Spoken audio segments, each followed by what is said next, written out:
I've been drinking too much, so sorry. You okay? Here's some wine for you.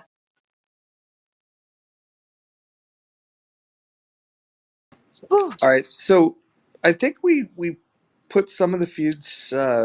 We healed it up. Other feuds are going to carry on, and then some people no showed. I don't know where Monica's at. There's a lot of feuds that she's has on this app. I think that if Monica were to show up, we can get a lot of things going. You know, this is if you guys can ping Monica, I'd appreciate it.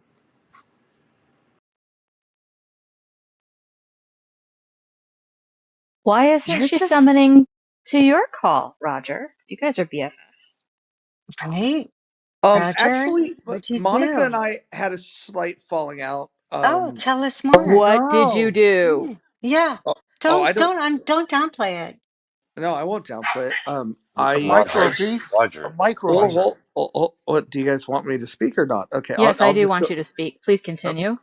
Yeah. So Monica, I call her out very honestly about how she trolls people, and then when people respond and react to her trolling, she then plays the victim, and I think that that's something that's going to get her negative attention. She also likes to I don't believe Monica's a racist, but I do believe that Monica is comfortable with people believing that she's a racist, and I think that there's small little tweaks that she could do that would really allow her to be more well received. And I think that she gets a bad rap. I think she's actually far more intelligent than people realize, but we don't get to see that side of her because she behaves a certain way that creates tension. And I don't think she likes when I push back and I'm critical. I think I get a little too close to the truth of what she does on this app, and she doesn't like that exposure, and so she gets angry with me. So you criticized I use some tough love. her. Ah, What is closer to the truth? What do you mean? It Uh, sounds uh, like she ghosted you because you're an asshole. no, no, no, no, no. Oh, no, she still comes around. She thinks that I'm a meanie head because I dare. meanie. Yeah, I dare to tell her that some of her problems on this app are self-inflicted, and that doesn't fit in her victim narrative. So, Roger, what have you learned? You're going to validate her experience of harm, even though you don't agree with it, even though it's not predicated on anything factual. You will validate her experience of harm, and then she will come back. Did she ask you for advice? I mean, look at Roger. He's just a like, please help me. Is like No, everything he projects. he Help, help. Roger Yeah. offered advice that wasn't requested. Is that Well, what you're no, saying? no, but hold on. Just curious. Listen. People do, this idea that unsolicited advice is the worst thing in the world. There's people that make fucking a living out Oh, of you providing. did. What? Why don't you shut up? Oh Jesus no. Christ! Why are you interrupting? Oh, there we go. All right, no interruptions. So, real quick, I do offer advice because I'm wiser than most of you, and so I will offer my advice. And then if people want to receive the advice or rail against it, that's on them. I can only do my part. That's all I can do is my part. And so if I observe that people that are in my my proximity that are doing things that if they were to make a small tweak, their life would become a little less painful and perhaps more enjoyable. I think that it's a good deed to offer up my suggestions to them. And now, what I will say is that if they continue to not listen to my sage advice, I will probably stop offering it to them. So my goodwill it's plentiful, but it's not limitless. You're very kind. Correct. Correct. Thank you for recognizing that. Roger, would you mind going around the room and offering a little bit of advice to the people that you know? Uh, yeah. Yeah. He just got to be friends with Kelly again.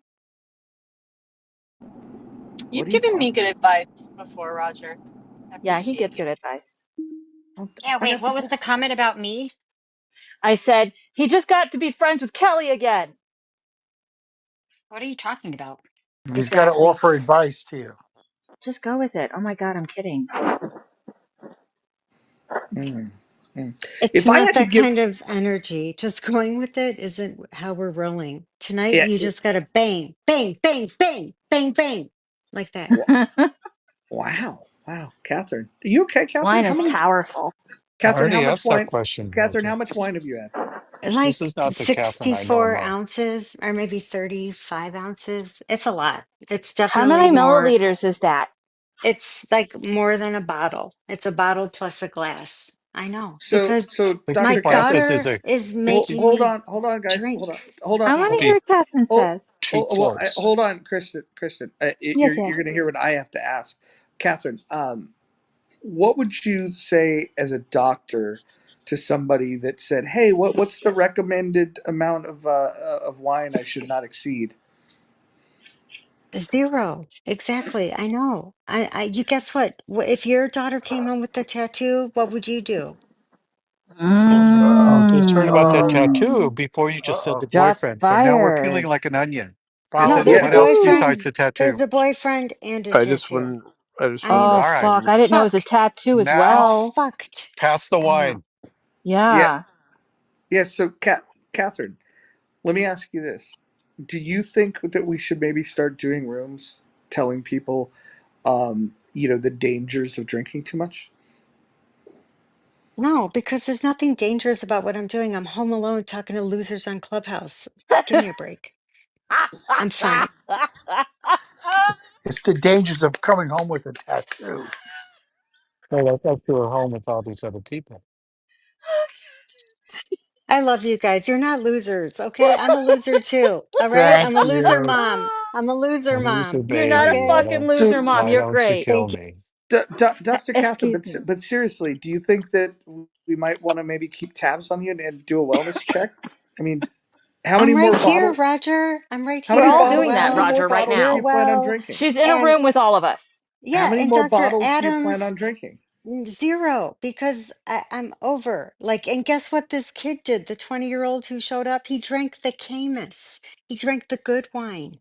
Oh Okay, my I'm here God. drinking the Behringer. That Okay, stuff is hello. $60 at Costco. Mm. No, I know. I'm drinking my $20 bottle of wine because the Why is that teenagers good drank the taste? fucking good wine. Well, And I'm he he's knew over it. where 20. What the fuck does the he wine know, you cork know? is. He What? liked the name and the label. He didn't Are know. you contributing to the delinquency of a minor, Dr. Catherine? Yeah. Potentially. Yes, potentially. I Mm. know. Well, Mm, mm, technically mm. not, because she didn't sell it to them. They happened upon this wine in her vicinity.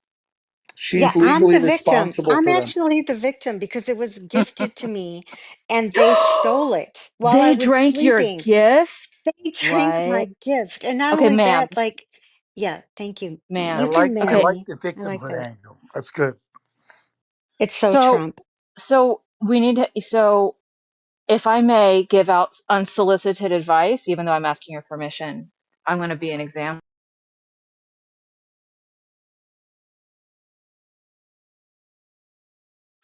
That was God.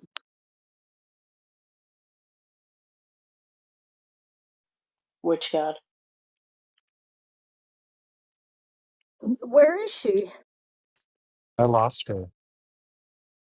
Roger didn't like what I was going to There's say. one God. There she is. So, if Yeah, I that's may, what you get for apologizing before you give unsolicited advice. That's why it's right? unsolicited. You don't apologize. You just fucking drop it like it's hot. I know. I try to be a gooder person. Um, so, A gooder um, person? Wait, I can't. yeah, Oh my God. I have to be a gooder person. The high road is The overrated. what? The high road is overrated. I know. I don't usually go there. I really fucking hate And that. on the road to hell, there's paved with good intention. Yeah, I know. I'm going there anyway. It's fine. So it is interesting, Roger. Okay. Shots fired. I touched a scab. I do like your advice, Roger, even if it's not solicited. So, definitely receipt of wine and also a little discussion with the young folk. They may have not meant to, but they need to know, and maybe not. And I'm not maybe not right now over the holidays, but later on, definitely a hey, did you think this through kind of thing. The end. I'm just feeling for Do, you, sir. I You, thought Gen you, Z you wasn't like the drinking boy? wine. Huh? No, I thought Gen Z wasn't drinking wine to begin with. now they're popping pills. Let me welcome Chelsea to the stage. Chelsea, I was in your room the other night, your sobriety room. It was lovely. I think you and I are the only sober people on the app, but welcome. Oh my I'm God. How wrong. did I'm I end sober up in a 24 sober 7. room? Oh my That's God. that's Is perfectly this a I'm anonymous. sober room? definitely I'm I'm in the definitely wrong room. I'm definitely going to virtue signal right now. All of them. Is it a turn signal? Well, I could I know. I say I'm hold on, drinking, hold or I on. could Listen, say that I'm listen, that listen, I'm not listen, this, drinking. listen. Listen. The drunk people have had their say. I just want to hear from my friend Chelsea. Chelsea, can you bring some sanity to this room? Can we remind people that you can also have fun without alcohol? Can we Oh, remind them of that? poor Oh thing. Feels gosh, you left should out. not look for me for sanity. I don't know the vibe of the room yet. I'm like, oh, what's going on in here? Hi, guys. Thin skinned all around. Hello. Hello, Chelsea. Drinking doesn't make you cool. Be sure Hallelujah. you don't say the right. If you say the wrong thing, you'll be accused of being drunk, though. Just so you know. Racist. And racist. Or a Karen. Oh my God, yeah, and a Karen. Oh, fuck. Tread lightly,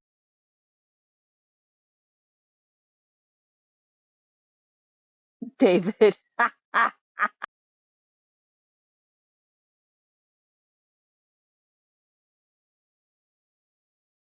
Damn, you sure lasted a while though, huh? Those 2 days. Were they long 2 days? I'm just curious.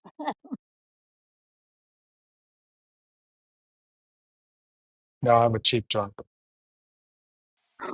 I don't drink anymore. Akima, you're Okay. back. Cheers to sobriety. And friends, to be clear, my daughter, she tested into college as a sophomore. She aced all of her tests. She's super bright, super lovely.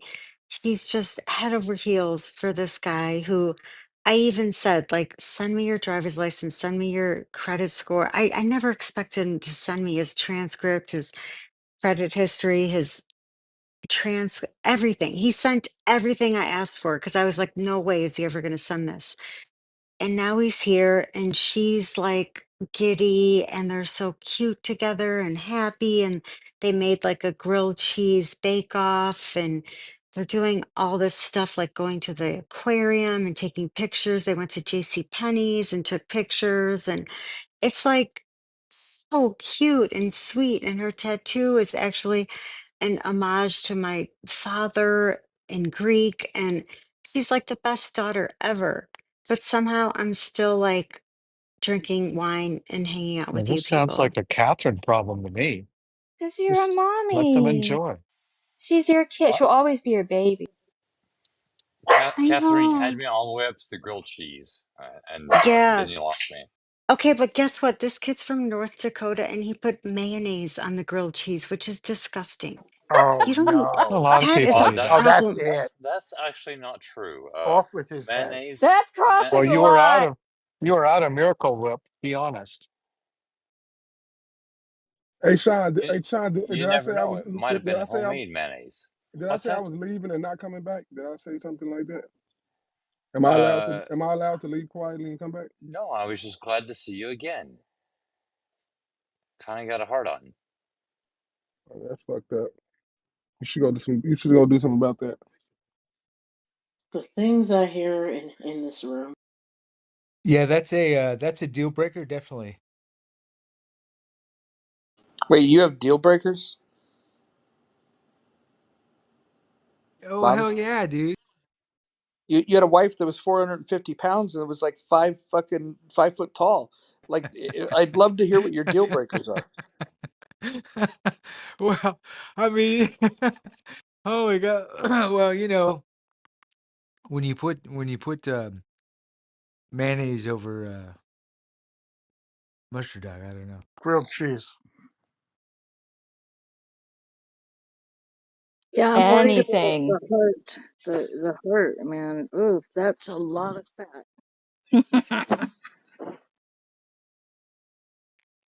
Yeah, I don't know. Just I don't know. You know, like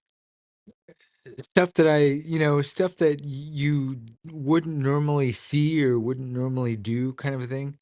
That's kind of a deal breaker to me.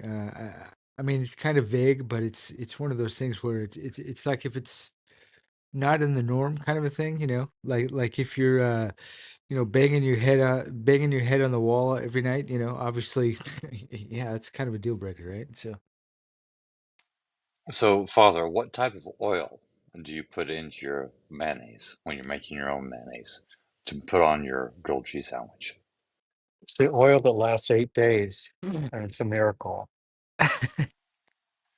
It's a Hey, miracle. hey, hey, Oh, dude! Hanukkah reference. I Nice. just buy the shit from the store, right? So.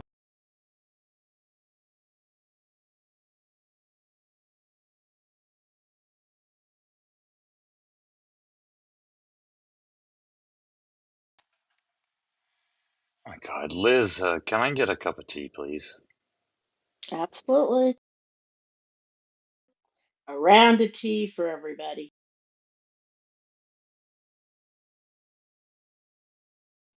And don't ask me what flavors I got. You're gonna get whatever I pour. Yeah. Well, I'm feeling reconciled, Roger. I want to thank you. It's what I do. It's what I Aw. do. I bring people together here. Speaking of that, you guys want to ping Monica? I feel like that's the final. Oh. She's like the final boss of reconciliation on this But app. If we She's going to did you get feel her a set ring up. yet?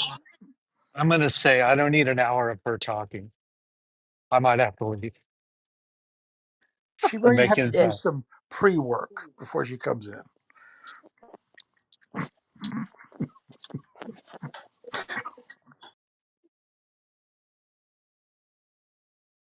Do y'all remember that day that Roger pinged her into the room and is like, she said this and that she was like, and she blah, and I Yeah, it just was want two to have hours, Monica. Was it really?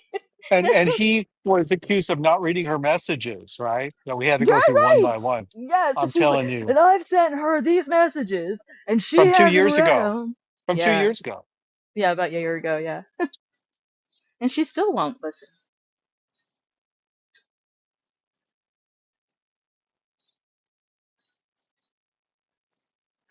Roger misses his friend. hmm. No, Roger misses Autumn Winters. Autumn Winters is just another one of the many black women on this app that have a crush on me. Wow. Yes, she does. Huh.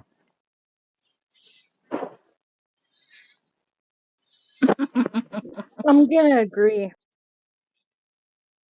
And how does that make you feel, Roger? Yes, tell us. That she has a crush on me? Tell us everything. It's typical. I mean, like, why wouldn't she?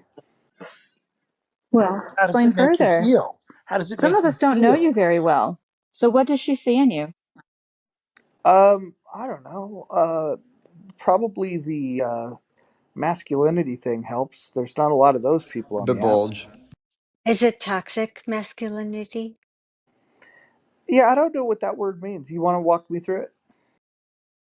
No, the focus is on you now. I want to know more. Well, I want to understand what toxic masculinity means. Does Okay, you acting can like a Google it. does acting like a man make you toxic? It's a difference. It's a difference. But you're talking about your It masculinity. What could. else? It could. I don't know. Let's ask the women in the chat. Only women respond to this. Put a one in the chat if you like your men to be masculine. Can I just answer vocally? Do I have to go to the back to the channel, or can I be No, part of we're this we're, we're vocally? collecting the ones. We're I'm kind collecting of the I'm ones. kind of doing something with my hands and We're collecting the ones. All Listen, right, wait a oh, second here. who's the secretary? Who's going to be counting? You want me to put one in there for you, Kristen? Sure. Okay. there you Thanks. go. There you go. Look, these are not complicated things. Like women are going to be attracted to masculine men. Men are going to be attracted to feminine women. And then there's the people that don't get laid that starts saying that that stuff's not important. So what sets you apart from the other masculine men? Because there are lots of masculine men. Not on this app. What makes Roger different Wait than a the other second. I'm a masculine men? masculine guy. I said there's not a lot of them, Dominic. There's a small club, and we All all right, know all right, all right. we all know I who we are. I A was wondering if fisherman, anybody a else was going to fisherman say sees something. another fisherman from afar. We know who we are. We can, Mm-hmm. but it's a small elite group on this app. Do Mm-hmm. masculine men normally have to say over and over that they're masculine? Yeah, that's kind of. Excellent point. Actually, Yeah, that's an Yeah. excellent. So let me just say this. How about I if we don't. put a two if we I believe we're hold masculine men? hold on. it's What? kind of No. a howl Hold at on. the Why don't we moon do this? Question kind for of the thing. women. Question for the women. Put a one in the chat if you think Roger is masculine. We already did that. Are you Nope. drinking? That wasn't what we did. The first question was put a one in the chat if you're attracted to masculine men. This question is, do you believe that Roger is masculine? And it seems like there's a Venn diagram that shows some overlap here, where the women not only think that Roger is masculine, but they're attracted to masculinity. So You really like the validation on an audio app, don't you? Yes, Brett. I prefer people having genuine conversations and saying and telling the truth that as women they prefer a masculine man. It's called having an honest conversation. I know you're not used to that, and probably that's the lack of testosterone that So goes through your So veins. it's only after half a bottle of wine do they like masculine men.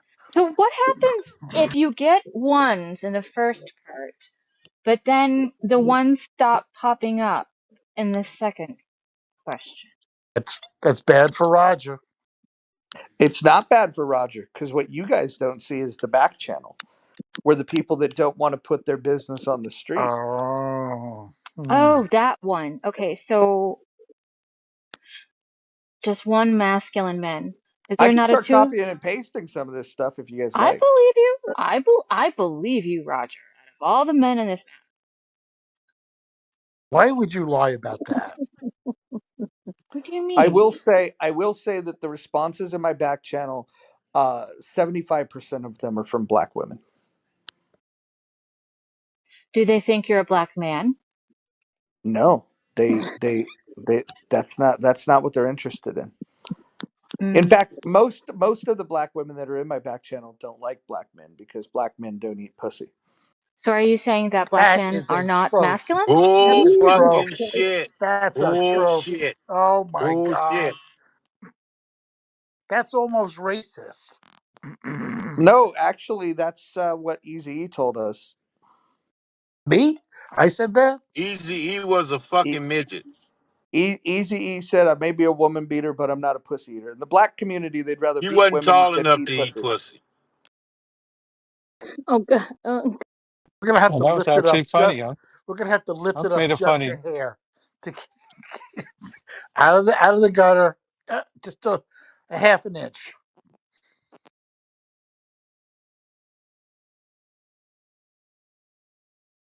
So do they think you're white? everyone knows my background. Everybody knows my Portuguese descent. And if you know the history of Portugal and how the Moors conquered it, I think maybe what they're thinking is that I'm part Mandingo, but they'll have to find out someday. You're beyond racist. That's your way of saying you're black from the waist down and you're Puerto Rican, or sorry, Portuguese from the collarbone up. Now that's a hunk, right? So his middle is Moorish? A little lessish.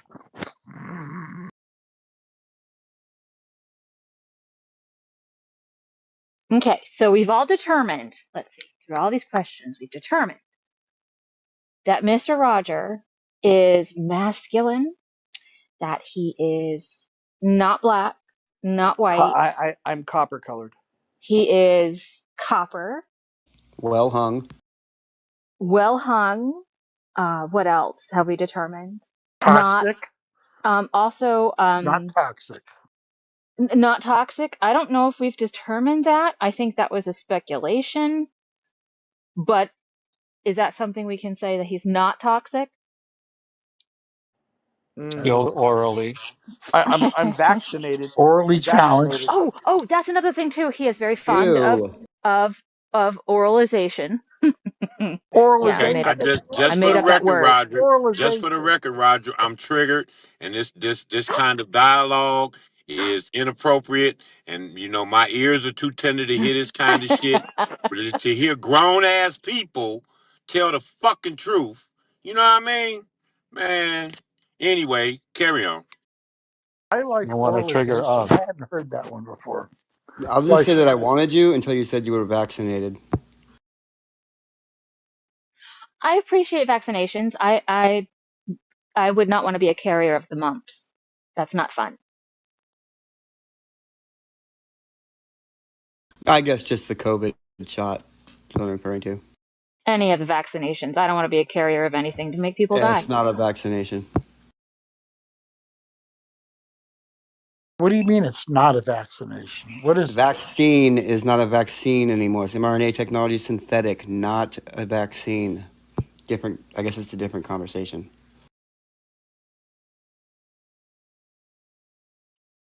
Are you technical? against It's a being technical genetically distinction. modified? Do you Yes. feel like you should not be Y'all need genetically Jesus. modified? Hmm. What if I told you perhaps genetic modification might upgrade you? Sorry, I'd rather be human. I'll take the I'll take the genetic modification. I mean, So I'll we've take a talked rubber about doll, but so we've talked about how lots of people have lots of people on this app have a crush on Roger. So how No, about a That's no, not only true. That's women. not true. That's not what we said. We Only said that women. no, no, no. What we said is that there's a oh disproportionate oh response that I get from black women versus the other women on the app. The white women have no interest in me for whatever reason. The Hispanic women, not so much either. I will say that there's some in the Jewish community that give their flowers, but it's the black community that, like, I'm very very popular. I'm like fucking Elvis to black yeah, women. we know. In the spirit of Hekima, representing all Black men, I'm going to represent all white women and agree with Roger that we are not interested. Thank you. It's so savage. What? Who was that? Bada What bing. gangster was that just said that? What gangster? That was gangster. Who was That that? was a drunk white woman. That was a gangster white woman. Who was that? Dr. Catherine.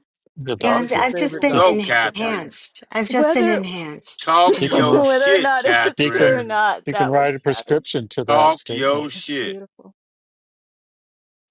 Does anybody have a side of calamine lotion?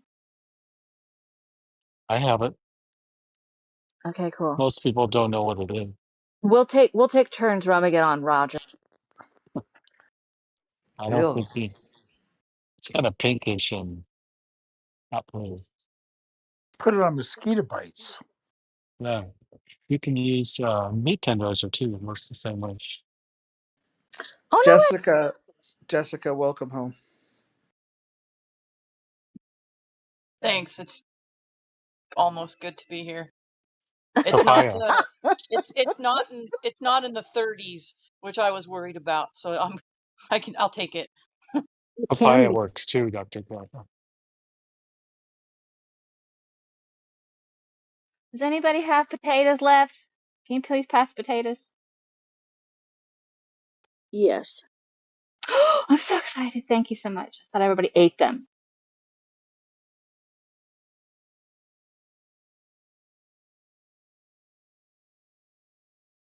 So, Roger, they're taking back the Panama Canal. Did you know that? Uh, Look, when it's all fucking said and done, um, it's going to be a lot of interesting moves that takes place. But I'm gonna tell you, uh, I would bet that in my lifetime, you're going to see Canada and Mexico as part of the United States, and Greenland too. Oh, I didn't even think about Greenland, but I agree with you about Canada and Mexico. Do you think Canada is going to be easier than Mexico? No, not necessarily, because we got those dumb fucking French people up in the fucking east. Quebec.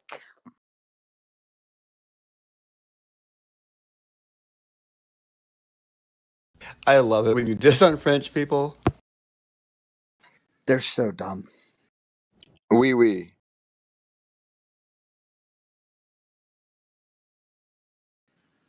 Scott, what's going on with you, man? We have a room here where we're ending clubhouse feuds. Is there any feuds that you're trying to end before we enter into 2025?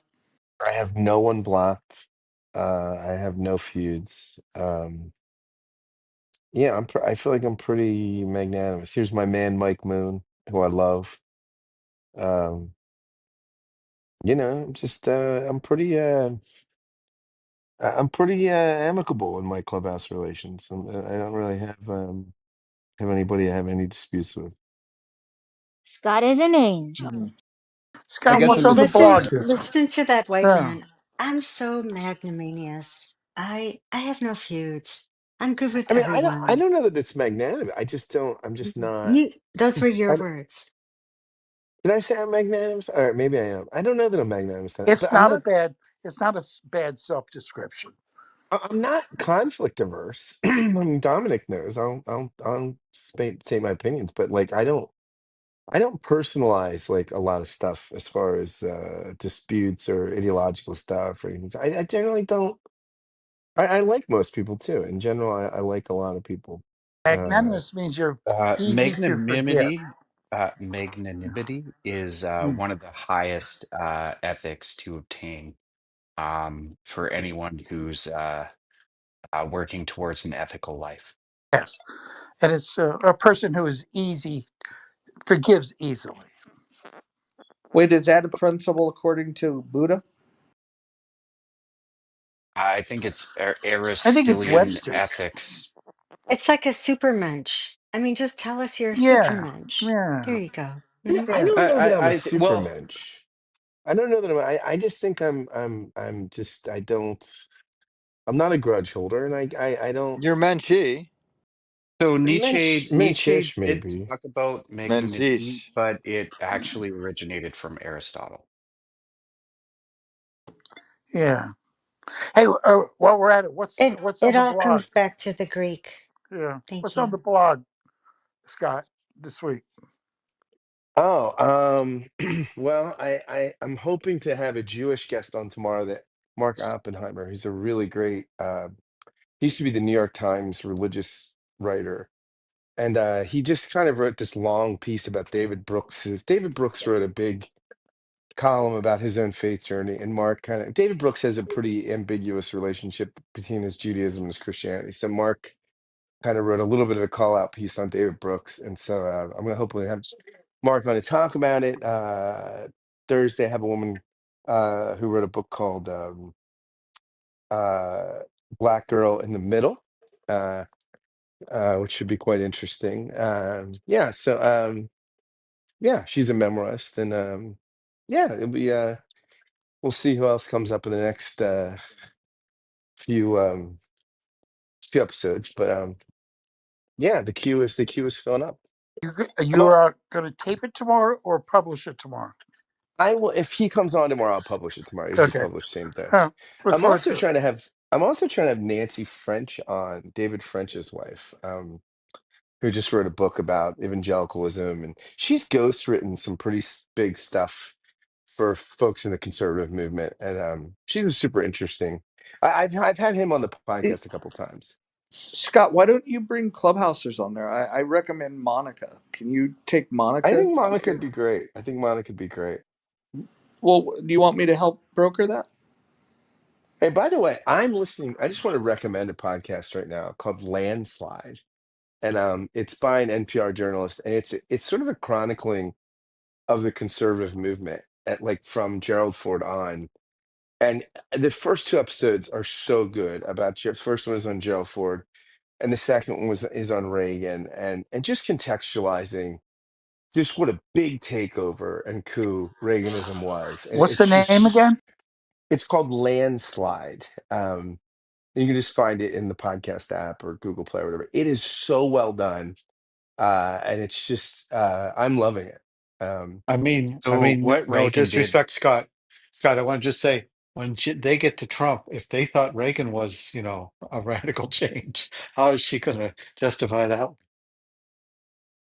As far as taking over a party, Scott, do you think you could do like 7 tequila shots and come back? Because all these big words, it's like a buzzkill for us.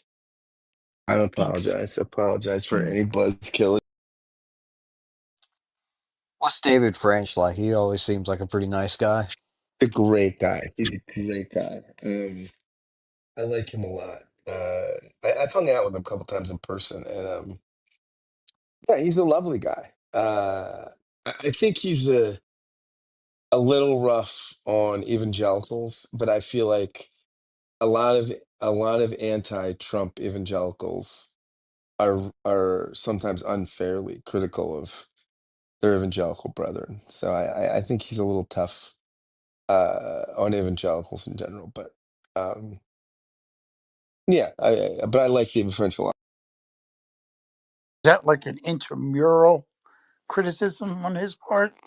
That I mean, is, they put one of the most godless people in office, thanks to their support, No, I think and he, I think David feels wounded in this sense. Like, here's a real conservative, right? I mean, this guy, um, was the head of the pro-life chapter at Harvard, the Harvard pro-life chapter while he's in law school, goes volunteers to go to Iraq. I mean, he's a conservative, very, very, very bona fides conservative guy. And then out against Trump, and he just a lot of his conservative brethren just shit on him and just and I think he feels a little betrayed that largely like that he was a bona fides conservative his whole life, and he's been sort of excommunicated from the fold because of his never Trumpism stuff. And so you know is he a Buckley kind of conservative? As a is I can't see Buckley supporting uh, Trump either. But I never mean, mind. didn't he's David Brooks, Scott, didn't David Brooks write an article about his end of never Trumpism, that he had to come to terms with it in last week? you mean David Brooks or David French? I'm talking about David French. I know. Oh, David Brooks. Yeah, David Just French. yeah, David French. Yeah, I didn't read that. I didn't read that. He just posted a piece today, I think, about why are conservative Christians so mean, and that's just the kind of thing he does, right? I mean, yeah, I mean, it's an intramural thing. I think that's well said. I mean, it's an intramural kind of, there's it's always tougher when your own tribe, you feel betrayed by your own tribe.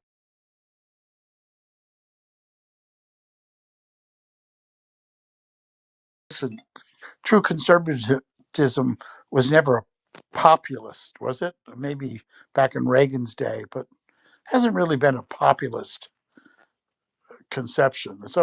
They've always been outsiders. Going back to firing line. It wasn't.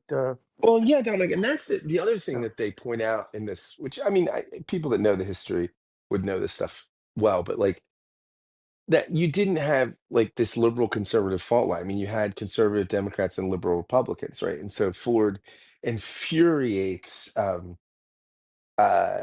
uh, people when he takes Rockefeller as his vice president, right? Because this is just the epitome of what is sort of the worst, and they see as the worst. The conservatives see it. It's just very um but you had these fault lines, right? The parties weren't as homogenous as they are now, right? I mean, these things are you just don't have like many conservative Democrats. It's very interesting. Fetterman is carving a really interesting space, I think, right that now, because is, yes. Fetterman, and who I support, and he's my senator. I think he's absolutely right on in saying, look, you can't root against somebody. You got to root for the country, and you root for the president. And so I think he is setting a tone, and so is Rahm Emanuel. I mean, Rahm Emanuel, I think, is sort of trying to be a voice in the wilderness, taking the Democratic Party back to reason. But I don't know that anyone will listen to Fetterman or Emanuel. I mean, the party might be cast for a while. Well, I also think that both of them represent a surprise when they start speaking this way, because when they first came on the scene, they were so committed to the left that to hear them become moderated, it's a little bit of a shock to the system. You know, there has to be this surprise factor, a bit, at least recognize it. That someone have to say to him, hey, I'm a little shocked to hear you speak this way, and let him explain himself. I mean, the biggest mistake the Democrats made is to oppose everything from the first Trump administration, and that gave you the 2020 primary, which is, why I think a lot of reasons there's a perception that Democrats are more left than they are. But I think they're taking a better tack this time. I mean, if RFK wants to do the food thing, whatever, we support it. If Trump doesn't want to cut Social Security, whatever, we support it. Just get outraged at what you need to get outraged at is probably a better tact. I'm interested in the lineage, Scott, of where like French is on the continuum now. You know, is he an outsider now? Um, um, is Fetterman an outsider, or uh, in these different camps?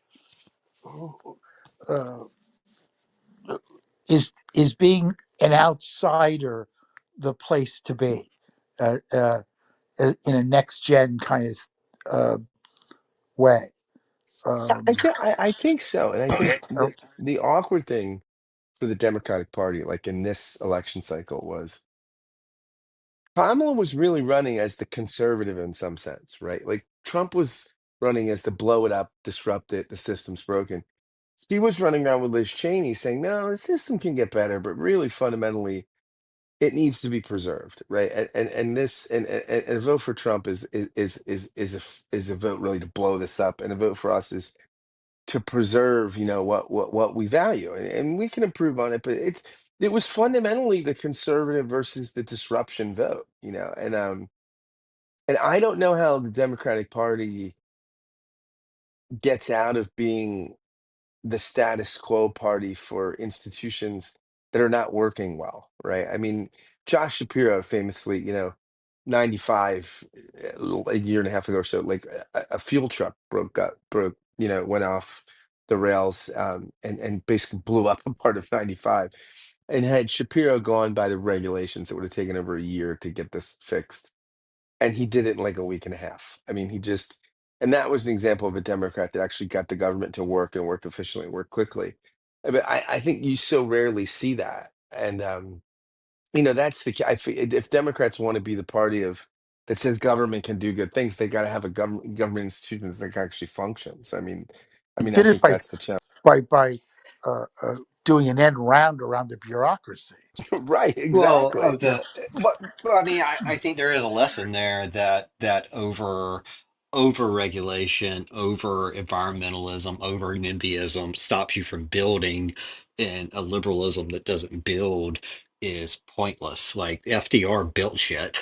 You know, you gotta be able to put a shovel in the ground without endless environmental reviews. I think there's that takeaway, but as far as like how the Democratic Party gets back, I mean, I think you can go too far in that direction because, you know, most incumbent governments lost this election, and the reality is instability might do most of the work for them, and you're going towards a midterm in which.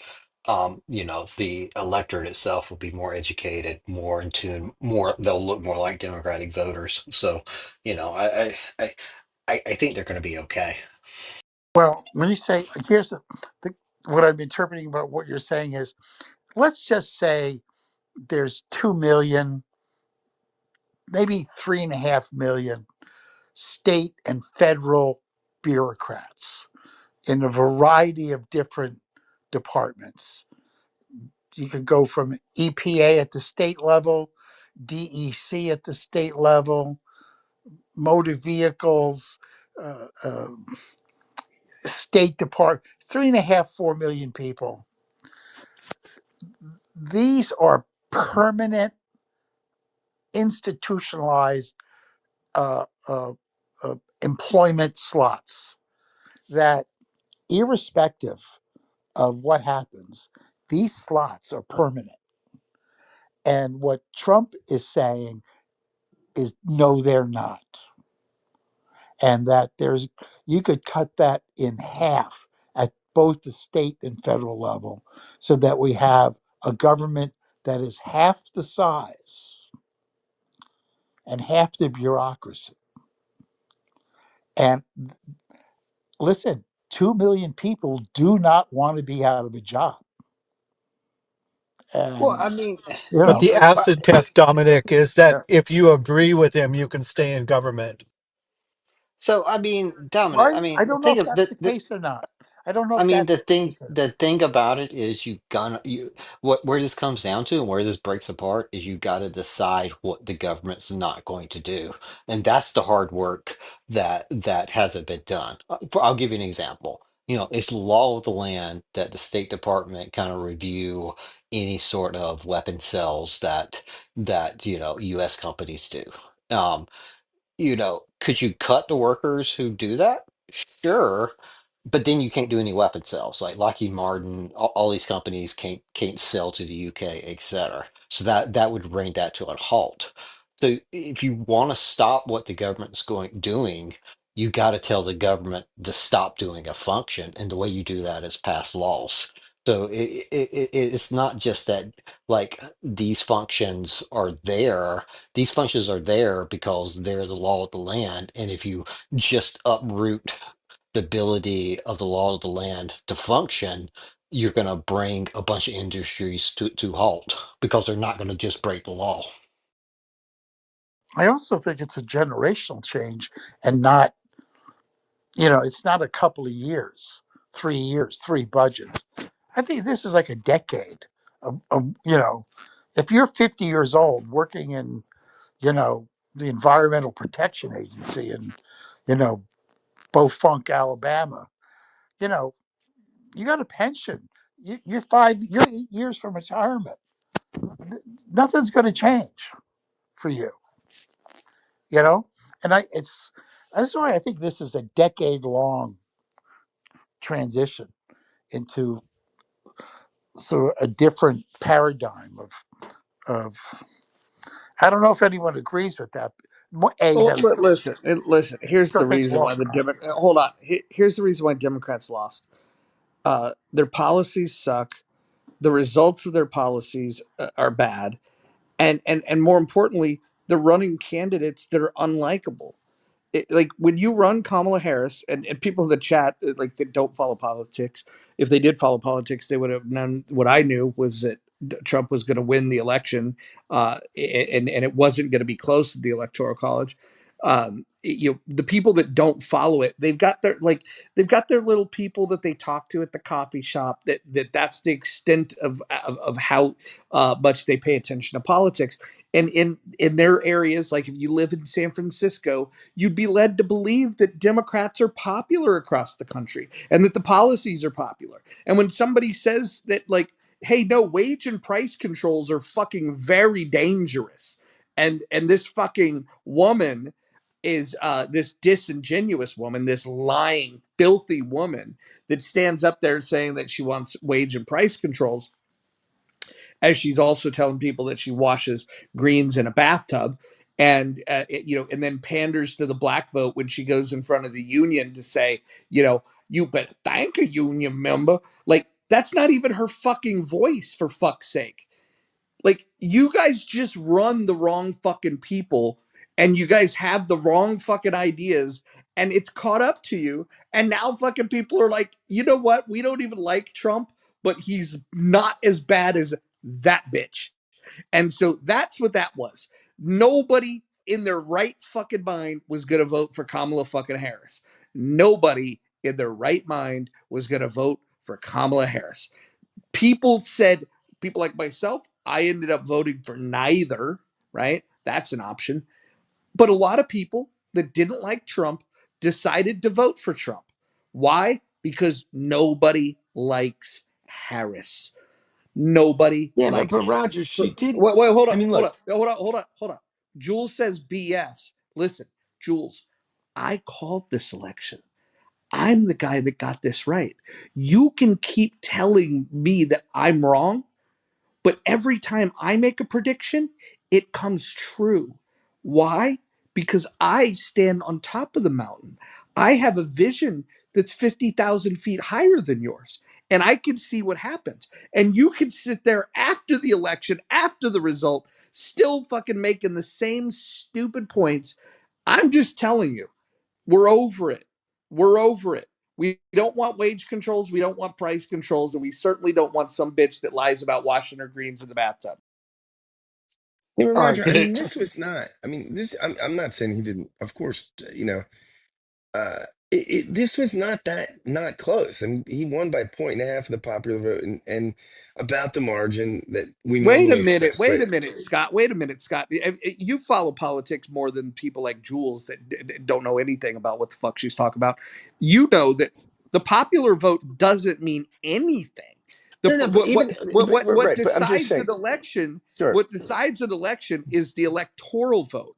And by the way, when people were saying, "Oh well, the blue," like Brent said, the blue wall was going to hold, and he lies about it, and we got every fucking witness in this room that heard him fucking for months say that the blue wall would hold, and I fucking said Donald Trump is going to win every swing state. Did Donald Trump win every swing state? He won every swing state. So you could But say whatever you want no, about how no. But I'm close just the Roger. hold I'm just on, saying. hold on, 86. hold on, Roger. hold on, 86 hold votes. on, hold 86. on, hold on, 86 electoral hold votes is not a on. landslide. I'm It's not a almost landslide. finished, Scott. I'm almost finished.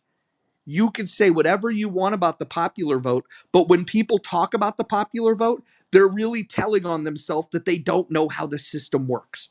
The system works based on counting electoral votes. No, no, a party granted, Roger, but I'm just saying, 86 um, electoral votes is not a land. It's not a massive victory, right? It's about the a, standard victory that like Biden got. It's a That mini that slide. yeah, it's a, normal. a I mean, It's a I it's mini mean, what you a get slide. party, normally. a party that wins houses in the House of Representatives is not an unpopular party.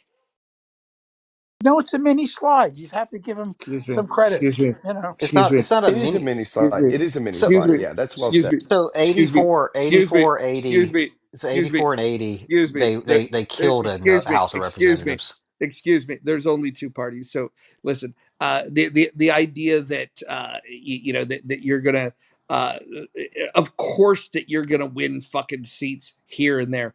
But go look at the goddamn fucking electoral map. They Go picked look up at seats in the go House. go go look at the electoral map and go look at congressional districts and go see the only state in the entire Land union, doesn't vote. the only state in the entire union that where Harris picked up votes in comparison to Biden in 2020. There was only one state out of 49 other states.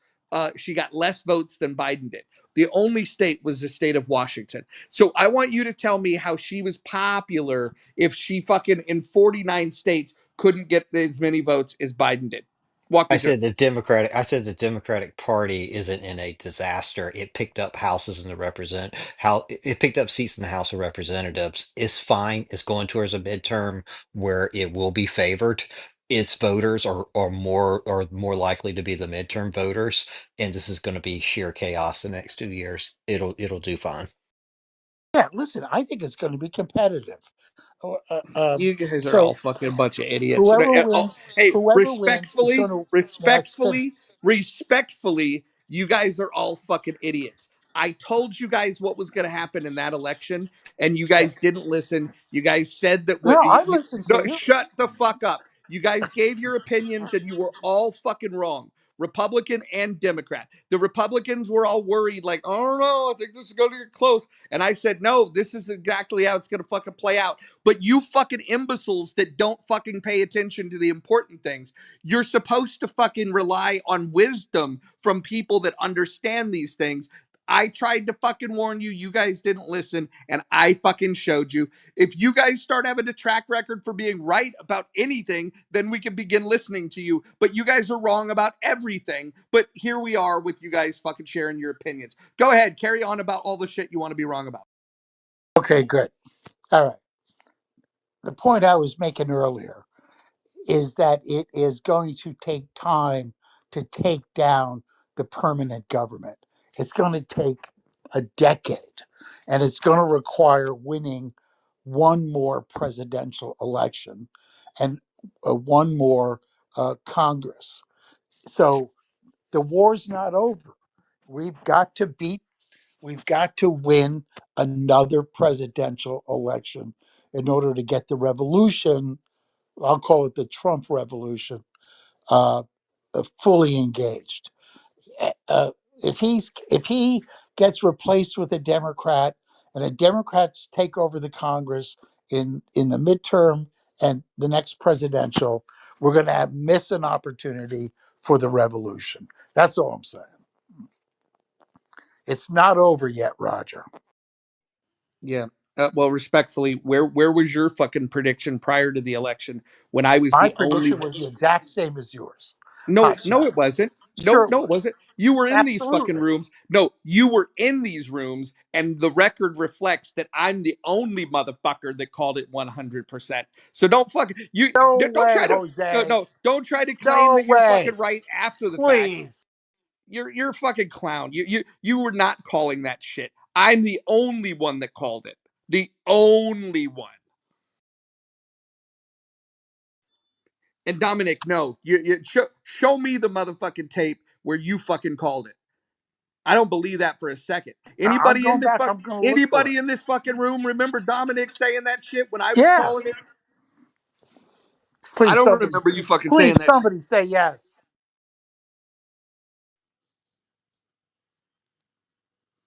Listen, Crickets. you Crickets. listen. If there were people that called Trump winning, nobody called him winning every fucking swing state the way that I did. You weren't there saying that.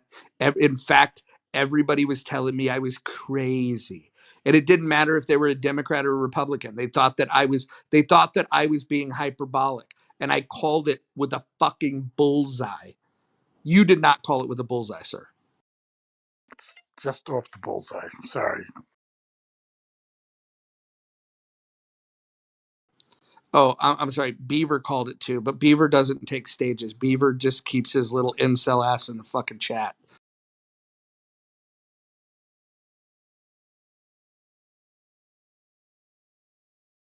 Beaver's a creepy bastard. Let's be honest about that.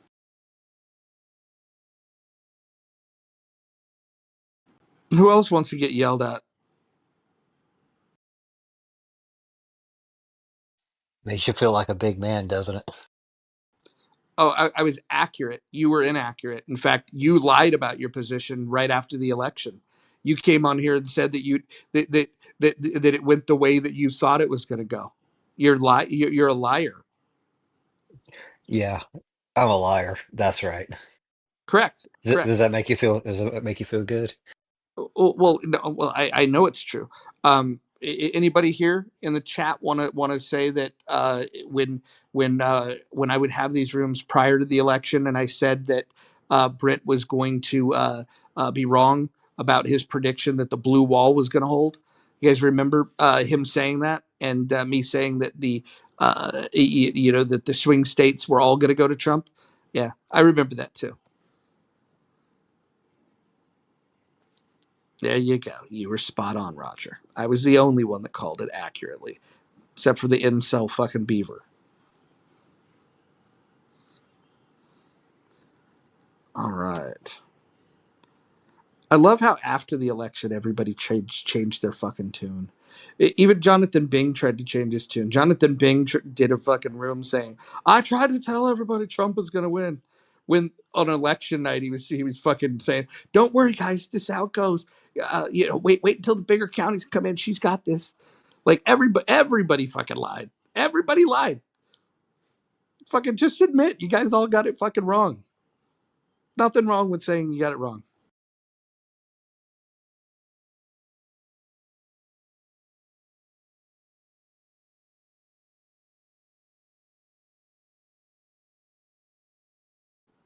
Yeah, Jonathan Bing was probably the worst on that. Brent though completely dishonest. Sarah says Beaver's my friend. Be nice to him and unblock him. No, Beaver is a fucking piece of shit. Fucking like if you're friends with Beaver, I might fucking block you. So fucking check yourself I for like that Beaver. yourself. He's pretty cool. I would expect you to like him. This makes sense. This checks out.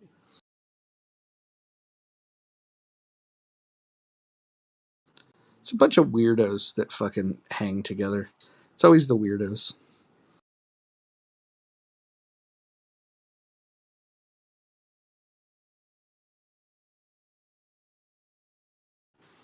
Yeah, Daniel with Rachel.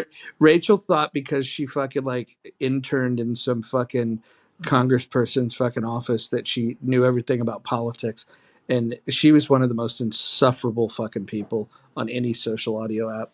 Just completely insufferable. She didn't like talking to me about shit because fucking she was used to talking to people that don't know shit, and so she would just say things and go, "I work in politics," and fucking everybody would take what she had to say and put some stock into it. But you notice that them motherfuckers won't come in here talking about that shit. They're all fucking running.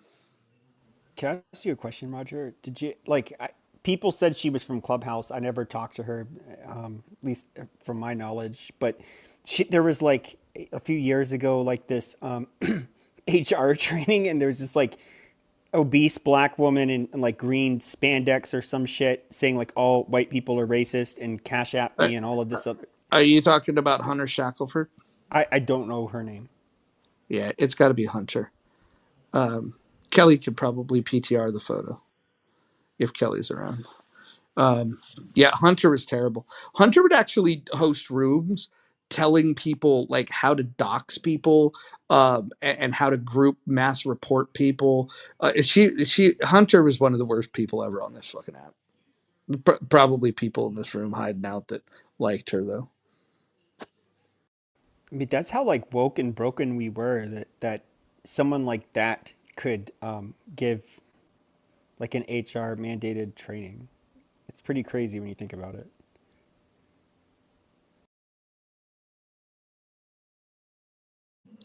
Jules, listen, I got it right, and you're mad, but Jules, you don't even live in reality. You told me that nobody was shitting on the fucking sidewalk in San Francisco, and then I went to San Francisco and I took a fucking photo and I PTR'd. I'll PTR it again for you if you guys want to see it. But Jules, well, like you just live in this state of denial about everything. It's crazy. Kelly, You act that's the like this, PTR. Jules. You want the PTR of the shit? I'll put it. Hold on. It was No, let me Kelly. I was saying Kelly had oh the right yeah, that's the PTR. one. Okay. Yep, that's Hunter.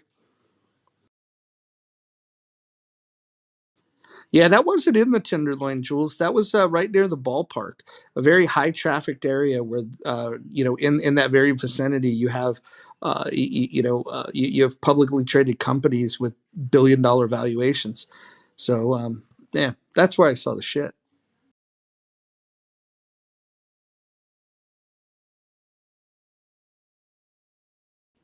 San Francisco's turned into a shithole. I haven't been, it's amazing because I was there like 11, 12 years ago.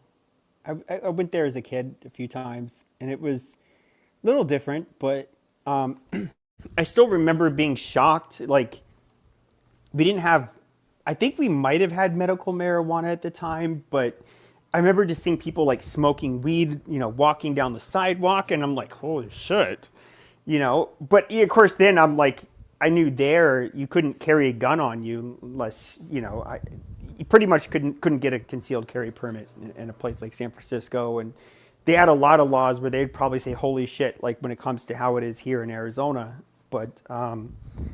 I do remember a lot of like homeless people there, which were like pretty aggressive, trying to swindle you. Uh, I don't, I don't know. I mean, has it gotten that much worse from like 12 years ago? Oh, it's still bad. It's The last time worse. I was there, someone died on the bus, overdosed on the bus. That will be the last time I take a bus in San Francisco. I'm But traumatized the now. person overdosed. What? But just because a person overdosed? Well, because people are fucking doing drugs openly everywhere there. But But people do also, I drugs. will But Uber in the future. Yes, yes, I will. but people do drugs and overdose. Like, An overdose, like. I'm getting real bad. But there's smoking, Pepe, and there's fentanyl, and But it I'm also affects not. everyone Yeah, on the like when I'm with bus. my kids. When I'm with my kids, I'm not going to go on a bus in the future Oh, knowing you that have people are kids. doing Okay. drugs Oh, on the no, bus and no, no. overdosing. I understand. I wouldn't want my kids to see Is that. that Yeah, is no, I that get it. like a weird thing to do? No, if you have kids, no, I wouldn't want them to be exposed to that. I get it. Well, I don't want to be exposed to it either. Kids or Like, no kids, the bus drivers and everyone around them is affected by it. yeah, to clear the whole damn bus so they could like take this lady's body to the hospital. Yeah, like no, I don't really want to go through that again. Yes, I know people do drugs everywhere. But no, it is still bad in San Francisco. If you were wondering, that was a couple of But I years mean, ago. people die. I wonder though, is it how much worse is like overdosing in San Francisco? I really don't know. I know California has this problem where they kind of decriminalize drugs in a lot of ways, and they have a very temperate climate, which you don't get in most of the country. So if I was homeless, I would move there too, especially if I was drug addicted. Yeah, Well, it beats being in well, Denver where you're gonna freeze all winter long. Well, well, exactly. well, in Oregon, they did the decriminalization and a few years ago, and now they're regretting it. And it's funny because California wants to do the same thing, but then they're not learning from Oregon's mistakes, which, I mean, it's totally Wait, stupid. hold on, Yeah, hold on, hold on. No, hold on, hold on. I want to talk about the gaslighting that happens right here. Uh, Jules Jelly says most of San Francisco is very clean and lovely. And I just want to challenge people to go download an app. I want you to download Snapcrap and go look at the map. Basically, what it allows you to do is when you spot shit, you can report it directly through the app to the city. And if you go and look at the map, it's ridiculous. But Jules acts as if this app doesn't exist, acts as if people aren't shitting all over the sidewalk. She says it's only happening in the Tenderloin. Go download the app and see where the shit is at. Just go check it out. Like That is she's true. she's just fucking dishonest. Like and this is the thing, right? This is what Democrats do. They lie about things. They absolutely lie about things. And then they wonder why people don't trust them. We don't trust you because you're a fucking liar. You can't even acknowledge that your city is full of shit, literally. I mean, Is that really? I maybe it's gotten way worse in the last 12 years. So I don't know, but I don't remember seeing poop on the street. Oh, I Go do down. have to. Hey, go there's piss download on the street for Snapchat. sure. Hold on. I will screenshot something for you. Watch this. Yeah, it's not crap for Androids because I can't find this shit on the Let me Apple app. let me see. Let me see. Let No me let pun me let, intended. let, let me let me. But okay, no, I'll look at your PTR. I guess one of the questions I would ask though, which is really weird, is that you have you have a PTR lot of PTR. okay, PTR Damn. And by crap map, amazing. and by the way, if you'd like, I could move it around. There's other parts of the city as well. Yeah. Can you This show is just the Denver? center of the map. This isn't even the most highly populated shit of the city. Yeah, go to Haight Ashbury, that area. There's shit everywhere. It's fucking crazy. But I guess the weird question I would ask though is that you have to live in San Francisco. You have like the people that are on Section 8, and they basically they could that's how they can afford to live in San Francisco, or not afford, but be able to live there if they're poor. But everybody else, like you have to have a really high income to live in a place like San Francisco. And for whatever reason, it's like, why do these liberals in San Francisco continue to put up with it and seem to not, in a lot of ways, not mind it, or have like a threshold that's a lot higher than the rest of us, where things have to get like really bad before they'll say like, oh, okay, hold on, maybe this is a little bit too much. We can't allow this anymore. Not if Like, you're because Hippie, they homeless. do hippie, kind of shit. They do it, kind of eat where they shit. Like, no pun it's intended. a Well, it's they're a fucking homeless. ideological extremism, and they have to believe they have to. It's built in that they have to believe that it's good and okay and things are fine. It's an ideological extremism. That's why they don't see it. They have to believe that everything's okay.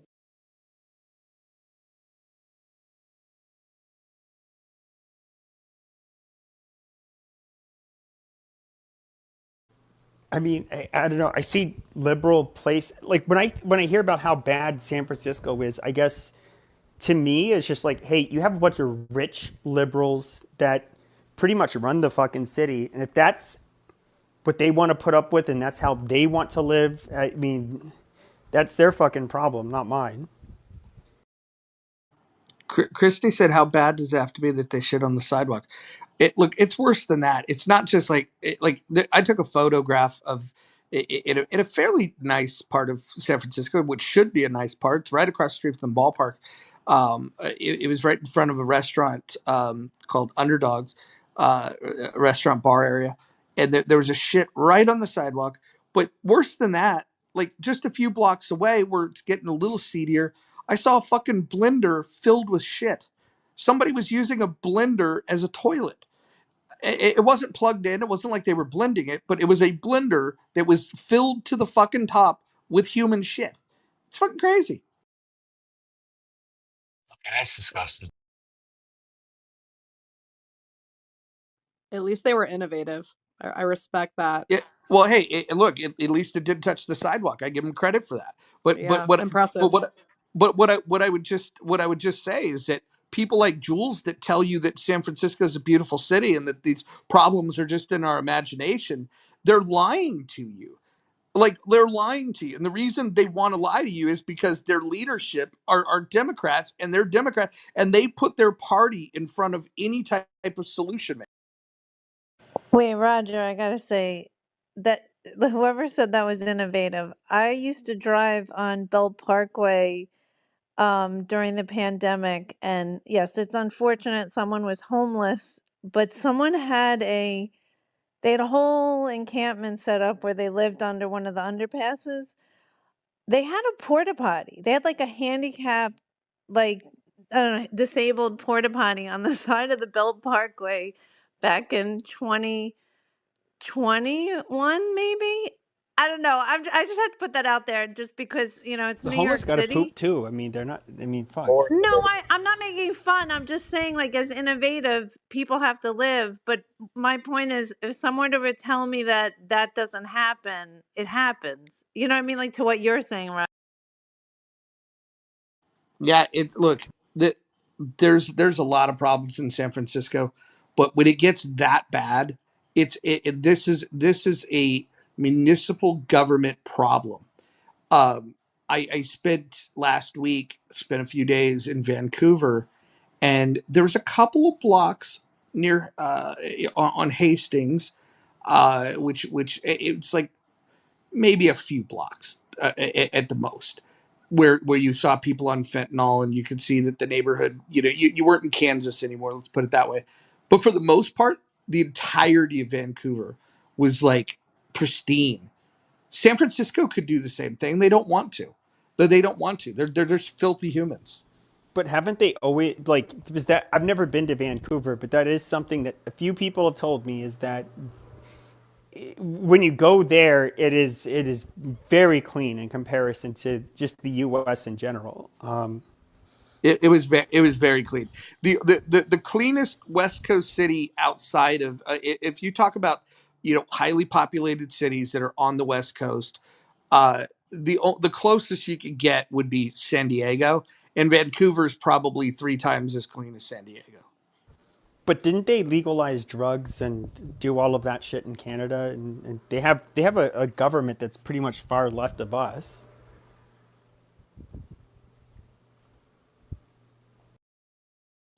They don't have more liberal laws about drugs than Portland does, and it's far cleaner than Portland. But I thought they give. I thought they even before the U.S. I thought they started using. I don't know what the fuck you call them, but the little stations where you can shoot up your shit with clean needles, and there's like nurses there, and um, basically they decriminalize drugs. I mean, they're fair. I would say like they're fairly progressive in comparison to the United States, but with one caveat: similar to San Francisco, Vancouver is extremely expensive as well, and there's a lot of foreign money that's bought up real estate there, and so it's. I think that in and of itself kind of eliminates a lot of the types of people that would inhabit a city that would Wouldn't that invite make drug people that like users. do drugs want to be in that city more if they have stations like that? Do you see how that works? The correlation there? Yes and no. No, I do think so. By the way, like the west coast of whether it's Canada or the U.S., they have a much more temperate climate.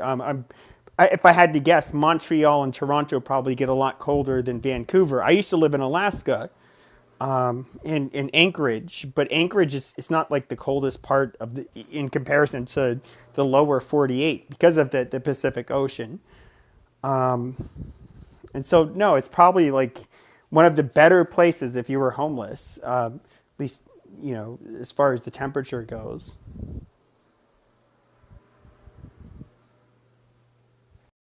You just can't. Look, if you want a clean city, you can't vote for Democrats. Amen. Look at what Polis. Well, Polis is apparently a libertarian. I don't fucking believe that. But look at what he's done. But why can't you get big cities to vote for Demo, or excuse me, Republicans? It's just whether it's a red state or a blue state, big cities tend to vote blue. I don't I really know, and see then how. everyone else in the state is usually voting red. If you look at the maps, it's just like there's even Colorado. It's like Denver and Boulder are blue as they could be, and then the rest of the state is mostly Republican. But the big cities are what determine the elections every time. Yeah, it's something I don't really know how you can fix here.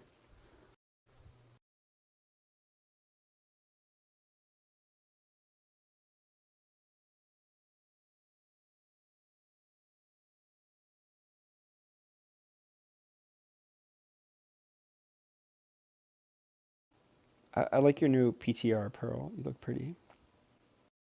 Cute. Merry Christmas, Pepe. Happy Hanukkah, Roger.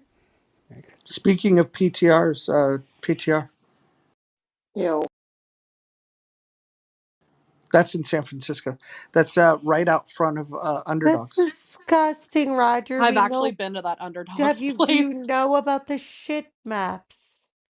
We were just talking about them. Okay. Sorry. My Jules doesn't seem to believe they exist. Oh, Jules they is a exist, Democrat sir. from San Francisco that says this is untrue and we're all making it up. You can look it up online.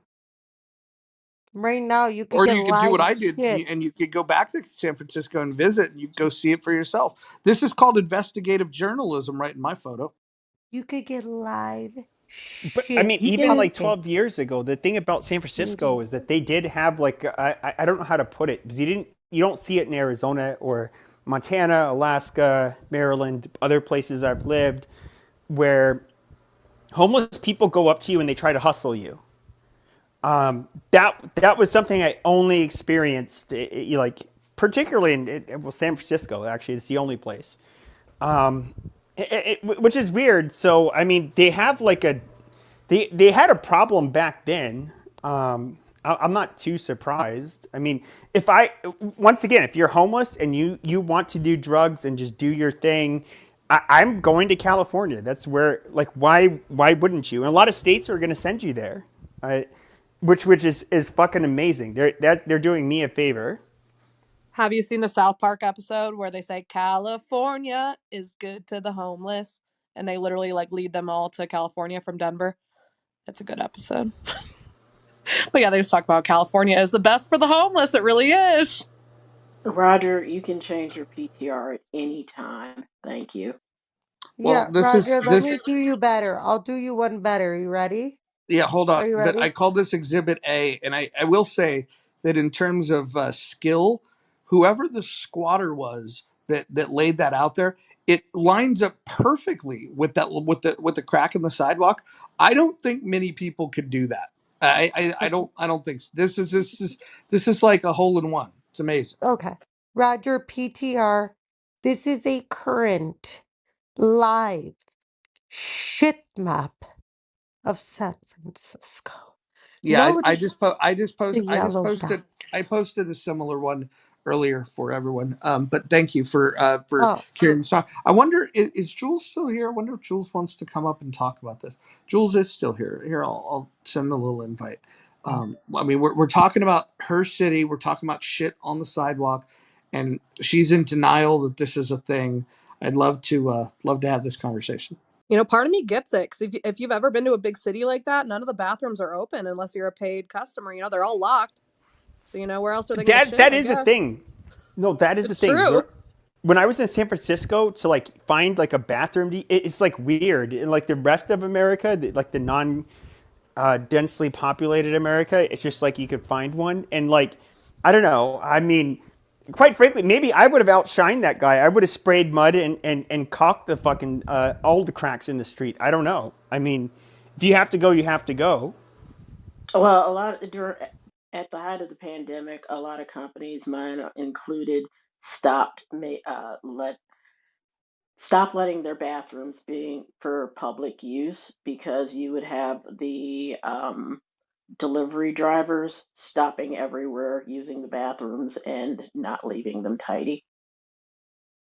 And then also people do drugs in them. So I get it. But also, like, you gotta go, you gotta go. And also now we have like a lot of the van life people. At least they are paying for gym memberships to go take showers and use the bathrooms. Have But you that's met one of another these reason. people in real life? What, a van life person? Mm-hmm. No, I've only seen it on the social medias. The same here. I've like never known a person that was into the van life. I like. It almost seems like I don't like. I'm not a conspiracy theorist whatsoever. I'm sure it is a real thing, but it's just like the fact that it's something I've never. I don't know of anybody that's done it. It's just I'm kind a of live like, streamer. I live in my van. I'm Brian. I'm right here on the stage. I oh, live in there an you electric go. SUV, and I'm a live streamer, so you can watch me living in my electric SUV, and I'm real. Period. Luxury SUV? Electric Electric. Okay, electric gotcha. SUV. That way I can run the climate at night and I'm in stealth mode and nobody knows I'm living in my SUV, but I'm actually living in my SUV right now. Van life. Amazing. How How do do you do you, the? Yeah, what go about ahead, the Pat. internet?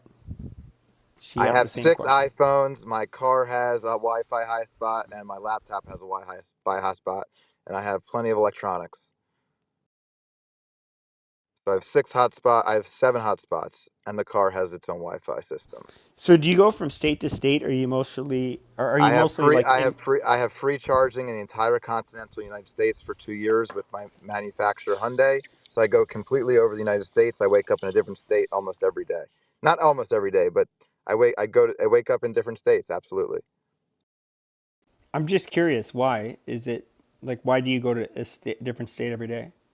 Well, not I didn't say every day. I said I travel around to different states and I visit different cities because I'm an American and I'm free to visit No, American no, cities yeah, and I like no. and I I enjoy understand you them. have the right, but I'm asking like, I guess like being on vacation is cool, but like one of the cool things also sometimes, not always, is that when you get back from vacation, sometimes like being coming home, it's like also super exciting. Um, Yeah, I guess I have different home bases, and right now I'm based out of Atlanta. There's a lot of suburbs here in Atlanta, and I'm opening up a metaverse studio here in Atlanta. But I also have a family, a business in Erie, and I just go, I've got a lot of friends all over the world and country, and I like to stay social. But also I do like to be home with my dogs. But I also have work that takes me. I'm a celebrity dog sitter, so wherever I need to go, I go and I go. Yeah, we had a friend that did this for years. He worked remotely in tech and he is just a part of the adventure community. He does a lot of mountain biking and whitewater kayaking, and he just was single and he just decided that's what he wanted to do. So he did that for years. He tricked out this I guess it was a van. It was one of those, I can't remember, but he tricked it out so it was like almost like an RV inside, kind of thing. It was pretty cool. And yeah, he just did that for years. I don't know how I think he boondocked a lot.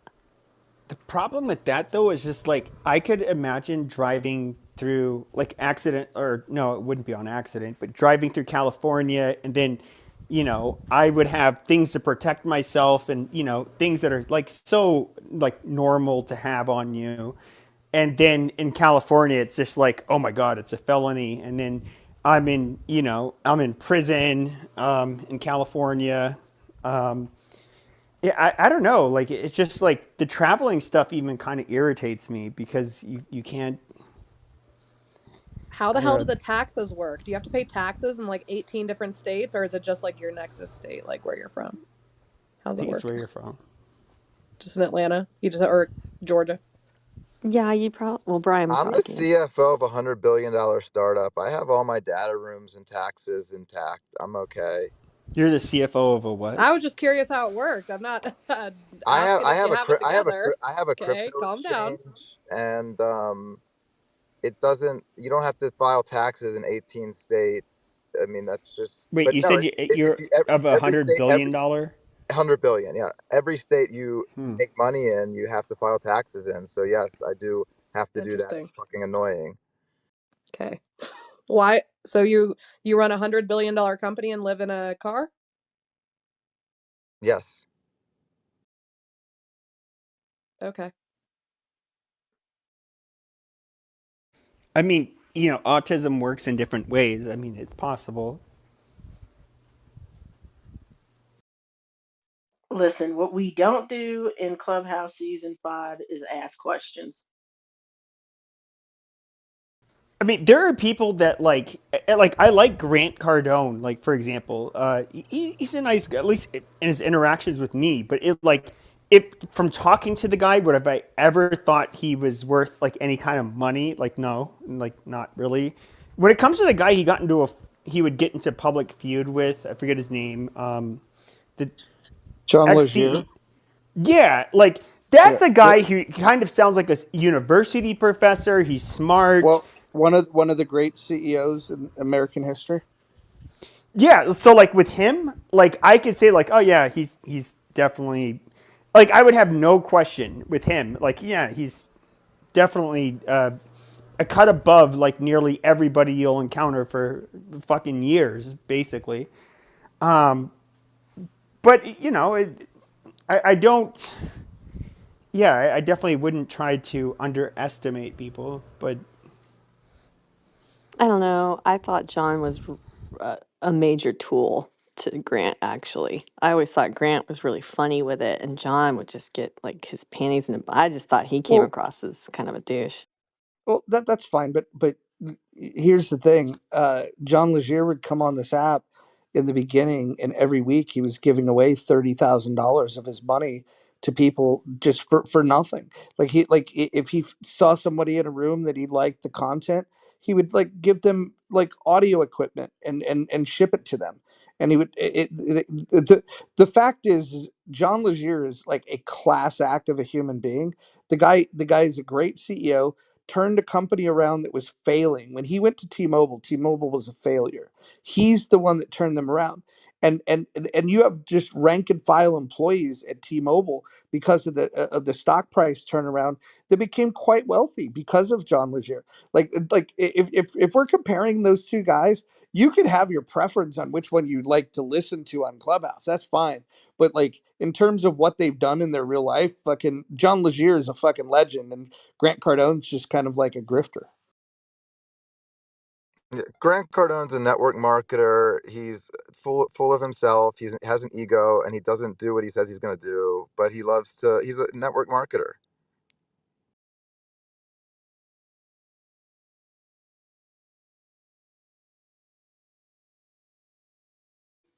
Grant Cardone started his career selling cars and teaching other people then how to sell cars. He's a car salesman. And then with his money, he got into real estate. Wow. So he did what you're supposed to do. You get a skill, you leverage that skill, you take the money from that, and then you leverage the money to do something else. He's no fucking genius. Let's just put it that way. But I will say that he is a success story. If anything, Grant Cardone's the example that we should give, that if that guy could fucking make it, anybody could fucking make it. and I'll say, and that's what I'll say is that I think here's where I think people do underestimate him is that I do know people who work in real estate who that even make a good amount of money. But you get people like him that are, obviously can make a whole lot of money. He does, there is something obviously talented about him. I mean, there is something different about him and what he does in comparison to everybody else. Did you hear what the feud that him and John Legere had? John It, Legere it, fucking John yeah. Legere predicted that Grant would get brought up on charges for fraud because the investment fund that Grant has is fucking highly questionable. And if you go and look up the complaints, it's pretty extensive. Does that mean that he's a criminal? I don't know. But John Legere is betting that that Grant's going to be in trouble for that. And then Grant got butthurt and fucking said, "Hey, this is defamation."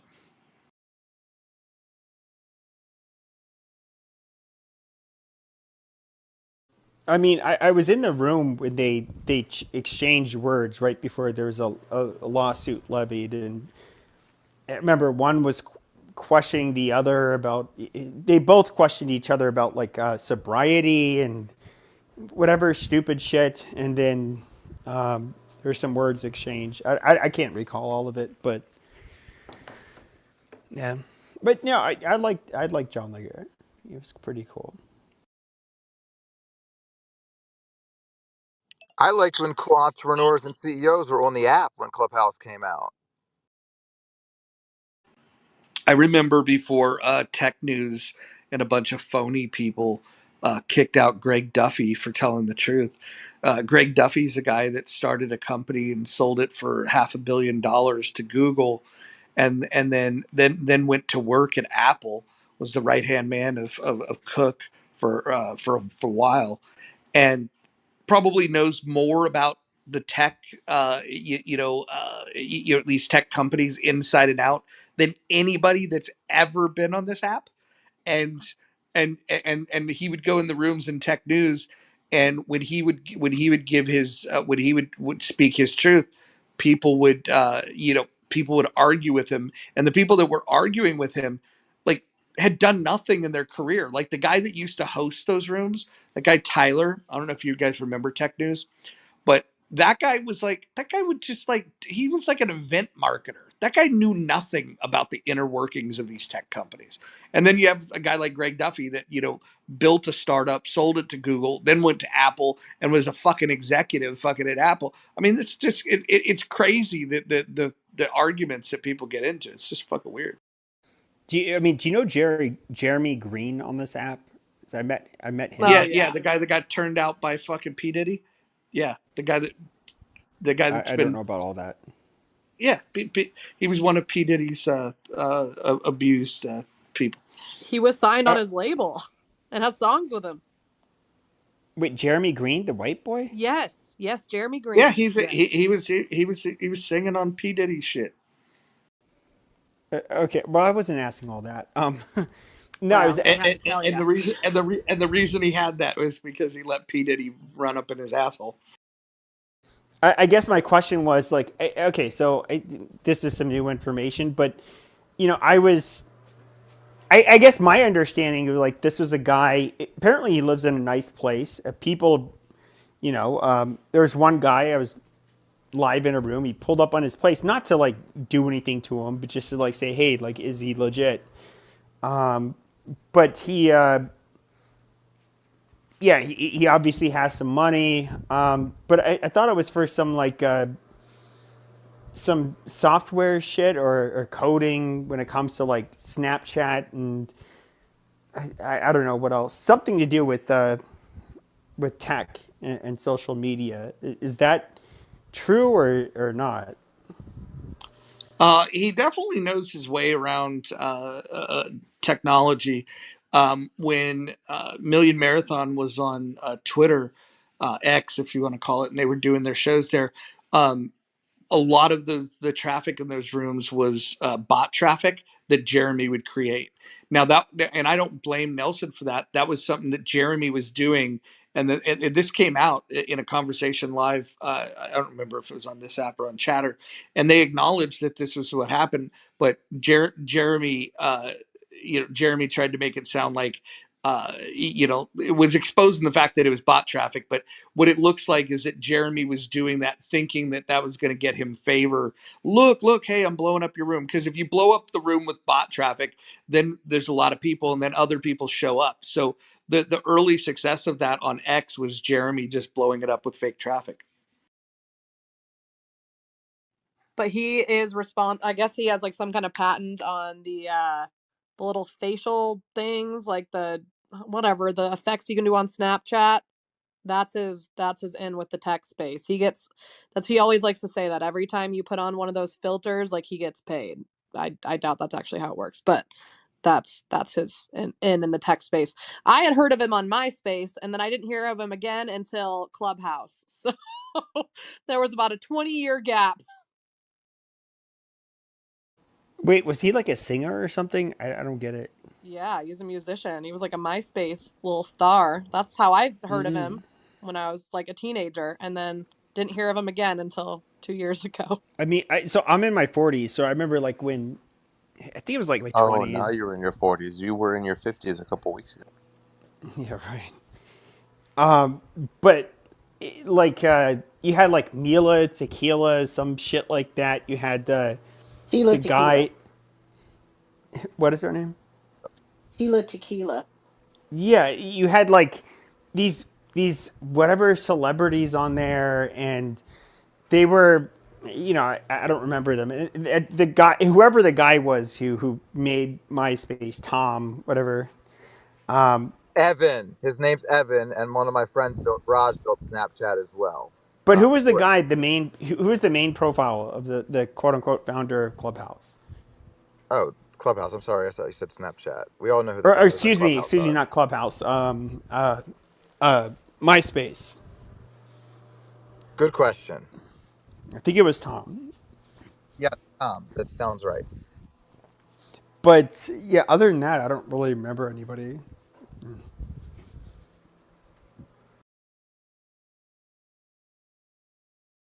Hey, what's going on in the Mm. chat? What's going on in the chat? Can Liz? What's going on with you and Chloe? So I had Chloe blocked, and in the spirit of this room, I said, Chloe, do you hate black women or Jews? Because I have you blocked. And then I was like, those are the only two reasons that I block people.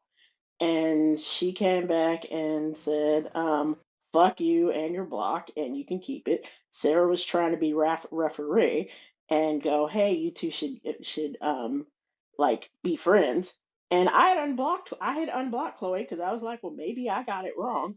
But Chloe said, fuck that, fuck my block. So I just put it back up. And that's okay. And Mother Superior is just trolling them on. But I don't get it. I hate blacks, Jews, and women, and we still follow each other. You're a troll. But it's different. You're Pepe. Everyone knows you're a known like racist on the app, so we just accept you for who you are. I mean, here's the thing. You know what, Pepe, if you want to own being a racist, great. But what I have seen you do is try to get a reaction, especially when people like fire shots at you. And the way that I look at it is if somebody decides to hit under the belt, I don't care what the other person comes back with. So I am all access. I don't have a problem with fighting dirty, and sometimes fighting dirty is politically incorrect. So I pegged Senor Pepe as an emotional manipulator. He knows that he can trigger people, and so he plays with them. He uses them as chew toys Who in is ways this? Is that. this Nicholas? Mother, who are you? This is Valia Harkonnen. Yeah, but who the fuck are you? Valia Harkonnen.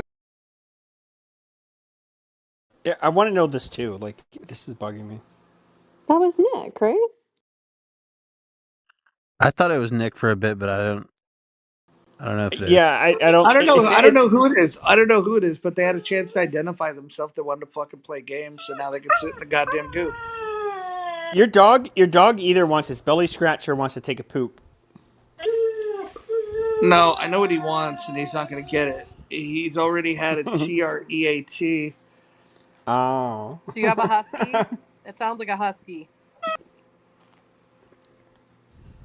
He's an old English bulldog.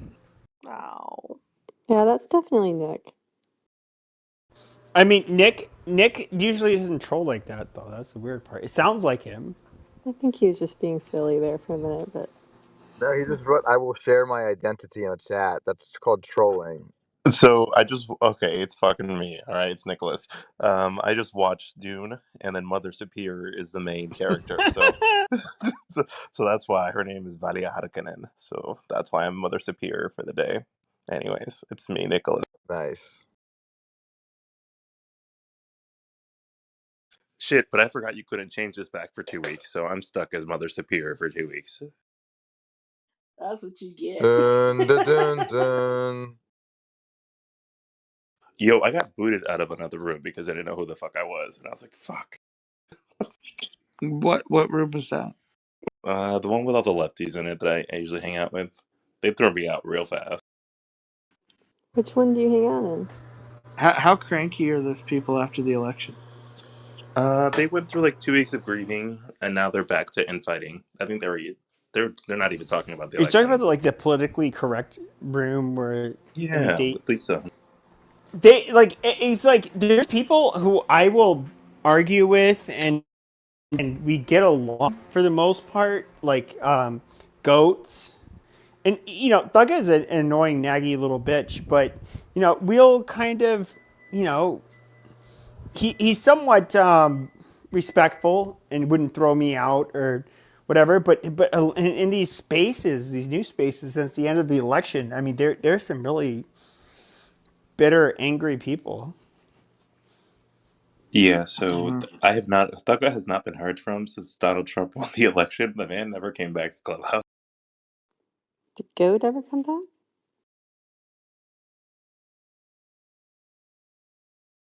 I'm not sure if he's coming back, but he's been gone for a while. Goat's on the app a lot. He's been back 20. That guy's a fucking faggot. You can say what you want, but he is an articulate and educated person. So it's interesting to have a You really discussion think with him. that's a compliment when you tell black people that they're articulate? No, but he Oh, is for a black see, this is where I person. was He saying earlier. absolutely is.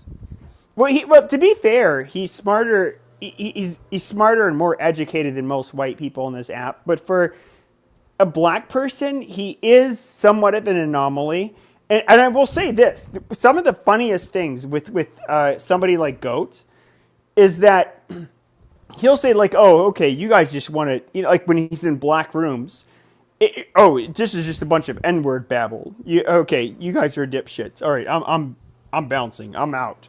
And he kind of like has this way of chastising black people in a way that I could not do. Obviously, because I'm not black, but it's obviously going to be like slice harder because he here's this like kind of like somewhat pro black person that is just he'll use rhetoric that even I really don't do. It's kind of amazing, honestly. Like are smart black people are kind of, I don't know how to put it. Stop They the are more, preposition right there. Smart black people are like yeah, you're just I can't. Okay, keep going. yeah, but smart black people are kind of more racist, or I should say more harsh shit towards black people in general, because they're not retarded. They know how a lot of black people are. Um, they just have like this undercutting undertone that you do, that they can get away with, and that people will listen to, and it will resonate with them. That an outsider like white people cannot. They just could not pull it off. So it's interesting to watch. There's a lot of black people. I mean, I don't. No offense. It's just in the United States, at least. I think it's fascinating that you're going on and on and on about how you're impressed that a black person can be articulate. It's amazing. Well, it should be because, like, I I mean, typed oy vejmer in the chat. That's Yiddish. It's just oy you said vejmer. oy vey, so you said I'm not a Jew though. Like, that No, means I nothing. am Jewish and I'm saying oy vejmer, the full oy vey, because of what you're saying. Oh, okay. Well, I mean, why don't you guys start another NAACP and race bait and You got do no. I'm whatever? just Brian. That's just my personal response. I was just saying oy vejmer. Keep going. Yeah. So, I think that when it comes to like, and this is what's the real thing. Like, when it comes to people criticizing their own community, they're generally going to be the best at it, and they are. It's going to be. And when it comes to racist people, whether they're black or white, it doesn't matter. When they see people cutting down their own, especially when it comes to class and education, they're going to catch on to it, and they're going to be like, "Oh my god, like holy shit, this guy's like saying all of the words are coming out of my mouth that I wish I could use to like describe these people." I would say So, that's see, somewhat Pepe, you normal. can't get mad when people call you racist when you say stupid shit like this openly. Like it's just proving the point that I was trying to say at like earlier. Like I know that I actually don't think you're trolling all the time. I do think you actually some believe some of this shit. So don't get mad when people call you racist when you say stupid shit all the time. I don't get mad. I mean, I would love to see that it's Hispanic and Asian and white women that are twerking on ambulances and police cars and all of that shit. But it's just not the case. It's just we know what color they are. It's there's a difference when it comes to behavior and what's seen in certain communities and what's accepted in certain communities. There's So, no okay, Pepe, just to be clear, like, do you believe whites are better than blacks? um in terms of outcomes, yeah. Okay, exactly. So, there you go, Sarah. Stop making like we put Pepe is very open about where the fuck he stands.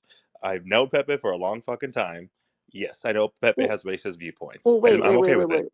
Wait, Pepe, do you believe that white people are inherently better than black people purely because of the color of their skin?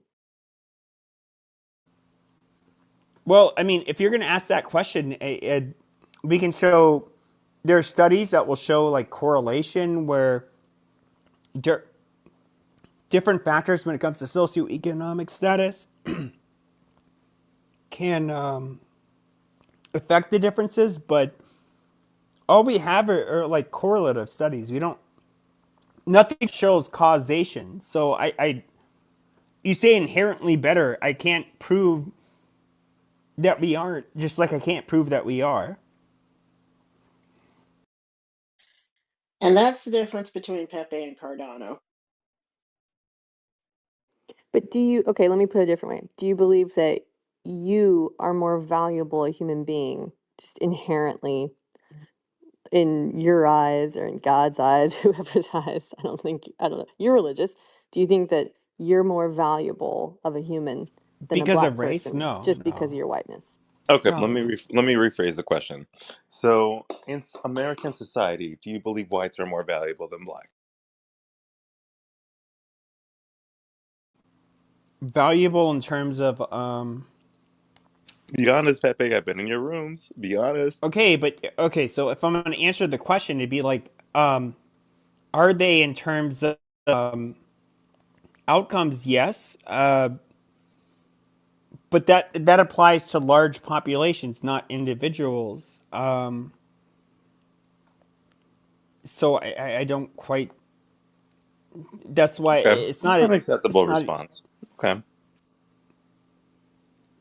See, I'm not hearing that Pepe believes that he is better than a black person that he meets in his life purely because he is white and that black person is black. I'm I not don't know why hearing Pepe's that. trying to sugarcoat things today. We want the real, authentic Pepe that comes out in his rooms. Like, where's that I guy? don't think you're understanding Pepe though. In But I. spite of Pepe's whiteness, he's still not better than blacks. That's what Pepe believes. But when it comes to being better, so once again, like the law of large numbers, we can look at on average how different groups of people their outcomes. When it comes to individuals, it's quite messy. Like if we were to look at like even like a bell curve, for example, when it comes to women, how fast are they? On average, men are faster, but you're still going to have women that are faster than the overwhelming majority of men. You do have to look at individuals. Like I don't think that by virtue of being born of a specific race that you are of some in some way like of a more inherent higher inherent value. Like that's not something I would ascribe to. See, to me, that's a true racist. That's why I'm not as convinced that Pepe is a true racist in that classical definition. Does he say racial slurs? Yes. Does he, toe the line? Like, does he border on inappropriate racial comments? Of course. But, like, to me, that is not equivalent to he is a racist. That's the part. I don't know. That's where I'm kind of struggling with. This is too much effort to trying to tiptoe and pussyfoot around. Are they racist adjacent? Are they actually racist? Like Pepe knows, like this is a lot of labor. I'm just gonna be honest.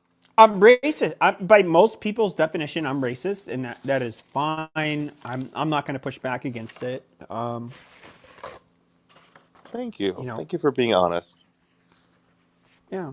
That is one thing I do respect about you. I just think we've set the bar too low for late that label. My, I just think it's to me it's to be used against people who are truly like hateful towards someone else because of the color of their skin, and that they truly believe that they are less than a human, that they're just not as valuable and just because of the color of their skin. Are you just saying this because you were labeled racist the other day by Hakima, who is the No. arbiter of all racists on the app? No, I've always believed this. I really don't like that we use this term so much. I think it's misused a lot. Why do you think Hakima might have labeled you a racist? If you had to guess as to why he thought that you were part of that crew, why do you think? Because I don't subscribe to the notion that systemic racism is a major issue in our society. And I guess, in his words, he believes that I have been dismissive about Black struggles. I don't, maybe I have been a little dismissive. I could see where that's a fair criticism. But I still don't think that that's Respectfully, equivalent to he's me being dismissive racist. of the shape of the earth.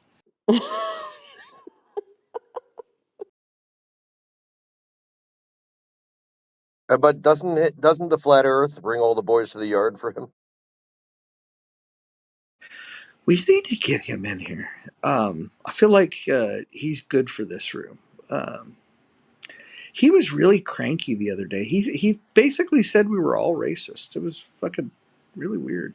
Well, except me. Like there was a yell, yes. I was kind of put off that I was not thrown into the white supremacist batch. Typically, No, no, I no. Liz, you're a white supremacist. I'll call it out. Liz, what Hakima said to the black folk in the room was that that they were self-hating. That was the category that he labeled all the black people in the room. no. I got not racist. I did not get self-hating. Ooh, did he not know you were black? He's got to know. He doesn't have to know, Liz. He doesn't have to know. Nobody has to know. They're It's gonna the best know kept secret on the app, Liz. Nobody knows you're black. until they do. Although you know what, I get Jewish first. I get tossed out of a lot of the rooms because you know If you're I'm a black and Zionist Jewish, teapot. can we call you bluish?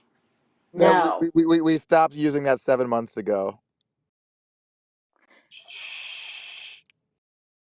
I think that's where I might have been confused with the teacup.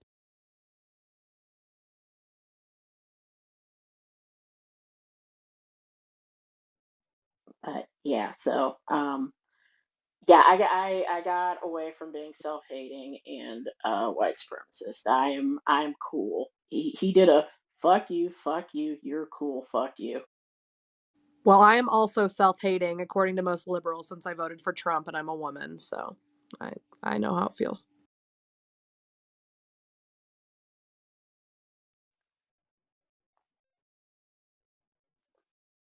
Hey, Damn it. Roger, or is it time for us to enter a feud? We're trying to exit feuds, Jeff, but if I could page Abe back in here and we could see if you and him could figure out if you want a feud moving into 2025 about uh, such topics as we were discussing the other night. You rather enjoyed that the other night. That was very interesting. You know what I thought was interesting was last night you didn't show up, and he doubled down on the conversation. In fact, he took his secular humanism to another level and could not. We started talking about subjective morality, which he subscribes to, and when we got onto age of consent laws, let's just put it this way: he's open minded to a discussion about it. Yeah, yeah, he's Minute got a for us. very interesting approach, I have to say. But Roger, I do have to say I have a feud with you that we need to work out, and frankly, I have the same problem with almost everybody in this app. Wait, is We that don't. because is that because I'm getting more black women than you are? No. You have no idea how many black women I get. But I feel like not that we can share, but I feel like there's enough to go around. It's because it's all you can afford, dude. Shut up. No. Whoa. Anyway, moving on. No, but I do have a feud with you and with everybody else who thinks that we subscribe to ideologies. No, we ascribe to ideologies. It's a pet peeve. It drives me fucking crazy.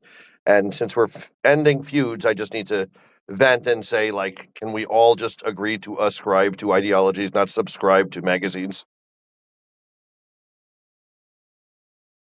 I have to think about this one. Um, so, I so said it. you There, I said it. okay? So you believe that we should ascribe, not subscribe. Okay, No, I let me mean, think about English that. believes that, but like you can blame it on me. Well, I need to think about this. Can I ask you this? Or do you believe in subjective morality? I don't think so. If that's what Abe believes in, I think I'm against it. Yeah, But that's where I found myself too, dude. I literally last night started contemplating that I need to like join a church and get baptized again, because I wanted nothing to do with his new religion. It I feel like the more he talks, the closer I get to Jesus.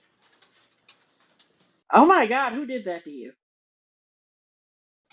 That was Abe. I mean, we were Fuck that getting so guy. close with you, Roger. We were getting so close with you. So there is okay. So when we talk about the age of consent part, like I was in the room for a little bit, but some of the arguments weren't like in the modern context they sound crazy, but in like historical context they don't really sound all that crazy, you know. So, but I only stayed for part of it. I think I was there for the early part of it, and then it got worse. I mean, he's your exceptional leftist pseudo intellectual. Oh, it's Dr. No, no, Catherine. no. Hi, It's Dr. actually Catherine. simpler than this. It's simpler than this. It's he's tolerant of leftist ideas just like other humanists are because they'll include in their humanist manifesto Marxists under their umbrella, which is an uncomfortable truth for him to deal with. But really, like the origin story is a lot simpler to understand. He was taken to church when he was a kid, and he's resentful towards his parents, so therefore he started, uh, you know, ascribing to a new religion because he just decided it would anger his parents. I mean, that makes sense. Other than the church thing, because I kind of pegged him as like a fallen Jew. Yes, that's what I meant. I do hope that people really do start going back to church. I think it's good for the soul and for the community and for the mind. Nicholas, have you read Leviticus 18:22? Yes. But I also like I think that like Really, Roger? Did you really? the whole like the I'm church sorry. hating the gays thing has gone out of style. Like there's plenty of gays that go to church nowadays. It's 2024. It's not 1985. Trump's Also America. also most churches don't really care anymore, I'll be honest. Yeah, especially if you tithe, they really wouldn't care. Yeah, I And mean there's extremes, right? I've got to imagine something, and I say this as a straight man. I would imagine when you lay with a man, it's nothing like laying with a woman. So, like, I'm not even sure 1822 But applies. but if you laid with a man the way that you lay with a woman, that would be detestable, saith the Lord. I mean, I don't think you can. I honestly, like, I don't think you can. Men don't have vaginas.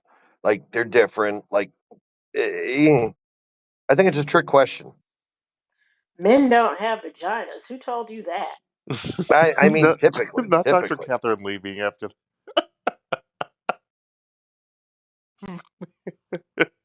uh, you crack me up. Men I mean, have the most vaggy Nothing's funnier vaginas. than you like taking me through like an accountant. What makes a nice male ass? Yes. I mean, there's a specific plumpness I like. You know, like the perky little No, booty. no, I don't know what like. Okay. No, No. no, I know, So Brian. I can let me describe tell it you. for you if you want to So know. I don't like them to be too tall, but I like them to be just tall enough, and then I like the booty to be perky and like plump, and you get like that. It's got like that bouncing effect. You like The way you slap it, explained it to me, it and seemed it a bounces a little little plump bit. was a Like priority more than perky. So I don't want an ass that like you hit and I feel like I'm hitting like the hip bone. Like that's painful. Like when you're fucking that is not a good time. You need a little bit of cushion, to make it an enjoyable time, you know? Pushing for the pushing. I mean, that's what we say as straight people. Man, Exactly. So all ass is a good thing. Come to healthy debate to Roger's house to infuse. Ki- Stay it- for the cushion and pushing. Nicholas, you don't have to go to men to find asses to have sex with. Women also have asses. Have you dabbled, Roger? Have you like hit it from the In a back? woman's ass, yes. What, Roger? Roger, I didn't I, know I, you were married, or Can you did you I provide mean, know? details? Like, how does that Nicholas, work for did you? you Do you think just only ask? gay men like asses? So hold on a minute. Can okay? I need a moment here. So can you help me understand how you ask a straight woman if you want to hit it from the back? Like, how does that like? Do you just bring it up over dinner? Is it something you talk about before the date? Like, can you help me understand what's going on? Generally, in the midst of doing whatever you're doing, she just looks at you and she says, "I want you in my ass." Really? So the women request. This is fascinating. Hold on, I gotta take some notes. Yeah, what she typically says is, "Tonight is your night, bro." Yeah, it's our anniversary, or I just wanted my ass. One of the two. Wow, I had no idea. This is interesting. Even the women are evolving nowadays. Yeah, yeah. I mean, particularly if they're over 40.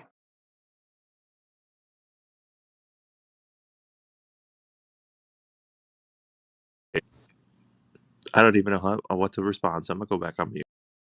You know, the 25-year-olds still think there's like it's dirty, generally, but the 40-year-olds are like that shit feels good.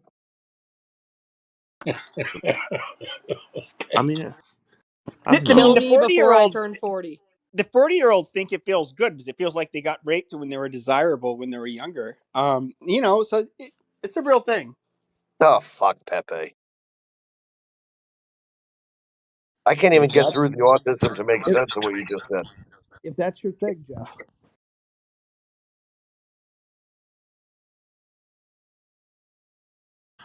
Hmm. Nothing surprises me anymore. I feel like I've heard it all on this app, but I actually have learned quite a bit. Wait, Like I you were learned, not aware that women gave up the booty hole? I didn't realize it was so common, especially with like things that I had heard about. I just didn't realize like this was a regular occurrence. You should ask Kelly.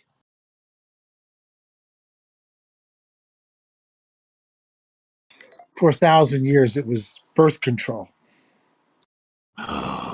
I never thought about it like that. Holy I thought shit, it this was has been only the going on for a long Mormons that time. did Oh my that. gosh. And It the was like a Catholics. loophole, Jesus Christ, Hey, I never that's thought. literally. what that's the whole I call it, the loophole. You know, I, It, I never it's a put two and two together. technicality, mere technicality. I'm gonna get me some loophole tonight. I mean, honestly, I've never, when it comes to, I've never heard a woman. I'm pretty sure everybody's trolling you tonight. I've never heard a woman like, "Oh my god, stick it in my butt." Like that. No, no, Sure means. Pepe. I just want to be clear. No one's trolling you, but we agree you've probably never heard that. No, no. I Jesus. mean, so like when I was a teenager, I would do that, but it was like, I remember like it didn't feel comfortable for the woman, and no woman's like really asked for I it. think when you say it doesn't feel comfortable for the woman, you mean that you didn't have consent and she was telling you to stop the whole time. Well, no, unlike when you got circumcised, I had consent, so Oh, it was perfectly fine. No problem whatsoever. But it was a little uncomfortable. Maybe we have different struggles. Okay, my dick is bigger than average, 7 inches. It's not a whopper. But it's bigger than post a average. photo. If you're gonna talk about it, post a photo. Yeah, hold on. Let me just make this very clear. Any man that talks about how big their dick is, it's almost a dead giveaway that it's a tiny wiener. But I'll go po- ahead. Go I'll ahead. post my Yeah, dick yeah, photo if you sure, Is post sure. the Yeah, yours. no, opposite it's not. true? It's not. So like If you say how so small it is, that means it's really bad. No, you sure. might actually be honest, and it might be small, but it's a To be better honest, play. Hold on, it's I a better play to always say it's small, because if it's small and then they see and it's small, then you have the virtue of being honest, and then even if it's mid-size, then it's like you have the element of surprise that like, oh Yeah. wow, he's under promised over delivered, and then if Yeah, it I was like to keep large, then expectations low. Yeah. yeah, I mean, Yeah, exactly, but the you set the problem bar real is, low. yeah, but the problem is though is that there's like there's literally one person on all of Clubhouse. It's Mon, who knows my real name, my phone number, all of that. I don't come here to hook up with women. but But what with about that the being gays? said, Wait with a that minute. being Are you gonna said, post like, your dick photo or no? yeah, I'll I'm not post gonna mine. post any of that shit on here. Um, There's a lot of things I don't do. I don't dox. I don't threaten people. I don't, I don't give like extremely revealing information. I don't make up shit when I talk about my Well, hey, history. let's go to the hold on. Let's go to the chat real quick. Put a one in the chat if you think Pepe is being honest about having a big penis. Put a one in the chat if you believe he's got a big No, a one. Put a 7 inch two in the dick is not. put a two in the chat if you think he's exactly. Yeah, a 7 inch I dick is not like. I'm kind of It's torn on not a this, monster Roger, dick. because what he has testified to is that no woman's ever asked him to fuck him in the ass or fuck her in the ass. I'm sorry. Right, right. I might have hit on some truth there accidentally, but so that is either because of his inadequacy or because he has a giant cock. Well, I Um, guess actually look at it the opposite way. Maybe if you had a dick that would satisfy their vagina, where they actually no, get no, off, no. they wouldn't want you to Pepe, stick it in their butt. No, yeah, no, no, no, no, no. no. No. You're being you're being a Gargantuan. Pepe, little that's coy what I'm here. actually Gargantuan. saying. Literally, it's what I'm saying. Literally, I'm saying I'm torn whether to say you don't actually have a giant dick because I maybe you don't have do. a giant Maybe dick. I have a dick that's 7 inches. That yeah, is that's not bigger giant. That's than definitely not average. giant. It's not Yeah, giant. no, That's not. no, It's no, not a no, nine no. inch You know what? whopper. I cannot. I You cannot. convinced me. A 7 inch dick, no woman's going to run from for anal. 8, 9, 10, 11. Yeah, they're gonna say no way. But If Who's I seven? okay, Okay, if hold my on, hold dick. on, hold on, hold on. You guys sound like people that have never put a penis into a woman's ass. It's not about length. I have It's when I a was a hold on, pause. It's about girth. It's not about length. And so the girth is a big issue. The fact that you guys don't Roger, the to be fact that you clear, guys it's don't it's both. the It's both. fact that you guys don't know that tells No, me no, that you're Roger, it's inexperienced with both. women. It's both. Don't Okay, gaslight me. It's both. so Roger, that is a thing. So like, I've seen like on Reddit, I'm just browsing, and all of a sudden it's just like hook up Arizona, and it's just like a dude with like a fucking soda can, and his dick is like as wide as the soda can and like way longer, and I'm just like, that maybe there's a size queen that will appreciate that, but I'm pretty sure most women are just gonna be like, God damn, that's like fucking terrifying. No, my dick is not wide like a soda can. It's not 10 fucking inches. It's not like, I could be a fucking, well, porn stars I don't think have big as dick as they used to, but I don't know. Maybe I'm wrong, but I definitely, I'm not one of those people with like a monster scary dick. Like, that's definitely not me. I have a public announcement. Should I go for it? Yes, Is it going to be please. sure, like, we Sarah. don't Go Okay, care ahead. about I dick want to. size. It's all about the guy that matters. It's all about his feelings and his Who's emotional fucking attachment to mocking us. me? Shut the fuck up, Pepe. Okay, so prior studies. No, wait. Here, this is a study from 2016. Higher percentage of men than women had ever had anal sex.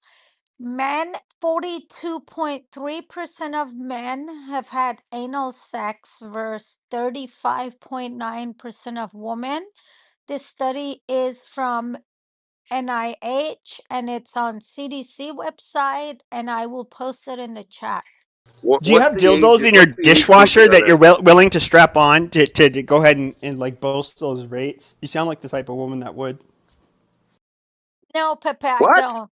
No, I don't. No.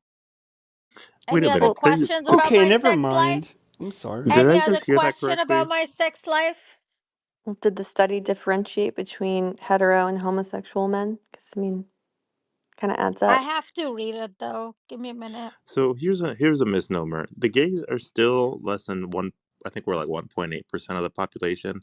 The majority of the gay community is bisexual.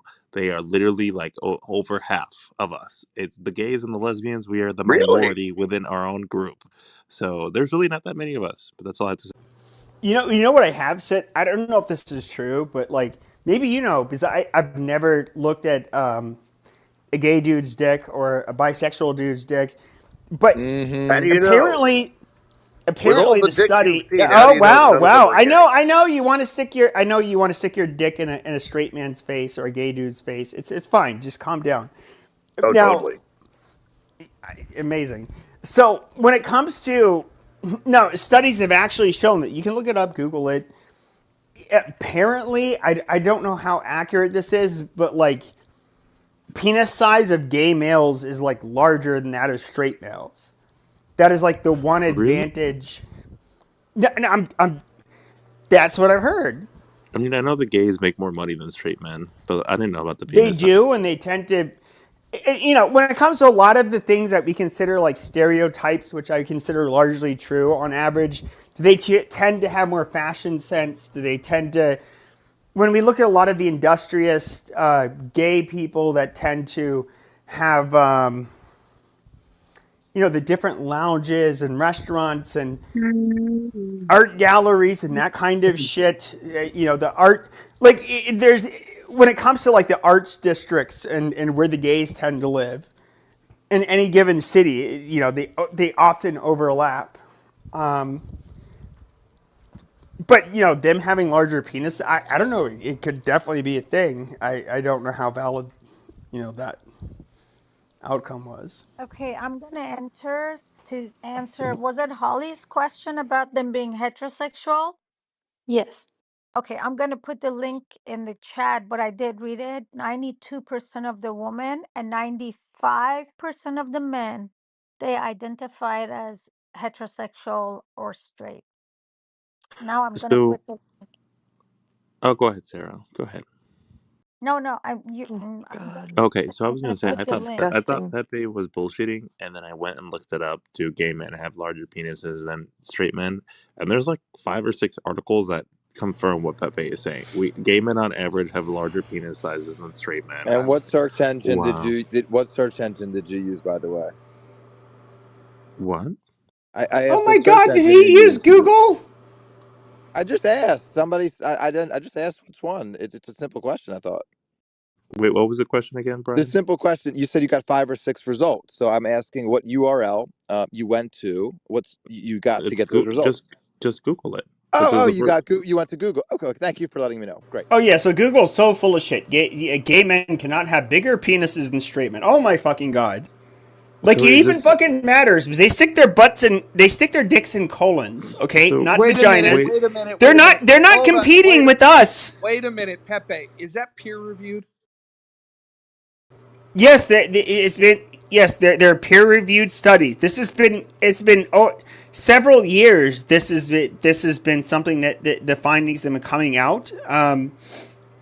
I don't nobody at least that I know of nobody knows why gay males would on average have larger penises. I don't fucking know. But Pepe, it can is what I it ask you a is. question? Pepe, I got a Yeah. question for you. How do you feel knowing black men have bigger penis than you? Well, you can say like statistic on average. Okay, so there's no like quote unquote real peer reviewed study that shows this. They all come up with like wildly different results. But if my guess was, do black men large? If the distribution of sizes was going to sway larger or for black men, it's probably true. With that being said, I don't have a little dick. I'm fine. I don't, You're I'm still I'm not smaller than trying the to drill. Yeah, average. but What hold I on. just want to know though. But I'm not trying to drill down black women. I'm not trying to get Lakeisha pregnant. I'm not trying to have babies, kids. I'm not Okay, trying to do okay. any of that shit. Can I interrupt you? I'm just because I see people saying this is the side of Sarah trolling. No, it's not. People called Pepe racist, so I'm trying to see how he feels about knowing black men have bigger dick than he does.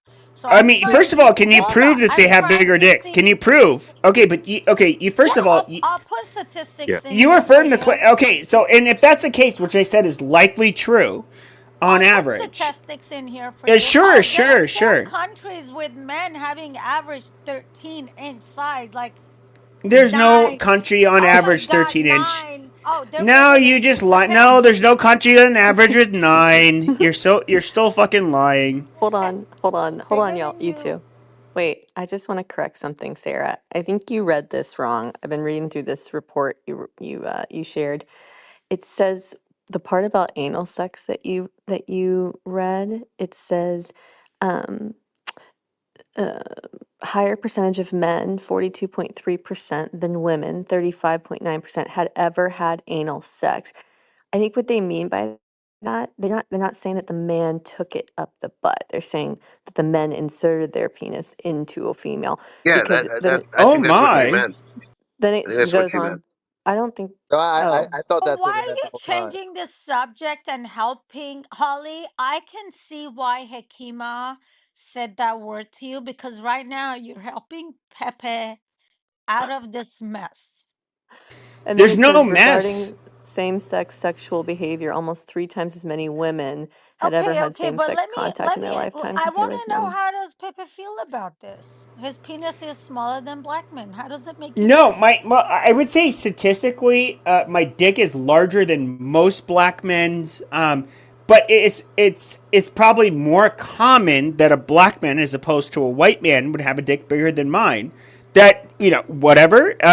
Just like you're far more likely to be a professional athlete if you're a black man, at least in America. That is fine. I don't feel any way about it. I also am not as we can look at the. And I'm only talking about statistics here. I'm not talking about causality.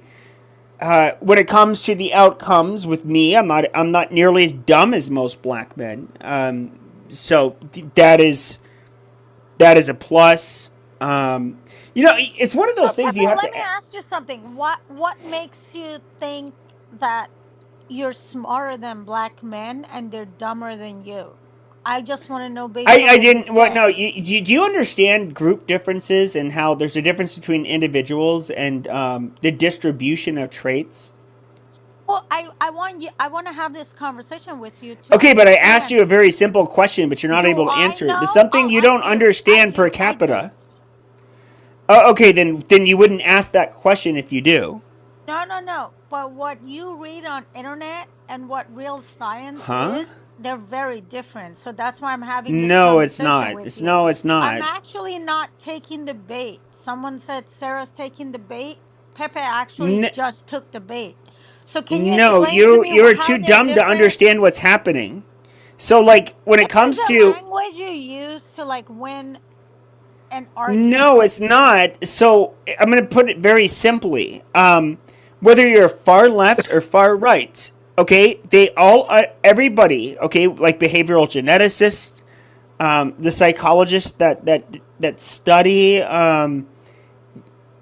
differences between human populations, the outcomes are different between, for example, whites and blacks. That is a fact. Nobody denies that. Nobody. I don't Absolutely deny the nobody. How outcome far left? either. Okay. Then okay. So they don't deny it. What they argue about is the causality. Is it nature or is it nurture?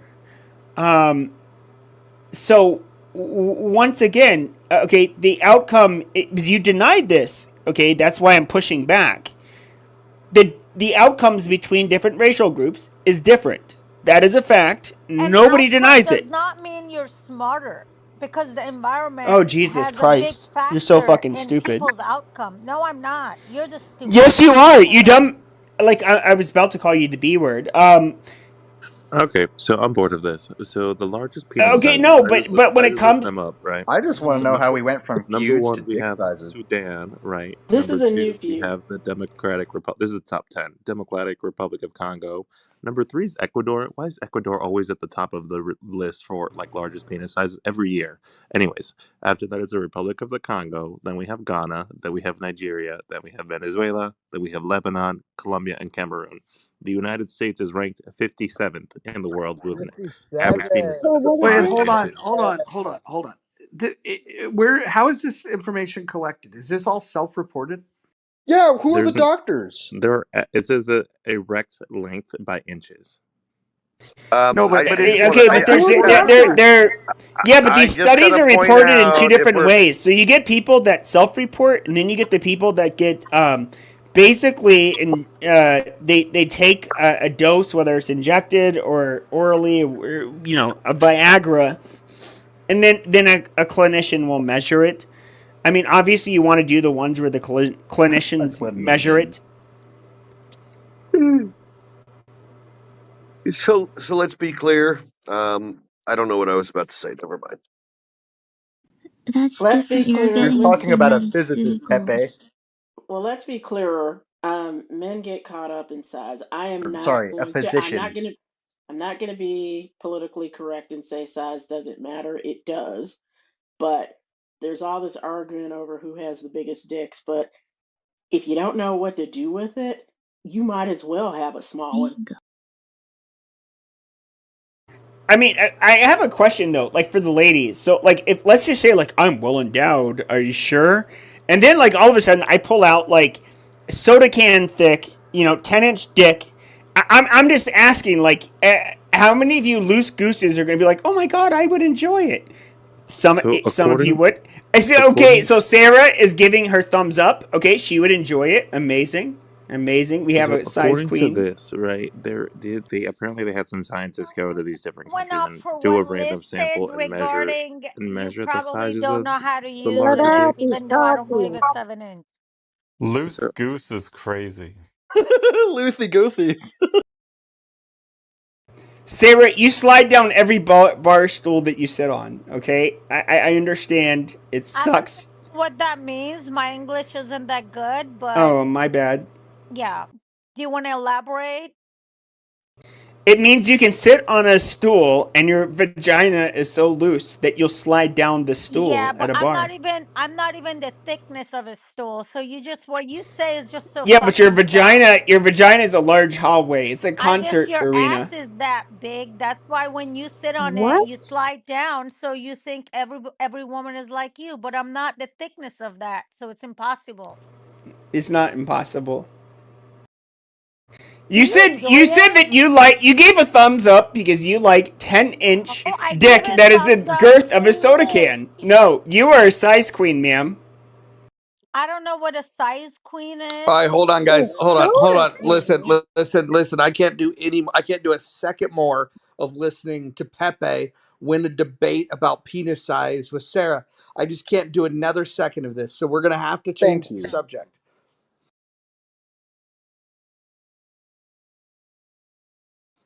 All right, let's get back to ending feuds. Who else is still here? Jeff and Abe, do you guys want to settle your feud so we don't drag it into 2025? I don't think it's a feud. I just think we don't agree.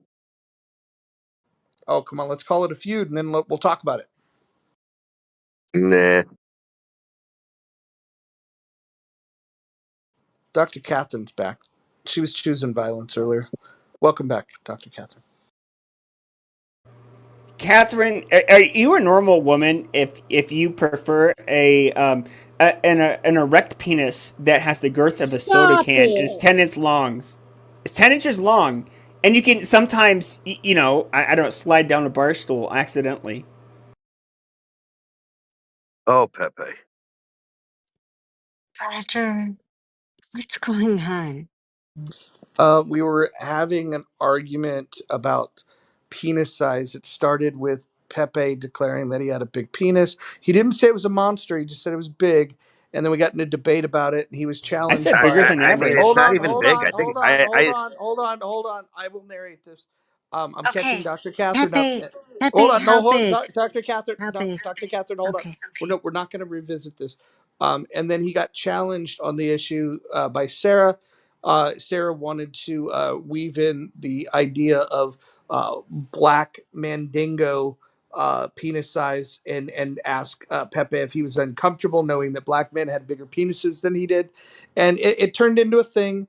And I think we successfully grossed out most of the room. And so, yeah, we're moving on from that topic. Thank you. Sarah can fit a bunch of bowling pins in her vagina. I mean, it's not my fault that she's a real size queen. Whatever floats her Pepe, boat, I support Pepe, her. Pepe, please shut up. Please. mm, yeah, shut up. Hi, Michael. Are you feuding with anybody? Um, my feuds are established. I don't talk to Monica, and I would never Wait, wait, again. wait, wait, wait, Michael, you have to tell that whole story. You did talk to Monica, and then things went south, and now you don't talk to her. Can we talk about the Well, part when you did talk to her? it's the daily racism on Clubhouse, right? I know exactly what he's talking about. But So wait, but you were having conversations with Monica uh, prior to you discovering that you didn't like her. So what was going on during those conversations? um, same as like what's going on with this conversation, Clubhouse bullshit, right?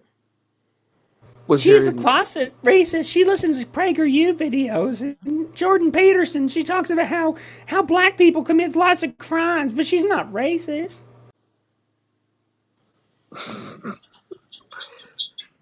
Oh man, where is Monica when we need her? We need her I for mean, I this. love Breaker. PragerU's the best. Those dirty fucking N-words. They need to behave. I feel I would slap Pepe in real life, like Pepe, shut up. legitimately. Like Shut Michael, up. I feel like I would hold him for you. But I'm super Monica. I would chill, call but the I would cops on you slap and I'd the have them bitch out shoot of your you. Pepe, black monkey ass in real life. Pepe, shut up. Shut up. Shut up. Roger, when it happens, forgive me.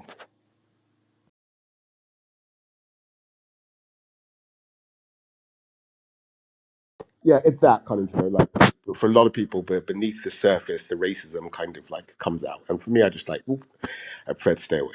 That's all.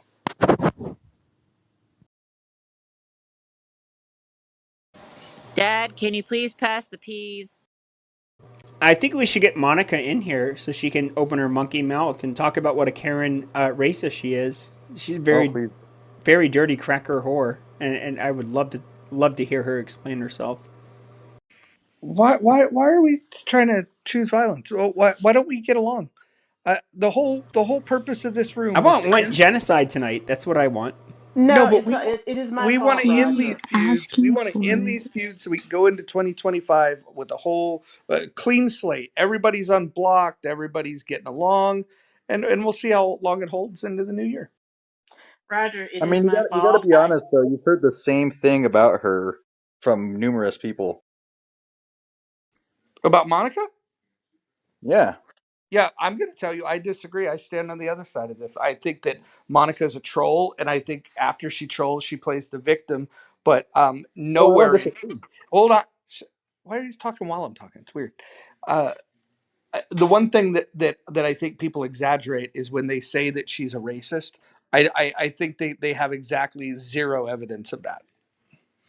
So, Roger, but like, what's it called? So, I'm saying it, right? I don't think I would say something without evidence. Like, I have a high tolerance for people, even Pepe.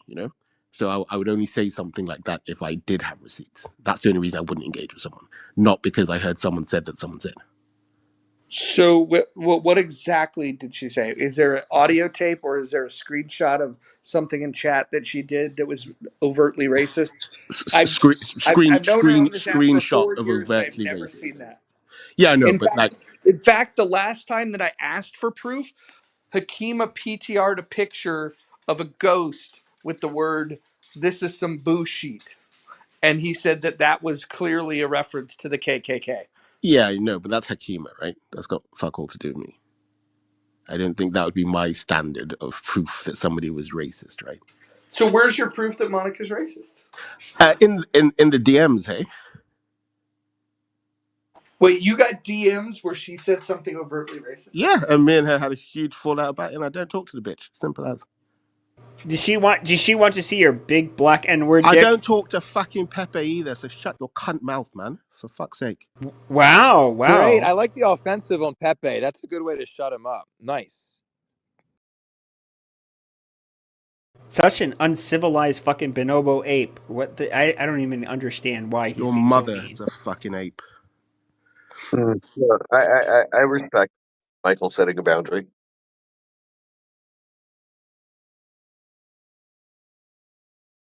Hmm. All right, so let's go back over the list that Hakima came up with. They said Hakima said that Pepe's a racist. What do you guys think? Put a 1 in the chat if Pepe's a racist, a 2 in the chat if you think he's not a racist. Just say yes. It's fine. I won't get mad. No, I he's agree. definitely a I could just racist. I could never tell if Pepe is doing it for satire or not, but him talking about his penis, that was over the top. Well, see, I said something nice about him earlier, and apparently that was enough for him to quadruple down.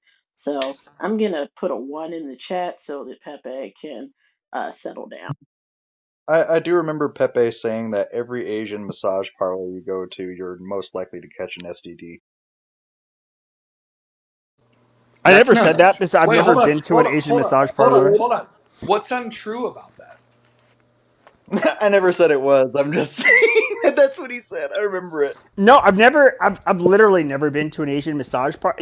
I'm not gonna lie. Like, if I was like too lazy to jerk off, but then I'd have to like I don't know, be not lazy enough to go to an Asian massage parlor and have them jerk me off or do whatever it is they do. But then I have to pay money for it. I mean, it's not like not really likely to happen. You could So go on Groupon and then get a discount. Like if you refer a friend, I think you get like a free visit. yeah, but I just go jerk off. That you know what? I can jerk off myself better than a woman can jerk me off. So Or I'm you can get a really man to do it God, Pepe, probably. you're like the Donald yeah. Trump Okay, of your that's own just time. gay. That's super gay.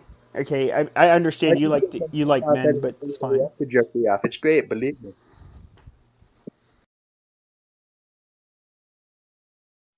Why would Asian massage parlors be more STD ridden than others, especially in the States? This one's. I'll take this one. I'll take this one.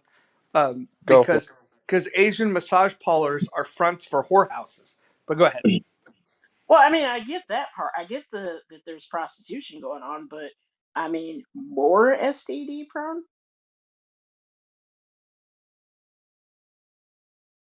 I said what I said. Because of sexual traffic that goes in, it's more likely that STDs will gather around that area. I feel like whores, unless we're talking about specific crack whores, are pay more attention to STD prevention than the average Joe.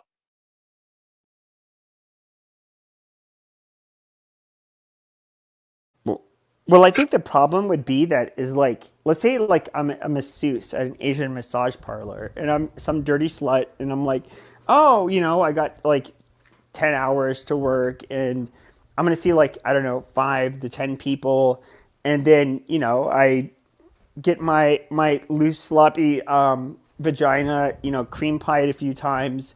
It's probably likely that you can't get there's no way to prevent you getting nutted in by a guy that just a few hours earlier had an STD, unless you literally make him wear a condom, and it so happens to not break. And of course, any guy subsequently that ends up fucking her is gonna get it. And of course, like with oral sex, it's gonna be the same thing. I personally just would not. Probably this, like, after a hand job, probably fucking with a condom is probably like the safest thing to do. getting like oral sex without a condom is probably a lot more dangerous. But wait, whores are letting you go raw in them? Like that's a thing that's happened after like 1984? They still do it. That wow. But Got to pay top these dollar. a lot of these Asian women are like basically indentured servants. It's all about making the business, money, and so they're not gonna they're Right, not but gonna turn down customers. diseases and pregnancies are bad for whoring business. So I would think that they would stay on top of preventing those things because that disrupts cash flow. Hey, Liz, I can tell you the only conversation I've had in the last 6 years about condoms was a woman who insisted she did not want to use them.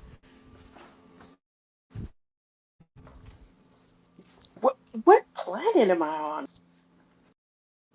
No, Earth? you never met I women find that that are very strange. like But I've met several women that like they will not fuck with a condom. When I was younger, I was dumb enough to sleep with them, but They're probably allergic to latex. You just tell them to look into animal skin. It works better. no, yeah, no, I mean, no. Apparently, I'm women talking Or a at actually long like least the time way ago. it feels better without a condom. Who knew? Luckily, the only time I got, the drips from sleeping with a woman, it was my college years. And no, it was actually after my college years because I'm a piece of shit. But, it's just more like, oh, neither of us have condoms, but we're both like impulsive and we're just like, oh, yeah, yeah, we're just going to fuck. And then, it burns really bad when I pee the next day. And, you know, Do that's y'all just part of the think? cost. No, no, I'm having all of the panic attacks listening to this. Well, for the women, supposedly, they didn't know it didn't burn when they peed, so they didn't know that I got the drips.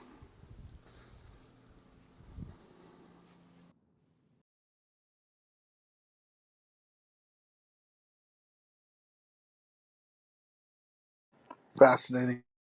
That was I an think we're awesome in. story, by No, the way. I think we're gonna change the topic now. But I'm gonna defer to the room. Not the people on the stage because you guys are doing a lousy job. But anybody in the audience want to just recommend a topic change, and we'll go there. We'll see how that works. Um, I know that some of the people on the stage are obsessed with race and dicks, but I think if we try really hard, we can find another topic. So I'll just go look in the chat and see if we can get a topic. Anything new come out about the Germany attack? The Any new info on that? Nope.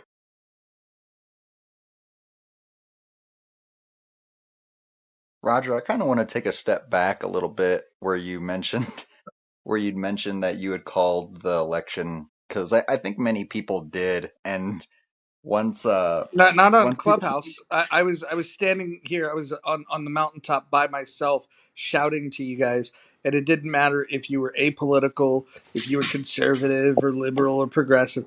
You guys all thought that I was wrong, and I called it perfectly. it's But it's and funny then when now. and then when the election ended, then you got guys like Dominic that said I called it, and it's like no, you fucking didn't. I'm the It's only one that called it. Period. it's funny now because you see on certain buildings that were murals of Kamala Harris, and now people are painting over them. It's so fucking hilarious now, just about the fact that people are like, "Oh wow, okay, I guess we got to go back to red." Which is why Roger was inviting anybody up to stage 3 4 weeks ago to 3.5 2 weeks ago to defend their position and defend Kamala, and nobody could legitimately do it. And Roger was at the mountaintop doing it. We were all there listening, and nobody could come up and defend it That's with because all the legitimate deductive supporters have reasoning. moved to Canada. I mean, I remember listening and I just like thinking like I hope he's right. It's like I was going back and forth like between a sense of dread and like hoping that Trump would win. Um, but yeah. I didn't know. Hats off to you, But Roger. yeah, he was right. I hope he was right. But yeah, he was right. I hope he was right. But It yeah. was great, you know. You know, I know Kamala, she had that little earring headpiece going on, but you know, I still won. I still had it. Yeah, I mean, Roger called it, and I was happy. I didn't have the level of foresight that Roger had. I'm giving Roger a compliment. He had a level of foresight that was, I guess, better than mine. Oh, fucking Jules, she was all like, "Oh, it's all a conspiracy." Fucking my ass, lady, man, whoever the hell you are.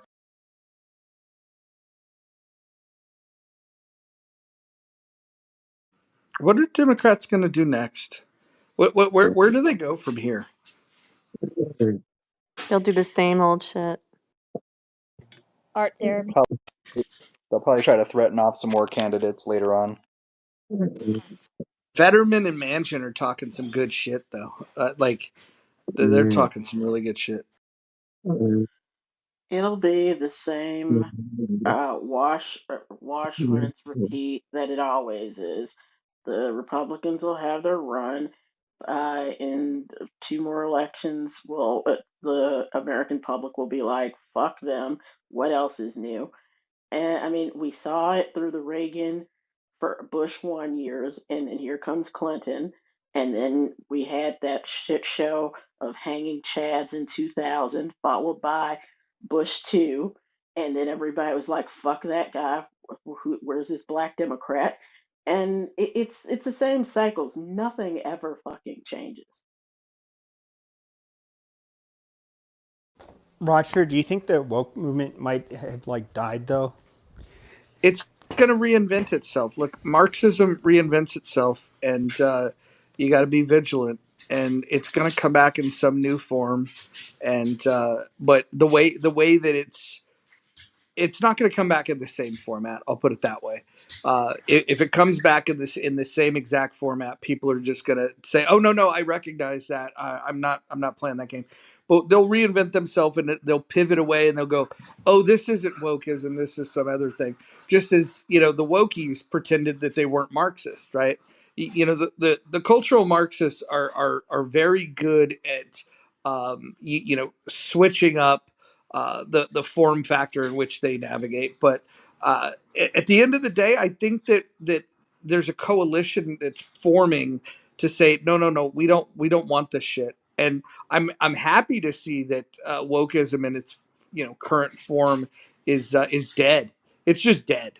Like even in big city, even in Seattle, it's like you have people that are just like they know they're defeated. They still are woke, but they won't try to beat you over the head with it because they know it's like they still carry the stick, but they realize that it's like a wiffle ball bat instead of a wooden bat. They realize it just doesn't hurt as much anymore, and so eventually they'll get tired of swinging it. Do you think he'll take the Suez Canal back, or the Panama Canal even? Both of them. I think by the end by 2050, I think you guys don't realize what's about to happen. We're still one of the wealthiest countries, and people look at things like, oh, but China, they're up and coming. Yeah, China by 2050's population is going to be cut in half, and all of a sudden, all of that stuff that rapidly built up is going to rapidly decline. All these cities that they built is going to have a bunch of fucking poor people starving to death, and the United States is going to still weather the storm. You guys don't fucking seem to get that when you have a lot of fucking wealth and when you have a concentration of intelligent people that are advancing the most advanced technologies, you're going to stay ahead of the curve. And so when other countries suffer setbacks, we hit a setback. We've declined recently, but now we've recognized it and we're putting our foot back on the gas. And as we put our foot on the gas, we're going to get in the fast lane and we're going to pass everybody up the way that we've fucking been doing it since fucking Dub 2. America's back, baby. If you don't fucking know it, let me just say this with certainty. By 2050, the gap between us and the next most powerful country will be bigger than it was in 1990, which was what people talk about the biggest delta that there was. We are going to fucking win the fucking war with AI. We are going to win the war with robotics. We are going to take fucking things to the next level, and everybody else is going to be in the fucking Stone Ages. And I'm telling you, you fucking heard it here first. Why everybody else is saying, no, we're moving in a multipolar world. No, you're not. That's fucking wishful thinking. You've been reading too many fucking, fictional novels. Here's the fucking fact. America's going to stay on top for at least another 100 years. And in fact, these next 100 are going to be the best that we've ever had. I Yeah, gotta say to statistically, that, 70% of manufacturing is moving right into North America and America, so that aligns with everything Roger's been saying. I'm sorry, go ahead. I I didn't mean to cut you I off, do I East. do gotta say that I gotta say Roger's on point with what he's saying. All I gotta say is if we win with AI, we just better pray. Like we just better pray there's no EMPs or no fucking other foreign conflicts that we have going on as far as with our electronics and stuff like that, because that's the kind of the real key shutdown right there as far as like everything with the internet and our electronics. Yeah, like if I hope that we can expand that gap within, with it by 2050. That would be cool if we could. I mean, if you're right about that, then hell yeah, good for you, brother. Dude, we're building data centers in space. We're about to put a fucking data center in fucking the Yukon. Fucking like when this happens, the compute that we're going to be able to generate, and the cooling that will be afforded in places like space and in the fucking Yukon. Like right now, we're in this fucking like catch up mode, but we haven't been in this mode in a long fucking time. Like not since fucking the Japanese hit Pearl Harbor did we have a fucking flame lit in our fucking asses. And I think we fucking needed it. And so Yeah. I'm looking forward to the way that we are going to lap people. We are going to fucking lap people. And by the way, they're going to fucking hate us for it. If you think people talk now, oh man, the fucking capitalists, oh, it's easy for you to say, you greedy Americans with all your money. Dude, in 10 years time, in 20 years time, it's going to be the norm that the average American's got $10 million in the bank. This is going to be fucking like, you think that we've seen the land of milk and honey in the past? We're headed into such prosperity that you guys can't even imagine the affluence that the average American is going to have, and everyone else is going to be looking at it as like, why did we not see it coming? They should have came to Clubhouse. They should have listened to me.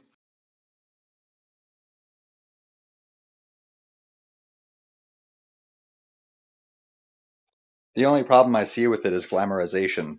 If people keep pushing the agenda to keep making AI more functional and more self-aware and like all Skynet mode and shit, you know?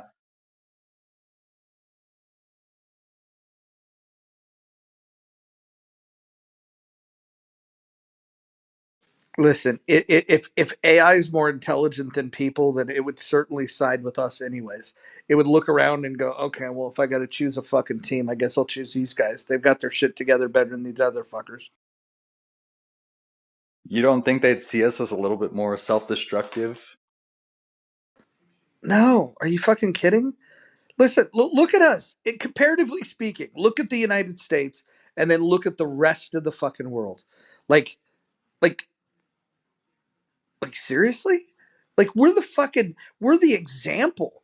We're like we're like the fucking superhuman. Like we're and yeah, we got problems, and in San Francisco they shit on the sidewalk, but once the fucking Democrats fucking like sit on the sidelines licking their fucking wounds, get out of the fucking way and let people that fucking love America fucking do their thing.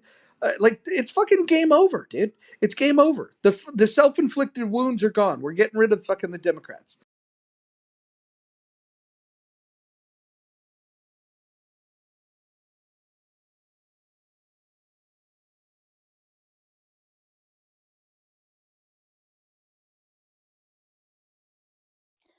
Has What's the up, idiocracy Issa? Go ahead, Liz. Hello. has the idiocracy begun? No, it's ended. It's ended. And January 20th, Idiocracy's over. Hey, Issa, what's going on with the Guatemalan lighting people on fire in America? What do you mean? It's a news story. I didn't hear about that. But Yeah. there's a lot of things happening in Guatemala. A lot of things are getting uncovered that have only been talked at a local level for so many months, and finally they're coming out. A lot of Mm. interference from the U.S. through U.S. aid. Well, Um, that happened in the during the election. I mean, I yeah, know yeah, that. but it's coming out now, and Well, especially well, because it's being tied to the whole children trafficking as well. And all well. the children have been lost at the border in the US. A lot of But I them have don't know if been it's coming. just coming out now. I think that people on Clubhouse are just hearing about it now. No, no, no, I'm talking in general. I mean, nobody is really talking about it. Nobody really knows about it in general, anywhere. You mean the corrupt election that took place? Like, Yes, but all of that is linked as well to child trafficking. I mean, the people having done this are the exact same that are trying to interfere. Blinken is one of them. That's anti-Semitic. And I think a lot of people are going to be involved in this, and it's going to be huge story. It's the Biden administration. That's right. yeah, I feel like it's already a pretty big story. I don't know, maybe. I don't think it's too loud yet. I mean, uh, just this one guy, this journalist has been the one paying attention to it, one American, and he's starting to talk everywhere about it, and it feels like it finally it's taking a little bit of getting a little bit of attention from the bigger media, you know. And especially, I think that, well, have you heard about this Jewish cult that they just caught in Guatemala with 160 children or something like that? So I think that this thing, I mean, it's this is very minimal, you know, in like the bigger context, but I'm glad that it happened because, I mean, this cult is not liked, you know, by the Jewish community, but just the fact that it is a Jewish cult, it's like bringing a lot of attention to it, and I'm glad because it's helping, you know, with the whole topic to bring it to the surface. And so, yeah, we'll see where that gets. They're gonna put you on a list, these, so be careful. And these are just 160 children. I mean, we're talking about 200,000 children that are missing in Guatemala. Wow. How many people are in Guatemala? What's their population? 18 million.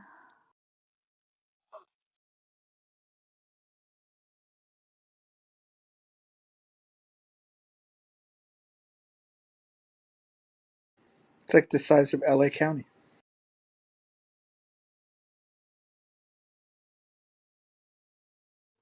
And I know you know because of JP, and he's been talking about it all the time. Uh, but it doesn't mean that it's well known, you know, out there. No, but there's a lot of journalists that are covering this.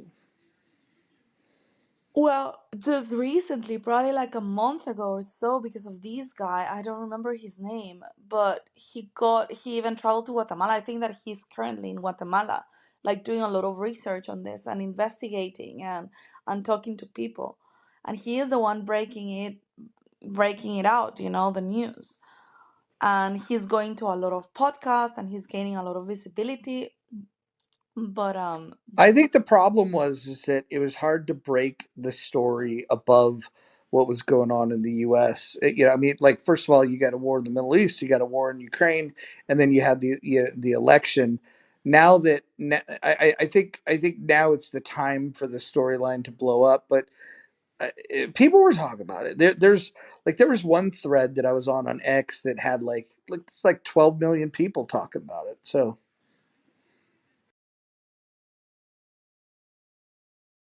well, I I hope it gets bigger now. yeah, I think it's going to get some attention.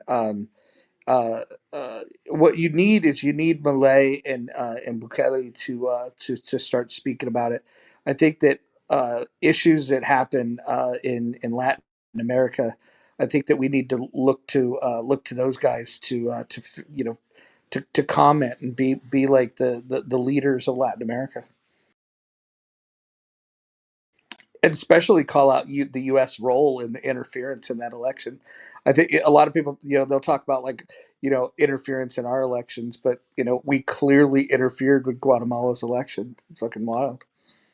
Yeah, the US has interfered with a lot of elections around the world, but the Guatemalan one was just so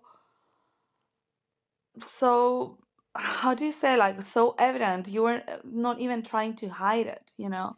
Yeah, that one was And so obvious where the math yeah. was so like just like everybody knew. Like even the people that benefited from it were like scratching their head fucking saying, "What?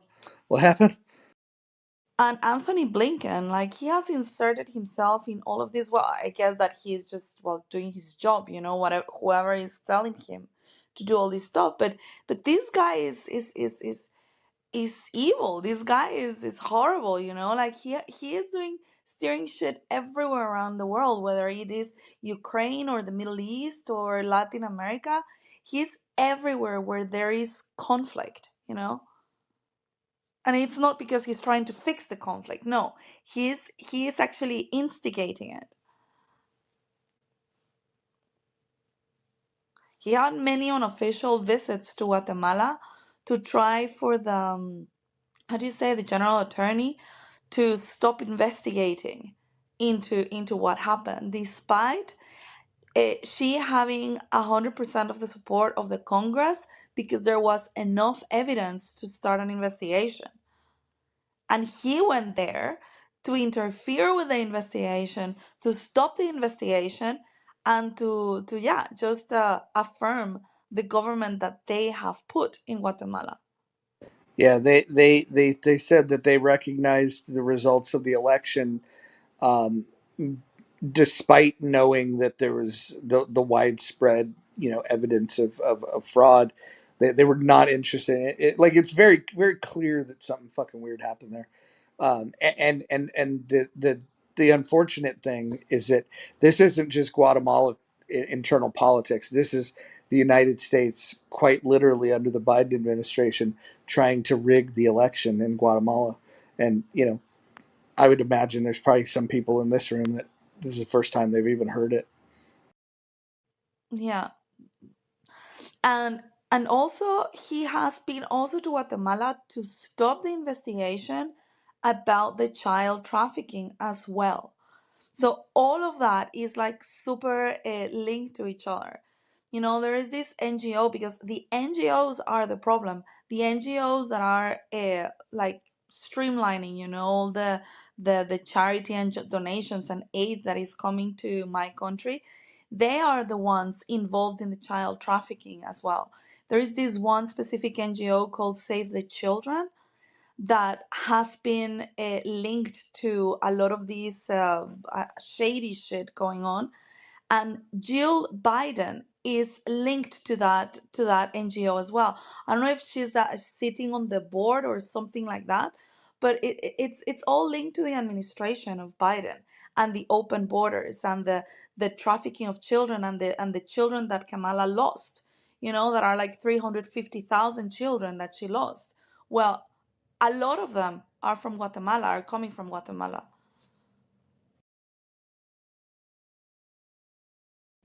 I don't know. I think this story is going to get more visibility. I hope so. Uh, but we'll see. I hope that it doesn't end just like every time anything happens in Guatemala. Everybody just like, yeah, well, it's a little country. Whatever. It doesn't matter. I mean, it's so corrupt, so corrupted by the US.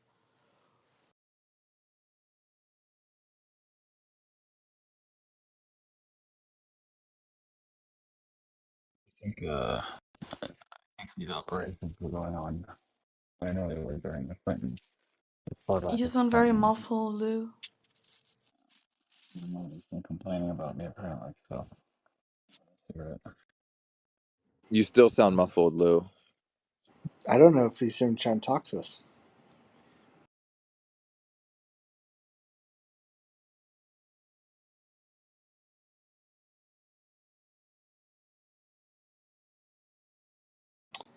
Uh, Dr. Jordan, or should I say, Golden Smithbergstein, you got any feuds that you need to settle before we get to the end of the year? No, well, I'm on the O.J. Simpson Memorial Freeway heading north, and I got to think about it. Give me a moment, please. How does the location that you're at have anything to do with um, anything? Because the 405 is reckless. There's some reckless drivers out tonight. So you're saying you need to pay attention and you'll jump back in later. Yeah. All right, you be safe, Golden Smith Bergstein.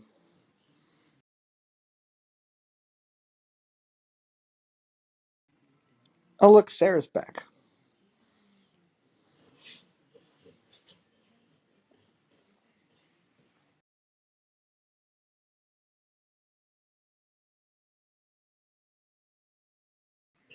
Man, y'all were really talkative earlier when you were talking about dicks. Can we have as passionate of a conversation about normal shit? Just out of curiosity, did a freeway get named after O.J. Simpson after what happened or before what happened? And Years I think we before. covered enough normal shit already, Roger, with your earlier PTR. It was perfectly normal. I mean, that was like in the crack and crease. It was a good shit, but we've covered shit already. Remember? Obviously, you remember. I don't need to mansplain to you. He was just joking, Michael. Yeah, Michael. I'm slow. OJ Simpson Freeway is a joke, but it's kind of like when we refer to MLK Day as James Earl Ray Day. I'm with you.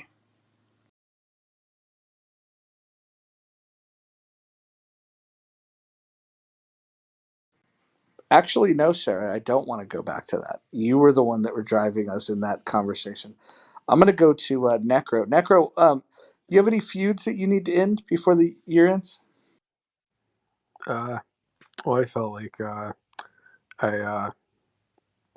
made my apologies for I thought my greatest defense was against you, uh, from what you've told me. Uh,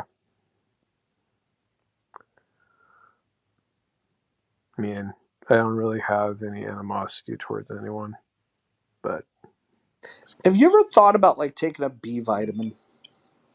oh, I do take B vitamins.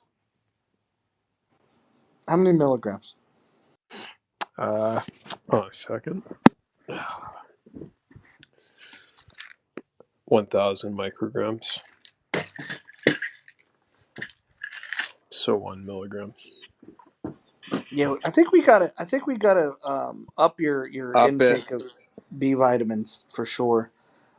Your energy's just too low, and I think if with higher energy we could overcome this vocal fry problem you have. Yeah, my voice has been fucked since puberty. I mean, That's okay. We could get through that. I mean, like if Peter Brady can get through it, you can get through it. Wait, what is Peter. vocal fry? What is that? It's when you talk like this, like you're trying to be interesting or sexy or something. Or like you're from LA. Yeah, I've a lot of people guess that. I'm like, not sure if I wish anymore. Are you a vegan? Just for science or for the chat? Nope, I'm a vegetarian. Well, same thing. Close enough. Not really, but Same thing, yeah, literally. no. Have you ever thought about eating cow? I mean, I will. I don't. I will not deny. I mean, steak is pretty tasty. Not gonna lie. Why are Coming you from a vegetarian? vegetarian. Yeah, why? Because there's no Are way you I a could say. vegan? Because hold on a second.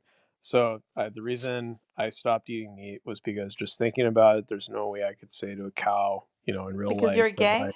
that my enjoyment of the way you taste is more important than your desire to continue living. How would you have this conversation with Well, the cow? This what, is mad. That's so stupid. what are you gonna rationalize this when you see that like plants can also experience emotions and pain? That would Pretty only much happen if everything you you're see suggesting what they yourself also on the do. same level of a cow. What about the chair and the wood you're sitting on? Are you gonna have a conversation with? So, Necro, um, I mean, I hear you, but I will tell you and everyone on the stage, my husband has become a carnivore, and I gotta tell you, it, I've never seen a guy transform before my eyes like this. It's insane. I mean, how healthy he is, like everything about him. I'm starting to buy into this carnivore thing, man. I mean, it's Sounds really like he's hitting it fascinating. good lately. I I mean, mean, he's getting really hot again. Like, actually, he's looking hotter than ever. I'm amazed at the transformation. yeah. I mean, I've considered going back to eating fish because I mean, fish I don't feel as bad, eating fish because I mean, it's kind of like the song by Nirvana, like, it's okay to fish because they don't even have feelings. Would you eat grass, There's Necro? some things Can I in ask you the a way, question? Necro. Necro, would you eat grass? If it was nutritious, would you eat grass? I'm just asking a question, yes or no. Yeah.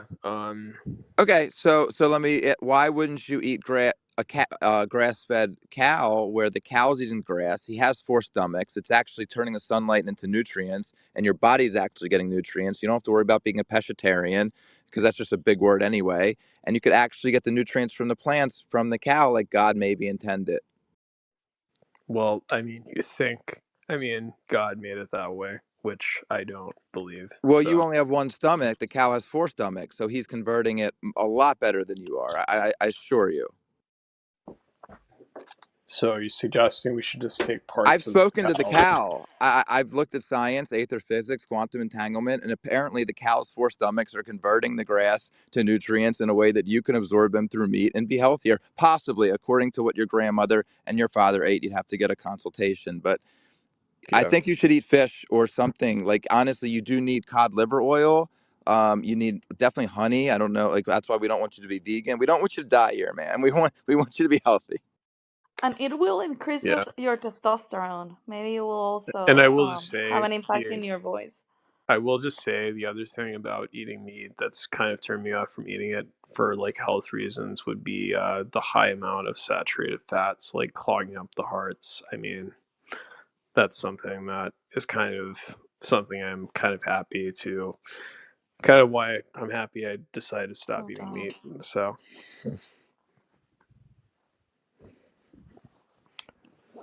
I think other things are getting clogged up on it.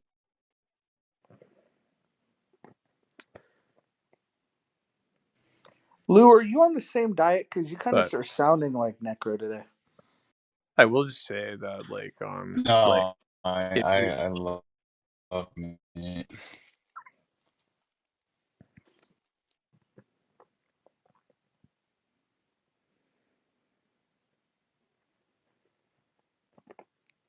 I will just say though, I don't judge you for eating meat. I just wish people would I'm care actually a and stop eating nutritarian. it. I don't eat meat, so yeah. So I actually drink my bone broth. So I would drink my meat because it's alkaline if you drink it, and yeah, yeah. So We don't care about you judging us. We are judging you. Okay, and I don't care what anybody thinks about I'm the fact that judging for the reason.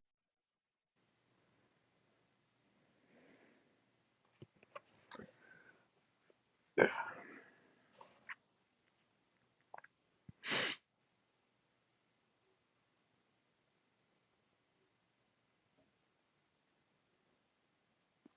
So, Holly, why do you attribute your husband's perhaps new physique to nutrition alone? I mean, maybe something else is going on.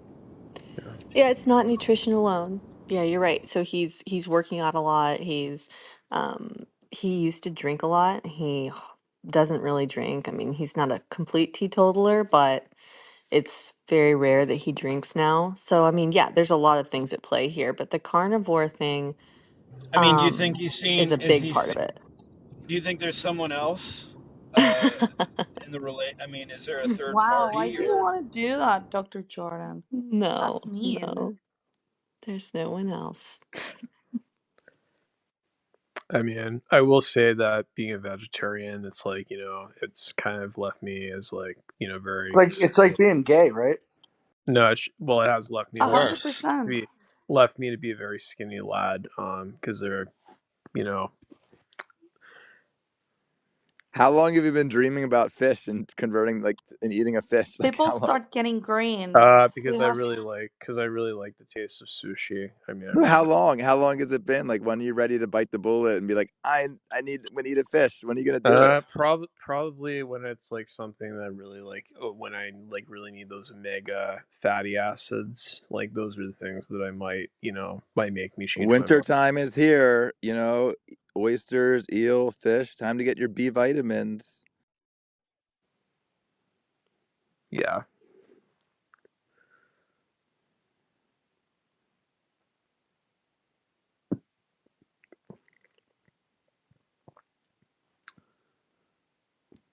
I do think, regardless of whether you eat meat or don't eat meat, this is advice to any carnivore. Make sure you're getting your green leafy vegetables. If you're not adding that to your diet, you're just an idiot. yeah. Yeah, I Well, mean, there's that's a lot of carnivore retards that are just they're eating fucking sticks of butter and meat, and that's it. It's well, disgusting. like that's Well, what I'm Seinfeld. that's what telling you. carnivore is. Yeah, You the can't carnivores you don't can't eat have vegetables. vegetables. Yeah. Yeah, Yeah, yeah, if just you're not retarded. eating it, let me just say this: if you're not eating green leafy vegetables, you're a fucking retard. Roger. just So add I Actually, kale. so on the listen. carnivore diet. Okay, go ahead, Sarah. Okay, when I started the diet, I only did the diet. I did not do it for health reasons. Okay, I was trying to lose weight. So I was like, how can I be on a low calorie, and not lose as much muscle, but be able to like lose fat. So I started on the carnivore diet and then I started working out and all of that. But what happened was I had severe arthritis for the last 5 years. We're talking about severe arthritis in my hands, especially. And then I had inflammation, I had low energy, all of that stuff. One You week after, you could reduce inflammation with turmeric, but go ahead. oh, I did all of that. Trust me. I tried the turmeric, everything, but my body wasn't responding to any of that. Now, it does not necessarily mean what worked for my body would work for everyone. But I started that diet. 1 week later, I'm like, what is with my hands? I can crack my hands, no problem. I lost the weight. My energy level is high.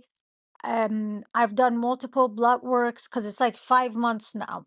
The few things that I had issues with, they're gone. I lost 28 pounds. I lost 10% body fat. It's been really, really good. And then I love vegetables. Few times I added like half a cup broccoli. I cooked it and ate it. The next day I had pain in my hands. So I don't know how long I'm gonna go with this diet, but they say when so like in a case like mine, it might take 6 months to a year for you to need to have this diet for the body to detox, and then you can slowly add vegetable back, or you don't even take vegetable. I'm pretty good though. I don't understand. Um, it looks like we can live on carnivore diet though. And then the other thing is, I lost 28 pounds and this is the first time that I'm at this weight and my face looks good. Like I did not lose the fat in my face. I don't know how to explain it. I feel really good. Yeah, I think that can also explain why I can't grow much facial hair. It's because I don't eat meat. Because you're gay. You're trolling, bro. There's no way. Your estrogen levels are very high and your testosterone is very low. I can tell. It's Napoleon Dynamite down there. It's like you guys are retarded. You're a soy boy. Yeah. Necro, if I were you, I would take B12 once a month. I really tell that to people who are vegan or vegetarian. You need to take the Once a B12 month. injection, not pills. Injection. If B12 deficiency can cause serious brain issues, and I'm not trolling right now. Yeah. And it can actually, at high level, it can cause MS, as similar to MS symptoms. So it's a very serious thing. So Where what? and where Yeah. should we all go get our injections? Should we go to I don't know Walgreens? where you live. If You, you live in LA, a lot Dr. of Phil. clinics in Los Angeles, there are a lot of clinics that they do it. Same places that they'll do hungover IV and stuff like that. You don't necessarily have to go to a doctor. You can do it in the spa places. A lot of places. Just Google it, your state area. nice, thanks, Callie. So I've been taking, like I said to Roger, I've been taking 1,000 microgram tablets, and You need injection though. I'm being very serious right No, now. yeah. I'm not So trolling. and he's a troll. every blood test I've taken that's tested my B12 levels had it like where it's off the charts. I have a surplus of B12 that I've been getting. What about testosterone? Can we get you some testosterone? Thank you. I don't. I The thing is about testosterone is that I really don't like the features of like He having doesn't a think he bod. needs it. I don't like the bodily hair. It's not really something that I really like as a feature. Wow, it sounds like Issa's correct. Yeah. Gay, gay, gay, gay, gay, I gay. mean, what's my alternative? Is just to get waxed every month? You're not Just even a turn into a normal woman. gay. You're not even a normal gay. You're like a faggot. No, he's a troll. Yeah, that's right. No, I'm just a gamma What's male. Because there are gays that are very manly. You're just a faggot. He's right. I mean, I'm a gamma male. I pride and embrace. You're an Oh, omega male. Yeah, I'm a gamma male.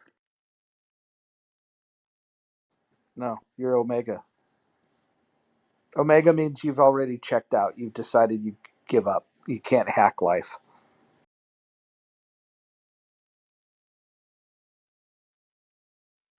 but he doesn't eat that much fish.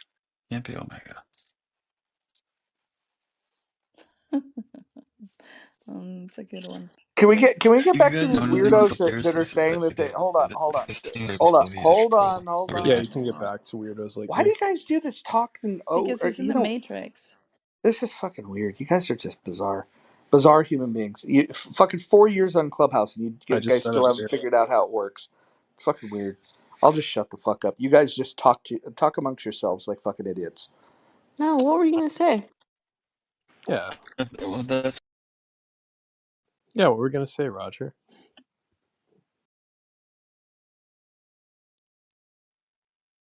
you don't have Roger. to answer that, Roger. If He you just don't, wants to no, he doesn't be have to answer that. begged Fuck off. now. Come on, Oh, Roger. I feel so Tell us special, about Fuck Roger. yourself. No, off. no, like I just feel so special. Roger.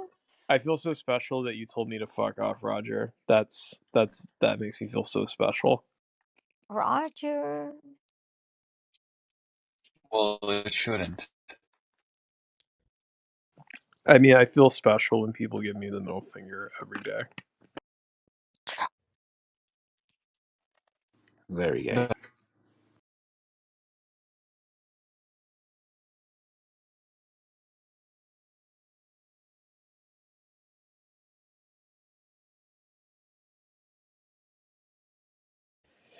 But I think it's interesting, Holly, how you said about your husband, how he stopped drinking. Yeah, I mean, drinking, kind of does help get rid of stopping drinking does help get rid of the belly. So Oh, for sure. It helps with a lot of things, for sure. But I definitely think there's something to this carnivore thing. The more I read about it, it's really fascinating. Like it's so antithetical to everything that we've been taught. yeah, Let me ask you this: where does somebody that only eats meat get their fiber from?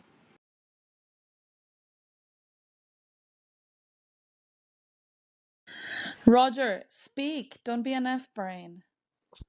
Okay, Roger, I have to take Metamucil. electrolytes. Was it Roger asking? Who asked? It was Roger, right? You Nobody have to asked. take He doesn't. about the He doesn't fiber. have to answer. Someone said, how do you get the fiber? You have to take electrolytes and you have to take fiber.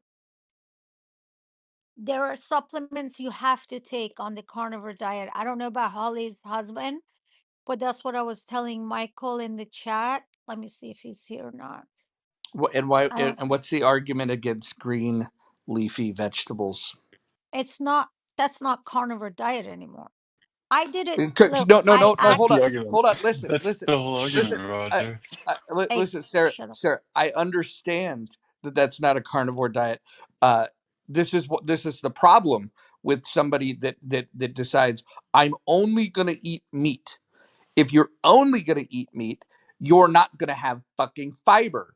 And if you want a good source of fiber, the best source of fiber, you're going to eat green leafy vegetables. Not to mention the other benefits that they have with antioxidants and other things. There's a lot of fucking benefits to green leafy vegetables. And I'm just going to tell you this. If somebody is fucking telling themselves, because I guarantee you're not talking to a doctor, that I'm going to never eat a green leafy vegetable in my life, and I'm going to be healthy because I ate meat. You're just like you're beyond retarded. It Roger, depends on the reason why Roger, you're doing this, hold on. because hold on, Yeah. Sarah, because the if you're doing it, for example, for inflammation, then the green vegetables or the green leaves, they might act actually against, because they have some toxins and the little, like insects or whatever that they come with it. You avoid those in the meat. They don't get in the meat, and so people Jesus Christ. try to Please, avoid those. please, for the But love Let of me. that's God, the reason why. anybody. No, That's the I reason I'm saying it hold on, depends why you're doing it. hold on. For the love of God, anyone listening to Situations. this, do not fucking ever take the advice of people on Clubhouse about your diet. Go talk to a fucking nutritionist. These are not experts. And anybody that's advising you to not eat green leafy vegetables is a fucking retard. who's telling who, You Roger? guys are Necro, literally hold on. pitching. Yeah, I Hold would on a listen to second. Roger, but he just told me not to listen to anyone No, on no, no. yeah, Clubhouse. Hold on a second. yeah. Hold on a second. What did I tell you, Michael, in the chat? I said, do not try this without supervision vision of a doctor or a nutritionist. Did I say that to you or not, Michael? You also Yeah, but said, your Sarah, that profile this was says a you are a 6 to 12 doctor. month I said temporary no, no, no. thing. But I want to clarify something with Roger. Roger, I just gave you my personal experience. It doesn't mean it works for everyone. I only did it because If I you're wanted not to be eating on. green leafy vegetables, you're a retard. I'll reiterate. Well, that's your fucking opinion. I am a doctor and I'm qualified to give people, my patients, not on Clubhouse, okay, like nutrition advice. Not that I'm giving anyone here, You're but what actually I'm giving the doing, Jordan Peterson. You're pitching the Jordan no, Peterson no, no. YouTube What I'm advice. doing, You're my, pitching the carnivore Jordan Peterson arthritis hey, diet. shut the Literally, fuck now I'm up. not going to shut up. You literally pitched the Jordan Peterson carnivore 100% meat But diet for anti-arthritis. I'll shut up now. Yeah. And So also to what I say said, that, what is wrong with you guys? Why can't you just like fucking keep your mic all of closed for us, it's a not couple you. minutes? What I said, Well, no, no. Roger, When was we detect that people are retarded, we're going to call them retards. And anyone that doesn't eat green leafy vegetables is a fucking retard. Period. and Are there that's your any opinion. that's athletes? something I could Oh, agree sorry, with one you on, second, right? Roger. So, are there any athletes on a carnivore diet? Because I like the idea, but I just don't see like where you're going to get the energy from. So what's Michael, actually happening? you'll have to do it. You have to do it with a doctor or Okay, nutrition supervision. I did this and I worked out for hour and a half. I No, worked but out for Michael, what hour and a half happens, every the day. Michael, questions. what happens But is I'm that done your talking body about turns this. into a process called ketosis. Okay. So you're not getting your energy from glucose anymore. You're taking your energy from fats. Yeah, but do any athletes do it? I do not want to like Yes, all of faint. them actually do it. Which ones? Like who? No, they Like, don't all do it, yeah, but what are you athletes talking are about? on ketogenic diets. Like Now, who? Just so I can just Google and like. Oh, I like thought you in were talking about general, all. like Yeah, I in know. Give me an general, example so I athletes, could. Oh god. In general, just Google any Yeah, I know, but athlete. an athlete that was on like a meat only diet would say something, right? So, and I just Oh, I googled don't it, know like, and I about couldn't. only meat diet. I don't know, but yeah. But a high protein diet, is that what we're saying? Or are we talking about a meat only So diet? I grew up around Michael Phelps in Baltimore, and he would burn a lot of calories training. So he would eat like 2 egg sandwiches, 2 chicken sandwiches, like 6 times a day. It's pretty high protein. 8,000. He was burning 8,000 calories a day, 8 to 12,000. Yeah, no, but sandwich and fairs, He there's would some also bread. eat a whole There's bread, pizza right? at dinner. Brian, Yeah, like, no, that exactly. I heard sandwiches, so there was bread in there, Michael. So that wasn't and that was a long time ago as well. That was before he won anything. That was when he was training. So that was bread included. Yeah, that's not a okay. carnivore diet. But while I have the mic, the longevity biohacker diet, if you want to eat a lot of meat, also includes vegetables and fruits from the ground. So tomatoes, peppers, any, greens, peas pods, whatever, sprouts. Sprouts are amazing, and you can mix that And with that's the not the meat, carnivore and diet. you can eat. No, but you have to mix those fucking things with the fucking Okay. carnivore shit. Okay, period. Done. I'm One, done yeah, talking. and Have one you thing have I you will say as a non-meat eater is that you're wrong if you eat steak without potatoes. Yeah, let me just say this. Anyone that's eating fucking a diet that doesn't include green leafy vegetables is a fucking retard. I will not contend with that. Roger, did you know that gorillas eat 10 to 30 pounds of kale a day, and they're a lot stronger than people? Interesting, right? Hmm. It's interesting. I just saw a video today of a of a gorilla that was shaved, and they fucking are ripped, dude. Fucking gorillas are fucking ripped. And you they guys eat are 10 so pounds of racist. kale, 10 to 20 pounds of kale a day. That's interesting. Maybe there's nutrient denseness in the kale, that they're strong. Yeah, and chimps have a balanced diet like humans do, and they're at least 5 times stronger than Hey, any hold up, human. hold up. Why would anybody Which advocate for a fiber supplement when you could fucking eat fucking green leafy vegetables? It's so fucking retarded. It's so fucking retarded. Like, do you people even hear yourselves? Hey, yeah, if you're on a carnivore diet, you got to take this supplement, or you can fucking eat a green leafy vegetable. Like, don't be a fucking retard.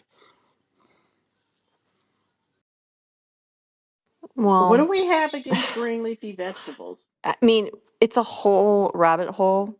I'm not an expert on it. Roger's clearly made up his mind, but there are reasons why they believe that vegetables are actually harmful for you. Well, There's that's why people on you eat this stage. arugula. That's why Oh, you eat arugula over kale right now, and you just keep Wait, up with the fucking science. yeah, who hold on, believes guys. Hold on, vegetables are hold on, harmful hold for on, you? hold on, hold on, hold on. There's people that believe that the world's not round. There's people on the stage that believe that. That doesn't make it right. This fucking like bro science, like when you guys are quoting Jordan Peterson as your fucking dietitian, and then getting your fucking advice on fucking like how to remain healthy from the fucking guys that are fucking like because they fucking got a Gold's Gym membership rather than a Planet Fatness membership. Listen, they don't know anything about nutrition. None of them. They don't. Because any nutritionist on the fucking planet is going to tell you that green leafy vegetables are good for you. And if you've subscribed to something that says, no, I'm going to not eat fucking green leafy vegetables, what happened is you got bad advice and you're stupid. Who's the flat earther on the stage? Hakima. Well, actually, I take Oh, that back. for He's fuck's not a sake. flat earther. He's actually Globe he's a skeptic. yes, he doesn't Ugh, believe that the world is round. fuck my life. So he's not a I flat earther. he's not technically a flat earther. He's not advocating for, he's not telling you exactly what the shape is. What he's telling you is what the shape is not.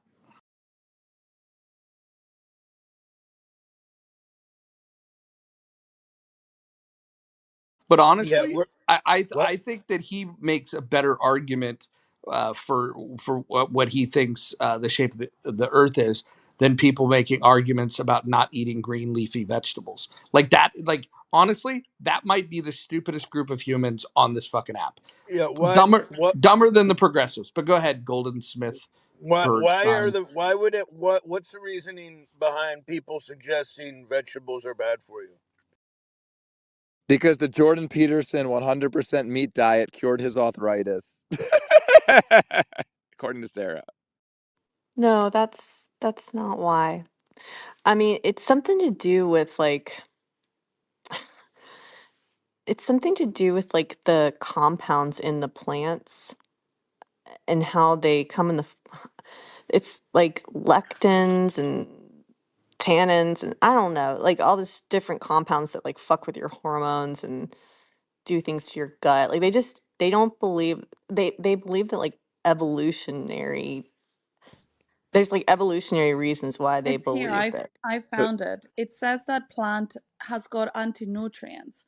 So there's something called oxalates, which are found in leafy greens like spinach. Oxalates can bind to calcium and other minerals, potentially causing kidney stones or reducing nutrient absorption. You got lectins and phytates present in many plants. These compounds are sometimes considered harmful as they can interfere with digestion and nutrient absorption. Some believe that these anti-nutrients can cause inflammation or other negative effects, especially for people with sensitivities. Right. But They have it says also that certain carnivore advocates argue that plant compounds such as fiber or specific phytonutrients may cause or exacerbate autoimmune issues like bloating or gastrointestinal discomfort. There are reasons why they're not doing it. And that's the reason why I was telling you, Roger, that it depends. Why is the reason that you're doing this diet? If you're doing it as a health issue because you want to combat inflammatory issues that you have, such as arthritis or I don't know, um, well, other stuff, then you cannot do that because then it would Hey, go real against quick, what you're trying hold to on. do. Golden Smith Bergstein, can you please bring people up? For whatever reason, it's yeah. not letting me.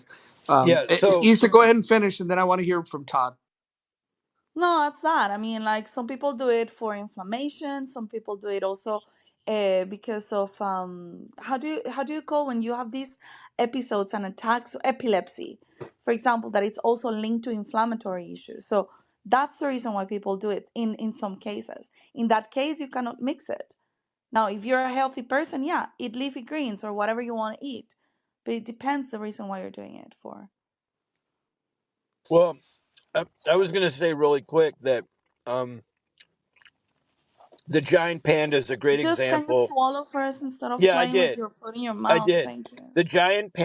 The giant panda is a good example of kind of a carnivore omnivore digestive tract and an animal that typically eats nothing but vegetation in the way of bamboo. So, it's been years since I had to take ruminant nutrition and also,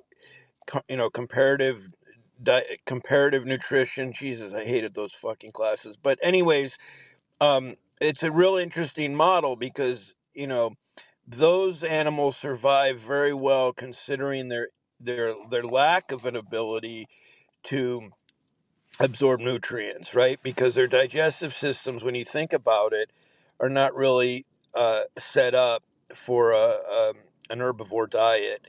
And they can eat meat, they can eat small mammals, but they rarely do.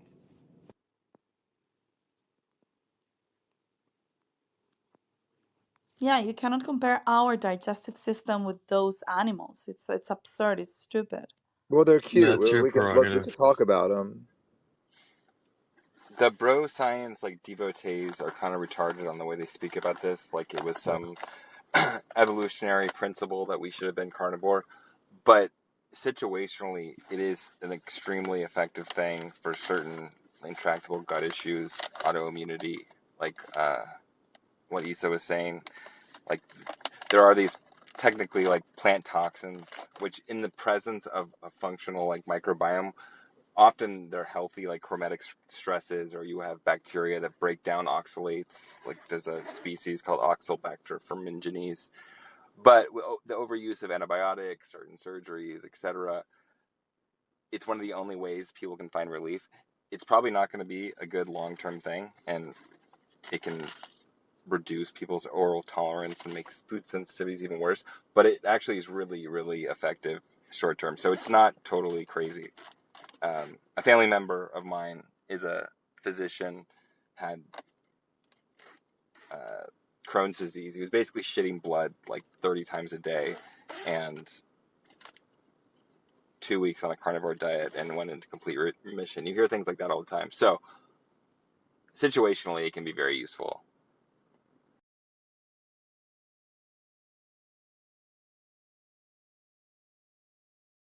That was Sarah's original point. She said situationally, it's like 6 to 12 months, but it's not an act. And ketosis is something that can be good for 8 months. Situationally, humans used to have to travel from place to place. They didn't have all their vegetation. And situationally, keto and carnivore is a situational thing. That it means temporarily. Interestingly, with carnivore, you're not even in ketosis very often. You eat so much protein, you turn it into glucose.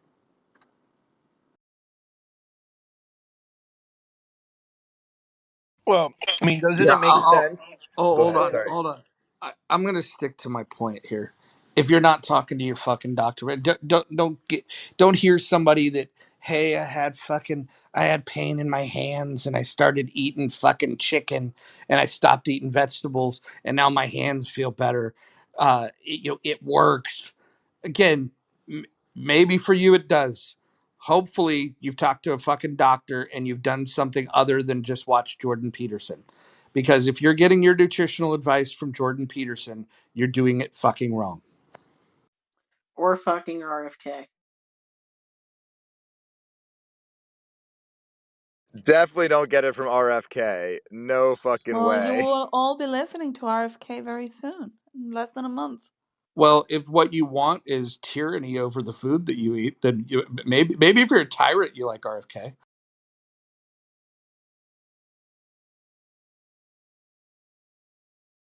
I'd like to hear the argument that the government telling you what you can and cannot fucking eat is somehow pro freedom. Let's hear that. Well, I'd like to hear a valid claim that that's what his aim is to do. I mean, maybe I'm out of the loop. Yeah, what exactly is he aiming to do? He's very clearly asking the government to restrict certain foods from being able to be if certain products to be in our food, and there's better ways of doing this. All you have to do is people if you want to eat healthy, then go find foods that are labeled properly that meet the standards of what you want to consume. If you don't want to fucking eat the unhealthy shit, then educate yourself and stop eating it. Like again, this is just more nanny state shit. This is like what's funny is this is like a super left wing thing to do, but because he's in Donald Trump's ear, we're now in the U.S. It's going to become a right wing thing to be a fucking Nazi over the food. It's funny, and you guys are going to accept it. You guys are going to take it up the ass because fucking your dear Lord and Savior Donald Trump fucking is going to pass it. Yeah.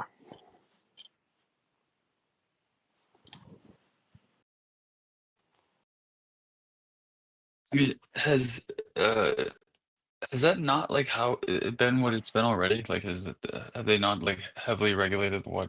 I don't know. I'm genuinely asking because I always thought with all the shit that they spray and whatnot, there's like obviously a use case for it to preserve it. There's But things I in the imagine U there was some sort of there's things in the UK that are banned, and like he's like, look, all these other developed nations have already banned these things, and it's like, okay, ban it, don't ban it. People still have the choice to fucking eat it.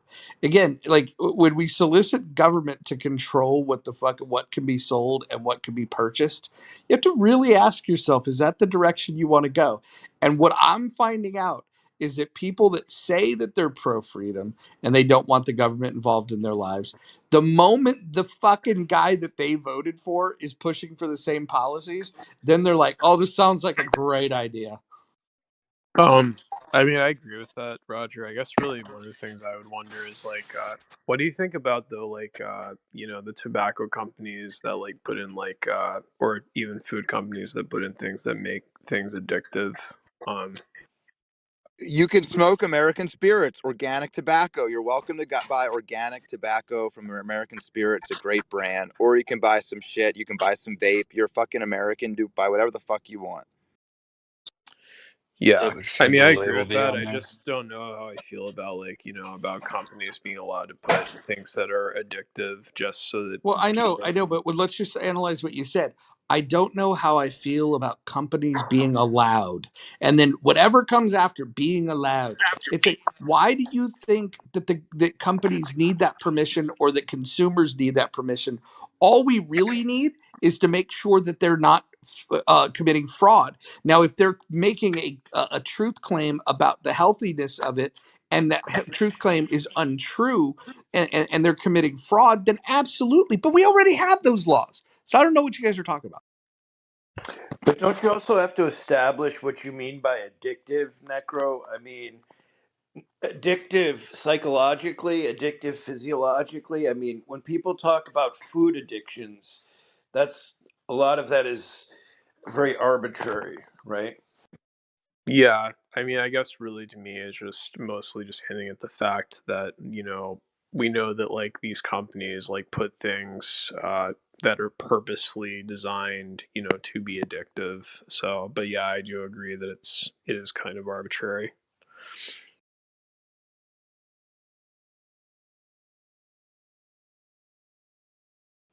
That people are just have genes which program them to be sell out to hot foods with high amounts of trans fats.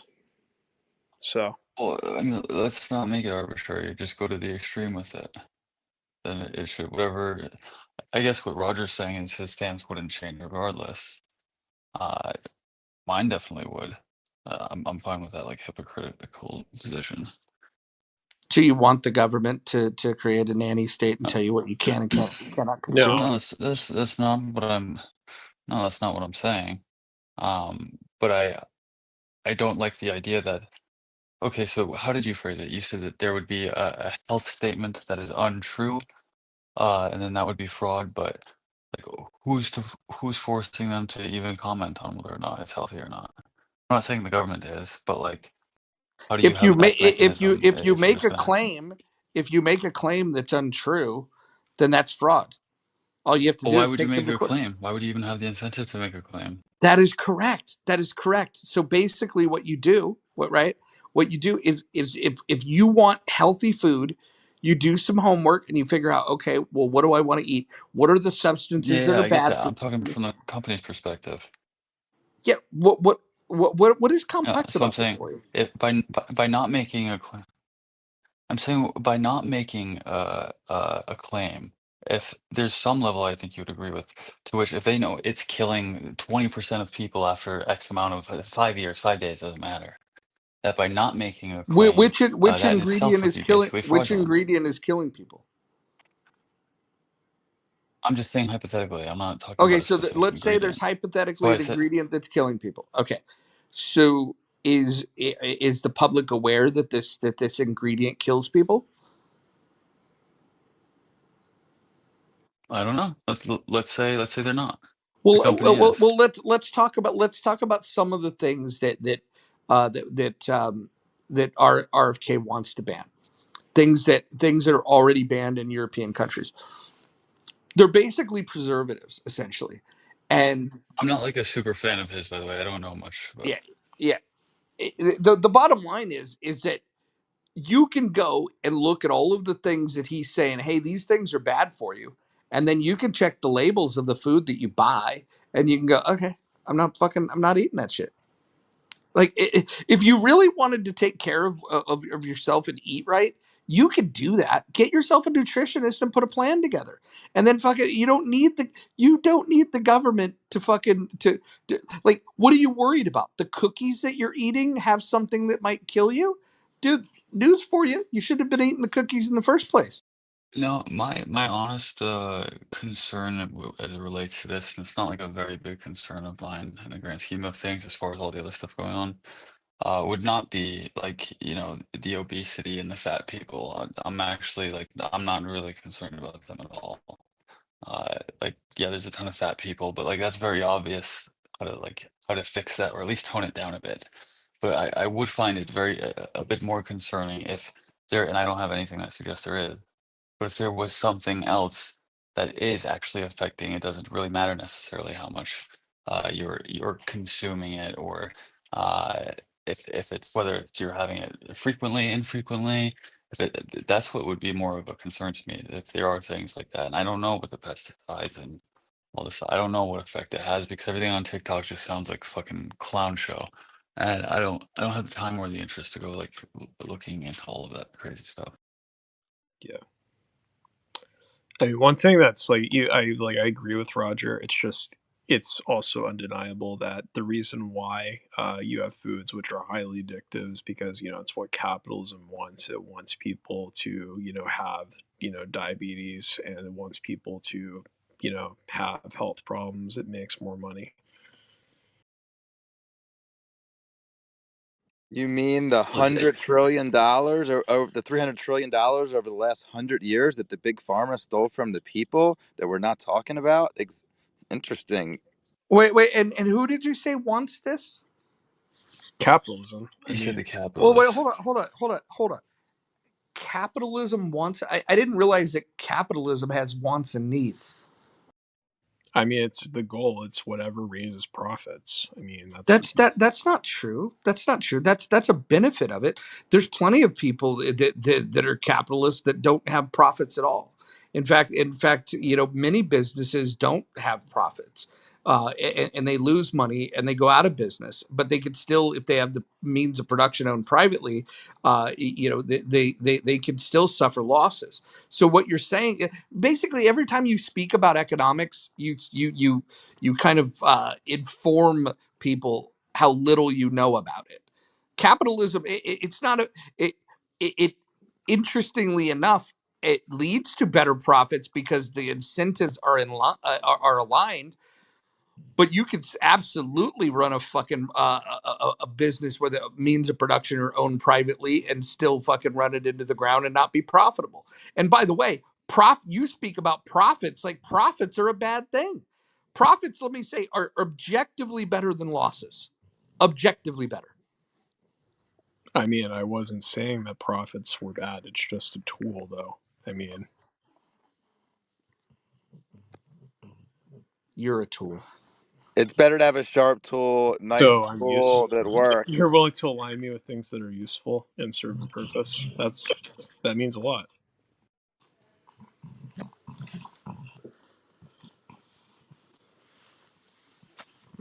It's this most ridiculous conversation That's I've ever had. probably the nicest thing I've heard from you, Roger. Jesus. I called you fat. Yeah, I take that as tongue in cheek. That's too much of a. It's too much tongue in cheek. That's too much, gay boy. I think he's a troll. He's gotta be. His Napoleon Dynamite accent was confirmed it. It was pretty fire and spot on. I've actually never seen the movie, No, but but your accent, you killed it. I mean, your timing was perfect, and the voice was perfect.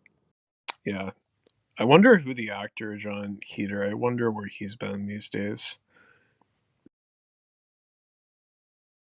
Vote for Pedro.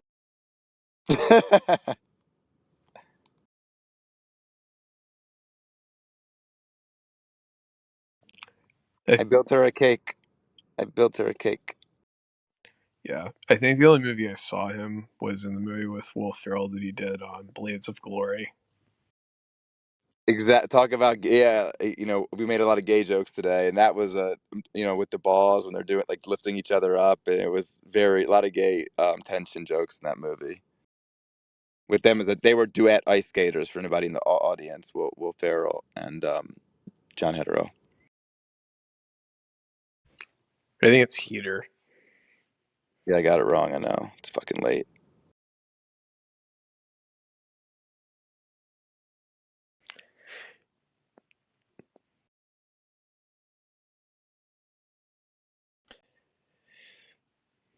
I've never worked with him. I've worked with Will Ferrell. I just fucking never worked with John Heater because he doesn't fucking work in Hollywood, and I haven't seen him on any sets. So I don't know. I doubt he's anywhere. Yeah, I liked when Will Ferrell and Jack Black did their duo at the Oscars. I mean, they're two of my favorite comedians. So Dr. Jordan, are you here? Yes. How can I help? When you asked the question about like why, like what's the benefit of the carnivore diet? So how I came across it was I was trying to lose weight and I wanted to be on the lowest calorie possible because I had a hard time losing weight even with low calorie. But I also wanted to like not like maintain as much muscle as possible. So I went on carnivore diet for like very short period of time. I was gonna do 1 week carnivore, low calorie with fasting, and then like not do it for a few weeks. Eric, you have a lot of background. Can you mute? That's amazing. So I was gonna do like 1 week fasting, carnivore diet, low calorie, Eric, you don't have to mute that. and then few weeks of not doing it, right? And then within the first week, all the inflammation and arthritis that I had, it was gone. So that's Oh well, personally, that's why. I wasn't the one question. I'm not questioning, or I didn't question it. The only thing I asked was the people who said why vegetables are bad for you, and but I wasn't. It's mutually exclusive. I mean, like this question was different from that, I suppose. Okay. I mean, Yeah, so I don't there are disregard. multiple reasons though. From after that, after I experienced this, I went and did a lot of reading, and then I talked to a lot of my friends that are nutritionists or the doctors that they do weight loss and diet, because that's not what I do. I only do car accidents. So I did go talk to people, and apparently there is some evidence, not enough evidence. I don't know if you've heard about the leaky gut. It's not really a Western medicine thing, but apparently, based on what they say, if you eat really bad diet, you can start having gut issues, and then you can start having allergies even to good green vegetables. So, and then that can cause inflammation, pain, problems Leaky like sport that. tubes too. Wait, so if I eat only Cheetos and fast food, I'm gonna have leaky gut versus eating healthy whole foods and drinking bone broth. Okay, I don't interesting. I know got that, it. Brian. I do. I Well, don't That's know why that.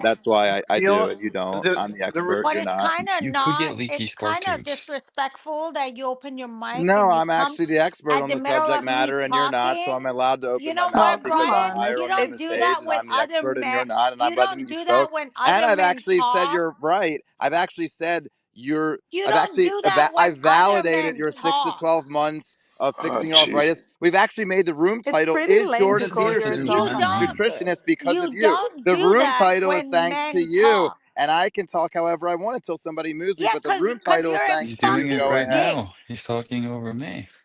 okay, Uh, guys. Oh, All I was gonna say was that, and I didn't move anyone down.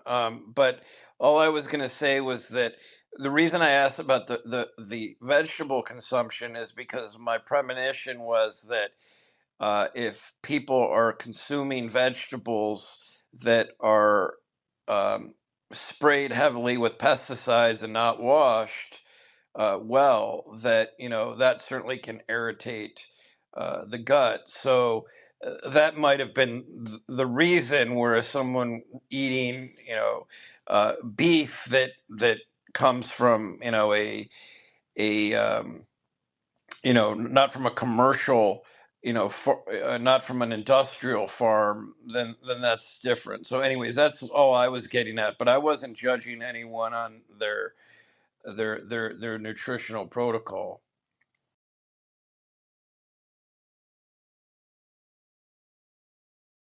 I also didn't move Brian down unless he left on his own or Kelly's awake and perhaps cleaned up the room. If you put the wrong person down, if that's the case. Well, Sarah has a ton of training. She's very knowledgeable, and she's also a clinician. So, I mean, I'm not. I would defer to her, and not saying I didn't hear what Brian said, but I would definitely defer to her.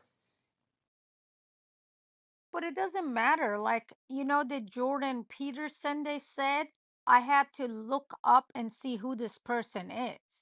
So Brian did the same thing earlier. He's like, oh, is this what you're saying? That's what Jordan Peterson. I don't even know who the guy is. I called him George, like, before I leave the room, but it's not okay for people to just say whatever the hell they want. And So, then Abe, can you tell me what is your education background that you're mocking me for being a car accident doctor? I don't even understand you guys. Like, I mean, this is like the weirdest thing here because I have a car accident clinic, so I'm a car accident doctor. Do you know what a car accident doctor is? You clearly don't know, otherwise you wouldn't. I don't even understand this conversation. Ew. well, also, I would argue that Jordan Peterson probably hasn't even had a biochemistry, taken a I don't even biochemistry know class. who So it is. he's a popular uh, clinical psychologist who does not have a biomedical background per se. That's not to say that he doesn't read this Dr. stuff. Jordan, but one thing is that, okay, you might not be a doctor, but you might try some things because people know their body, right? I mean, much better than a physician and much better than other people. You know how your body reacts to certain things. No, If you fair try enough. It, something and it it, works for you, that doesn't mean you're fucking wrong. oh yeah, no, and I would also say that someone like Jordan Peterson is smart enough in his field that you could argue that he's likely resourceful, and he's willing to challenge convention, and there's nothing wrong with that either. But I would also say that he's not a registered dietitian, and that's not to say though that he's not as well versed. But I would say that Sarah, as a chiropractor, working in this space of alternative medicine and in that arena, she's probably this is Dr. her. Jordan, Go I've ahead. already studied biochemistry and molecular biology. I Right. also have a master in public health and a Correct. master in healthcare administration. So the fact that somebody comes and tries to like question my credentials, I mean, it's okay. You can say that I'm not knowledgeable, Abe. There are a lot of doctors out there that they're not knowledgeable, but don't act like that's just dumb to say, oh, she's a doctor, oh, this, oh, that, because I'm all of that. Sorry for interrupting you, Dr. Jordan. No, that's okay. People have called me all kinds of things that I am and I'm not, and so I should be flattered. So don't feel bad. But I think I've been diving into holistic nutrition not out of particular interest, other than there's a couple people out there who would benefit from some media strategy, and they're well known. So I've been learning a little bit about holistic nutrition, and my mom was a registered dietitian, and I'm revisiting stuff that I haven't thought about in years. And what I would say is that it's really an opportunity for people to explore functional medicine in ways that the public hasn't really been accustomed to. So I'm I'm not judging anybody.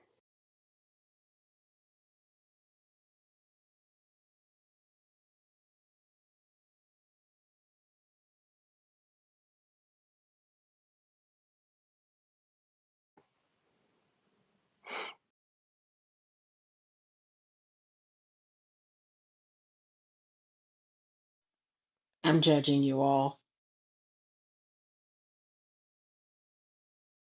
Me too. Of course you are.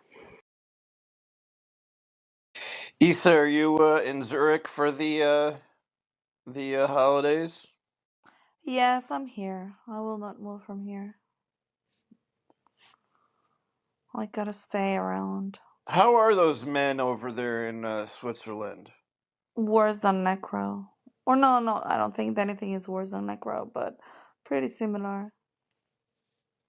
Very gay. I hear beards are very popular these days in Switzerland. Is that right or What no? is popular? Beards. Well, beards are popular everywhere. Yep.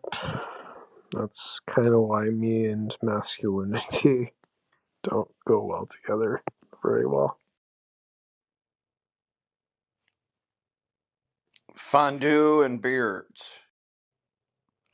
That's right. Beards are very masculine. Yeah,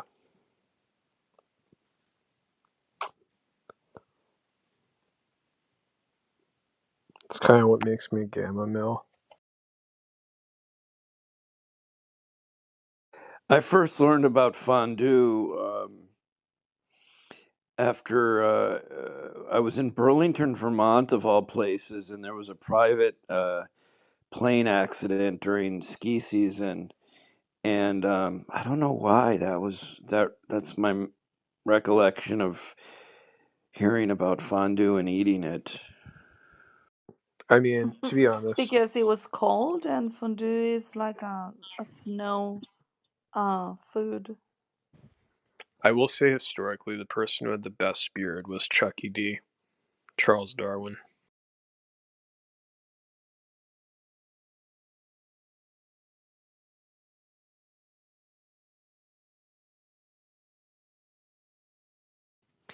Yeah, he's not he would be an influencer today, right? Oh yeah, absolutely. I mean, you know, out of all of ideas, I mean, it's interesting. It's like, um, you know, Roger. I don't know if you were here on Jordan, but he was kept on asking me about societies, atheist societies influenced by Marx. I think Darwin would actually be more, would be more uh, accurate to represent most atheists because I mean Darwin, his ideas did influence a lot of his thoughts like eugenics, even though Darwin himself, was not a eugenicist. Um, but that's essentially what was claimed uh, of a lot of 20th century thought that we're not So religious.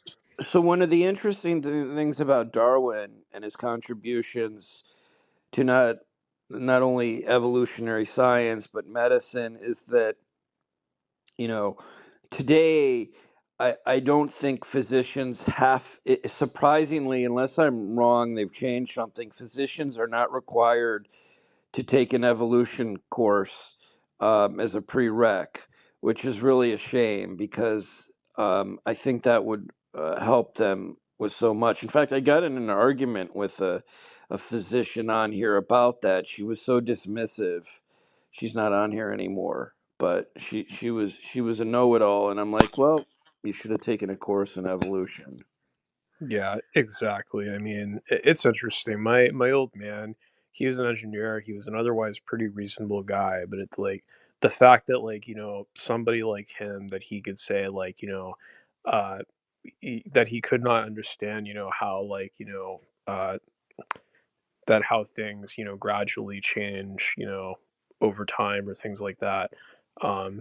Just in the fact that he trusts, a doctor to know from diseases, how they change, how they have different variants, like that. Yeah, so yeah, right. So molecular evolution is really integral to understanding infectious disease epidemiology. But I almost went to work.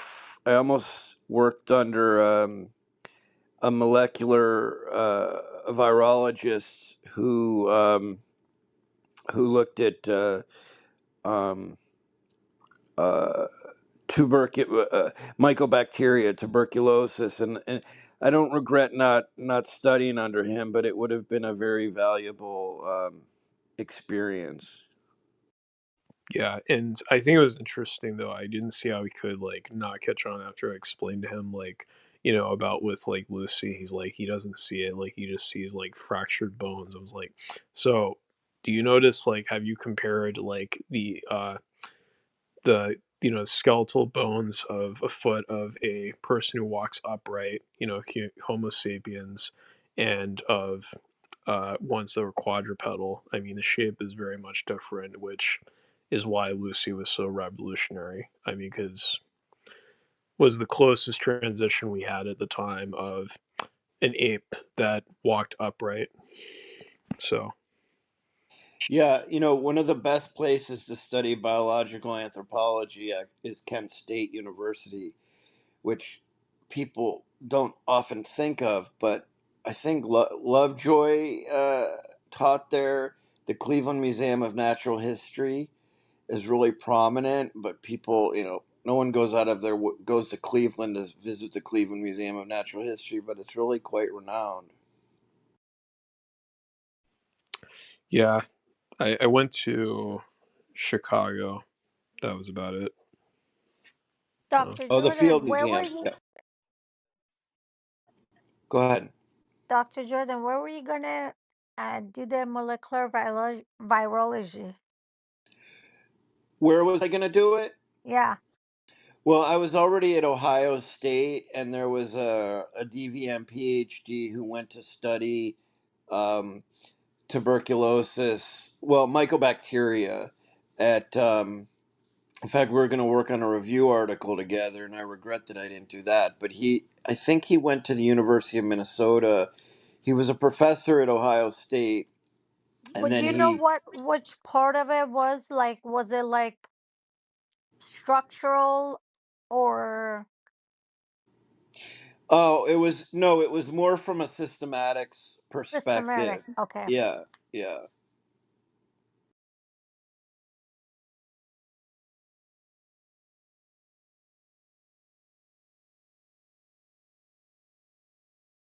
Yeah, a lot of people tried to push me into uh, you know molecular genetics and all kinds of things. I'm like, Jesus, I just want this degree to work at a zoo, and that was kind of like that was my way in, and yet all these hardcore researchers are trying to sell me on stuff, and it was so flattering, but I'm like, I really don't plan on using this that much. I just need the title. There's got to be a better You way. must have been really good in research though, Well, because they don't. I wasn't necessarily, but they were all looking for, they were looking for students. So, Really? Because from my experience, they don't really push everyone. They have to see something like well, here's why they wanted to push me, because I already had one graduate degree. There weren't, they were looking for DVM PhD students, and because I already had a research background, that's what was of interest to them. Most people go through these professional programs, as you know, to be practitioners, and so that's really where that's the angle they were coming from. And don't get me wrong, it was a great program. It's just that um, I wish I wanted to go that route. Maybe things would have worked out differently. But I definitely respect that, and I respect you for going those routes and the public health. because I think it's very valuable. I'm increasingly surprised to see how many noted researchers in medicine, human medicine, have a master's of public health, but not a terminal research degree in addition to their medical degree. And there's some very influential people who do that. In veterinary medicine, there's a master's of veterinary public health, but most of the people have a DVM and a PhD, and maybe that's changing. I don't know. I think it's, whatever. Yeah, I think it's interesting, Jordan. You're a zoologist, right? So I'm pretty sure you read into like sociobiology. Um, E.O. Wilson stuff. yeah, he was kind of the guy I was yeah, hinting at because yeah, he was kind of like, to me, I think, the guy who, my gosh, he was just so inspiring, a lot of his work for me. Yeah, and that's a good example of how think of going the spectrum of biological sciences. You could be studying molecular genetics on one end, or you could be studying sociobiology and ethology on another. Very disparate, right? I'm much more interested in sociobiology and the sociality of different species, but it's definitely not a molecular track. Now, in terms of behavioral genomics, that's certainly a growing field. But back in the day, the E.O. Wilson stuff is really interesting. I mean, I know for a while, like when it first started, it got a lot of criticisms, mostly for him espousing, basically, a lot of its reception being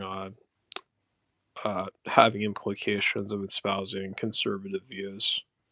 Um, so, but Well, when one interesting thing was when I was visiting someone I know at the who teaches at the Harvard Museum of Comparative Zoology, and there was E.O. Wilson, and then there was someone who studied um, what you call it, um, oh my God, cockroaches. When you think of the people who study, you know, different species within that family, the person who studies the nuisance animal, like the cockroach, is going to get a ton of funding because they're such a nuisance animal, carry disease, problematic to humans. But someone who studies a related species that's not a nuisance or not a pest, uh, they're not going to get nearly the funding or the recognition. To me, it was always a great example of picking a practical research topic, whether you like it or not. And, like urban wildlife today, if you study coyotes, you're going to get a lot more funding than someone who studies, let's say, wolverines, right? Because there's impact on society.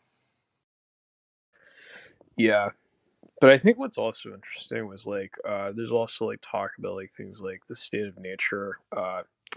Chimpanzees, as far as we understand, are like, what best articulate what that state of nature really is. Um, just how hostile they are to them and their own kind. So,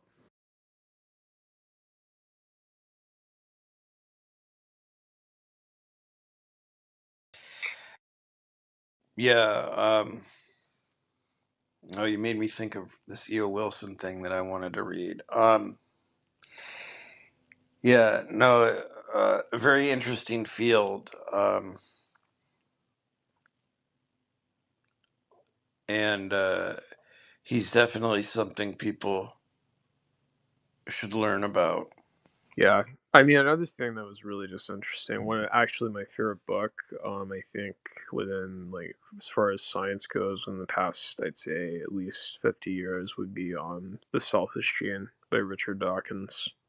Um, just, I mean, uh, the idea of like understanding survival from like the genes if there was like if genes were like people like understanding it from the genes point of view of survival, like what behaviors, what traits, the genetics are their only concern is mainly just with what traits will pass their genetics down into later generations of populations.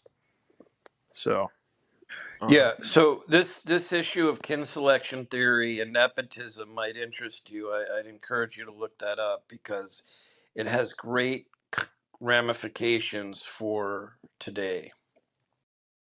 yeah, I'm pretty familiar with kin selection. The fact that a lot of it really just it's like really a lot of it, I think you can go back to, I think, John Burden, Haldane, the guy who said that if, like, you have one person who, I would sacrifice myself to save, you can assure it. But if it was eight, without a doubt, you know. So Dr. Jordan.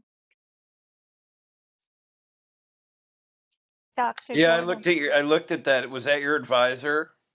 Yes, exactly. So, because I've seen a lot of people talk out of their ass instead of their mouth, and you know what? If you make a claim, you should actually back it up. So that's him. You see his article at NASA. There's LA Time where, he got the funding for UCLA, and then that's his website. And if you check my PTR, that's him. He even came to my graduation because I was his top, research student. So, but I'm only showing it because I've seen a lot of people talking out of their asses here. There was like a dog sitter earlier saying that he owes $100 million, and I don't know. I just see a lot of crazy people here, and because I've made a claim, I just wanted to show that I'm not talking out of my ass. Well, I trust you, and I know, but I just I mean, wanted what I've to. learned about Clubhouse is that people who know nothing will try to discredit people, and it's very frustrating because you end up going down this rabbit hole of trying to explain to people who don't have that background, and and and someone like me was stupid enough to get emotive about it. So what are you gonna No, do? no, no. I do the same thing though, like I get upset at people. I leave, I come back, I leave, and I just get emotional with it because it's kind of annoying, especially like I'm a college professor. Like I'm not used to this type of behavior. It's just like it's kind of weird and disrespectful, and it is what it is. It's Clubhouse. I totally understand what you're saying. Like I even had before, when I was here last spring, I had like, my credentials listed in my um bio, and then one of my friends said, if I put your credentials and just Sarah, Los Angeles, your syllabus comes up, because I teach here. I'm a professor. So, and then I just didn't want people to know my last name. Not that it matters. I just didn't want people to be able to look me up easily, But so I took all of that off. But it's just kind of, you know what I mean? It's kind of disrespectful sometimes, and then annoying. And then you see some really nut cases here, which makes you be like, I shouldn't open my mouth. I shouldn't say anything, because otherwise you feel like you're going to look stupid like the ones who just make weird claims. Anyways, I just posted that because I know you have enough knowledge in the topic to know that indirectly I just like showed you that I'm not lying about any of that. Yeah, no, I never didn't believe you. I'm far too worried about trying to defend my own stance, but um, it is what it is. yeah, I mean, just in general, it's like I don't know if you share the same sentiment, but you probably do. As a person who's a scientist, one of the things I've had concerns with, at least as far as politics, is the significant like anti-science that's been going on or things like that, regardless of whether or not it's justified. The fact that, uh, the mistrust of like, you know, research that, scientists have been, doing just mountains of experiments on is, Well, I mean, in some cases, also there's two sides to the coin. The other side is that there are people in the academic world who are so arrogant and egotistical that they don't allow room for others to kind of contribute in any regard. And so um, it's it's tough because I now see people who had the biggest egos in the world who are finally a little humbled by a bit of an anti-science sentiment, which I'm not encouraging, but at least people realize, wow, humility can go a long way. So what can I say? But I'm gonna shut up. I got to read something, but I'll be here.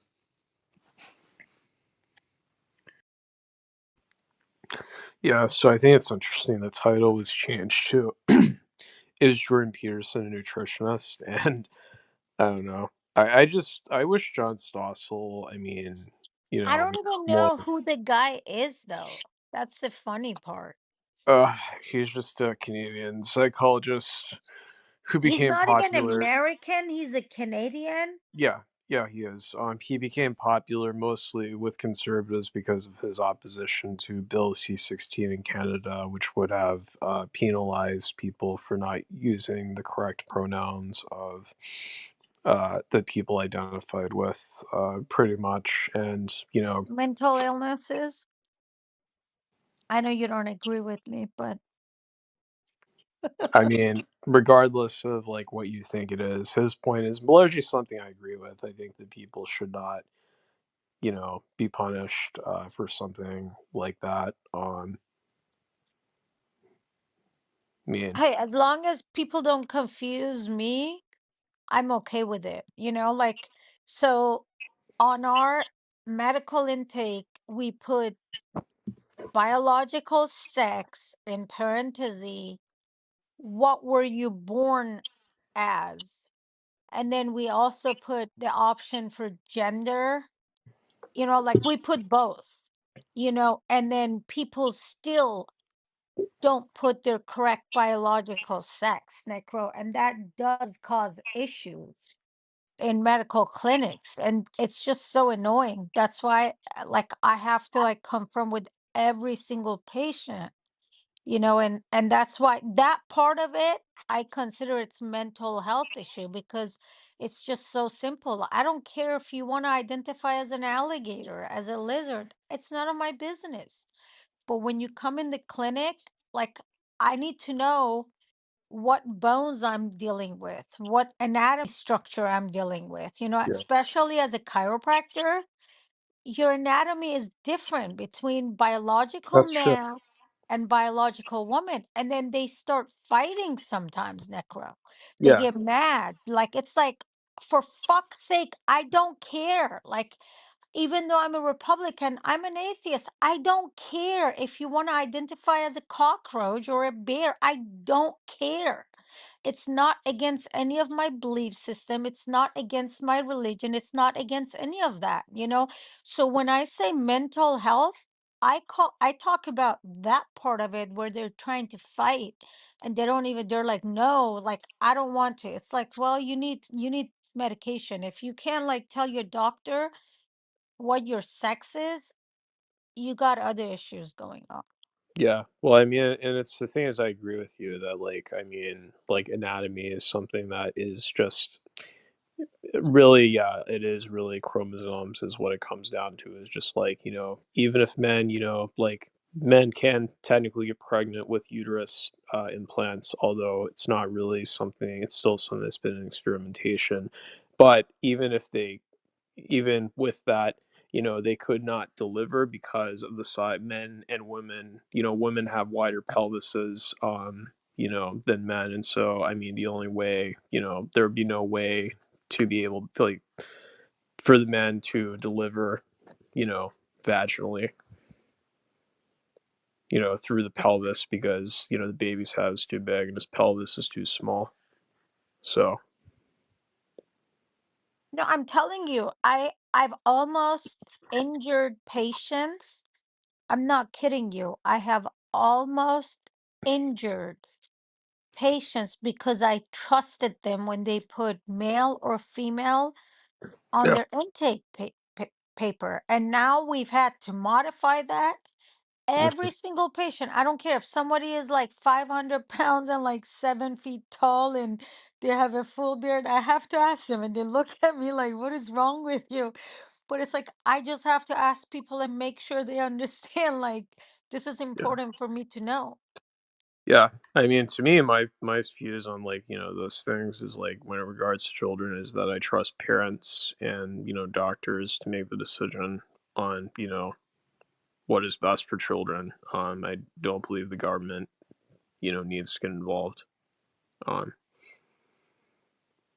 you know, Oh, so you're not, that's interesting. So you're not okay with what they're doing, for example, in California in schools. and what is it? It's You're like the kids that are 12 years or older, like even with your doctor and in schools, like you can tell you can ask and tell them that like you're trans and they can even start you on medication and stuff like that and not tell your parents. okay. Well, I mean, if that's the case, I mean, I'm against that. I think parents. That's what I I mean, mean. Okay, okay. That is what I'm asking but for. Yeah, what because I I think what I am against, I will say, what I am against is the government banning people who have, need for gender affirming care before the age of 18. I think that parents and doctors should be allowed to make that decision. And I mean, majority of Americans disagree with me. I mean, Ruby Red Kentucky, there was a poll that showed that 2/3 of Kentucky citizens said that, that the government should not ban people from under the age of 18 from getting gender affirming care. they should or should not ban. They should not ban. That was 2/3 of Ruby Red Kentucky. Wait, they should not ban the gender change? That's what you're saying? No, gender affirming care. Oh. Well, what does that mean? Can you like kind of explain it to me? Yeah, so, like, for example, I mean, I would assume it's really just, I don't know what the definition really would be, but it means to No, me no, it's no. Are we talking about like the government covering the cost of the sex change and all of that? no, it's not the government funding. The fuck did I walk into? Hi, Roger. It's just any person who is confused about their gender. It's like the government should not ban them from seeking gender affirming care. Not What saying if that the government should pay for it. what if they're 13 years old? I think it should be between the parents and their doctors. I trust them to make their decisions about that. But Necro, you Well, were talking what, about wait, wait, wait, wait, Kentucky, wait, wait, right? wait, wait. Hold on. Can I just ask a question? I know I just got here. Sorry for interrupting, but are you suggesting that you think it should be legal for a 13-year-old boy to chop off his dick and become a girl? No, I didn't say that. So you think it should be illegal? I don't think that. Yeah, I don't think that people should be allowed to do that. But I think doctors would not allow that. What about cross-sex hormones at 13?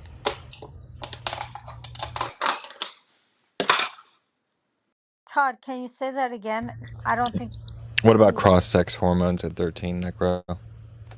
He Like I just said, said that if Oh, the parents and Jesus. doctor decides, that's fine. If the kid wants to do it, like California law, when they would start the kid and not tell the parents, he's not okay with that. Am I So correct, Necro? Yeah, I think that That's So parents how have he every destroy their feels. endocrine system parents and parents have prevent every them from right ever to having know. an orgasm. Parents have every right to know about medical decisions But we with the got children. some parents that every kid they have turn out to be trans. You know, we've seen it in celebrity. Like, I don't know, Necro. I feel like there should be like an age limit for this because sometimes parents are not the best parents. They can be abusive on either way, either from being too religious or for being too open-minded, or I've seen parents who hate men, you know, and then they will probably try to dress their sons like girls, you know, and maybe that's not a bad thing to have an age limit, the same way we have an age limit for like drinking and smoking and other stuff. I honestly think, and this is like my professional, like, opinion, you know, I think there should be an age limit. I really do, because a lot of times people are confused when they're younger, and parents are not necessarily smart enough all the time, and doctors may have, I don't know, it's a controversy thing, you know. I don't think it should be up to the parents and doctors, and the government shouldn't make that decision either. But if we have an age limit, then that's, I see it as a different thing. Because if the government is making decision, that would be what's happening in California, where they don't share with parents what's going on with their kid if they're 12 years or older, which that's wrong. And like I said, if that's happening, then I oppose it.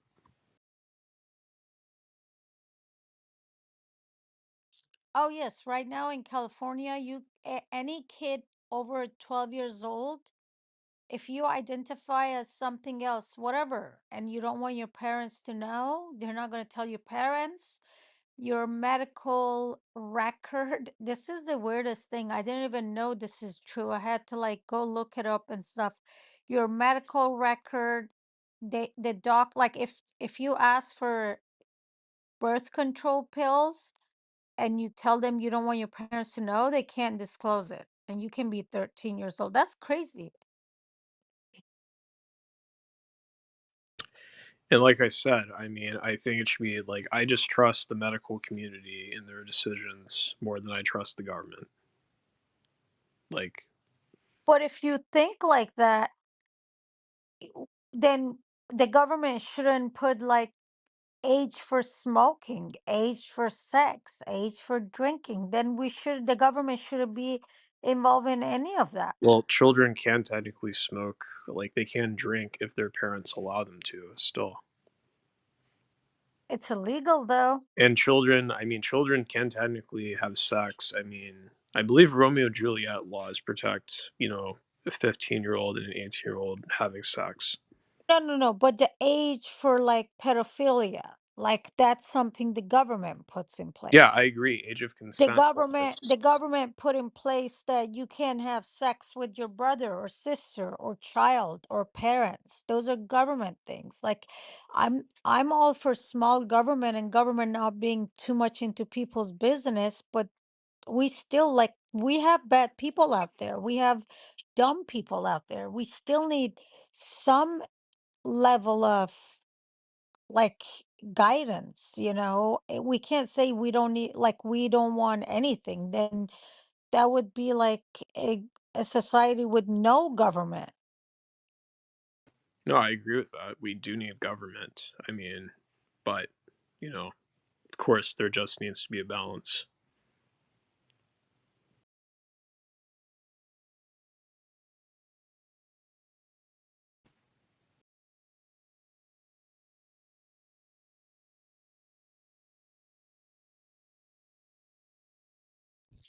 Earlier, Roger called me the female version of Necro. I don't know why he did that. Oh, man. We're probably like the most hated people on this app. Roger, you there?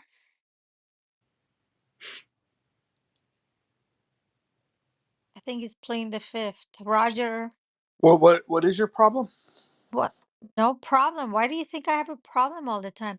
I said earlier you called me the female version of Necro. Why did you say that? Because you guys are absurd. I mean, I proudly embrace being weird. I know Necro is, but how am I absurd? Have you ever listened to yourself? Yeah. I don't know how I can communicate this to you. Yeah, I mean, I don't know why I'm absurd. I'm at least in regards. I mean, with what you and You're I, a mess, Necro. what You're a you and I. mess. Hold on a second. So, like me and Roger, we don't disagree. We both believe in the free market. We both believe, in legalizing drugs. We both believe in keeping government out of making decisions about, what is best for our health. Um, I mean, the only thing I can name mostly about that me and Roger disagree on would be things like healthcare. I believe that, yeah, the government should pay for healthcare because, Oh God. Well, hold on. But wait a minute. Just your framing of that. Government should pay for healthcare. Who yeah, pays for government? we do. I So mean, then why not cut the government out of it and just let us pay for healthcare? because some people can't afford healthcare. Uh-huh. So so your issue is that healthcare should be more affordable. Yeah, and the system. Government doesn't make it more affordable. After the ACA was passed, healthcare became more expensive. So when you support the ACA, you're actually supporting healthcare costs going up. Well, yeah, but it also gave access to people who could not afford it. But I mean, like, what? Wait a minute. Wait a minute. You said at first that you agreed that you want to make healthcare costs more affordable, right? So, but the policies that you're advocating for increase the cost of healthcare. Make this make sense for me. Yeah. So yeah. So I didn't. So if I said it wasn't affordable, no, it was more expensive for people who could afford healthcare. I would agree with that, but it also provided healthcare to people who could not afford healthcare previously.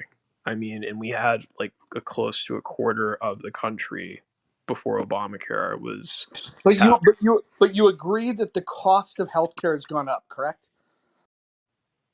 Yeah, for people who could No, afford no, paying. no, no, no. Overall, forget about slicing off certain people. It's more expensive to buy these services, correct? Overall, um, yeah, I mean, yeah, that's fair. So isn't that a failure? No, because it provided, everybody who couldn't afford healthcare with some God, Jesus insurance. Christ. This is why, like, people like this. Sarah, this is what I'm talking about with this guy, right? He I says get that guy, but you compare me to him. because you That's think the part. you say stupid stuff too. But let me just pay close attention to this because this is what it feels like sometimes when I'm talking to you as well. So Necro, there's three things to think about when it comes to healthcare, and access is one thing, cost is another, and quality of care is the other. And so the quality of care has gone down, the cost has gone up, but you got access. Do you think having one of those three? Because by the way, you're never gonna get all three. The best you can get is two out of three. But now what we have is we have one out of the three. Do you think that the things that you're advocating for, when put into play, are working well for the people that they intend to help? So I don't think that the ACA went far enough, if that's what you're saying. But so Well, Oh if it God. went further, it would be more expensive, and the uh, quality would go no, down even further. no, my solution would be essentially to just provide everybody health care because the system we have is unaffordable because of what insurance companies charge. So wait a minute. So all of the people that choose to eat processed food and have terrible lifestyle choices. The people that make the decision to take care of themselves to the best of their ability, they should have to pay into a pool that takes care of the people that make poor choices. That's what you believe? I mean, I could literally just flip it back around I saying, was just asking if that's what you believe. I mean, yeah, I mean, we should just pay for everybody to have health care, but I mean, I could also No, just but flip, when you to say flip your script. we should just pay, I think sometimes what happens is people like yourself think that what government does is they just say, oh, okay, well, fucking, like we just go into our government funding. Well, government funds come from where? Where do government funds come from? From taxes. Uh-huh. Uh-huh. And so you have some people that have more health needs, some people that have less. And you think that the people that, let's say, if they happen to have less money and they have poor choices and have very expensive healthcare needs, you think the people that have money because they worked their ass off and prided themselves on taking care of their health, that they should be punished to take care of the other people? I think that, yeah, that they should pay for it like everybody else. But just to flip your script back around on you, Wow, that's like amazing. you That's you might, amazing. well, That's amazing. I understand that you might take that as like, a gotcha moment. But the thing is just that, I mean, I could flip it back on you. Is just, how is it fair that if you have an economy, like my old man got cancer, he took very good care of his health. He walked regularly. He ate, vegetables, for lunch every day, and he still got cancer, which drained our family financially. So how is it fair, the fact that if you do take care of your health and you still end up getting screwed over in the end? Meanwhile, if you're rich like Donald Trump, you can eat like shit, and as long as you have money to be able to pay for it, it doesn't matter how you treat your health. Uh-huh. Because Well, because Gildis, did you think he was talking to you? I'll let you get in a second. I'm going to let you guys have this conversation, but while I've got a few minutes, let me dive into this. So, here's what I believe. I believe that the world owes us nothing. I don't believe that when you're born that somehow like you're owed something. Now, there's some privileges that come along with where you're born and who you're born to. If you're born in the United States, that overall is a pretty good thing.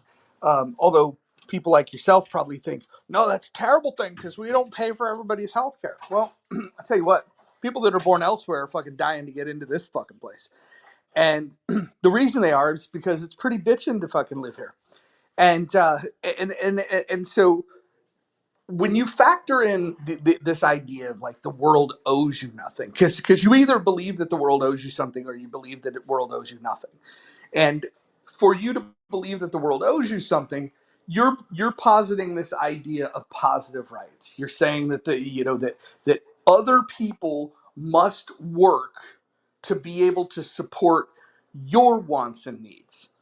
And that is a level of tyranny, because if you're going to tax me to pay for you, and then I don't pay my taxes and there's penalties that could include fines, could include jail time. You could include police officers coming to my home with guns to arrest me and throw me in jail because I don't pay taxes to pay for your shit. I don't believe that a just world it would cause somebody to live for another person. You should. The world owes me nothing, and the world owes you nothing. If I decided to get my act together and I had more affluence than you, your worldview is that, well, I'm going to punish you because you did things the right way, and I'm going to take things from you to give to myself because I fucked up in some way. So I just want to make this very clear. I don't fucking think we should fucking pay for any of these things. I don't think we should. Honestly, even education should be voluntary. Do I believe that having access to good health care and having it at the lowest cost possible and the highest quality possible and finding the best combination of those three things? Sure, but it all should be voluntary. Your whole worldview is predicated on the idea of initiating force onto other people because you believe that the government has dominion over other people, and that you believe that dominion allows somebody to completely fucking shirk all of their own individual responsibility, but then we're going to hold accountable the people that are producing. I don't buy it. I've made my position about as clear as I can. I know that you're gonna fucking say, but. And that's fine.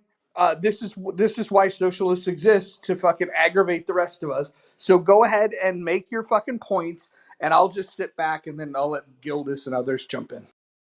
Okay, so then I guess you have no right to complain about defund the police, right? Because I mean, essentially, why should anybody have to pay for you to be protected by the police? Because nobody has any obligation in your world to have to owe anybody anything. But I mean, just in general, in an advanced society where everybody benefits from, like, including corporations, benefit from being in a society in which they have the infrastructure and the workers that provide them. I mean, and that it's fair that they pay back into society what is necessary for them to be able to benefit. So, Yeah. Well, let me talk to the weirdo in the chat that's probably never been on Clubhouse before, named Trey Smith, who's got 9 friends. He says, let's see, what did he say? He said, let me speak. I don't think Roger knows how insurance works. Roger, tell me how insurance works. Tell me how insurance works, then, Sarah. So, Trey, you're welcome to raise your little bitch ass fucking hand that just got on fucking this app fucking whatever a day ago. And, we could have this conversation. I clearly know how insurance works. Matter of fact, I know how it works better than most. And I'll invite you up to make your case. But I want to ask you: do you think that the idea of insurance, if it was mandated, if insurance is mandated, that's non-voluntary? And this is something that I reject. So I understand how it works. The general idea of it, the general idea is to share the risk. I don't want to share the risk. I want to fucking assume the risk for myself and my family. I like, no offense, but I don't care about you. And I certainly don't think that I should have to work to support you. I don't know how you take care of yourself. You may smoke, you may drink, you may drive fast, you may go mountain climbing, you may do all kinds of risky things, which is, by the way, knock yourself out. Go do that. I don't want to stop you from doing any of those things. But if you live a riskier lifestyle, I do not want to pay your medical bills. I don't want to do it in an insurance model. And I certainly don't want fucking my money to go to the goddamn government to then fucking pay for an expensive program. Let me tell you how insurance actually works, because I don't think you know. Let's say somebody calls let's say they call an auto glass company, and they say, hey, I've got a crack in my windshield, and I need to replace it. The first thing the person at the auto glass company is going to say, before they say what's the year, make, and model, the first thing they're going to say is this going to be an insurance claim, or are you going to pay for it yourself? That's the first thing they're going to say. And then if you say, oh, it's an insurance claim, okay? Then they're going to ask you what insurance company, boom, right? And then they gather their information. And so then, based on your deductible, which you've signed up for your insurance, you'll go ahead and pay your deductible. You've been paying a premium, now you'll pay a deductible. But here's what happens with the cost of auto glass, right? Let's say you had let's take it back in time. Let's say you had a 1991 Corvette ZR1 back glass that you needed to replace, and you call in and you say, hey, what's the cash price? And well, you wouldn't get that. If you said you were paying cash, they'd say, "Oh, it's about $3,500." And then, but if they ask you, "Hey, you're putting this in your insurance," and you're like, "Well, yeah, like that's why I have insurance. I have an expensive car, so I've got insurance." And so then they figure out, oh, you're with fucking Allstate? Yeah, no problem. That's gonna, they bill Allstate $7,000 for the auto glass that they would have sold you for 3,500, right? But they sell it to your insurance company for $7,000, right? And then you pay your deductible, and you think you got a good deal. The problem is they have an entirely different pricing sheet based on selling to insurance companies. When you get insured, the cost of the goods goes up. Oh, great! You shared the risk, and you've made your little manageable payments of into your premium, and you can afford your deductible. But the overall cost of buying a windshield is more expensive. That, my friend, is how insurance works. Now, I'll bring your fucking retard ass up here and we'll see if you knew any of this stuff.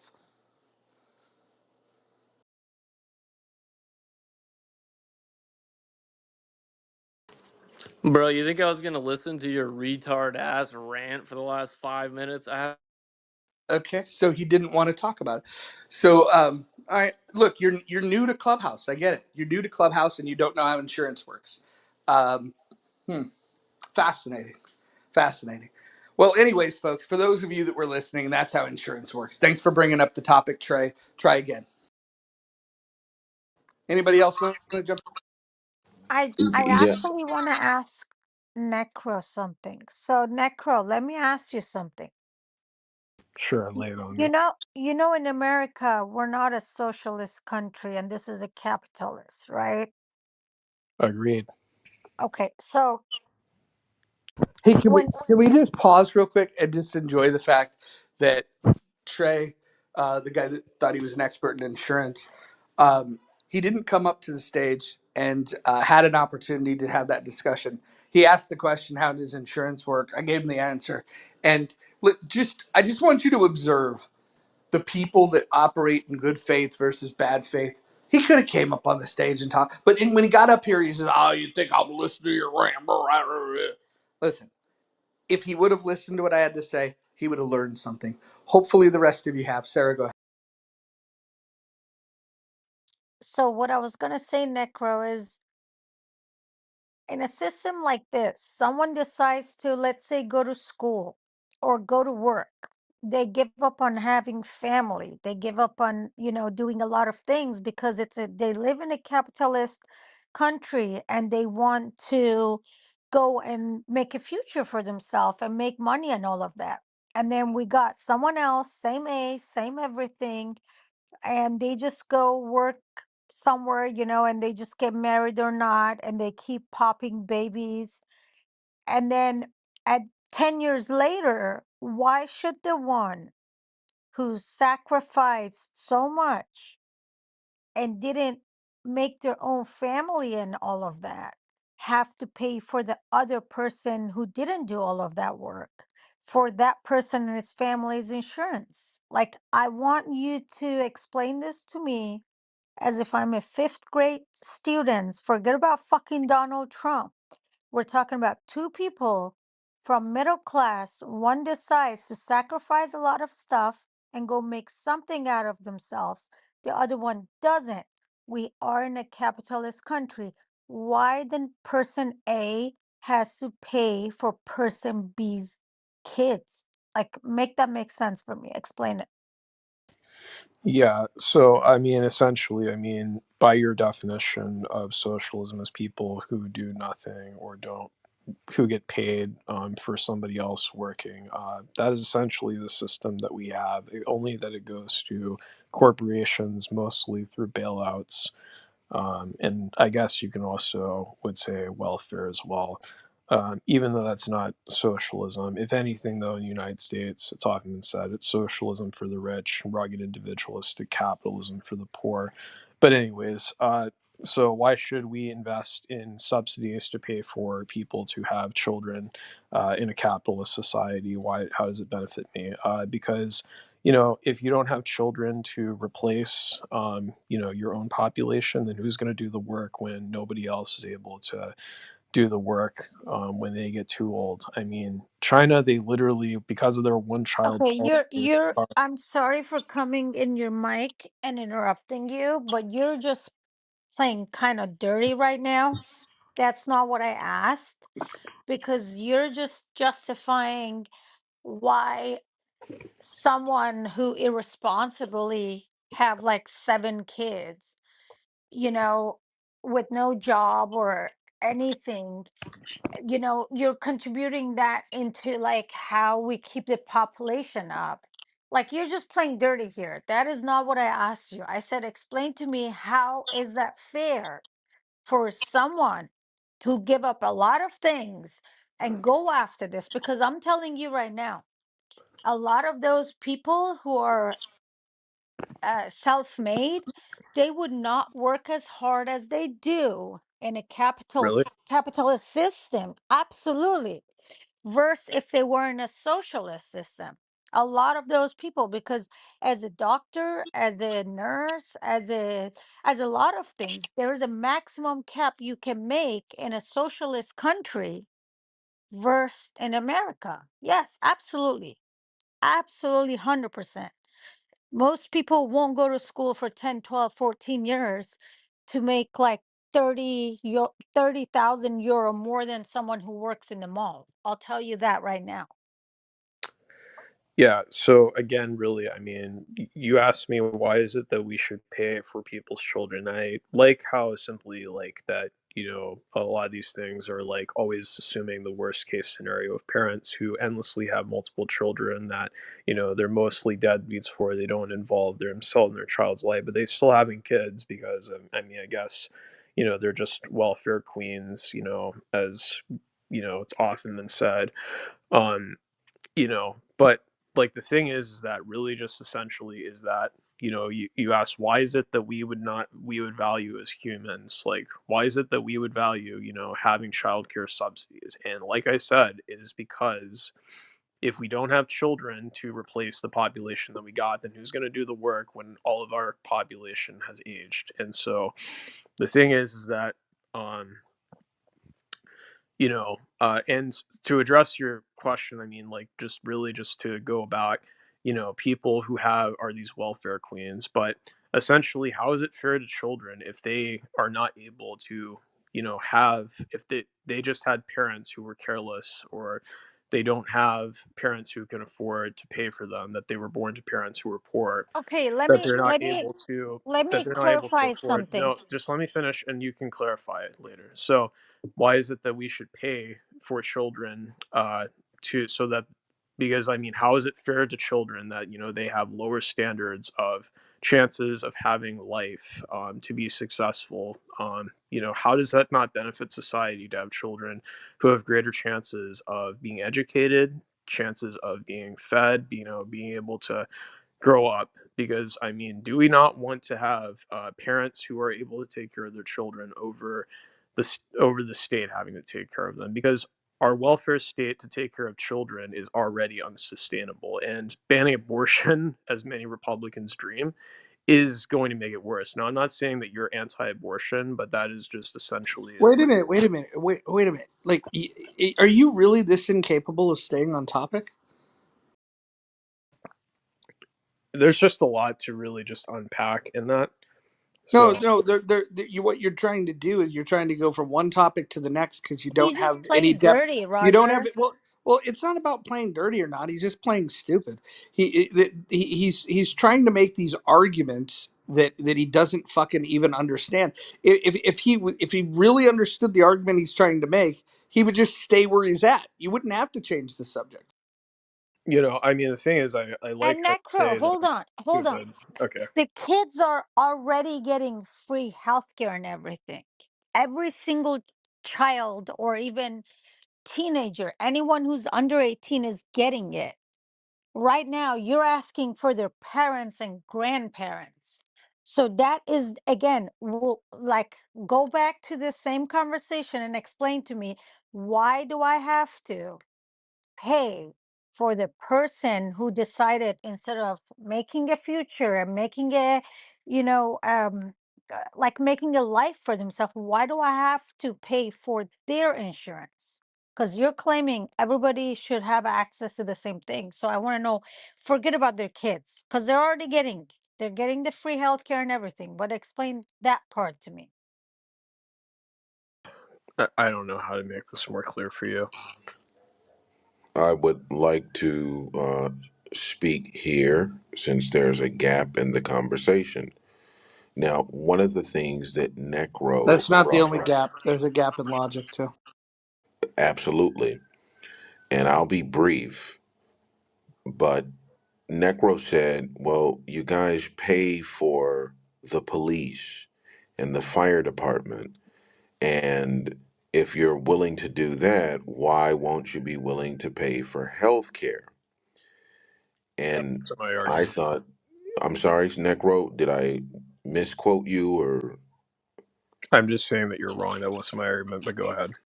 okay, do you want to maybe clarify it and I can come at it more clearly? Yeah, so I was saying based on Roger's argument, which is essentially that he has no obligation to pay for anybody else. So then This is I correct. I don't have so yeah, so I don't have to pay for the police, right? So by his logic to protect him because I have no obligation through the state. So by his own argument, no one has should have no issue with defunding the police. Okay. The reason that the philosophy of capitalism promotes paying for the police is because we want to have protection for people who want to be rational actors in society. Irrational people are hounded up by the police, you see. When it comes to healthcare, however, you're not necessarily paying for people who are rational actors. That's why that needs to be on the private market. A public market, like for the police or the fire department, is because we're acting rationally. We want to have our homes protected. We want to have our children protected from criminals. And so we say, in order to have that rational landscape, we will pay out of our taxes to have a police force. But that's not the same thing as having a healthcare system because people meet the healthcare system as irrational actors. People smoke, people drink, and that should not be a reason to have a mortgage on my income. Now, I'll pause there and ask you, why do you think that I should have a mortgage on my income for an irrational actor in terms of a healthcare system? Yeah, and it's not an irrational choice. I mean, the fact is that having people in great health benefits people who are in business because it keeps them from, losing employees. It keeps them from being able. It's the healthcare system we have is already unsustainable because we pay twice as much for healthcare than any other developed country on average, and it is predominantly because of what health insurance companies charge. And it's interesting, Gildas, so, and the thing is, Gildas, I think it's you can make capitalist arguments for why you should support the police to protect private property. I agree with that, but under Roger's idea, that the government that he has no obligation, then he has no reason to be against defunding the police. So, I mean, Well, no. You've changed the subject, my friend, and this is again. I understand why you changed the subject because you don't I know was this. addressing multiple You points. don't trust you don't understand the issue you're talking about enough to I know stay you on say it. that. Yeah, well, I'm saying it because you clearly want to change the subject. You should ask me if I feel the same way about about funding police, courts, and military as I do about these positive rights that you're positing. The reason why I would support police, courts, and military is because these things protect the negative rights that give the whole basis of why a government should exist in the first place. So again, you just don't understand the difference between negative and positive rights, and I can understand because you don't get that why you would make these stupid comments. But why don't you just stay in healthcare? Because what you're going to end up doing is you're going to try to spread yourself in different conversations, and then you're going to lose 7 debates instead of 1. Just stick to healthcare, lose 1 debate, take it on the chin, call it a night. Yeah, so I mean, you said that you have no obligation to have to pay for anybody, so I have no obligation to pay for your police. No, you again, you don't understand what I'm saying. Why I don't you heard what you said. you don't ask questions, you don't operate in good Show how I faith. said was a straw let, man. let let me repeat myself because you clearly are misguided. I am making a distinction between negative and positive rights. Do you understand the difference between negative and positive rights, Necro? Yes, I do. Oh my Okay. God, Th- Necro. th- if you understand that distinction, then why would you be stupid enough to say that the things that government would do to protect your negative rights would be something that I would be opposed to? When, by the way, I'm very clear about this stuff, and you've been in rooms and you know my position on it. I think what you thought you heard was that somehow that means that I'm against negative rights as well. I'm clearly not. I'm not an anarchist. I do believe that government should exist, but it should exist solely for the purpose to protect the individual rights of its citizens. And by individual rights, I mean negative rights. Are we clear enough on that, or do you want to embarrass yourself further? Yeah, so I agree that, that with negative rights, but the thing is that you still are imposing by laying taxes, which is what negative rights are, things that I think you might just be the dumbest person. Sarah, this is what I mean by him being dumb. I know you say that, but like, No. Well, I know. I say it, and I say it because you're dumb, because you're not listening. I do believe in government. So let's walk this back. Why should a government exist? First of all, my social thought contract. my thought on and you're a fucking retard. It's to protect life, liberty, and property.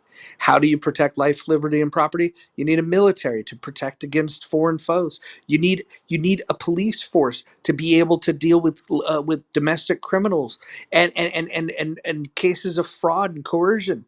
And you need courts to be able to make sure that justice has been served. Then you'll need prisons to put these people away in. These are the things that government needs to do. These are things that we need to get creative on how to fund. There's many ways that we could do that, and we don't need to get into all of that. But that is the proper role of government. What you're asking it to do is to say, okay, well, I believe in that, but I also believe in these positive rights. And this is where you and I differ. And your lack of understanding the difference between those two things is what makes you say the dumbest things that you say, because you're not having an argument with me. I'm 100% consistent on my position and always have fucking been. If anybody's ever fucking heard me talk about these issues, they know exactly where I stand. So if you want to have an argument on a position that I don't hold, that would mean you would be arguing with yourself, not with me. So now that you understand my position, do you want to maybe stick to the topic and argue with someone else, someone that you might have a chance scoring a point against? Because when it comes to me, you're fucking like 0 and 1,000. Yeah, so I mean, I think it's interesting. You said right to life is something that you and I both agree on. So yeah, healthcare is necessary for people to live. So I understand though you'll say that you don't believe in You're, you're positive just rights. you're just a fucking idiot. You're just a fucking idiot. One of Like honestly, can we move on? Let's do this. Let's hear from other voices that are Hold on, not Roger. necro. I No, gotta hold on. Oh, clarify hold on. Hold on. something. Hold on. Let's hear from other voices that are not Necro. And for a little bit, let's quit asking him questions and getting him back engaged. Because if we do, what we're taking this room down is like, let's, out of the 9 people on the stage, let's talk to the dumbest person. I'd rather not do that. Okay, Roger, I gotta ask you a question now. You ready? Walk me through it. Well, go ahead. What do you Okay. got? Okay, you just said this is what I mean with Necro being dumb, Oh, we're right? back to that. We're back to that. Yes, but We're back to that. yes, I was being absolutely. insulting. That So what they, I wanted Sarah, I make Sarah. it make sense that how Yeah, am I dumb like Necro? Because that is Sarah, because you and I were going back and forth, and you were saying naughty things to me, and I thought, well, the biggest insult I okay. can So I pay got it. somebody. So I got Oh, it correctly. Okay, hold on. So that's the fine. big no, hold on. So the biggest insult that I could throw your way is to say that you're like Necro, and so That's what I wanted to. Okay, so I was right. yeah, Okay, yeah. So when you talk shit, so I'm you were going to trolling me. Okay, yes, correct. okay, that's all I wanted to know. I also think that what Necro brought up, where he says people have a right to life, you have to clarify that. You don't have a right to life, which means somebody else must make sure that you live. You have a right to try and live your life. That's what the American system is all about. You have a right to the pursuit of happiness. You don't have a right to happiness. And this NHS socialized healthcare notion is trying to say you have a right to happiness. That is not how America works. That is not what we have written in our Constitution or any of our founding documents. We say that you have a right to do some fucking push ups and eat some fucking vegetables. You have a right to do that. But you do not have a right to put a mortgage on a doctor's profession to ensure that you live as happily as you think you need to. That's wholly amiss about what America is.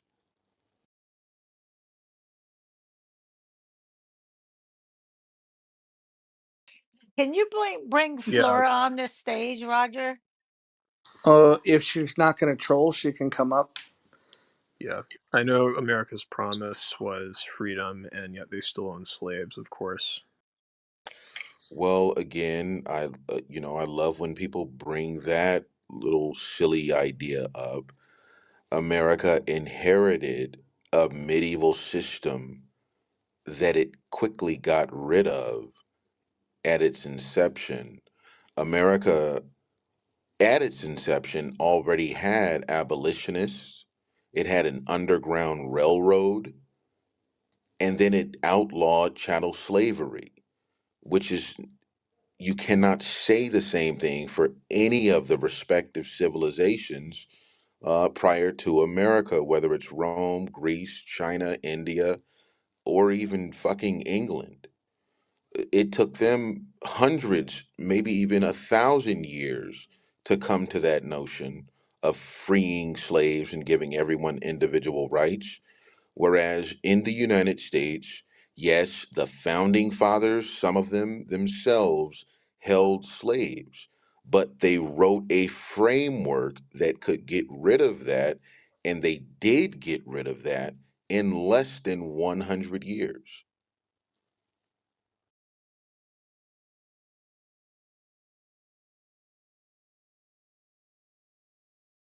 Idea that the United States was, the first system to have abolished slavery, unlike any other nation. That's just not true. There's the I Haitian. did not say that it was the first nation to do it.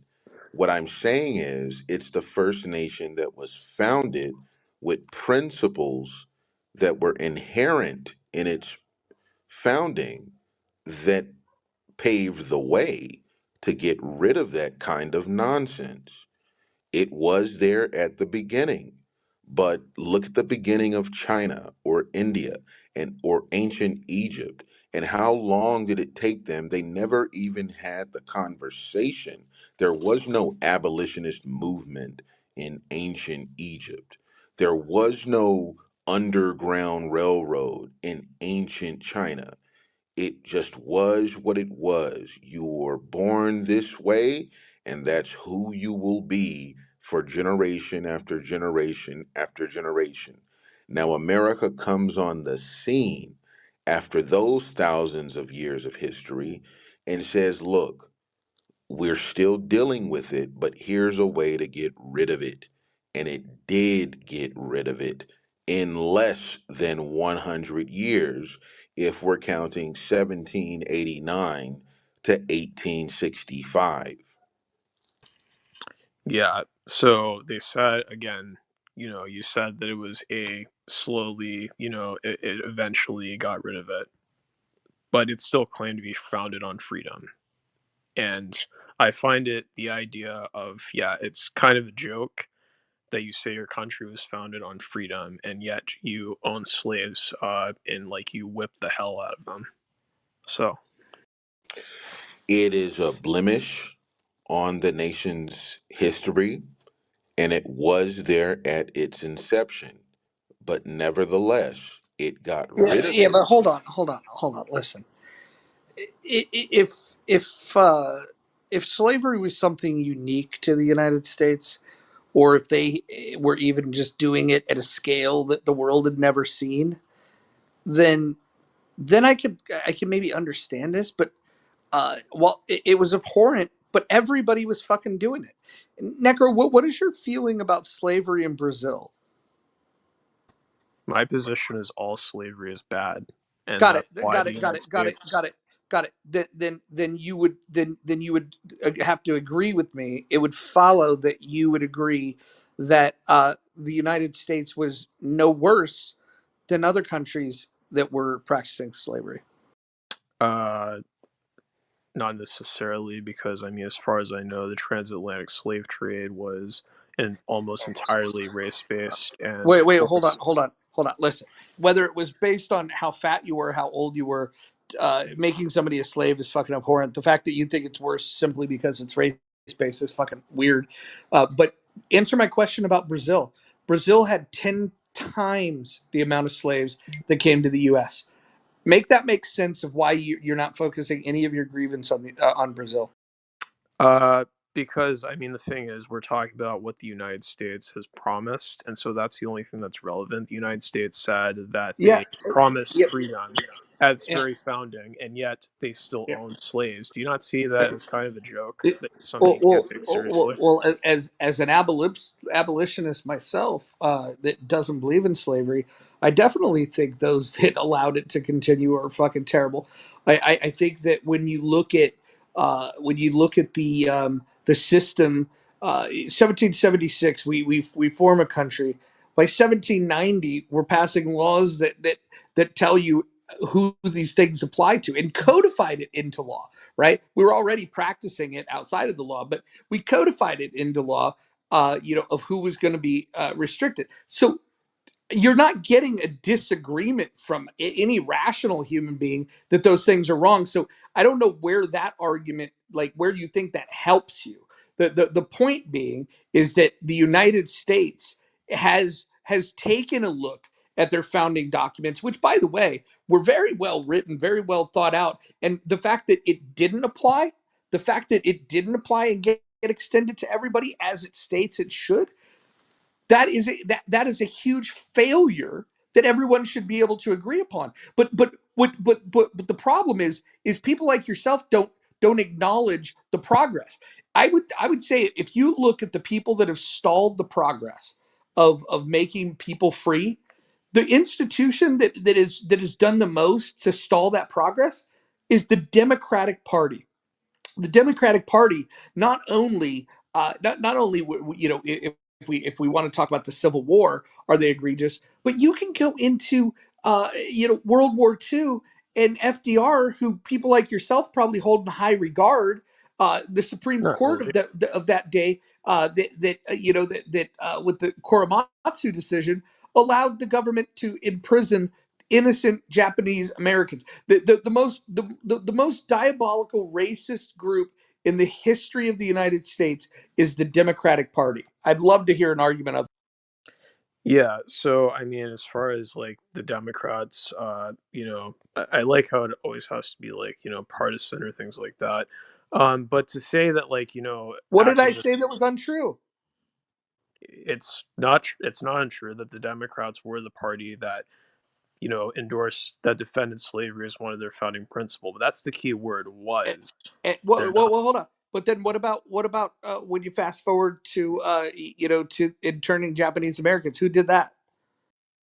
I mean, it was yeah, I Who mean, who did that? it was the Democrats. I mean, I don't think that Yeah. it was entirely partisan, but yeah, just I'll assume that. But I mean, if you want to talk about the acts of the fact that I condemn the Democrats in many ways I'm more angry with. So if you want to talk about, what I have issues with Well, the do you agree Democratic with my Party, statement that they're most racist, most diabolical institution in the history of the United States? eh, yeah, they were. I would definitely agree with that. Well, I would argue that that spirit is still alive amongst them.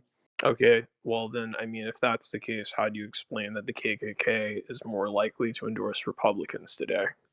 Because I mean, there's the Southern Strategy Yeah, that yeah. was I'll answer that. Was that a question, or did you want an answer? Or okay, that was you. rhetorical. You didn't want an answer. No, I mean, I'll let you respond to it, but yeah, I mean, Okay. of Yeah. course, No, yeah, I'll happily respond to it. You said, I why wasn't would finished. members of the KKK be more likely to endorse members of the Republican Party? The difference in what you're comparing is you're talking about individuals that make choices on who they're going to vote for, versus the party apparatus itself that is rooted in racism. If you the KKK is not in power. The KKK is not is not running a president. Okay, and so if you can't understand that difference, then I don't know how to help you here. But don't you agree that like if the Democrats, the party that that founded the KKK, as well as the Dixiecrats, that all of a sudden they now are more likely to support the opposing party today. I mean that's kind of interesting. I mean, do you not think that that's It's probably coincidental? interesting to you. How many members of the KKK you think exist in 2024? Probably a few thousand, but I mean, my point is Interesting. like Interesting. it's Interesting. irrelevant. There's probably more people in the United States with six toes. Okay, well, I mean, essentially, it's irrelevant though about how many though. I mean, body count does it really matter? Of course, it's relevant. No, If it's it's a not. negligible amount, what's your point? Like, did the KKK all of a sudden not become racist or things like that? Like, Necro. If it's a negligible amount, like there's large groups of people. There's a sitting woman in Congress that absolutely actively endorses terrorism on the Democrat side. So like for you to pull out a group of people that you yourself said, oh, they probably have a couple thousand. Again, a couple of thousand in a country of 330 million people. That's a nothing burger. yeah, I mean, like, this is the thing. The historical party, the idea of what it was historically is so ridiculous because the Democrats also used to be the party of the working, the blue collar, and nowadays they're mostly funded by corporate. So the idea that they are the same way that they were, it is just, absurd. They're mostly like the Republicans on that point today, that they mostly are endorsed by corporate. So the idea of what they were, I mean, if we can argue that the Nazis, like the fact that Henry Ford, who was an Well, anti-Semite. but Necro, why did you bring up the KKK? Oh no, I didn't bring up. Oh yeah, You did bring yeah. up So KKK. Why I did did you bring up. bring that up? So I brought that up because it was the context of the party switch is something that mattered No, really. no, no, no. Because But hold on. But I gave you examples of the party fighting to retain slaves, and then agreed. a party that quite literally interned innocent Japanese Americans. And what you fired back with, but the KKK. And then when I ask you how many members of the KKK are there, and you say a couple thousand, would you agree that your example's not as strong as the one that I cited? No, I don't think that what you say is completely relevant. Is what I'm saying. because I mean, You yes, I don't can you agree. don't believe that the history of the Democratic Party being rooted No, in racism is a relevant thing? no, I don't, because I mean, the thing is what is it today that the Democrats are Fascinating, doing? fascinating. I mean, because Okay, I can all right. agree that they were the most racist party, but that's the key word, were. So if in Germany, if they were to bring back the Nazi Party, and would you also say, hey, they were the most fascist, they were, but this is the new Nazi Party. You'd be okay with the new Nazi Party? I mean, that would completely go against the principles of the Nazi Party, which was simply to, advance the Aryan race above It the would English also, race. yeah, and so can you be intellectually consistent now with your opinions on the Democratic Party? Go ahead and apply that what you just said to the Democrats. The Democrats don't support, are not the ones that support a lot of the policies that are favorable to racist anymore. That's just a fact. Well, no, that's not a fact because they support policies that are extremely racist towards Asian people. For example, this went to the Supreme Court. Are you not aware of this? Yeah, I'm aware of, if you're talking about affirmative action, I agree with that. And I'm against affirmative action. So then why are you caping for a party that is looking to invoke race and discriminate against Asian Americans? It's very similar to the way that they discriminated against Asian Americans during World War II. I mean, what's next? Are we going to bring back the internment camps? So I don't think affirmative action is the same thing that you can put with internment camps, because affirmative action is, if anything, only designed to give people who are of. I mean, it's just it traditionally it was race, because black people were people who did not have a leg up in society in spite of, you know, because of Do mostly you of how think they were treated. anything that you're So saying is interesting in any way? okay, so if you just want me to ask multiple questions like at a time or things like that, then I just wish that you would dialogue honestly. Like if you were to be honest, you would have to say, yeah, the Democratic Party, their history is rooted in some of the most racist shit that I this agreed country with has that. ever done. Hold on. And it's still the Democratic Party. And then when I mentioned, okay, well, what about if the Nazi Party, reformed, but that we're going to change their ways, and let's say instead of being racist towards Jews and handicapped people and discriminate against the people that they sent to their camps to kill. Maybe they just pick a different group of people to target, the way the Democrats have done now with Asian people. That's just not a good analogy. The analogy would have to be like comparing the Nazis to the Dixiecrats and to the KKK, because those are the things where they founded their policies on white supremacy, on trying to regress back to the days of slavery, and where black people just kept their mouth shut. Um, that would be analogous Jesus Christ. to the Nazi You are Party. one of the hardest people to listen to. Like, will you just stop and think? Like, I'm gonna pass the mic around. I want you to spend a few minutes thinking about the things that you want to say, and then after you put thought into them, then I want you to unmute and then jump back into the conversation. Let's get some intelligent life forms to start speaking, and then we'll get back to you. How about that? Yeah, I actually gotta go, but it was good talking, and we were able to bury the No, hatchet. it wasn't good. It wasn't good. You're fucking Okay, awful. well, I mean, we supposedly buried the hatchet, right? So, Yeah, we buried the hatchet. Now we're fucking now we're bringing it back up because you're fucking retarded.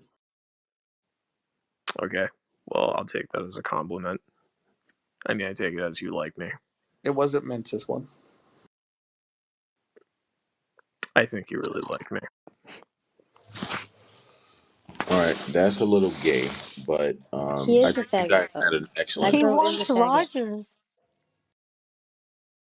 Anyways, I gotta go. See ya. It's all good. I think you guys had an excellent exchange. I think No, you, we didn't. That was disgusting. The guy's fucking retarded. Go on. yeah, well, you pointed out how he was retarded, and I think that that was beneficial to the people who were listening. Ay, ay, ay. Madison, what's up? Roger, why are Flora, you hopefully you're doing not this going to to troll. yourself 2 nights in a row? Dude, Abe and Necro is even worse than Abe for sure. Are you just wanting some punishment or what? I don't know, man. I will say this. I used to think the worst people on the app were the vegans. Now well, actually it was the life coaches, then the vegans. Now I've turned my hatred towards the atheists. The atheists are definitely the dumbest people on the fucking app. Well, are they atheists because they don't even believe that God exists or No, that they're there is? dumb. They're dumb. No, I'll get to the core of it. They're dumb, and we had this conversation with them last night. Is that the atheists believe in subjective morality to the extent that when you ask them a question about things like age of consent law, they're like, "Yeah, well, we should talk about it." Who's to say it's wrong? This is how bad they are. Like when you don't believe in that in the idea that some things are just wrong, then it opens you up to entertain the idea. They're open minded to anything, including pedophilia. We literally had someone on the stage last night that was open minded to pedophilia because who's to say what's morally right or wrong? That was what the conversation got to last night. And so I got to the point where my deist ass was literally looking up. I need to get my ass to I church. loved it. I loved God's it. God is telling me that these people are evil and that I need to do something to stand as far away from them as possible. Because look, if the next flood comes, dude, look, I want on the fucking boat.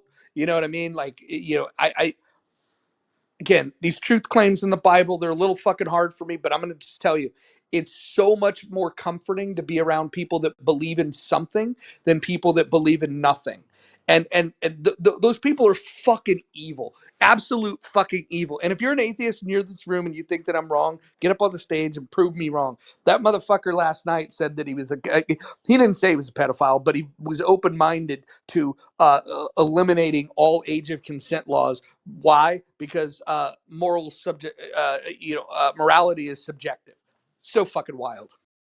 Yeah, because I remember when you said Mohammed is a pedophile, and he had a hard time agreeing with that. And then he said, well, back then the age gap was, more acceptable or whatever. No, like, what is. He was trying to make excuse that it was okay for Mohammed to um, sleep with a 9-year-old girl. Yeah, well, I wouldn't. Um, I'd say that I'm an atheist, but I would not agree with those arguments that you guys have brought up. There's a way to have a rational argument against pedophilia as an atheist. Like, you don't need God to tell you that it's wrong to, be a pedophile. Rationally speaking, you don't have sex with someone whose mind is not formed yet to have a sexually consensual relationship. That should be easy. Gildas, do you know who else thought that morality was subjective? Marxists thought that morality was subjective, and this guy said, he declared, no, I'm a secular humanist. So I did a little research and I looked up. They have humanist manifesto 1 written in the 30s, manifesto 2 written in 1973, and then another one that was written about 20 years ago. The one in 73 that was written includes Marxists in their umbrella of aligned groups, and the only thing that they really had in common was a rejection of religion.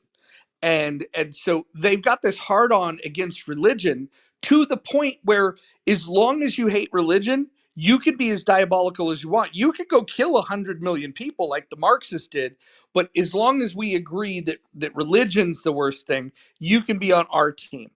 And so, look, that's how you get to Yeah, 100 million dead people, is believing that morality is subjective. that is, and that is evil. Um, they have to check their premises. and that is wrong. You know, not believing in God does not open you up to like a Nietzschean idea of, whatever I want is what should be, the will to power, So that kind of thing. where does your moral code come from? My moral code comes from respect for the individual. The individual is what I hold. Maybe you can call me an individualist. I like to call myself a capitalist, but the respect for the individual's rights is, I think, uh, the only way to have people live morally, uh, the only way to have people know how to live, you know, with one another. If you're respecting individual rights, then we can't go wrong, in my view. Hey, Roger. Hey, what's up? How you been? I've been good. What did you say when I first came in the room? I heard you say something. I My just. least favorite people on this app were the life coaches, then the vegans, now Well, they're the atheists. Now it's the atheists. it's the life coaches for me. Yeah, the life coach. That was the first room I did on Chatter, was denouncing the life coaches. They're all fucking so terrible. Anything that's self-appointed, I have an issue with usually. So Oh, sorry, I swiped out there for a second. no, No, I said yeah. Anything that's self-appointed is suspect to me always. yeah. What's funny is these life coaches. They go through this thing where, you know, last week they were working customer service at a fucking, at AT&T, and then somebody gives them a fucking course that they spent their last dime on, that certifies them as a life coach. They still don't fucking make their bed. They're fucking 35 pounds overweight. They yell at their kids. They drink too much. They got 3 divorces, but they're going to counsel us. They don't have a savings plan. They don't have, they don't know what their retirement's going to look like, but they're going to be the ones that's going to give us advice of what we should do with our life. It's fucking awful. Yeah, I say usually if you're if in some of that stuff, if it has a basis in altruism, real leaders do it for free. Yeah, and by the way, I do believe in mentorship. I think, and there's a big difference between coaching and mentoring. If you want to be a mentor, you're just making yourself available. To guide people and give them advice that you wish somebody else would have given you earlier in your life, and then seeking out mentors. Even when I started getting to a place where, I started feeling like, oh, I'm starting to figure it out. That was when I was reminded, like, no, this is the time that you need to find new mentors and take and level up, because there's always levels, I mean, let's be honest. If I had a proper mentor, they'd get me off this goddamn app, right? Yeah, I have the most amazing mentors. I've had them throughout my life. I've got new ones, and then I have mentees that I meet with every week. I ascribe to, like, it's not the same as this corny, dressing for the job that you have, but it's really that space that you want to be in, all around. You see other individuals that are doing those things, and hell, you say, how did you do it? How did you get there? And that's in all walks of life. It's not just career success and that sort of thing, but people who are kind of zenned out, who I seem to be emotionally healthy, all of those things. I'm like, I like to. I'm attracted to things like that.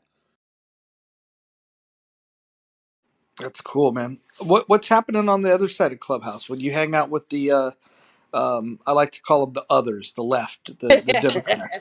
What what are they okay? We do need to do a wellness check on them.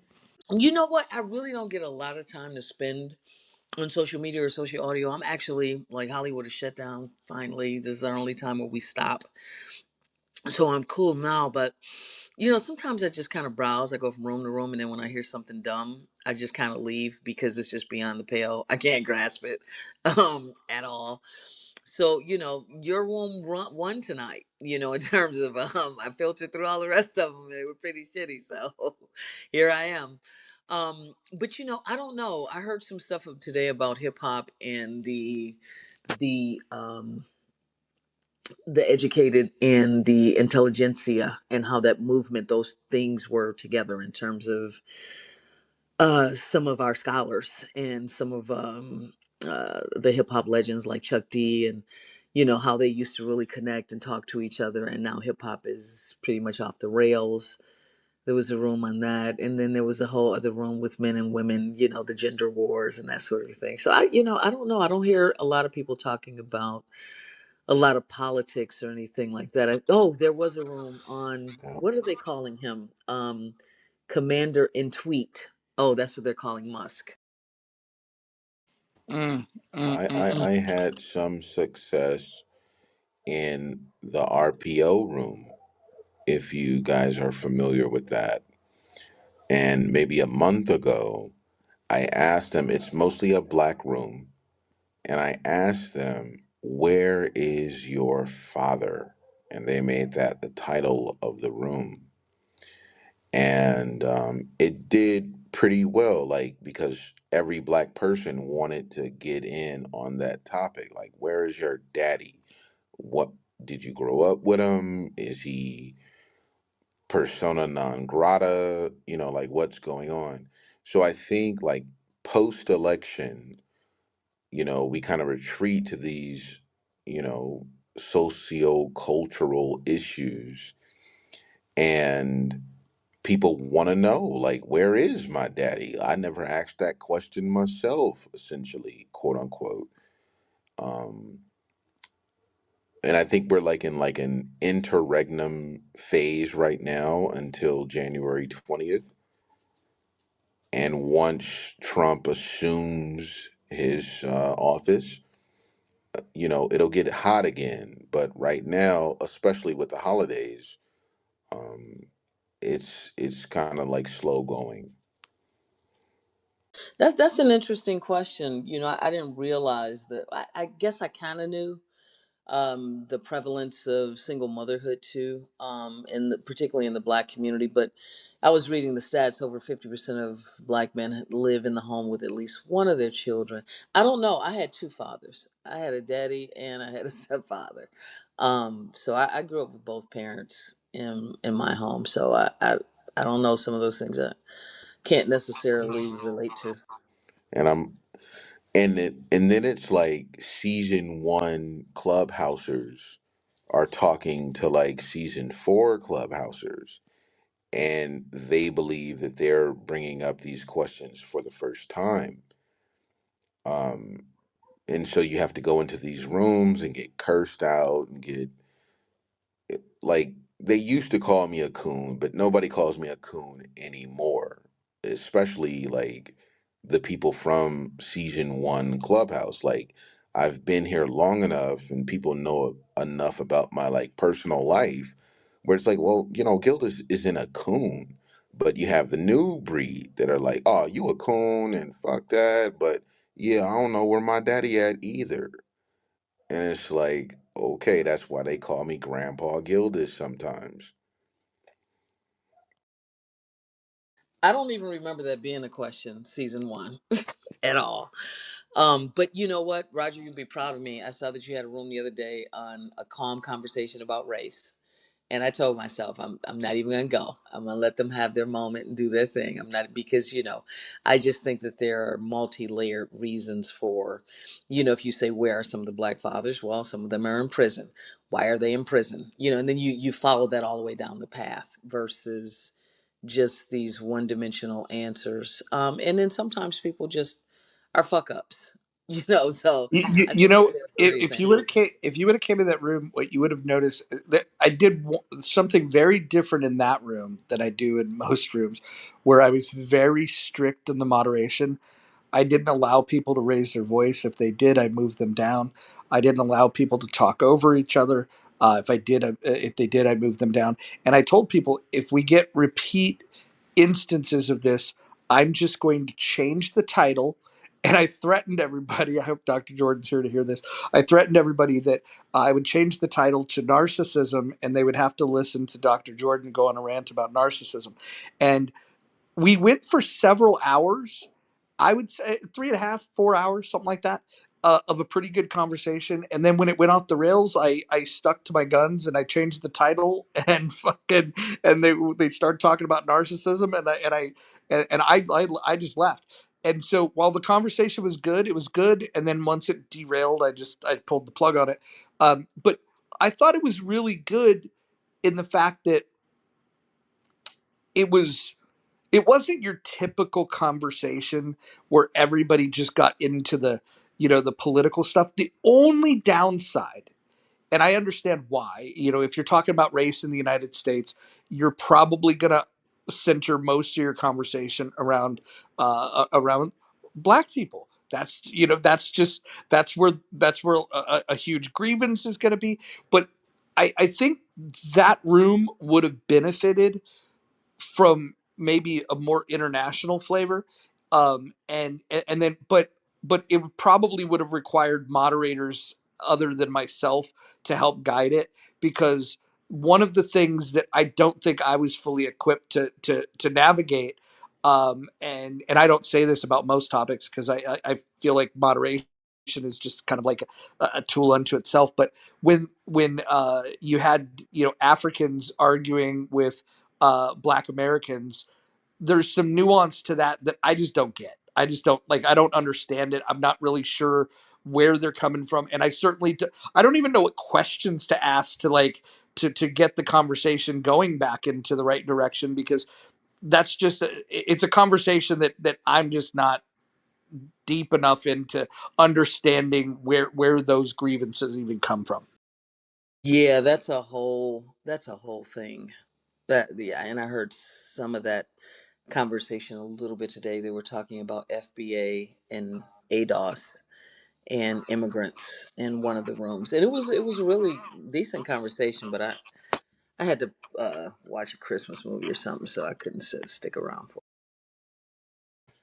And it's also weird that fourth season Clubhouse insists on recording the rooms, and then they'll replay the room and point out certain points in the room where somebody maybe crashed out or somebody said something funny, and they kind of rely on that as the bread and butter of their respective houses, you know. And I know in season 1 and 2, I don't even know if we had the ability to record rooms, but it was just like, yo, speak your truth, say what you want to say, but we're not recording, we're not trying to record you. But they rely on recording now. Yeah, it's interesting. I was just talking about that because somebody noticed on another app I have create art, not content, in my bio, and they were like, "What do you mean by that?" And I was like, "Well, when I came back, there was this thing called content." And I didn't know what it was. It was like I went into rooms and people were either selling something or they were arguing with each other, and they were making other people what they called content. And I was like, it just sounded like bullying to me. And then they played the shit back, and it was like, okay, but it's an interesting ecosystem. I've been doing some studies for a project that I have.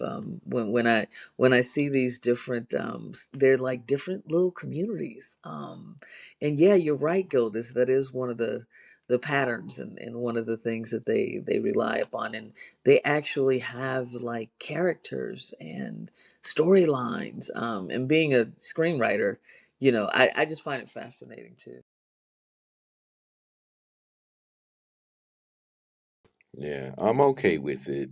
When I joined the app, I always understood that I was probably going to be recorded by Clubhouse itself or somebody who was the mod. So I do temper what I say on the app. Like, I'm not gonna like kirk out and curse somebody out. Fuck you, bitch. Fuck you. You can suck my dick. People who get into that kind of shit. I'm not gonna do that. Um, but I do worry sometimes that it's like something I said might get taken out of context, and that person will use that recording. But at the end of the day, I do speak my truth, so it's not like they're gonna catch me grabbing somebody by the pussy. You know what I mean? Like, I'm not doing that on the app.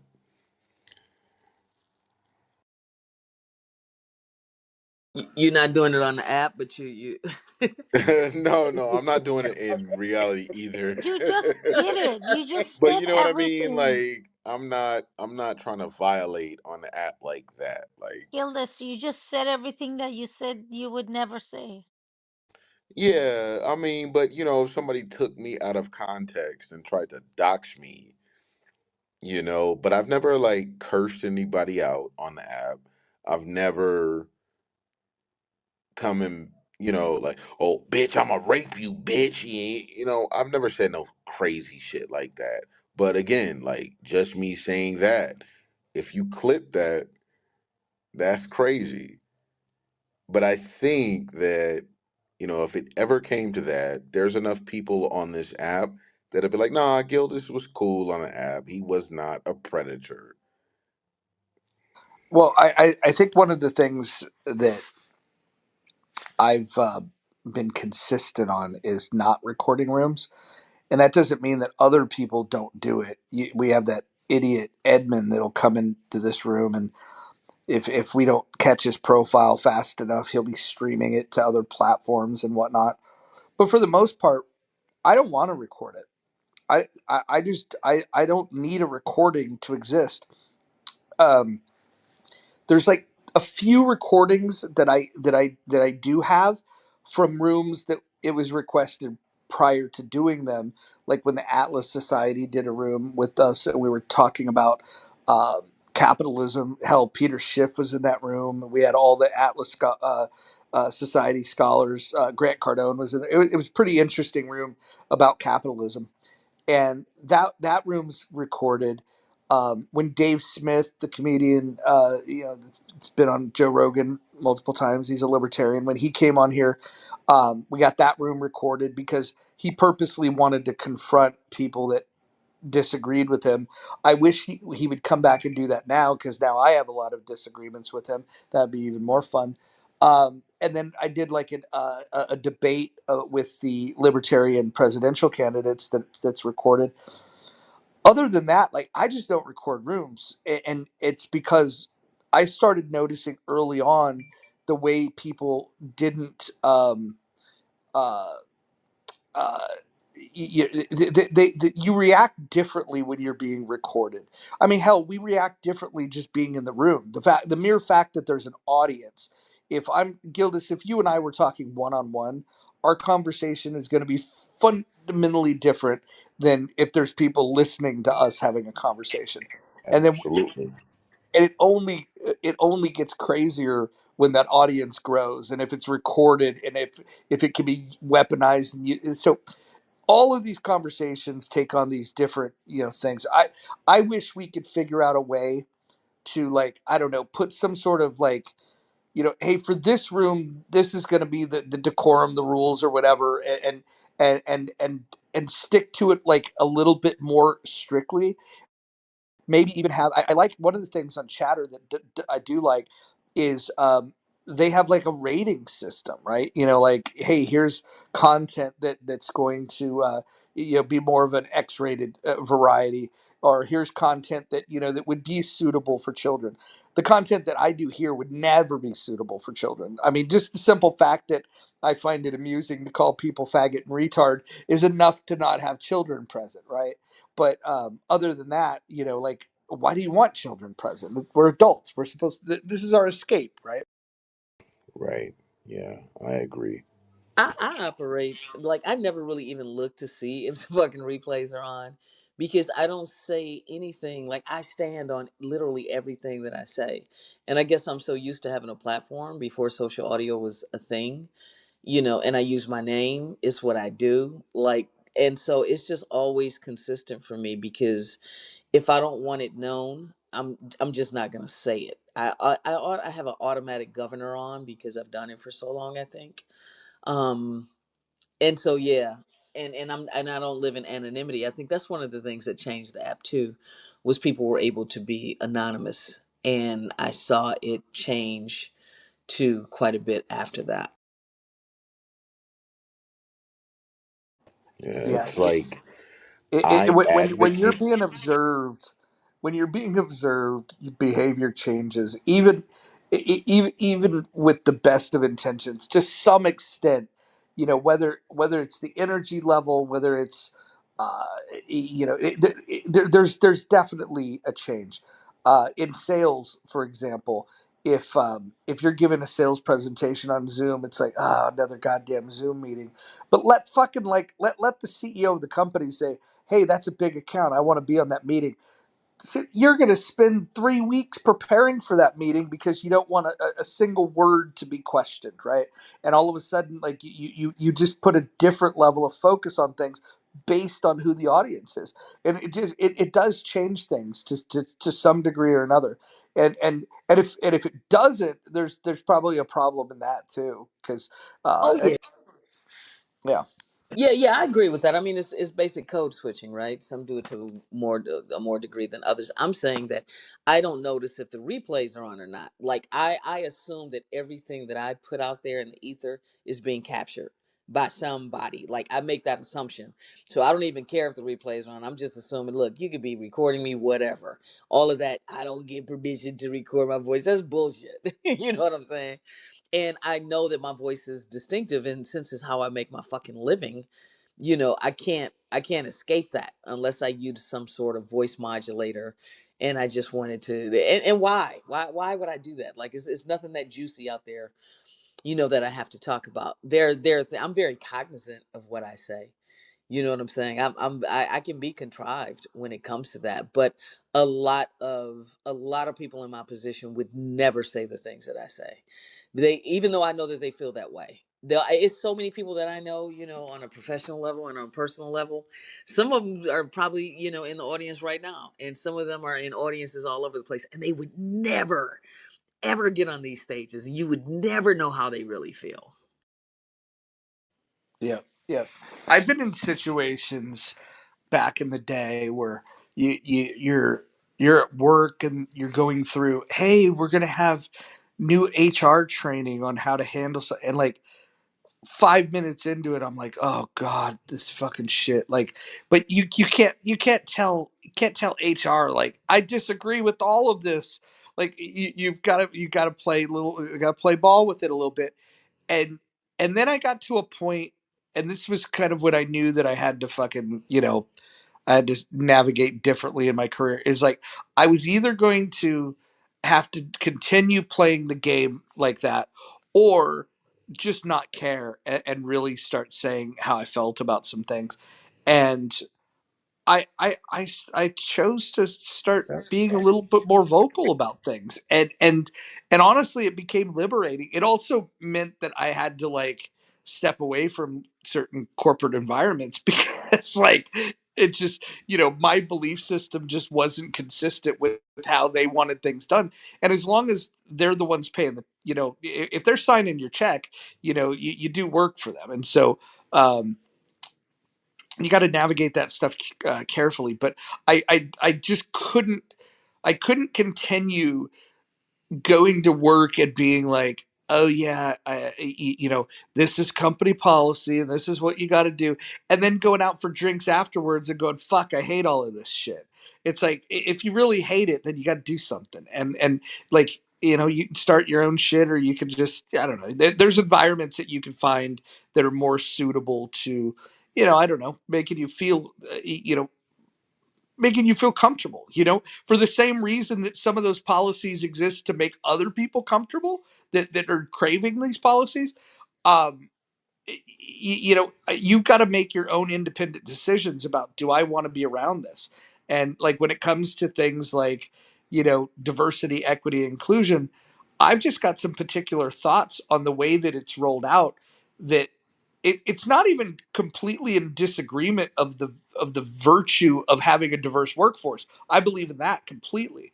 Um, but the reason why I want a diverse workforce is because I want the largest applicant pool possible to be able to pull the most talented person from that pool. I don't want it because it makes people feel warm and fuzzy. I like there's a practical reason for it, right? And I also understand that that once upon a time there was a weaponization of like, hey, these type of people we don't want. Well, what if there's a business reason to not want certain people? For example, if it, and again, this is not a corporate environment, but if I if I go to a taqueria, I've probably talked about this before. If I go to a taqueria, I do not want to see a white man or a black man making my fucking Mexican food. I want to now they could be Venezuelan, that would trick me. I could be tricked by that. But I want to see something that makes me feel that this is an authentic experience.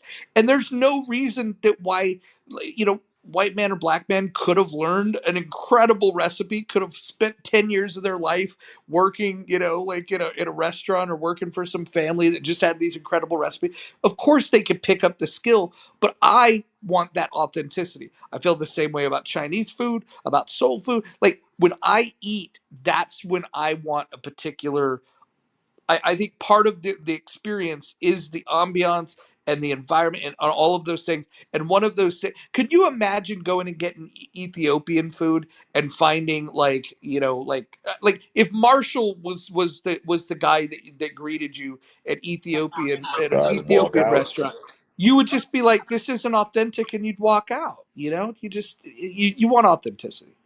Well, yeah, I can agree with that. The thing is that like we've never been a meritocracy, right? And so even if you don't go with the elements of all of the unfairness, equity, equality, all of the words, all of the things, and I've said it before, I've worked with so many mediocre people that got second chances, third chances, and it wasn't because they were the best ones at the job. It's because of who they knew and because of the circles that they were in and the pathways that were open to them. And so it's not as if we had the system prior to any kind of DEI. You know what I'm saying? And so it's like, I agree with you, with what you were saying, but I refuse to believe that, CEOs of the Fortune 500 and CEOs of all of the Hollywood studios are white and male because they work harder or because they're smarter. I just don't believe that. And so, when those things come into play and you don't get a seat at the table for reasons otherwise, just like with legacy admissions and everything else. So, But yeah, I don't think that a Madison, person but who's but qualified. Madison, Yes, sir. like they have to be doing their job. Like it may be the case that people of color, LGBTQ people could also do it, but they are doing their job. Like they're not just up there pussyfooting. They're bringing in billions of dollars to their investors. They're actually doing that. And we as black people and we as people who don't have that kind of access, like, okay, I understand they have it kind of cordoned off to themselves, but they are doing what they're supposed to be doing. They're not incompetent.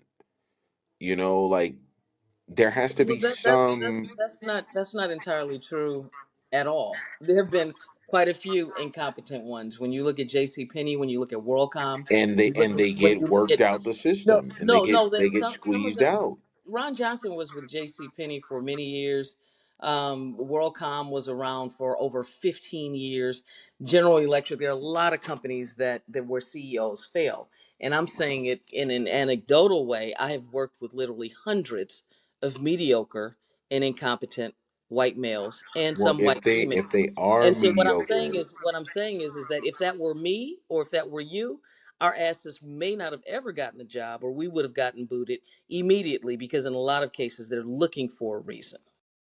I mean, but they have accomplished something.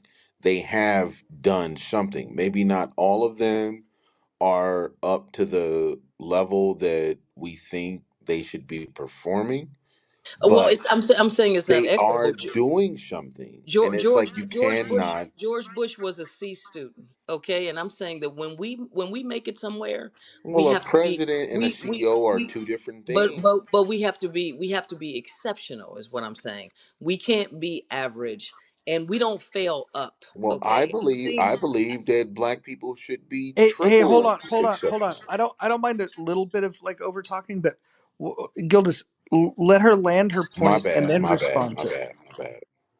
oh, I was just saying that I don't, generally speaking, this is generally speaking.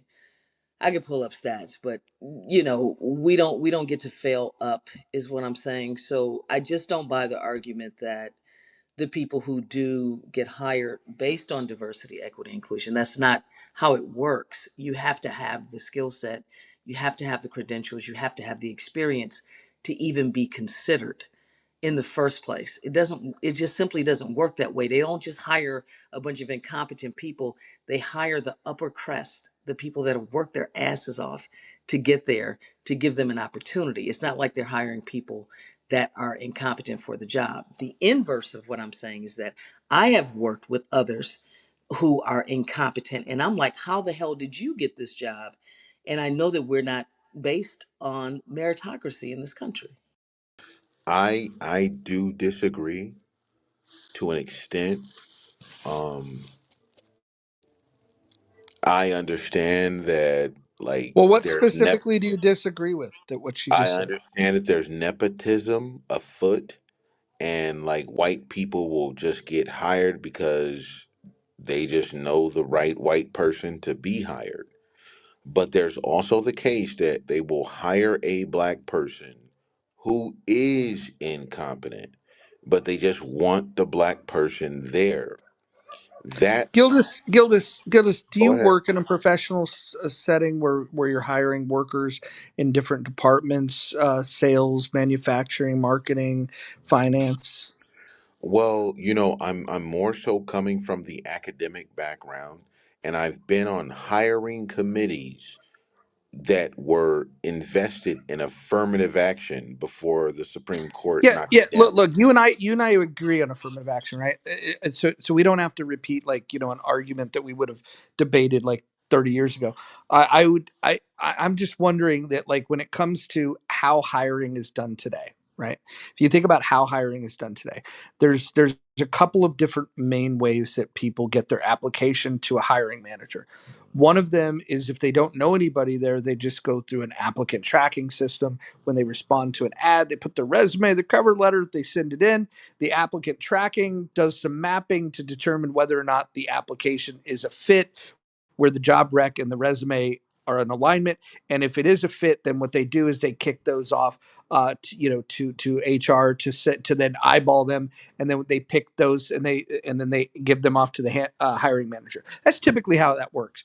However, that's not the best way to get in line for a job. The best way, and this is where I think Madison and I would agree, is and we could take race completely out of this.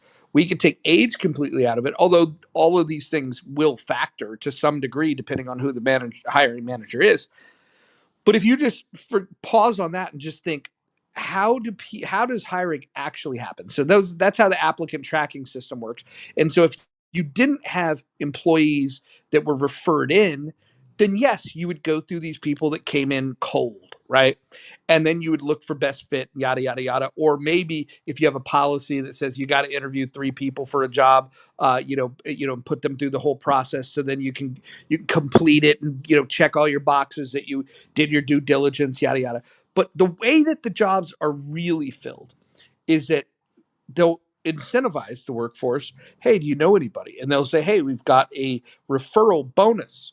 And and so then people are like, oh, okay, cool. I got a buddy that out of a job or hates his job and he's going to apply. And shit, that guy might not be that great, but what he's got is the advantage of knowing somebody that works there that's going to take the resume, bypass HR, bypass the applicant tracking system, hand it directly to the hiring manager. The hiring manager is going to kick it back to HR and go, hey, I got this for my guy. Can you now put this through the system? I want to interview this guy. In fact, it's already set up. And then because they know somebody that works there, they're telling them, hey, yeah, the hiring manager, don't say this, try to say that. And they're giving them this unfair advantage when they go into the interview to understand how to get the job, right, to like how to interview. They might be less skilled, they might be grossly under qualified for this role, but because they've got this inside track, they got that led to the interview itself, and it led to an advantage in the interview to be able to get the job. And then, by the way, there's this Gildas, you have to do you not it's your first day on Clubhouse, huh? You got to keep muted so you don't have an echo. That's how this app works. I'm sorry. You got to stay on mute until I'm done speaking. Oh, I'm almost done. And then you can respond. And then you can unmute yourself. This is not fucking complicated. So when the person gets the fucking job, right? The person gets the job.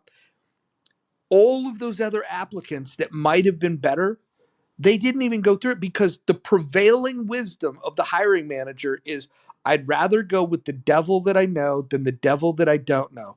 And there's something to be said about it because you could do some additional vetting because you know somebody that worked with them.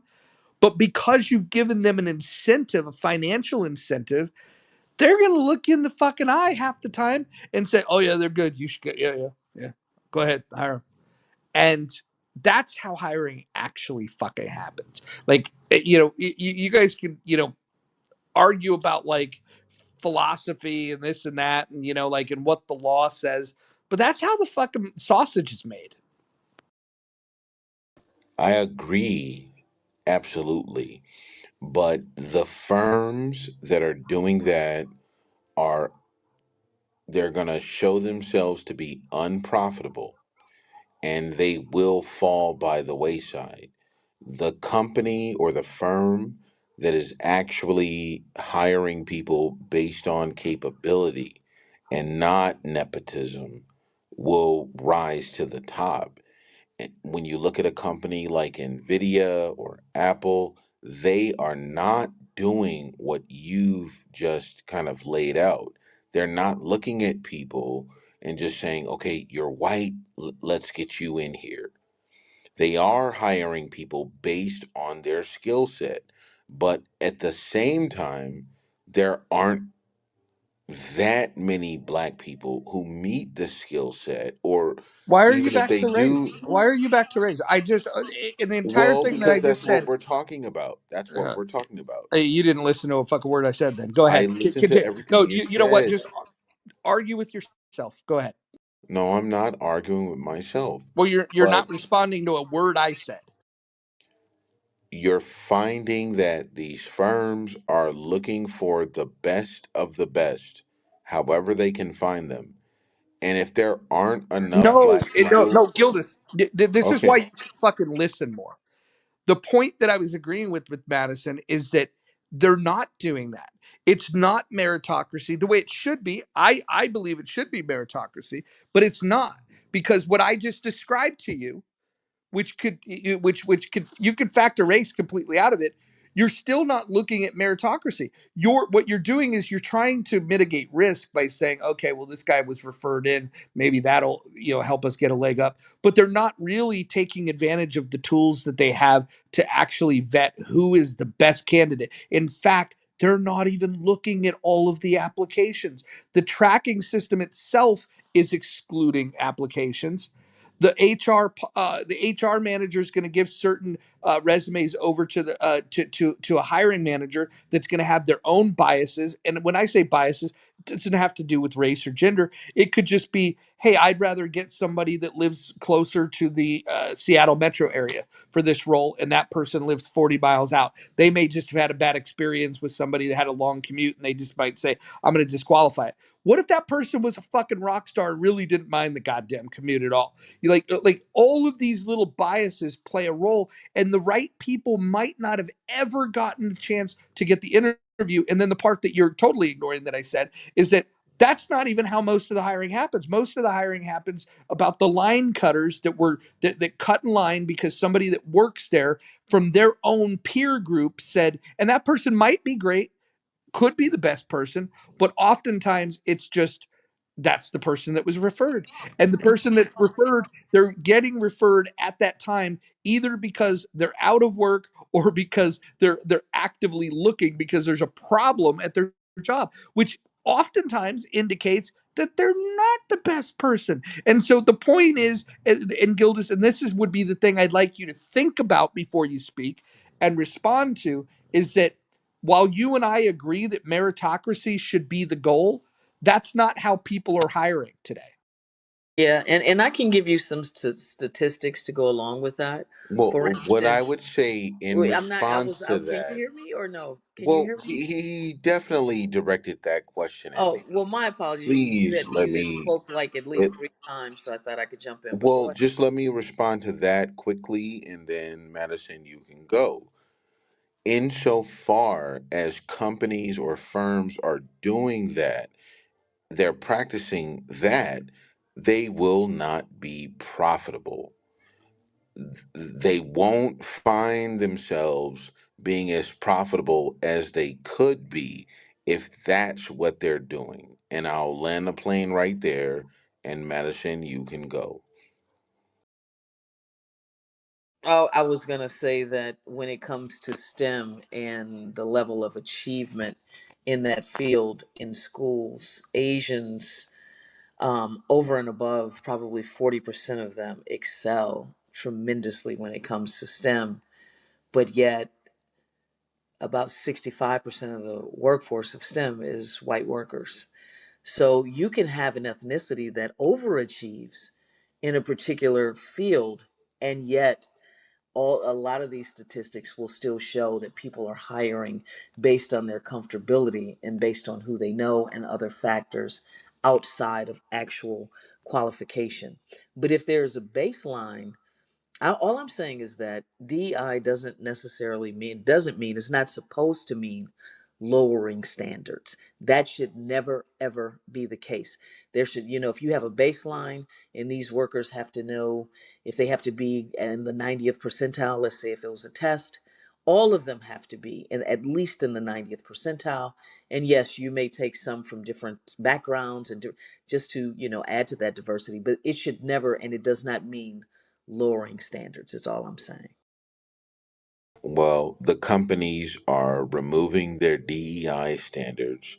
The colleges are removing their DEI statements that they want professors to write before they become faculty on their respective campuses.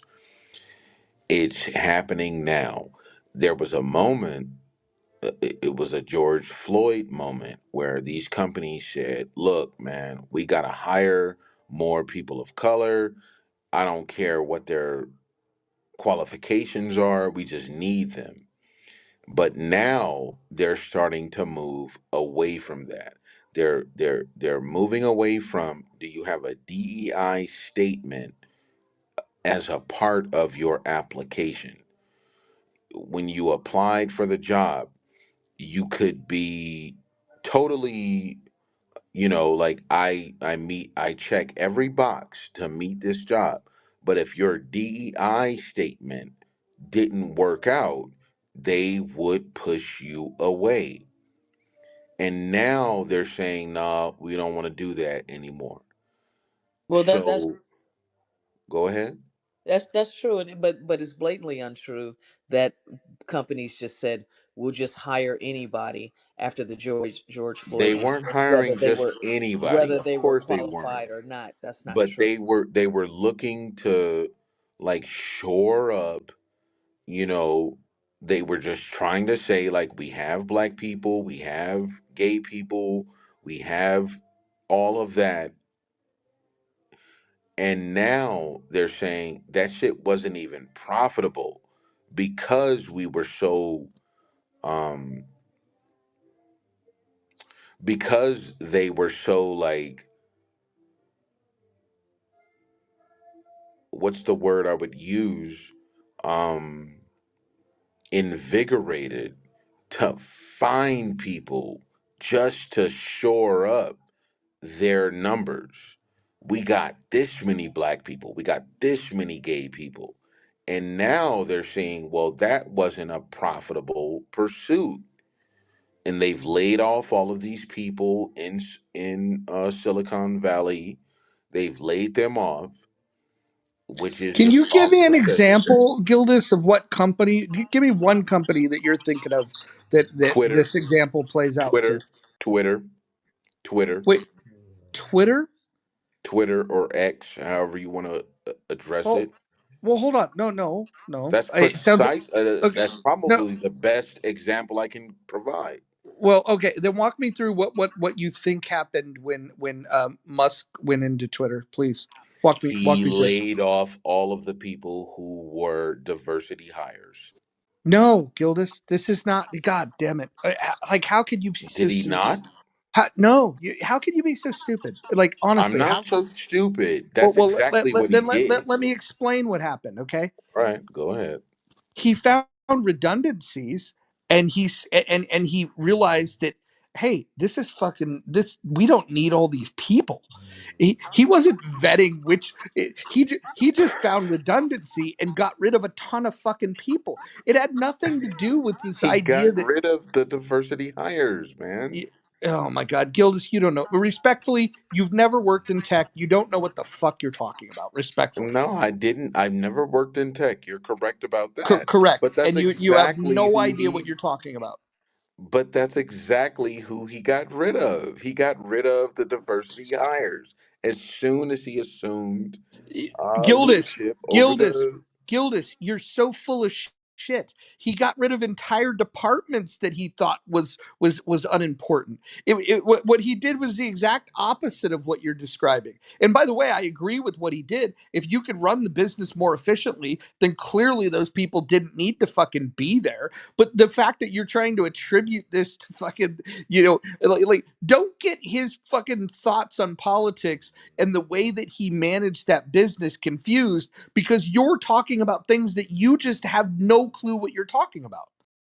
No, I'm, Well, I'm, you know what? You I'm know what, Gildas? certain that he fired like the black women who were in the company, and they were making a fuss about it. Like, how Black can we be women fired?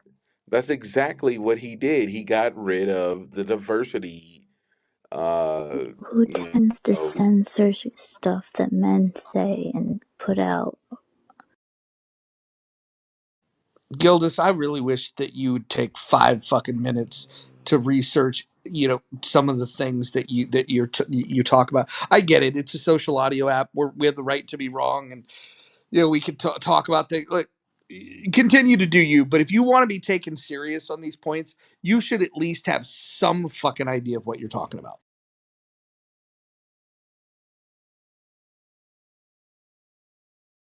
Respectfully.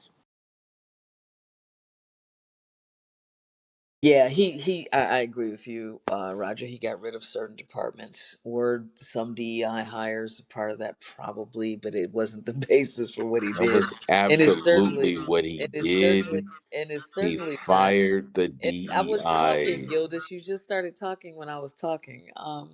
And it's certainly, I'm not necessarily one that even ascribes to if you have diversity hires, it makes for a better workplace, you'll make more money and all of that. I think that some of the evidence that I think that makes for a better workplace because I think that different perspectives are always good at the table. So, but most companies have made record profits, and if it takes getting rid of people to do that, then get rid of whoever it takes to do that. I found something interesting about minimum wage, a study that just came out. They made the minimum wage here in California $20, and everybody said all hell was going to break loose, and everything has been fine. And as a matter of fact, companies are making more profit because they have less of a revolving door. People are satisfied with their jobs. They have to pay less money for human resources, turnover, and all of that. So, Yeah, but when you I'm do slowly done, that, Gildas. I'm about to land. but because you and I are going to agree to disagree, at least I am. And I will land with this. What you said was right. They are rolling back DEI and they're rolling it back all over the place. And we'll see what happens with that. I've had some amazing conversations here in Hollywood. As a Black woman, I realize they're rolling it back. I work with a lot of people in the industry, and we've accepted that. We're okay with it because we're going to do and we are doing our own shit now because we realize we don't have a seat at the table, and that's okay. So we're divesting from the bullshit, so everybody can have their companies, have what you want, and we are Chris, going do to you be watch Dragon Ball Z? just Chris, fine. do you watch? We're good with it, as a matter of fact, and I'm glad people are coalescing and coming together. It's amazing the resources that we have and the money that we have and the education that we have and the access now that we have to each other instead of all the things that stood between us before. So it may be a good thing. We'll So see. here's what I would say is that I'm not a big believer in saying that like first of all, equity, that's probably the trickiest of the three letters, which if you want equity, then you got to fucking you get granted equity based on a perceived value of what you're going to produce. And if you're not getting equity, well, then there's a perception that you're not going to deliver value, and you know, work on that perception. um, the inclusion piece, if you're going to have a diverse workforce, and I'll make a case of why a diverse workforce is a good thing, then you better fucking include people, because one of the worst things you could do is hire a bunch of people that, imagine you hired 10 people for your company and all 10 of them spoke different languages, but we got the best of the best. How, if you haven't figured out how to include these people that don't know how to that don't speak the common language, then that could be a fucking big fucking problem. And so you need to, if you're going to be diverse, which, and I will make this point of why it's important, you should absolutely include them. That just follows, right? But here's the reason why you want a diverse workforce. It's very simple. If you live in a large metropolitan area and there's people from all backgrounds that are here, and by the way, if it's a really successful company, there's people from all over the world that would be willing to relocate if it was the right job, if it's the right opportunity.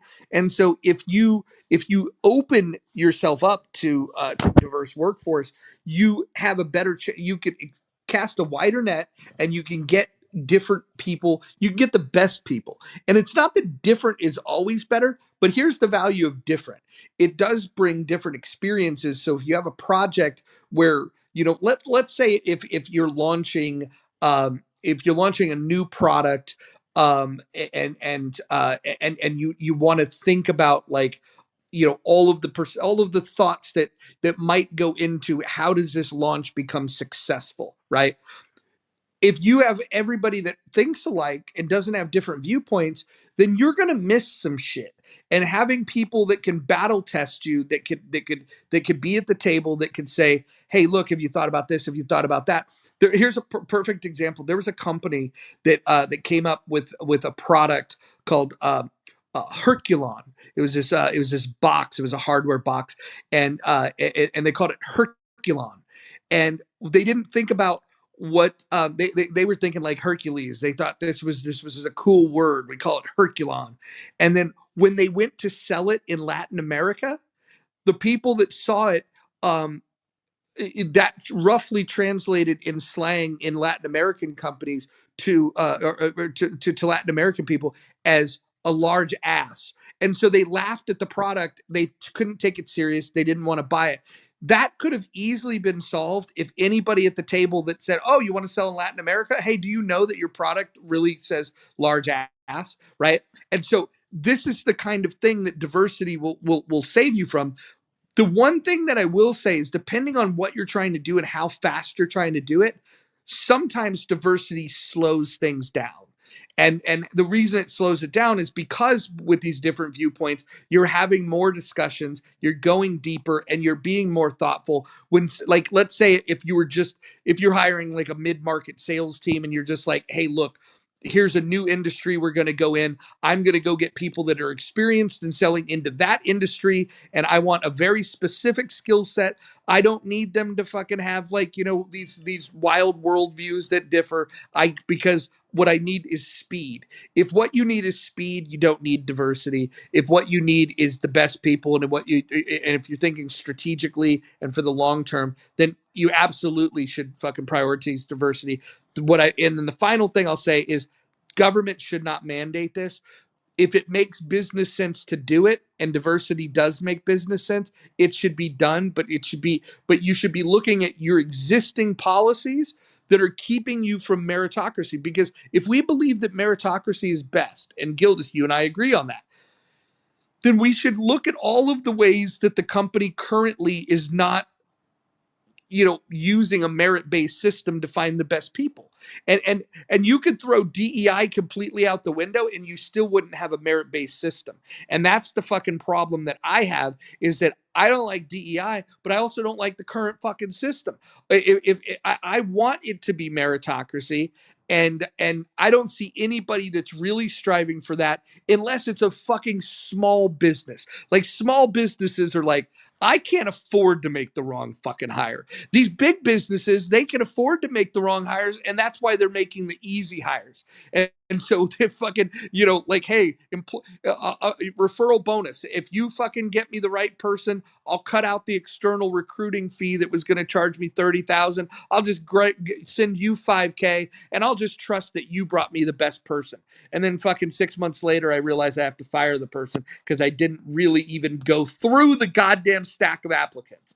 And so there's a lot of things that prevent us from having a true meritocracy. DEI is only one of those things, and I don't even think it's the biggest thing. You know what? There was a I C-suite agree. executive I on agree. I think it was TikTok, and she made a video whereby her first three hires were black men, and she's a black woman.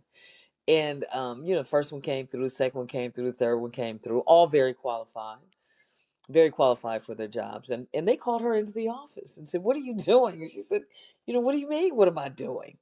Why did you hire three black guys?" And she said, "Well, why did you hire three white guys? What the fuck?" Like, when we do it, now it's a problem. We both hired qualified people. What is the issue? But I think when it's the default, quote unquote, people don't notice it as much. But if we got into a C-suite position and that's all we hired were people that look like us, I think that people would pay more attention. Yeah, I think that's a good point. How come Well, nobody ever guys, complains about Willy Wonka only fucking hiring Oompa Loompas to fucking make the chocolate? How come nobody's complaining about that shit? I think, like a good old DEI program in the next incarnation of Charlie and the Chocolate Factory. I think we should think about that. You know what? I saw somebody just wrote something in the chat that made me think about something when Asians sued against affirmative action because they thought that black folks was taking their spaces. And then after they sued, their numbers actually went down and black people stayed the same. And I think white people's went up, but it wasn't us. It wasn't us that were taking the spaces. It backfired. Maddie, well, and can I ask you a question? This was just passed, so they haven't even seen any result. I want to know, can you please provide a link or document or something that shows it was a backfired, because it's not even like a year. I I'm absolutely will. And as a matter of fact, they've got another lawsuit in the other direction. No, Give no, me the a moment. I'll lawsuit put it in I the know chat. about. The lawsuit I know about, but I want to know, where did you see that there was a negative impact on something that hasn't even been into place? The lawsuit is something else.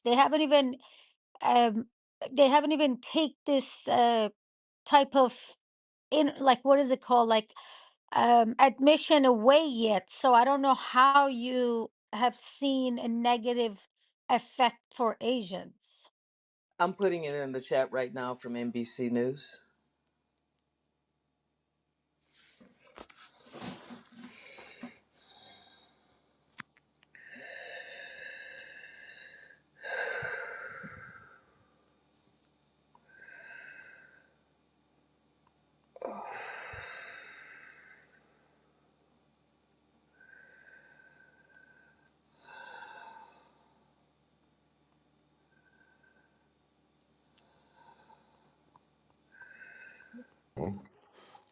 you guys are going to see. You voted in a president who has no economic wherewithal. And when these things start to fall apart, you're going to say initially, oh, we got to sacrifice in order to get where we're trying to go. And the fact that this country would ever believe a nonsensical idea like that, you guys are on the road to serfdom. You had a chance to vote in a better Republican candidate, but you did not take it. Now you have Trump. Now, I'm not saying Trump is all bad.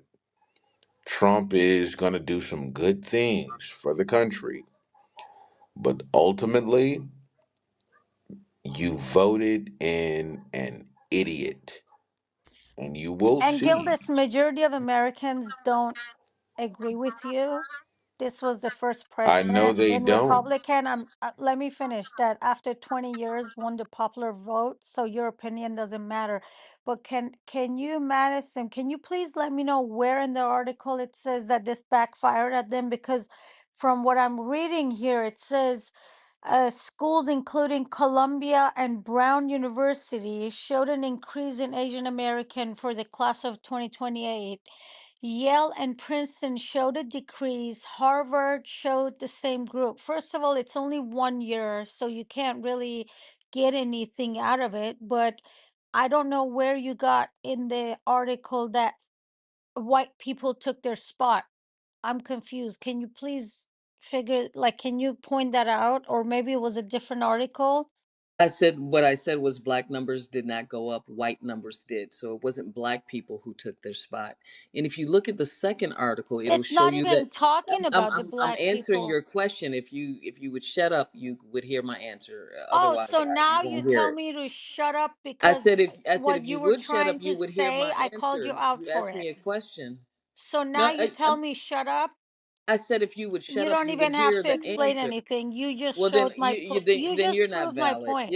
You don't have an actual You question. just you If you just read it for proved yourself, if you my can point. read I and did. you I can read it find out what loud. it is, I read it there's a second part loud. of the, it's an entire article. You read the first sentence. There's another article where you see No, where they're it's not the first contemplating sentence. suing. It's actually middle of Okay, it. Sarah. All right. It's actually middle of it. And 5 years from now, you can check and you're gonna see the Asian enrollment goes up. It's not even about the black people or not. It doesn't matter. Maybe another minority took it. But the fact that you come here and you say white people took those spots and it backfired on them where it shows no change, I said white enrollment went up. that you have alternative motives and then you tell me to shut up.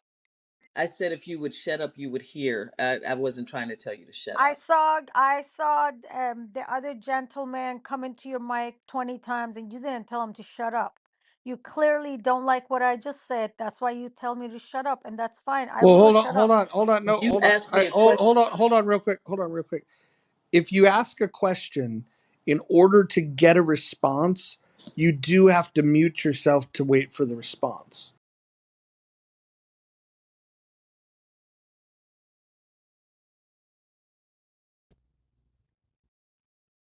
Otherwise, she should tell me to shut up. No, well, listen. There are Let me people, Roger, who hold on. speak like that, but Let's she didn't talk to anybody like that. Sarah, let's role play this.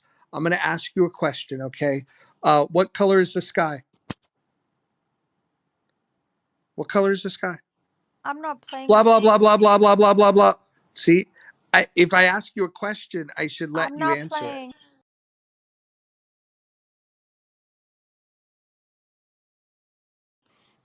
If you're My apologies, Sarah, for if you thought I was telling you to shut up. I was saying maybe I shouldn't use the word shut up. I could have said be quiet. That would have been more polite. I That was was saying the whole if point you of be what I quiet, said. my apologies. I was saying if you are quiet, then you'll be able to hear my answer. I got frustrated because I was trying to Because give I you an just called answer. you out that what you were claiming was wrong. Well, I don't agree. We can agree to disagree. I don't agree. What I said was that white enrollment went up, Black enrollment stayed the same. So it wasn't black people that were taking their Asian places. enrollment didn't change. So I don't know how white enrollment went up if black enrollment didn't change, because overall Asian enrollment didn't change either. So white enrollment did not change. But if you want to stick to the fact that white are stealing from the rest of us, because I'm part of minorities too, you can continue doing that, but you're just playing victim because they did not. Per the article that you posted, it didn't. I posted 2 articles, and if their enrollment hadn't gone down, they wouldn't be contemplating suing again, which is what they're doing because now they're suing about enrollment Well, going you're down. assuming things. I'm not See, you're assuming you're anything. It's in the going New on York. assumptions. It's in the So New York because Times. they're suing, it means this. Okay, Sarah. The enrollment hasn't changed, but you're saying because they're suing, that means white people got in more? Interesting.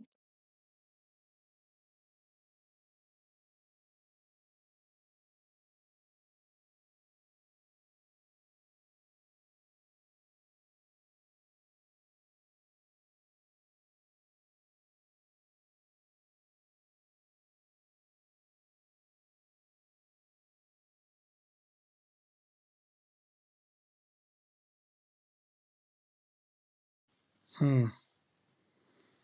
All right. Well, we covered a lot of ground there. Welcome, Marvin. Welcome, Abe. Abe, are you going to tell us about moral relativism again tonight? We gonna do that one again? No, no, you guys are not doing that, Roger.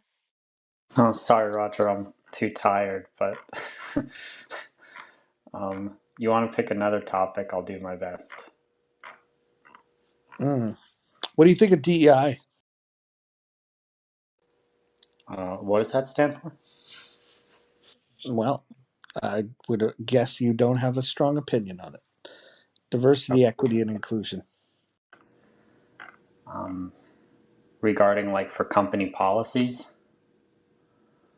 Yeah, this could happen at college admissions as well as companies. It's just the idea of prioritizing diversity and inclusion over other strategies for employment. Yeah. I mean, I get it can be a variable, but I think probably the bigger variables are like your skill set and your talent.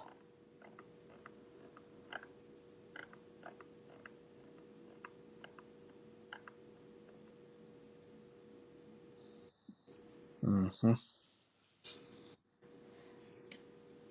Can you imagine if like a professional sports team said, "Hey, we need a DEI program," and like let's say you had like a team, like let's say it's a basketball team, and let's say that 11 of the 12 guys were black guys, in a country of 15% of the country is black. Could you imagine if we then said, hey, that team's not diverse enough, we need we need to strive for more diversity? Could you imagine how laughable the front office, the coaching staff, the players on the team, and the fan base would find that concept? Man, this is laughable as that girl in the breakdancing competition at the Olympics. Yes, indeed. Shit, that was crazy. That was fucking crazy. Well, the good news is breakdancing will never be in the Olympics again.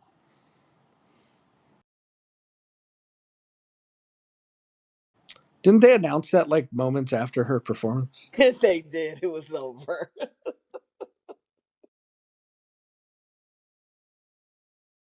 I like talking about that when Rowan's here. She Ray Gun is the pride of Australia.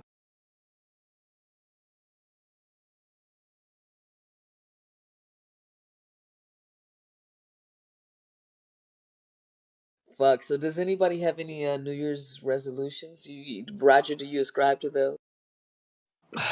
No, not really. Um, I mean, I have had them in my life, but you know what turns me off to the idea of New Year's resolutions, the obvious one, right? Like people are like, I'm gonna get in shape in the new year, and like you fucking go to the gym, from January 1st till about Valentine's Day, and the gym is fucking slammed. By the fucking end of February, the fucking gym is empty again. And so like you've got about a, I don't know, 6 week period, 7 weeks tops, where people are like really into their New Year's resolution. Those first couple of weeks are fucking awful at a gym. And yeah, so New Year's resolution: don't go to the gym in January. Go go to your home gym, because you got all those newcomers that don't know how to use the machines.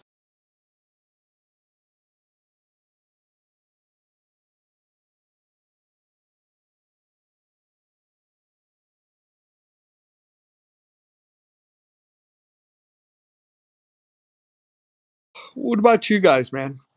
What are you swearing off? You know what? I think not a New Year's resolution, but something I want to maybe look into is getting back to taking. Well, I never really took guitar lessons, but I bought a guitar during the pandemic, and I I I I would call it injured my fingers trying to play it for a few days, and then I just put the guitar down. But I think I need to try it again. It's been a few years. My I feel like my fingers are healed, so maybe I'll get softer strings or something like that. But yeah, I don't know how you guys play the goddamn guitar. It hurt my tender little fingers, but we're gonna try it again.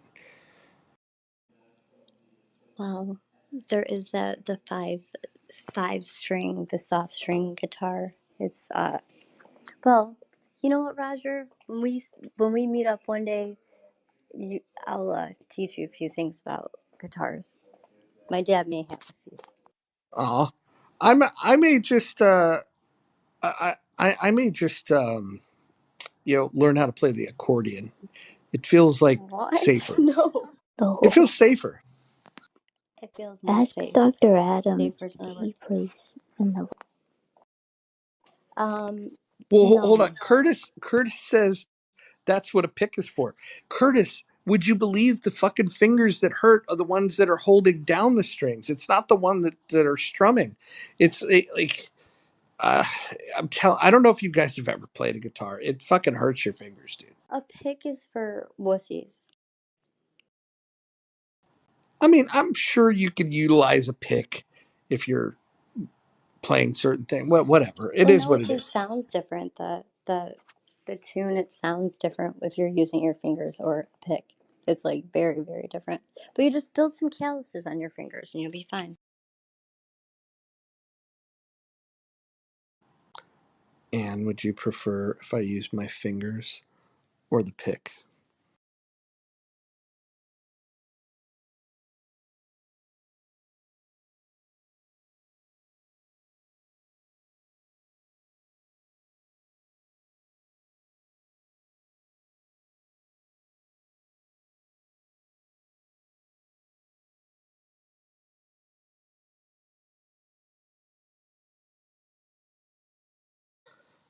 Sarah, do you play the guitar too?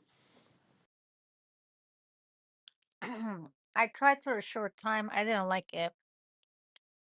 Oh, It was so frustrating. well then I won't take your fucking advice. No, but I did pass that stage of the pain, though. I do remember it was hurting. After a few weeks, it went away, mine. I don't know about you. I only did it for 3 days. I didn't get to weeks. Yeah, no, a couple weeks, even maybe 1 week. The pain goes away, but I got frustrated. It was hard for me.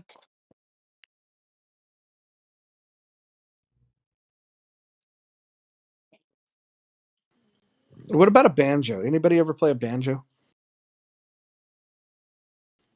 No, no banjo players. No, those are too big. That's what she said. Ha ha ha ha. You know who's the most underrated music band, and they are like just musically so talented. Zach Brown Band. I thought you were going to say Toto. No, Zach Brown Band by far is the most talented um, group I've ever seen in my life. At their concerts, they literally play every single instruments I've never even seen before. Like they are just so musically inclined. They're underrated.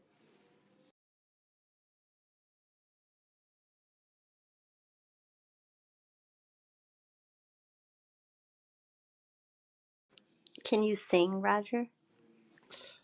Um, let's see. How do I answer this honestly? I wouldn't say what I do it would be considered good singing, but if you get me to a karaoke bar, um, I can perform. So think of somebody that not the best singer, but has a performance. Um, yeah, that's me. I could if I keep a song that doesn't require me to stretch my vocals too much, I can I could do my thing.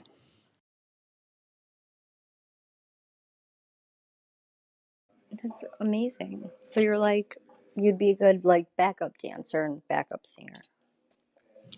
Well, dancing is definitely my strong suit. I when I was younger, I was in a breakdance group. We were we used to carry linoleum and big radios, and we would anywhere we would encounter people that wanted the challenge. We would let roll out the linoleum, turn on the radio, and let it rip. I should. I'll find you guys a photo of me wearing my tracksuit. Oh my gosh, that's amazing.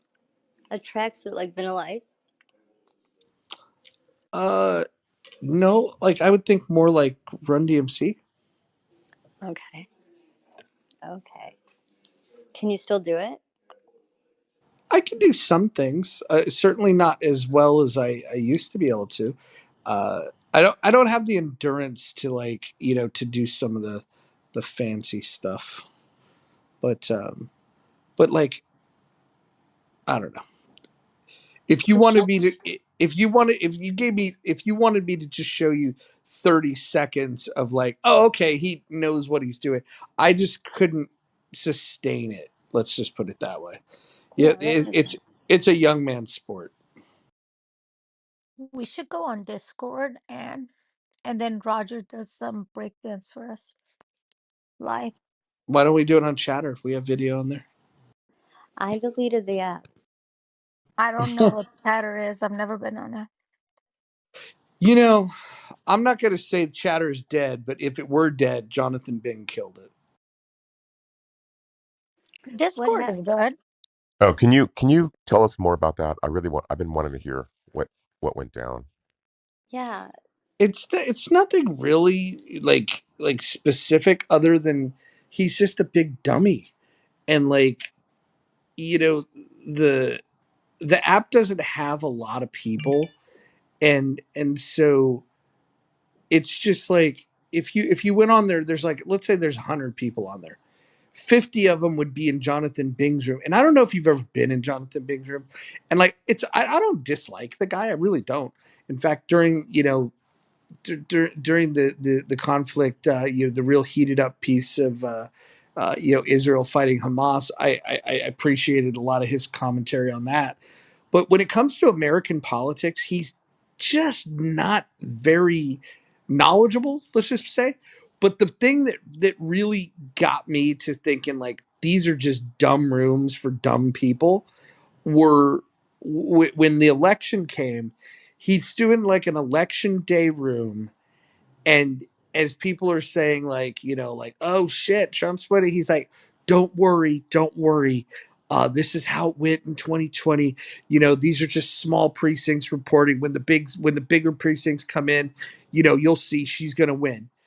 And then and just completely spins out of control that night as the results come in and Trump's winning, because he thought it was going to be the celebration, right? He was like, and he's simping for Harris. Whatever, there's a lot of people simped for Harris, but the problem was the day after. The day after he opens a room, and this was like where I was just like, I've had it with this guy. He opens a room and he's like, I've been telling you guys for weeks that Trump was gonna win. And it's like, dude, come on, man. Like, don't lie. Like we all hear you. We heard you just 24 hours ago saying something completely different. Like it just I think the problem is he's not knowledgeable about politics. He's got very bad takes on it. And then when the bad takes catch up with him, he lies. It's really fucking terrible. Right, right. Okay, but I heard him here, I don't know, a few weeks ago in a room saying that his CTO, kind of walked him down the wrong path. Did you hear anything about that? Oh, you're talking about Nelson. I was talking about Jonathan Bing. If you're talking about what happened with the CTO, they had some sort of falling out, and the CTO ended up leaving, and he was all pissed off because he felt entitled to, like, if he would have stayed longer, he would have had shares vest, and da da da da da. And anyways, they just had a falling out, and the guy got a little salty. You never know. Like commenting on that, like, I'm not there, I don't know what's actually said, I don't know the behind the scenes stuff. What it sounds like is a guy that lost his job, that got a little salty. And his claim is that he was done wrong. Maybe he was, maybe he wasn't, don't know. But if I was done wrong, I would not be on a social media app talking about it. I'd be talking to a lawyer, right? Like if in a workplace grievance, if you have a real grievance, you talk to a lawyer. You don't go and like open up social audio rooms. That's how you handle that. And so my suspicion is that he doesn't have a leg to stand on, and that's why he's taken the grievance to the court of public opinion rather than to a courtroom.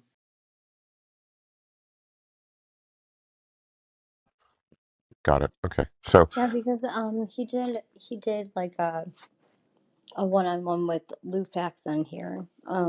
I think the replay is saved, but um, and I thought he had said that for the time being that Chatter, he's going to do like a relaunch, and for right now, like you couldn't get on it or something like that. Is that not true? I don't know. I'll be honest. I haven't been on there since election day. So yeah, it's been a minute. And what anyway, was that other one? Fan base too. Oh man, did you ever hear the fan base the feud between no, what's that story? Tell us that story.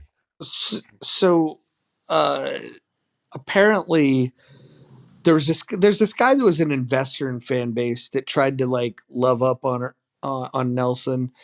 And when, like, I guess they had some weird falling out, and then that turned into like fan base versus chatter type of thing. I think that fan base was like, hey, if I could leverage this to get some popularity, because the only popularity fan base ever had was when this app made their changes, and some of us decided to go over there and give them some juice. uh Kelly and I ran the biggest room that fucking app has ever seen. In fact, the second, third, and fourth biggest rooms were the response rooms to the room that Kelly and I did. And so, and I'm not saying that to brag. I'm just saying that app just didn't have a lot of fucking people on it. And by the way, the main demographic of fan base was African American. It's like a regional app. Fan base. Don't think of that as a global app. Think of it as like basically like an Atlanta metro app. And for a particular demographic, it's predominantly black, but it's also predominantly people from the Atlanta area. And so so Kelly's like, got some Georgia roots, but I don't. And we go on there, and like, it was just one of these kids is doing their own thing on that app, because everybody else is like, I don't know, it was a different element, right? But so when we went over there, and they knew that we were coming, like, they're like, oh, we're gonna have a we're gonna have some people from Clubhouse come over here, they're gonna do a room. We thought, well, it's a black app, we got to figure out a topic that people will be interested in. So Kelly and I did a room about reparations, and that made people feel a particular way, let's just put it that way.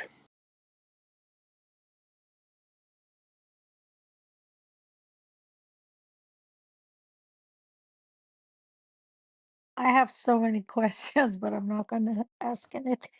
All right, ask one question. How bad did you guys troll everyone?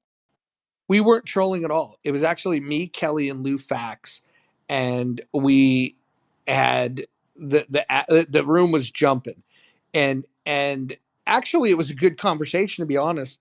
And then this fucking knucklehead, you guys might know him. He's fucking, his name is Durand. He thinks he knows everything about social audio from a technical perspective, and he just, any alternative to Clubhouse he like tries to get involved in or whatever. He came up on the stage and was like demanding that the conversation end because Kelly and I were not equipped to handle this conversation. And it's very interesting. Maybe that's true. I mean, I've actually read quite a bit about reparations, and proposals, and some of the arguments to justify. I've read a lot of it. I just disagree with it. And so this is what we're up against, right? It's like Kelly's like, I don't know exactly what her opinion is on it, but like she's not as outspoken as I am. Let's just clarify that. And so here I am, like on a predominantly black app, hosting a room about reparations. And then when they get around to like, Roger, what do you think? That was the one question I was hoping not to get. But if you're going to get asked the question, you're hosting the room, fucking, you might as well answer it. So then I just, I, stayed true to myself and I gave my answer. And that's when there was really three people that had, like, in a room full of hundreds of people, there was like three people that really took exception to it. And and and and what was I going to do? Like, oh, hey, well, in that case I better shut the fucking room down. Like, you're upset. Your fifis are hurt because white guys talk about reparation. By the way, if you ever hope to fucking get reparations passed, you're probably going to need a broader coalition than black people to support it. And so having a conversation with white people about it is probably not the worst fucking idea in the world. And also hearing arguments against it, outside of a courtroom, it would probably help you to sharpen your tools to, so when you need to make the argument, with the people that can make these decisions. I mean, if I'm your formidable foe, if you're worried about what I have to say, I'm not a fucking judge. I have nothing, no power when it comes to this stuff. In fact, I don't even have it's not like I'm trying to, I don't even tell people, hey, this is what you should think about reparation. You think whatever the fuck you want. Matter of fact, what I encourage people is, if you have a specific grievance where you can say, this person was impacted by this entity here, whether it's a person, an entity, whatever, and you could make your case in a court of law, fuck, more power to you, dude. I think that's what courts are for. I just think that the broad sweeping, like, hey, there was a crime that happened, and like, you got to get specific about, who gets to collect, and I just got way too many questions on it.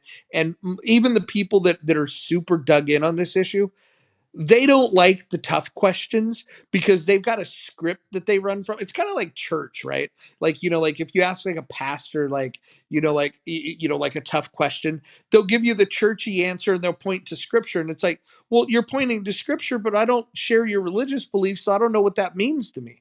Like show me something more compelling. Like, if I tell you that I don't believe in your dogma, then what can you back it up and maybe make the compelling case of why I should then accept your dogma? And they don't want to do that. It's just like, it's just talking point, talking point, talking point. And I don't know. It, to me, Do you honestly, the conversation is boring, to be honest. right? Do you think that there just is no business model for social audio, but kind of Ooh, social, that's a good question. I'll tell you what, if the I've zero gotten billion dollar industry?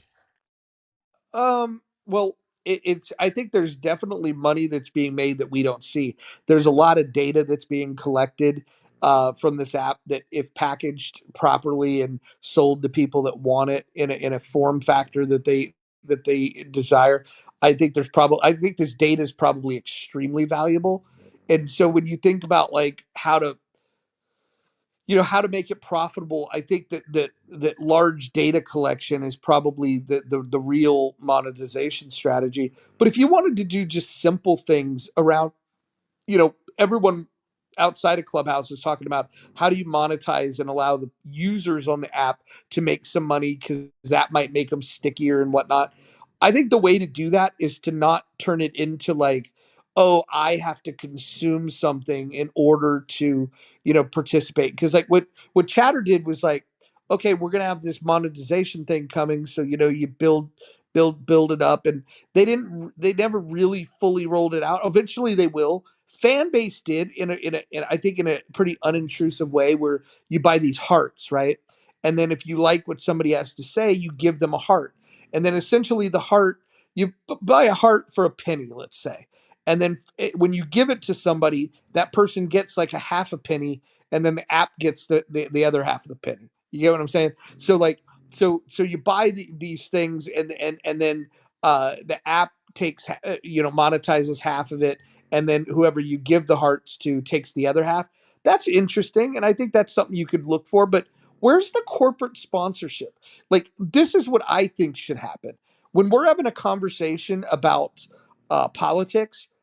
Every fucking, like, when, like, going into the election season, people that were doing voter registration drives should have had a fucking advertisement that pops up instead of our PTR. It just replaces everything. Let's say every minute that we're in here, we're in a room for 5 fucking hours, 10 hours sometimes, right? What if every fucking minute just a flash comes on that says, rock the vote, and then fucking if you click on that, it takes you to a link to fucking vote, to register to vote or some shit like that. I think like an advertisement model to the demographic of people that are in these rooms, and you made it topic based and da da da da da. I think that's the way that fucking these apps could make some money. I don't think it's as much as the large data model, but I don't know why they don't have advertisements on this stuff for like and if I could go solicit one, they should have a rev share model. Because like I'll tell you what I would do. Been committed to keep ads out. That's fine. Keep the ads out, but you're keeping the fucking money out too.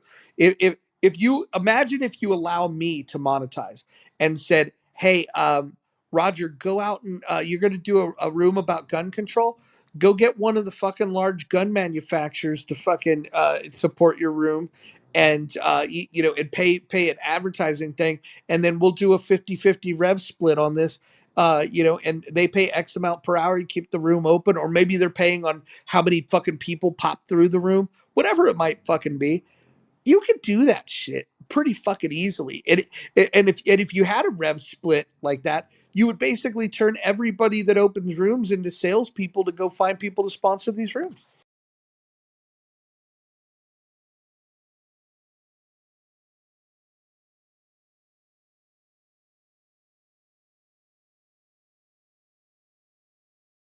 What year is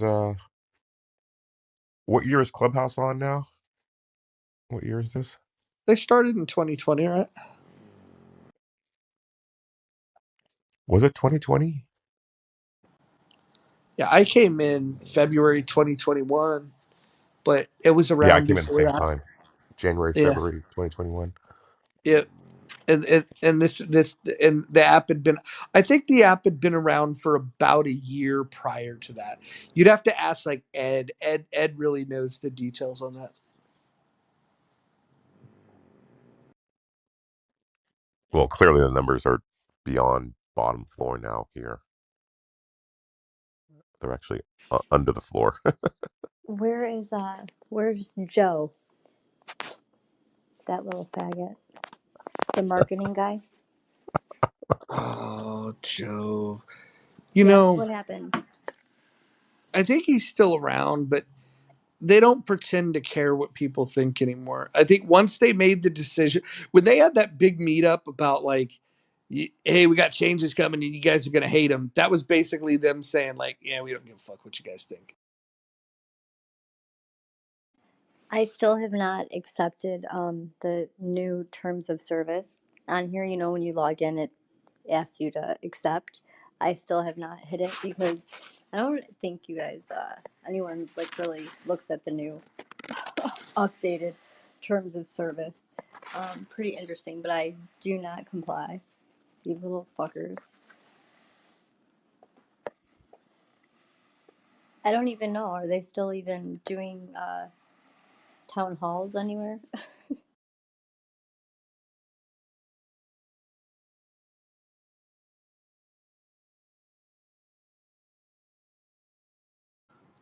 I don't know what the fuck they're doing. To be honest, I have no idea. I heard they had a town hall like after Chatter got started, to try to tell people like that like hey we've made some changes to the hallway or some shit like that. Um, they're doing something because some new people have popped into this app. There's been a few new people, but look, there's no social media uh, platform ever that had a rapid growth, then a massive decline, and then rebounded from it. Like you either go fucking up and to the right forever, because you've hit fucking you hit your stride. Like once you have that collapse, you don't get the momentum back. You just don't. And the momentum that they had, and I think everybody knows it, was related to the fact of the timing that they had. We're in a global pandemic and people are locked down, and then you had a newness factor, you had celebrities, and you weren't competing with people going out. One of the problems I think Chatter had was that it launched in the summertime with no pandemic, and then the fucking Olympics hit. So that's crazy. By the way, I'm not allowed at town hall. The town halls, like back when they were first rolling out some of the bullshit, I was so critical of it that like even if somebody sends me the link, like if I try to click on it, it says the rooms, like I'm like blocked from town hall. I can't go to them, and it's a device level block because I've tried doing it from my burner account and I couldn't get in either. Well, and there's people still working, right? Because I mean, I see that people get clipped and suspended, still. So that means that there's people still working, I guess. But I haven't seen anybody new. Yeah, I've seen a few new people. I there was like maybe like in October, I would say maybe September, October, there was like rooms that I did where there was a bunch of fucking party hats, and I was like, well, what's going on with that? Like, I mean, unless it was a bot problem, which I guess that's possible. Well, yeah, AI. I don't know.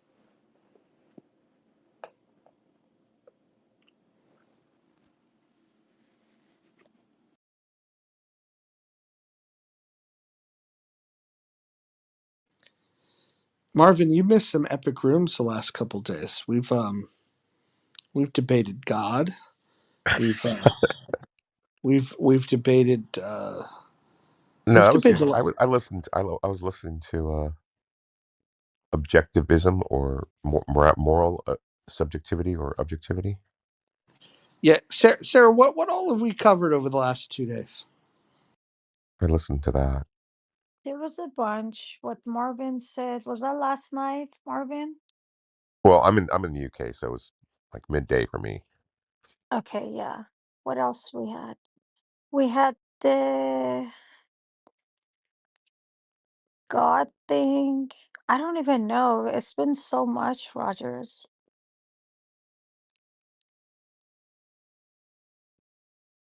So many rooms. Why not give gift to atheists? Oh, that's when we talked about the God one, circumcise. What else? Oh yeah, we had a long talk about circumcision. I didn't realize that there was a small group of people that were fighting to ban circumcision. Fascinating.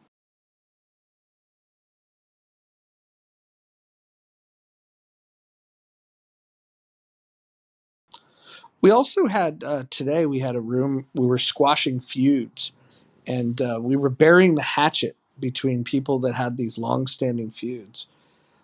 I think the only feuds that are still going on is Hakima and Brad, because Brad did come in, and then I think the um, Monica feud with Michael Speaks is still ongoing, and then what else? Um, Roger, Um, KK and Ann's feud is still going. Roger. that will forever go. But what beefs did you squash? Let me Oh, let me tell you, I was oh, the go first ahead. Yeah, one. Hold on, Sarah's got Roger. 4 beefs, but go Hello? ahead, Hold Sarah. on, Roger. And so he forced me and Unc, forced me to the point that I Wait, did not forced? Forced? force, What's force, the force. definition of force Oh in my your mind? gosh, Like you without her just consent, pushed Roger. so much that I just wanted you to leave me alone. So I said, apology accepted, and I apologized, right? And I did not forgive that man because Roger pushed me in it. But this is what happened because of Pushed and forced. force or push. Basically, I don't know, like pushed, not forced, but like just putting that pressure on you, and like you just wanted to stop. Do you like And the word coerced? maybe that's fine, yeah. But listen what happened, Anne, because I was like not wanting to let this go, and he's like doing all this other things. People are making comments that are getting on my nerve, and there are other people who are writing stuff in the chat that they should just shut up and not make comments. So just so you know, Roger, I unfriended 4 people after you were trying to make me and Unc make it up. I just think sometimes it's best to let people figure things out on their own. I don't know. No, well, here's where you're wrong. I was creating an environment where people that can find it in themselves to forgive could use that as an opportunity to realize that we have more in common than we realize, and that we could some of these things. Look, it's not like people have stolen from people here or harmed people physically. The issues that we have between us are usually just very minimal, and I think that we can move past them. And I think the interesting thing, Sarah, is, and as I pointed out to you, you've had many feuds over the last few days, and I think that maybe you should begin asking yourself a question of why do you find yourself at the center of so many feuds? And maybe that's my problem, and you shouldn't keep doing that. So J- Joe B says something, Laura Sem says something. Like, I don't even know half of these people. And then at the middle of that serious conversation where I'm getting annoyed, Darren makes a joke. I'm upset with Darren now. He was chatting with me How can today you be upset with Darren? Darren's the because most lovable person on the app. at the middle of you telling me that I was trolling someone who sexually harassed me yesterday, Darren was trolling me. Okay, so Wait, like can you you define have to sexual understand, harassment? huh? Well, someone who you tell them to stop talking about like sexual stuff with me, and then they keep offering their cock No, to no, you. no, no. It is Correction, exactly what Sarah. happened. No, correction, Sarah. We had a room and everybody was being a little spicy. You weren't And, even in the room, Roger. hold on. I started the fucking room respectfully. I left the room when you threw your I'm offended fit. But that room was spicy. I'm just giving context to people. It was a spicy room that anyone was free to leave at any time. I did not shackle anyone to their chair and force them to listen or to participate or to even be on the stage. We were talking about oh man, what a taboo subject. We were talking about sex. And then Unc, a man that's in his 70s. This man has been around, he's lived more life than I have. And when we're wound up, and the environment of that conversation was that men and women were talking to each other about some pretty spicy things. And then you get a 70-year-old man that that has a different type of life experience. He got, I would say, extra spicy from what I've heard. But the feedback that I got, and I literally from 20 Roger, I different was the people. only woman on the stage. Well, hold So on. you can fabricate this as much as you want. Fabricate. I could start reading the fucking back channels from your fucking friends telling me what happened. You want me to read those out loud? Was that the squirting Wait, I'm really conversation? confused though. No, it So was the it was, day but after that, Sarah, it was a Madison. sexual conversation, and then you were the only woman on stage. So why would you even do that to yourself? No, no, there was no sexual conversation. We were just talking. We were having a regular day. This is Roger's version. He was out of the room for an hour. This is 1 hour after Roger was gone. And I Okay. literally have back channel messages from over 20 Did they people, tell you that Unc was including hitting on a in 14-year-old boy? Clearly including they your didn't. including your friends. Did they tell you that or no? I want to know, out of all those people, did anybody tell you how this all started? Because it Tell started me. with Unc hitting on a 14 years old boy thinking it's a woman. And I was telling him, Unc, stop. And Unc was screaming that Sarah's jealous because she wants my cock. Roger, I don't know what to tell you. You know what? You're right. I'm going to leave quietly. But that is what happened. I want to know if any of those people told you that in your room, Unc was hitting on a 14-year-old boy, Why thinking did it's a somebody grown ass not move? woman. Wait, Why why did was a somebody 14-year-old hold on? year old boy in Hold here? on. Who was the moderator when there was a It was 14-year-old year all old boy? those guys who were telling you that I exaggerated and Hunk was okay. It was Well, Brad. wait, It wait a was minute, wait a minute. Marshall. You think that all of the messages I got were from men telling me about that scenario? No, it was the guys that they talked in JB's room. It was Brad. You asked me who was the mod. Brad, Marshall, Hakima claims he had a phone call at the middle of that. There was someone else claiming they had a phone call. Yeah, it was all these people, and they just pretending that Well, they I will either make this very clear, and anyone that mods in these rooms will abide by this moving forward. It Minors are not allowed, not even in the listening lounge. If we have a minor in the room, we will remove them from the room for multiple reasons, for their safety and just for common fucking sense. Like this is no fucking place. and they Even were this fighting conversation with that me hasn't not been. to remove the kid. Steve told said, "Why do you want to remove him? He's my friend. You're always welcome in my room." Blah blah blah blah blah. And then I Is told the this kid, moral? Is there subjective or objective morality in this conversation? Well, I'll tell you this. Moving forward, there will not be minors in these fucking rooms. That's just well, fucking I weird. removed the kid, and then they were mad at me why I removed the kid from the room. So, Roger, I wasn't trying to make a big deal out of it. I just told you the last thing that Unc said, which apparently I misheard him, but it was an ongoing thing. And I told him, look, stop. I need both of you to stop. I said, you're making me uncomfortable. Don't make sexual comments to me. And they both continued doing it. And you're telling me Steve is not that kind of guy? I don't care what Steve is. He's in my fucking back channel. So I don't know what your experience with these people are.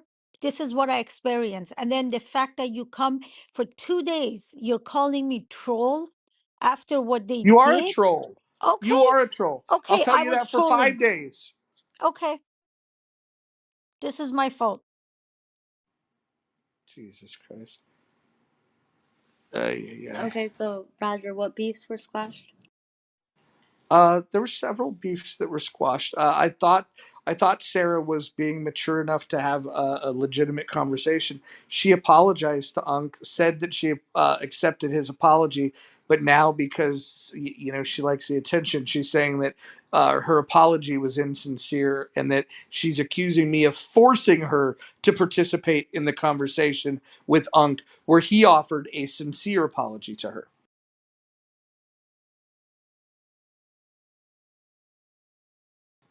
So that was one. Um, I squashed beef with Brent. There was that. Oh my Um, gosh. yes, I squashed Oh, beef. I squashed beef with Brent.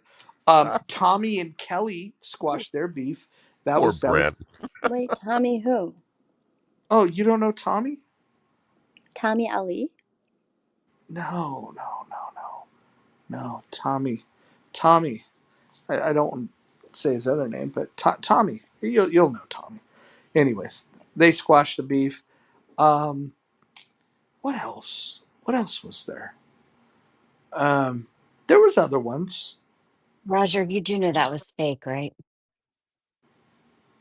Kelly, why would you say that? I I love everything Kelly. everything in these rooms are supposed to be real, Kelly. I don't want you inflating your numbers. Well, I also don't want you fucking telling fucking the kids at home that Hulk Hogan's not the champion. And Kelly, please don't ever try to mediate me and KK ever again. I don't want her talking to me at all. Oh, Oh, we were pinging both of you today, trying to Kelly, get you to come in. really? Kelly, where are you? No, I want her to leave me alone. Talk about sexual harassment. She sexual harasses me like for 2.5 years now, all because my boyfriend packed up Brad so badly and they're still not over it. Well, you're lucky that you didn't show up, Anne, because you there were so many opinionated people that you probably don't care about, and they all would think that they can just open their mics and give you unwanted opinions. And thanks to Roger, it would have been a very fun Sarah, do you place. do you, do you describe yourself as an opinionated person? I have never once in my life give an opinion to personal issues between people because it's none of my business. If I see someone is talking about politics or something and there's a debate, I don't even really get involved unless they're saying something that's completely misleading and wrong. But no, I never give. If you ever see me do what Laura did to me today or Joe B, if you ever see me do All something like that, all please all call me all out. all Laura did was shared her observation. And I don't care about her observation. What did Yeah, but Joe B this do is to you? She just called me names in the chat because I got JB's back a few nights ago, right here in Roger's house.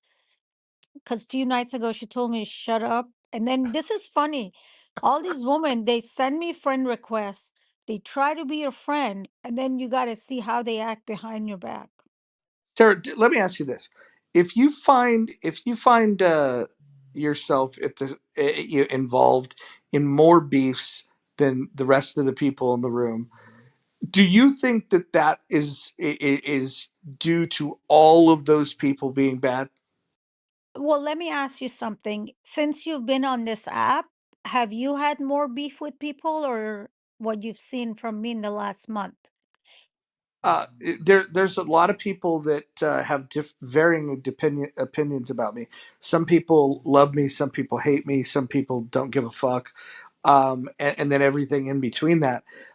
But here's what I will say: I'm willing to hear somebody out when they have a critique of me.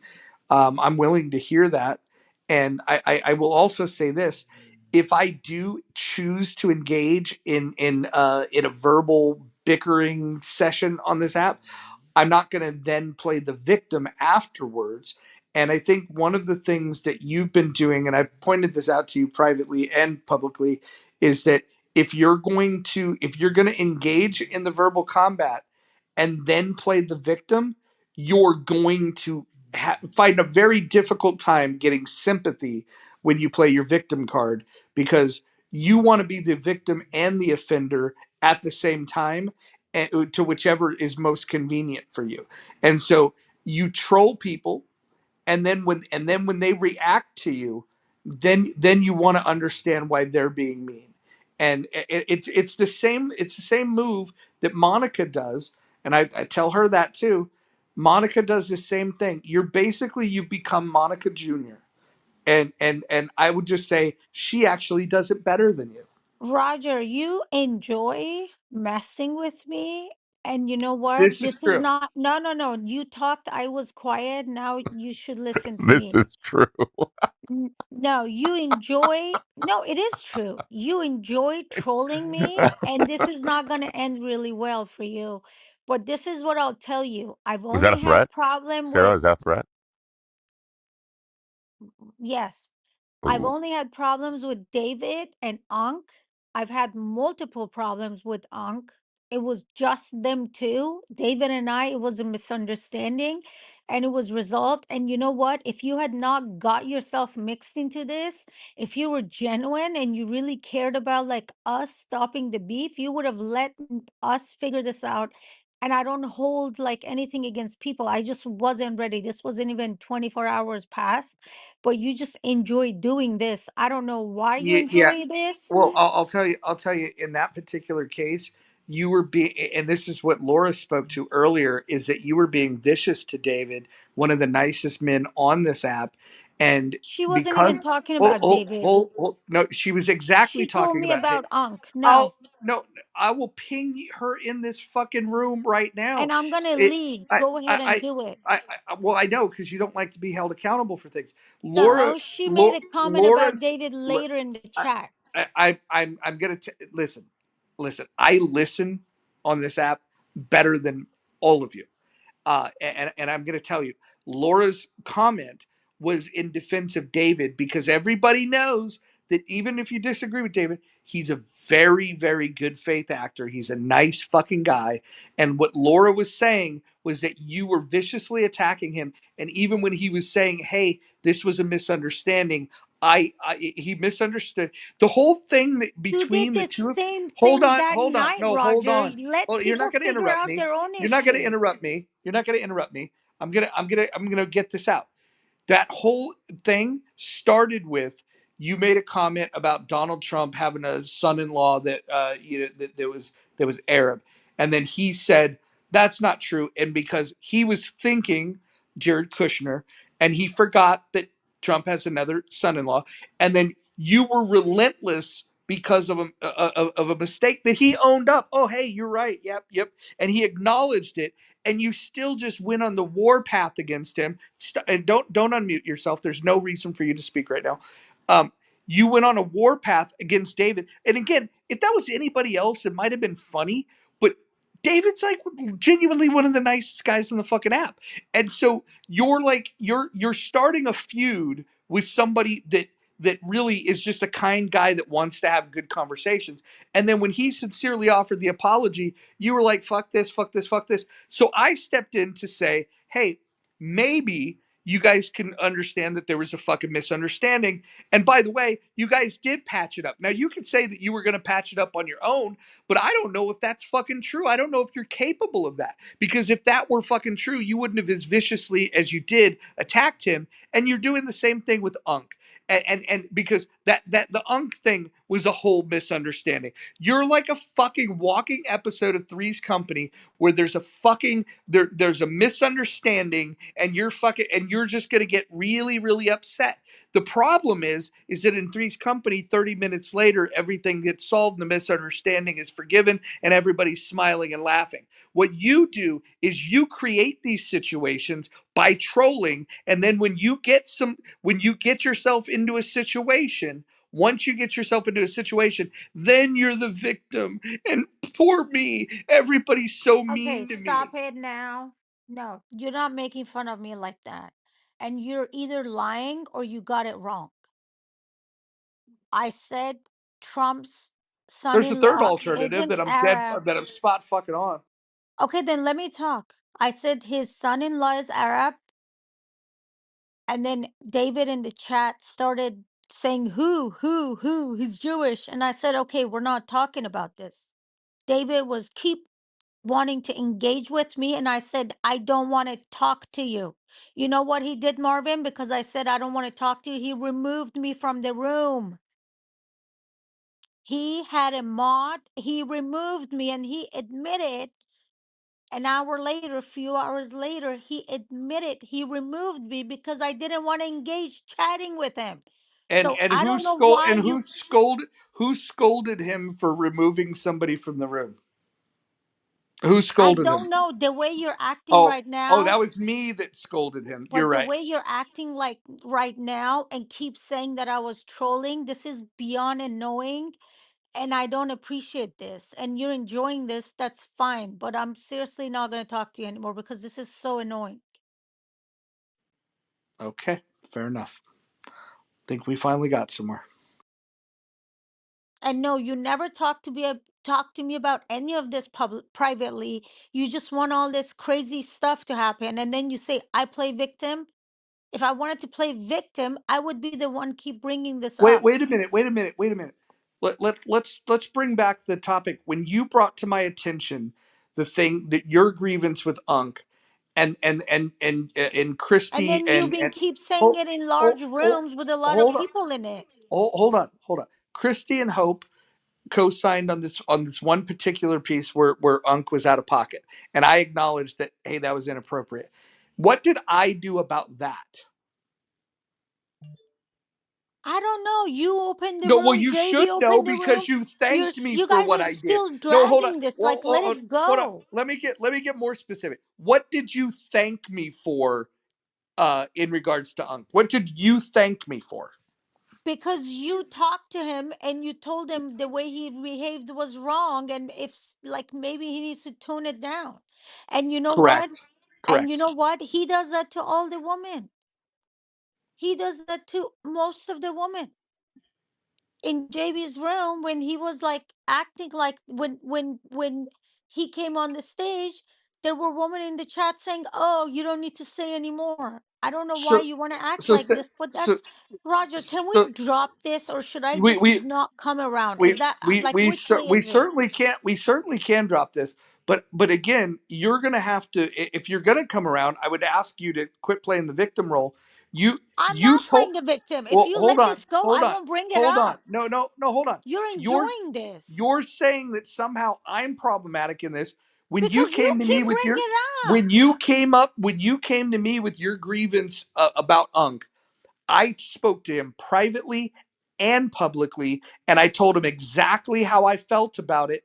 And I requested that he modify his behavior, which, by the way, he apologized to me, to the room, and to you about that. He took accountability for it. I don't think that we could, like, what else better outcome could have come from that? Rogers, Roger, I don't want to talk about this anymore. You know what? I I did a wouldn't want mistake. to I should either have because not brought it to you. That was a mistake on my end. I should have not brought it to you because you're just enjoying this conversation and I'm not enjoying having this conversation. yep, And I get it. every time you do this, you get people, stupid people making stupid comments in the chat, which just pisses me off even more. Mm. So, did you not appreciate me talking to Unk on your I'm not behalf? talking to you. I need some space right now. Have a good night, everyone. Enjoy this. Got it. Okay. All right. Well, that's what the victim card looks like.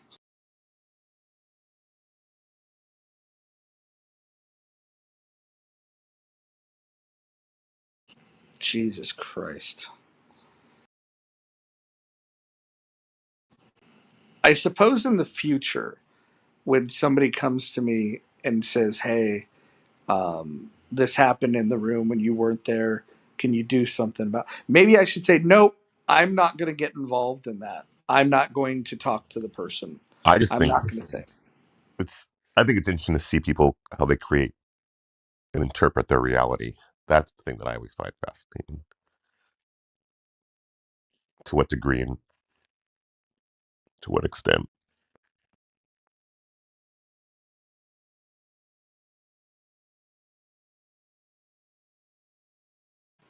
Yeah, I don't know. Just look. What's funny is like there are times when she can add value to a room and get involved in a conversation in a good faith way. Then there's times where I think she gets bored and she wants to troll. I understand that. I can weave in and out of like different personalities, I suppose. Um, But what I don't do is afterwards play the fucking victim.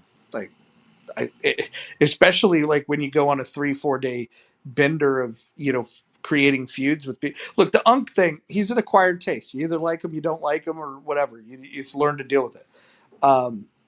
And some of the comments he made, I thought were inappropriate.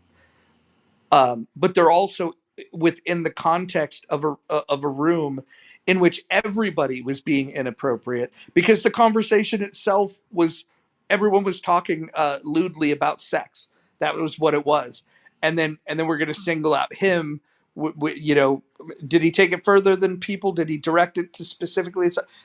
Yeah, I don't know. I mean, maybe it's irresponsible for adults to get together and to think that we can have a conversation about sex without someone taking it too far or somebody else getting offended. All I can say is that the part that I found,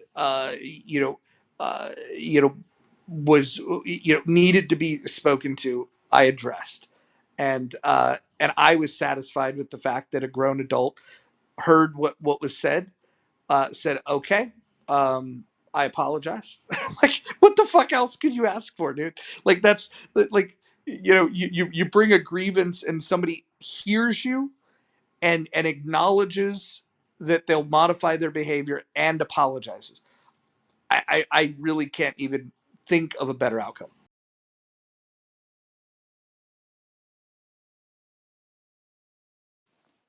Yeah, I agree.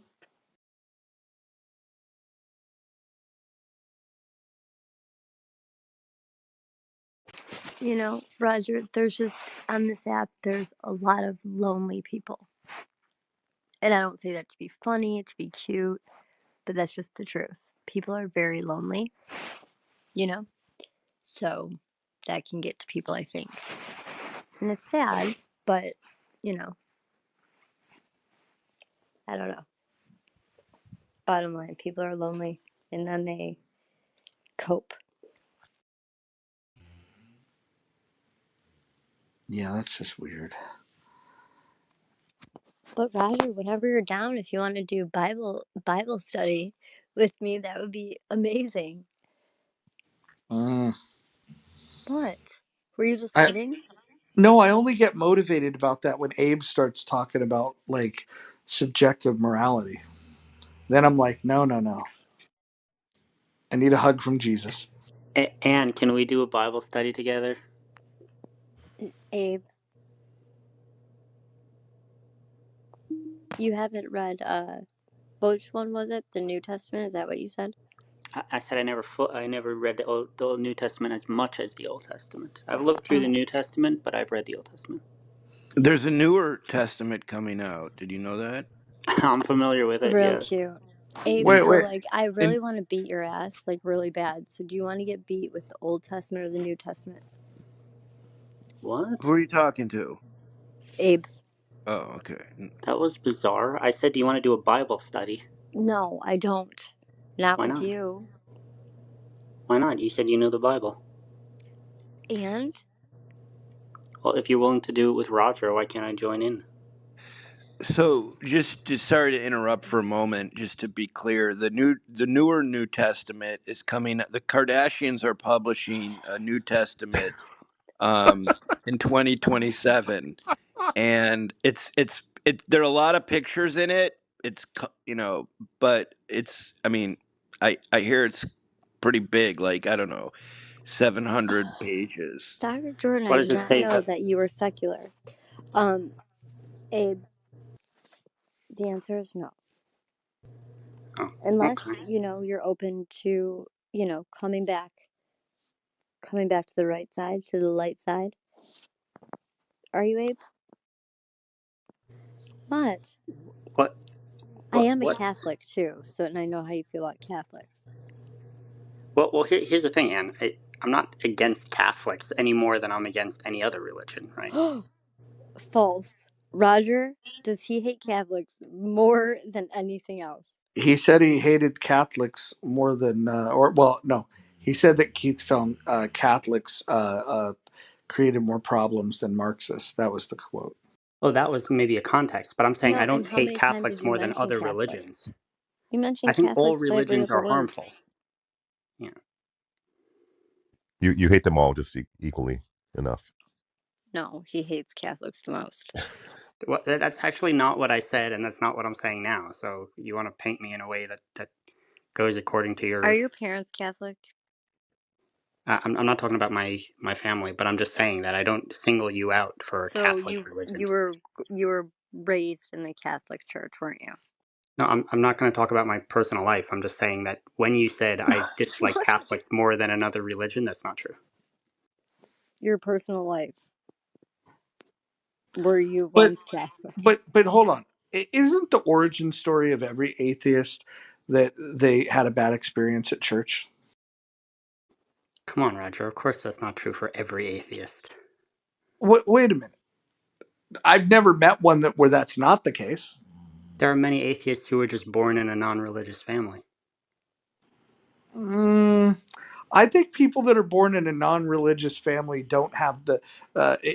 Listen, I don't believe in certain things, and the things that I don't believe in, I don't go around talking about a lot.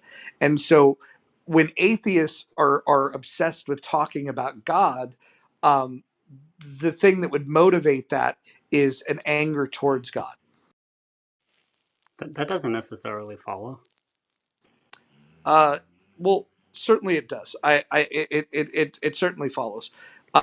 Matter of fact, let me go get some stats on this. So I'll back this up with statistics. Sure, sure. I mean, what I would say is when people talk against God, number one, they're not talking against God. At least I'm not, because I'm angry at a God, right? People talk about religion and religious belief because they want to talk about the harm people cause when they believe these things. It's not to do with God.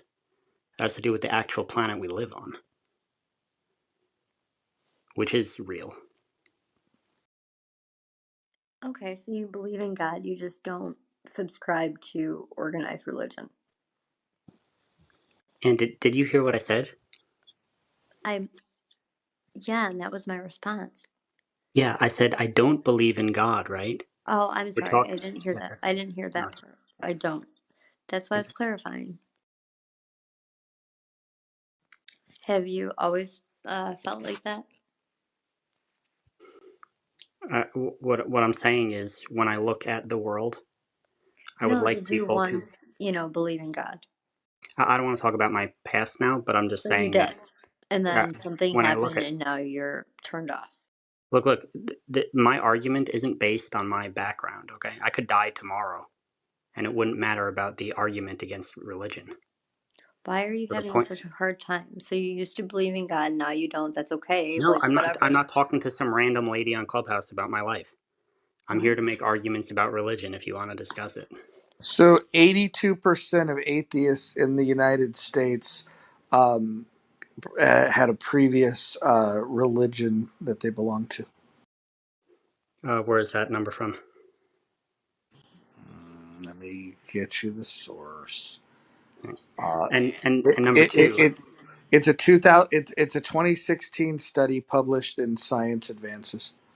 Okay. And number two, if this number's true, are you suggesting that somehow that Do you have negates their reason? arguments? Do you have reason to doubt that number? No, I don't think I do, because most people are born into religious families.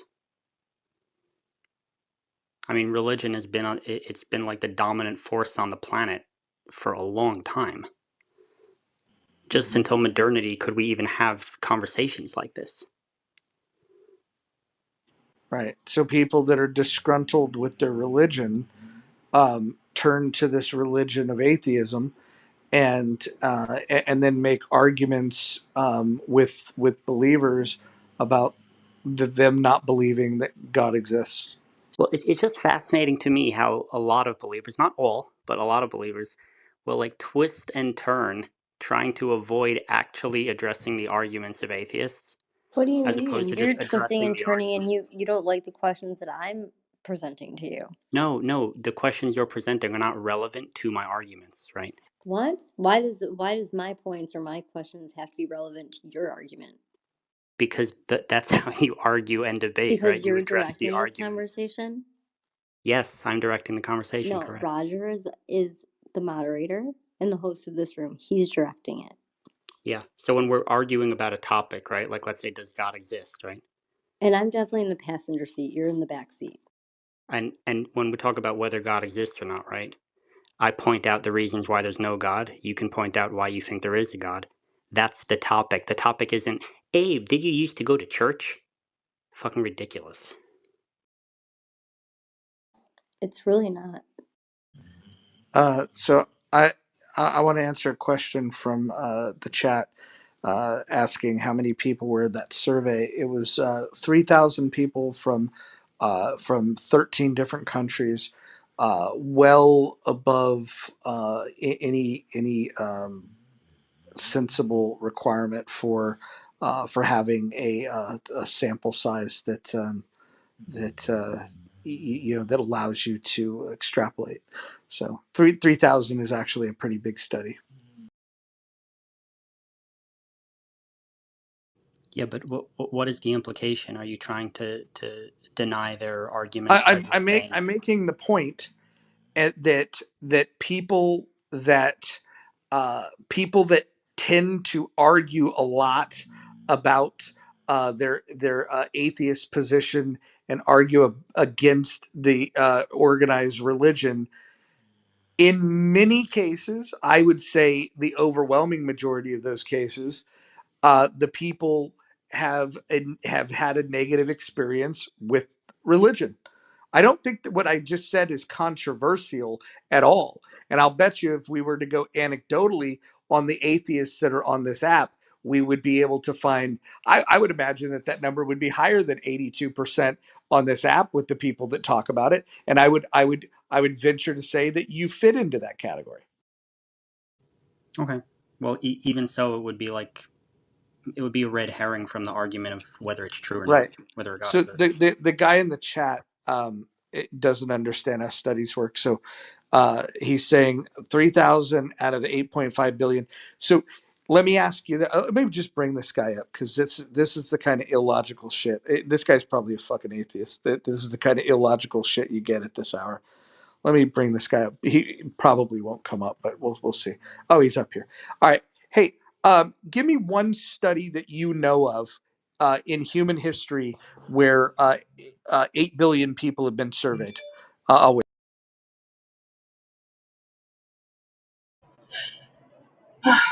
Not a survey, hun, and I'm a female. Thank you.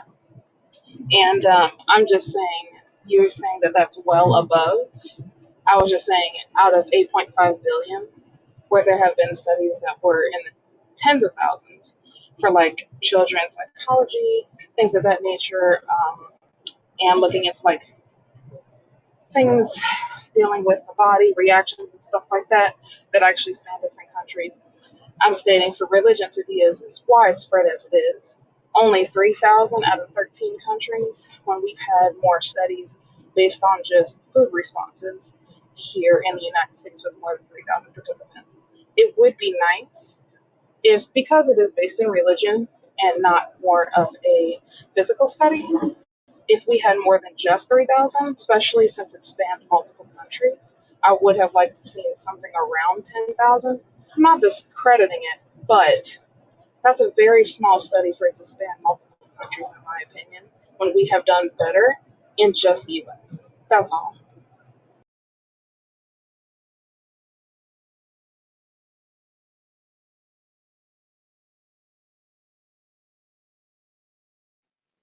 Cute PTR.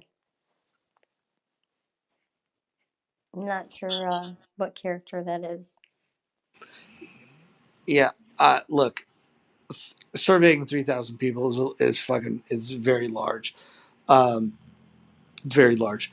And by the way, if you've got any information that you think counters this idea that the most vocal atheists didn't come from uh, uh, bad experiences with religion, I'd love to hear about this.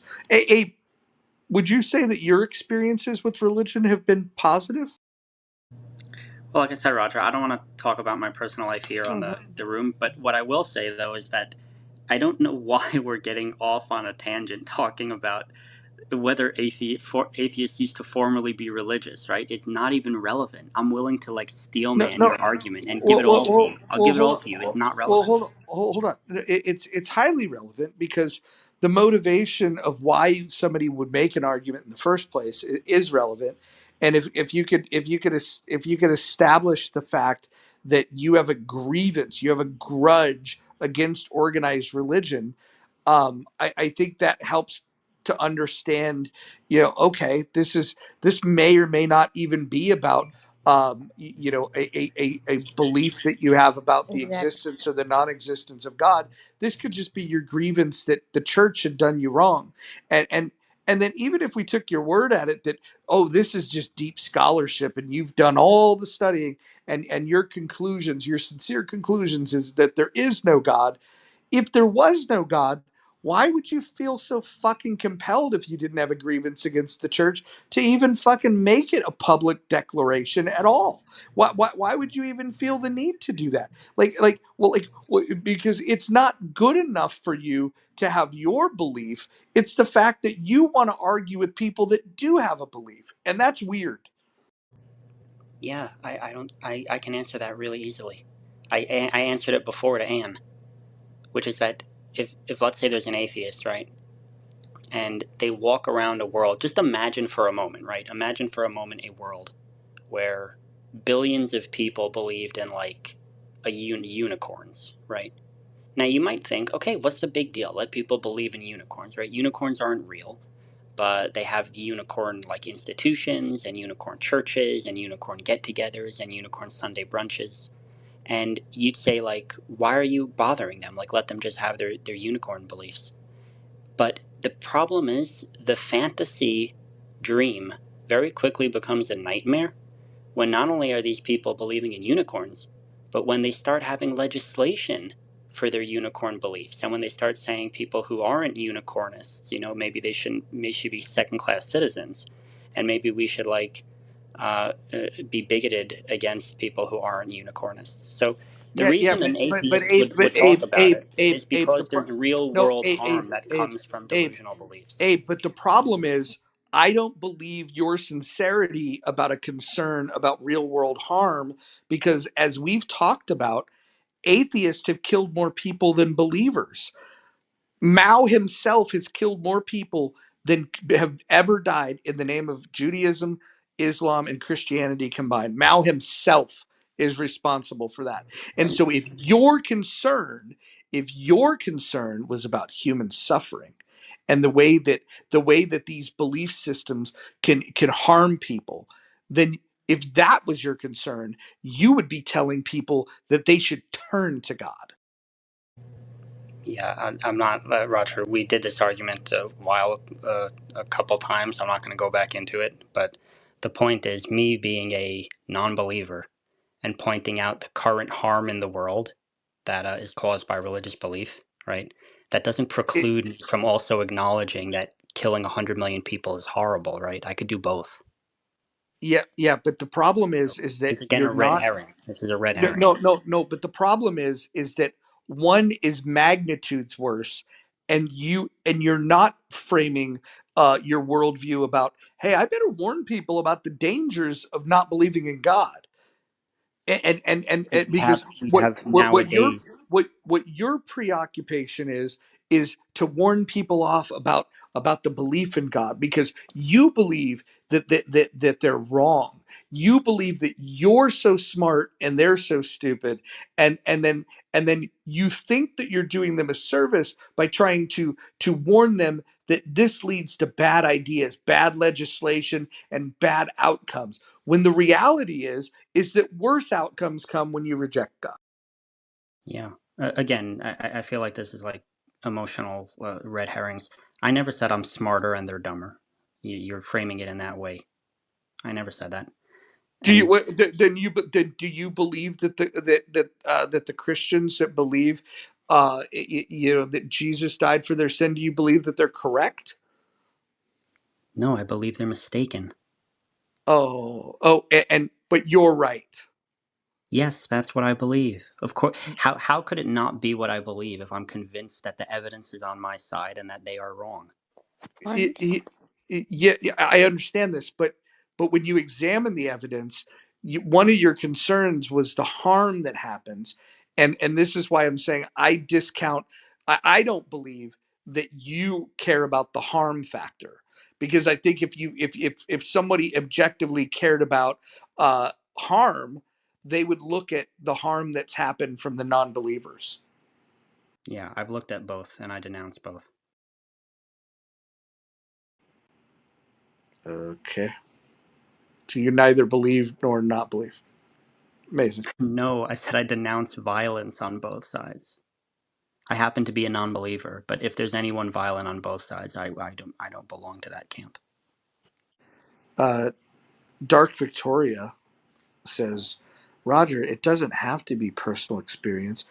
It's just reality. How much killing and hate due to religion, uh, believers. Well, again, Dark Victoria, who I don't think will join the stage to discuss this and defend this position. What about the non-believers that have led to far more death than the believers? When you add it all up, there has been more death, destruction, starvation, fucking famine, all of this shit, the worst shit, any bad metric you want to go with, the non-believers have led to worse results than the believers. And I can add this up for you. This is math. If hopefully we believe in math.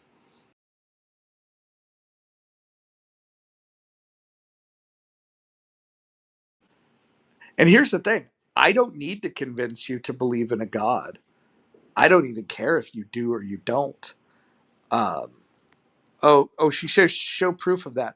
Great. I will point you to a book. It's called the Black Death of Communism. How about you go the Black Book of Communism? Go read that. Go add it up. Go add it up yourself. It's almost as if you've never read a history book. If you're questioning this, it's hilarious.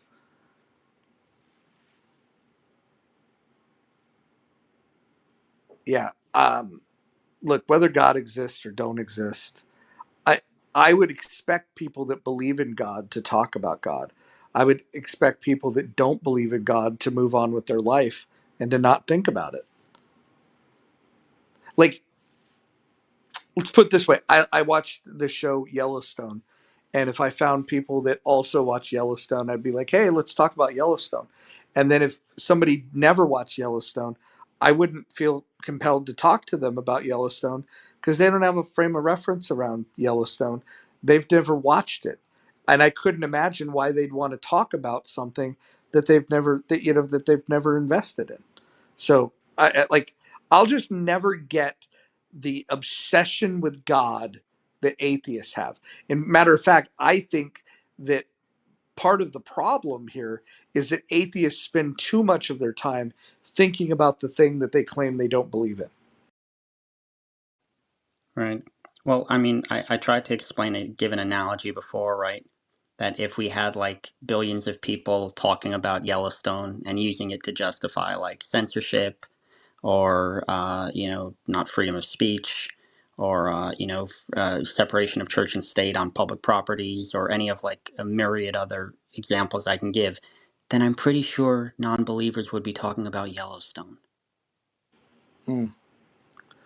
And is there a particular reason why you don't you're not out there because you're so benevolent and you're like trying to reduce harm in the world, why you're not warning people about how um, all the believers that got killed by the non-believers by Stalin and Mao? Is there a reason why you don't obsess about that the same way that you do about religion? Yeah, because that's not my position. I'm a secular humanist that denounces violence. Why do I have to defend like other serial killers? No, I don't say I no. I didn't ask you to. You're taking this opinion that you oppose violence, and I'm just wondering why the most violent people aren't at the top of your list.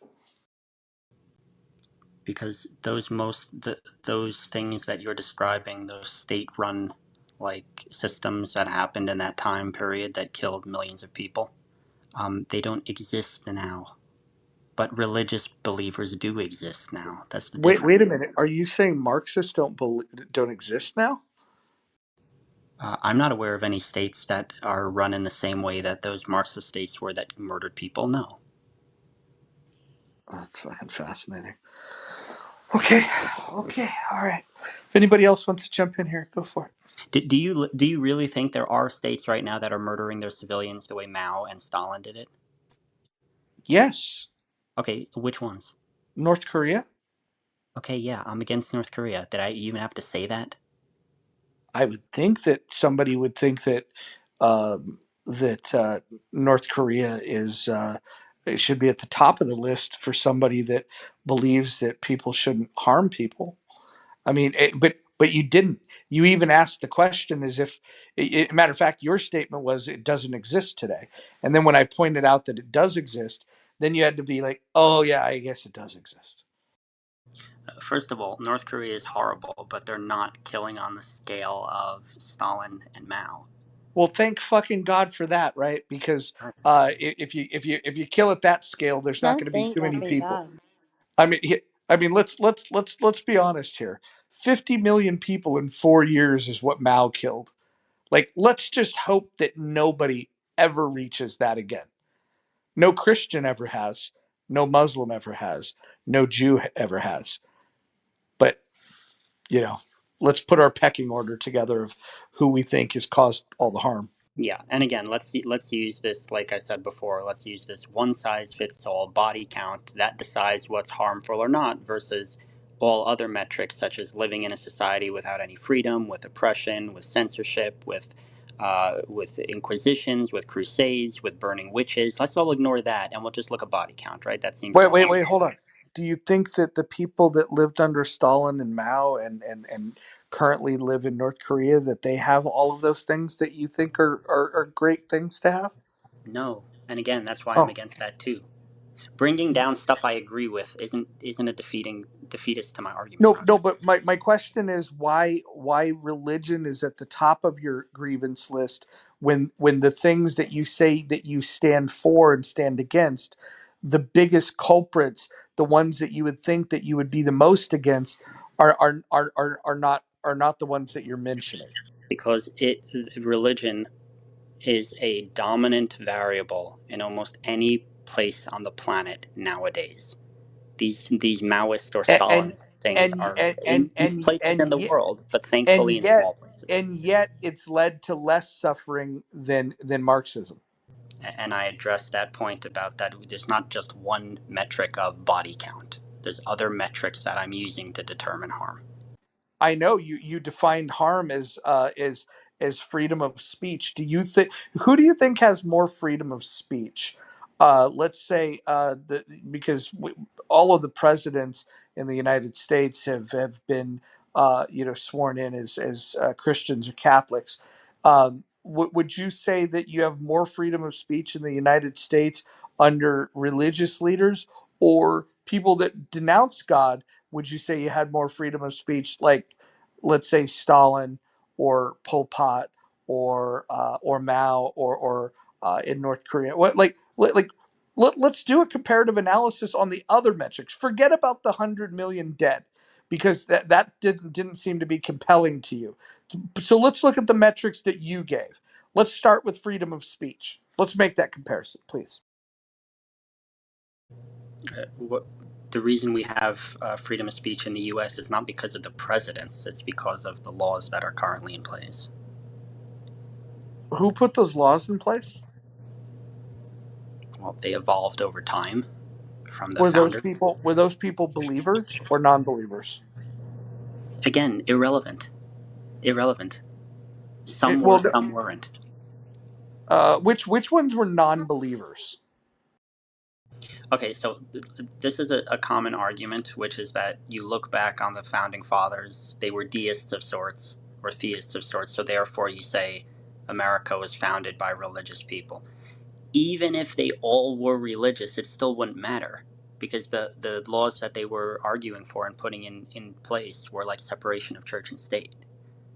So that's all that really matters. It doesn't matter what they actually believed. It matters what they wrote down. Mm, mm. Yeah. And here's the point that I'll make, and it looks like Mczed wants to jump in.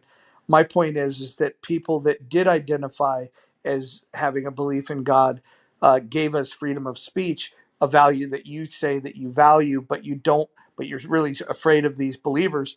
But then the non-believers, like Stalin and Mao, they took away your speech and they killed 100 million people. But Mczed, go ahead, jump. Good morning. Um, in terms of the effects you're saying you see from religion and like America's foundation, with separation of church and state, and also religious freedom and freedom of speech, I would say that that came out of like religious fundamentalists in large part, like the people that were pushing for those implementations. I think like there was a big thing with Rhode Island having like really supporting strange and out there versions of Christianity, and they wanted to like hamp down on it, and they pushed very hard to not. Right, meaning like the people that came to America were running away from the religious persecution in England, or I'd say cultural persecution. Right, there was classism, there were power imbalances between Scotland and England. But I'd say it's founded within a religious basis, separation, the idea, this like secular space of permitting people their religion in private. Now you might be arguing that like they happened upon it, like accidentally, right? They did it for religious reasons, but like in the end, that is a secular, let's say, atheistic choice, pushing religion out of the government space. It's a good question, but I could see how you'd see it that way. But like you said something else that makes it strange that you're like opposing religion. You said that it's like a major countervailing factor, something like that. Like it's a background concept. In terms of that, I'd say then I don't understand your position, because if you're saying that it's like a major force of some kind, and like the closest replacement we've seen would be the communist regimes or like some kind of a modern fascism, and we don't like the way those mostly played out. Like it seems like you're playing with fire, right? More than fire, like the fuel. If you're saying like it's a major countervailing factor, I'd be cautious about that thing. I'd be happy with like the American insight because it seems to be working. If I had like objection to that, like it didn't go far enough, I would be hesitant. I'd want to see proof. I think more like empirically, like an American, like, okay, show me where like really rooting out religion really works. Like take Idaho. I don't know. Just get rid of the religion. Show me that's going to be better than Idaho of the past. This is the way America does it with the experiment. But that's what I'm saying. It doesn't make sense to me that you would say you would both oppose religion and identify it as a major factor in world events, because that sounds reckless to me. I'm not sure if I understood what's the contradiction in what I said. The fact that I said it's a major It's variable, not a and the fact contradiction. It's reckless. I don't know what that means. If it's not a contradiction, then it's not Well, illogical. like driving a car while drunk. It's not a contradiction. It's reckless. Yeah, I don't see how hoping that people become better at critical thinking and believing things that are true is reckless. That's simply your claim that you know the truth, which is the same claim as every religious person. Right? No, You don't really know the truth, dude. That's part of the beauty of the freedom of speech. Your words are equal to mine, and that we're all just making noise. no, because the point of a non-believer's position isn't that I'm claiming I know the truth or the ultimate truth. What I'm doing is I'm pointing out when people claim they have the truth, they need to demonstrate it. And if they can't, then they are indeed just talking noise out of their mouth. Yeah, I'd say the freedom of speech and freedom of religion space is very much that they don't have to fucking prove anything to you or anyone, ever. What do you mean? They're not obligated, but if they're in a room and they're talking and they're saying, I believe a God exists, and I say, can you demonstrate that, please? And they don't have anything, then yeah, then they have nothing. Of Yeah, course, they're this not isn't a court obligated. They case. can You leave. have no complaint against them. They are not obligated to answer you at all. They're happy with their beliefs, and I'm content with them to keep them. I don't need to measure them. I don't know why you feel to. This is bizarre. Okay. So you're literally saying you don't want to interact or engage with me. You just want me to know that you don't want to interact or engage with me. Okay. So don't.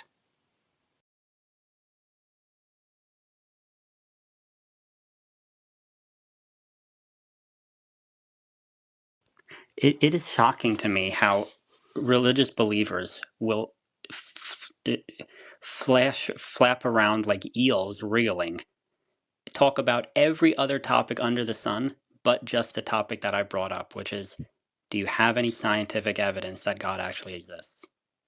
We'll talk about whether Hold on, atheists had bad hold on, childhoods. We'll hold talk on. about Abe, Stalin and Abe, Mao.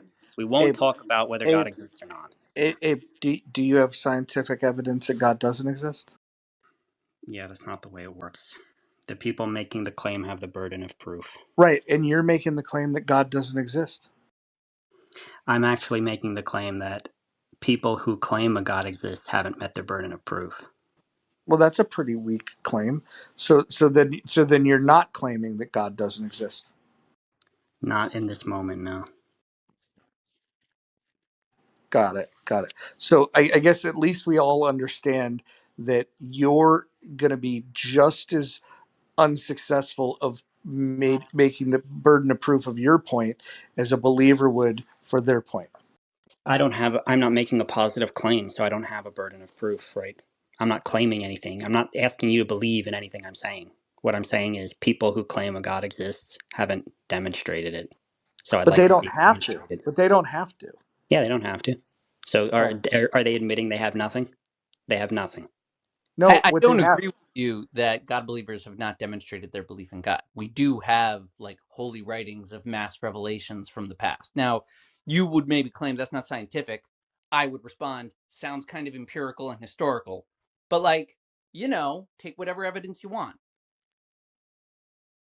Well, more importantly, though, if what they have is they have faith. And so you could say that you reject the idea of accepting something on faith, and I have trouble doing that as well. But you rejecting the idea of taking something on faith doesn't mean that that the thing that they have faith in doesn't exist, because you have no evidence of that. So, I mean, is that the best you have? You're arguing for faith now? Well, are No, you I arguing have against historic faith? proof. If I said to somebody, can you please demonstrate your God exists? And they said to me, here's the evidence, it's faith. I just have faith, right? How is that evidence? That's just telling me that somebody is literally believing something without any reason. Like if you have a reason, you could just show the reason and not go to the faith. The faith is like ipso facto proof you don't have any like physical evidence. That's why I gave you the reason and the evidence and the historic empirical claim. But like, you sidestep that because, like I said, you focus on the evidence you want. No, I didn't sidestep that. I addressed Roger, and now I'll address yours, right? So if I said to That you, could be can you characterized demonstrate as God? sidestepping. If you I can only respond to one person at once. I responded to Roger, now I'll respond to you. When you said, here's my evidence for God, the Bible, or you said, quote, holy scriptures or something like that, right? Okay, you do realize that bringing down your scriptures that say this was written by God, right? Why should I believe that that's actually true? You can't justify the scriptures that are from God by claiming they're from God in the first place. That would be circular. I didn't say that the scriptures were proof of their holy writing because they came from God. I said that we have a document of a historic event of a mass revelation in the desert and several other Yeah. revelation events. So how do we know that document that tells of the Like I event is said, true? empirical, historical. How do you know any of the empirical, historical facts you claim to know? Through the same mechanisms. Now, you can disregard all the evidence. You already do. And like claim you need scientific evidence in a lab or something, whatever the fuck that means. But it's nonsense. You're just disregarding evidence.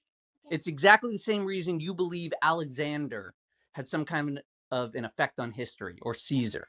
It's only from pieces of evidence strewn together in a story by people expressed to you to mean a certain thing. Abe, Exactly in the same thing. You Christians just want to and focus on certain Jews words and ignore. all believe and know that Jesus existed. Now, does that say something? All religions, they all know that Jesus existed. Why is that so hard for you? That is a lot of people, Abe. Um, so first of all, I'll just address Anne and then I'll address Mixed. Anne, when you say all religions believe in Jesus, right? That would be like an argument ad populum, saying that just because everybody believes Okay, how something, about that this? that's All of God's children. okay. What I'm pointing out is that, All of God's children. yeah, I understand. I'm just responding. When you say all of God's children believe, therefore true, right? That would be committing a flaw in reasoning, right? Just because everybody believes something, it doesn't mean it's automatically true. Okay. So then, when you take history class, in school, and you're reading the book, do you believe everything that's in that book of history? Generally, yes. Not always. Generally, Oh, yes. Yeah. Now, here's the difference, and now I'll respond to Michael. The difference is that when you are a historian, and I'm not a historian, uh, when you learn about the events that probably occurred or seem to have occurred, and we have like pretty good physical evidence, like multiple sources and letters and documents, whatever. The point is, even if I'm believing in something in history that's actually false, they tend to not be super important claims. You know, whether the guy's name was Dave or Abe, and he conquered this or conquered that, it's not super consequential usually. But furthermore, it's that the claims in history are fairly banal. Like they don't claim in history when they say the Egyptians did this or the people did that. They're not saying they fucking split the ocean using magic, right? There's a huge difference between a claim that somebody did something in history and like a definitely not miracle claim. magic. A miracle. Yeah, a miracle claim. So the problem is not, Michael, that you don't have some old scriptures. The problem is when it comes down to the supernatural claims, that's when skepticism really like kicks into high gear there. So not all claims are equal.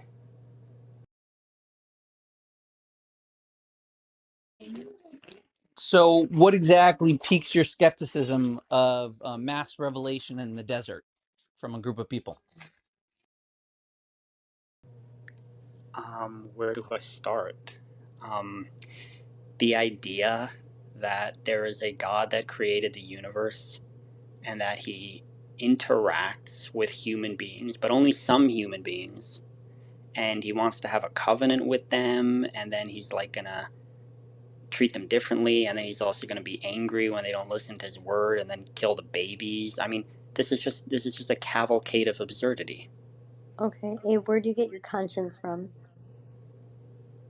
Okay, are we changing topics? What does this have to do No, we're with? not. Where do you get your conscience from? Where do I get my conscience from?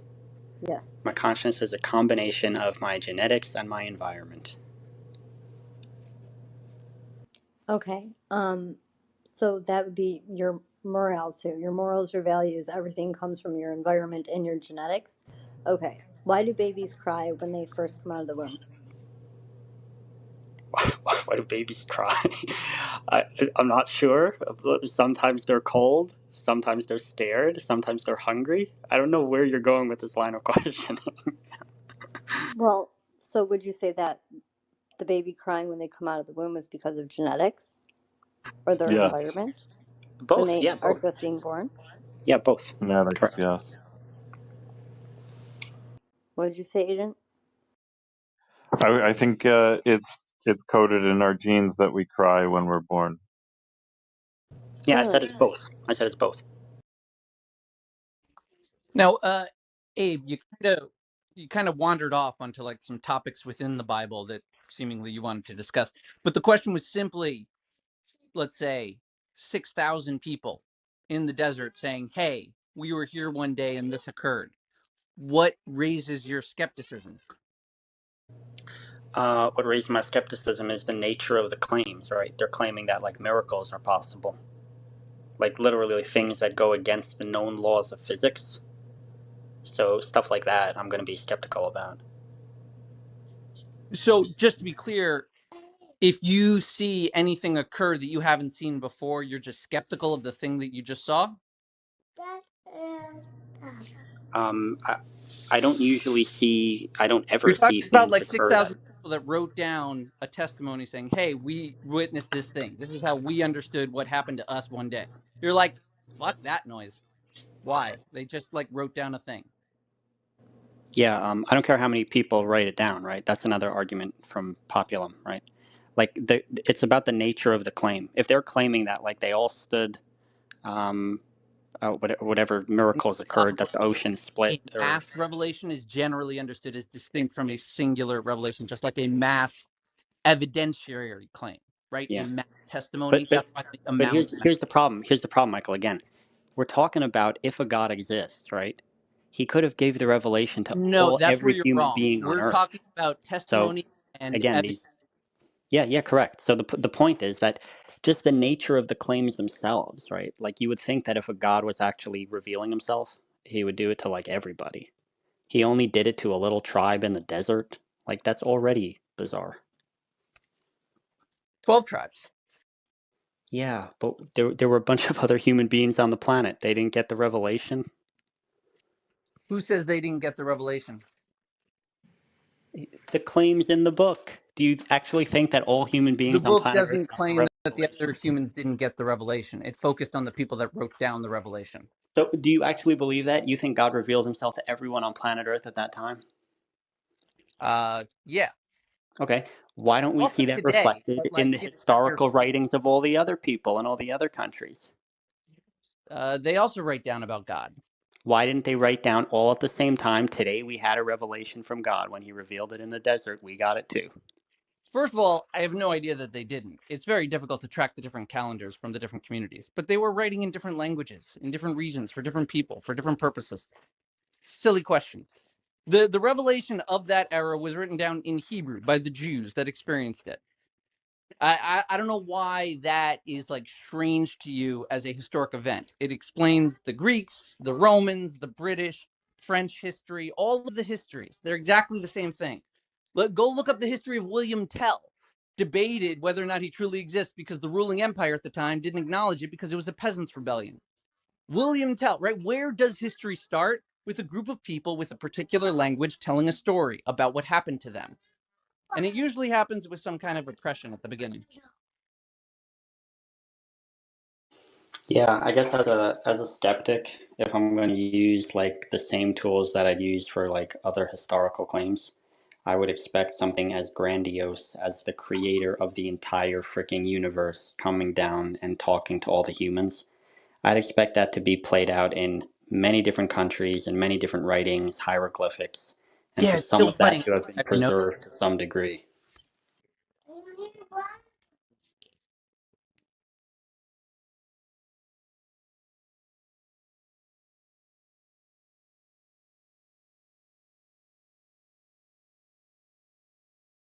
There's a good sci-fi Babylon 5 where there's a race of a very advanced aliens that have been interfering with people for centuries or millennia, genetically engineering them and also instilling myths in them that make them subservient to that race of aliens. Wait, agent, Yes. is this Prometheus? Oh, sorry, I forgot to name it. Maybe that's in Prometheus too, but I was talking about Babylon 5. Yes. Oh, okay. Yes. I It's a don't know. sci-fi I, trope. I felt it. McZed, those specifics that you were talking about from 3,000 years ago, can you give us some examples? Well, I was just referencing the Bible, which is mostly a record of the Exodus. From like Yeah. 2 through 5, it's the Exodus and the travels in Mm. the desert. The book in the middle is like priestly worship style that no one really pays attention to. Is mostly Yeah. Exodus, the beginning, Bamidbar, the desert Mm. travels, and then Devarim, the final book chapter that Yeah. people claim was written later by like a king or something. But Let's like, go. Let's talk about one specific part of that oh, book. and then the first book is like a prequel. Everything that happened in existence up until the slavery in Egypt. So you remember when that chap Moses went up Mount Sinai, yeah, and there was that burning bush. Do you Okay, when remember he that? went to the burning bush, that was different from the Revelation. The burning bush was before he started, before he went back to Egypt. Yeah, yeah. But do Then they later know? he has the whole, Yeah, all the that's 12 right. tribes and the heir of Rav all at the So mountain. it was the burning bush was the first bit. Yeah, it was the first part of it all. Yeah, Um, for like was it? Moses, that's pretty much the Yeah, beginning. Like it starts with yeah, Moses' birth and like the yeah. oppression of the Egyptians, right? The killing of That's the right. firstborn, the attempt to kill the babies with the nurse wives. Yeah, Then Moses runs off. Then he sees the burning yeah, bush. Then he yeah. starts his That's it. adventure. Yeah, that burning bush. I just want to check. Do we know? Do we know exactly what type of bush it was? Do we know? Do we have any idea? We do not. Oh, I damn. think I think there is like a couple of places. Like I think there's like an old site they have where like there's a Yeah, bush that like catches the light, so it looks like it's on fire, and they call that the place. yeah. I've heard of it, but I'm just wondering if that was the first sort of piece of history that was evidenced as. no. I think Herodotus wrote down that when he traveled amongst some of the Scythians, which is sometimes a catch-all, but they presumably used cannabis. They would have these big cannabis fires, and then he noted that they acted very strange afterwards. So, Yeah, and also yeah, they had like different incenses and spices. If you look at the Ketores, which was done for the smelling, it yeah, has particular words in it, which I don't know what the traders were trading back then, but yeah, there probably could have been stuff mixed in. yeah. I'm just really interested to work out what type of bush it was, if we can get any sort of evidence. But there's no evidence, sadly, sadly. I just would have liked a bit of that bush. Do you know what I mean? Myself. Yeah, that would be cool if it were cannabis. Like, just to get myself a bit of that bush. The whole world changed because of a bush. A burning bush. Change for the better, by the way. Yeah, yeah, for sure, for sure. May we all go into our future with a bush.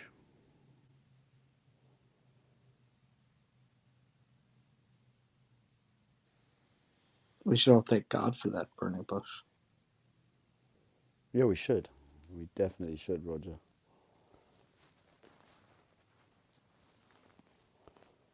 I mean, it couldn't have been like Durban poison because that comes from South Africa.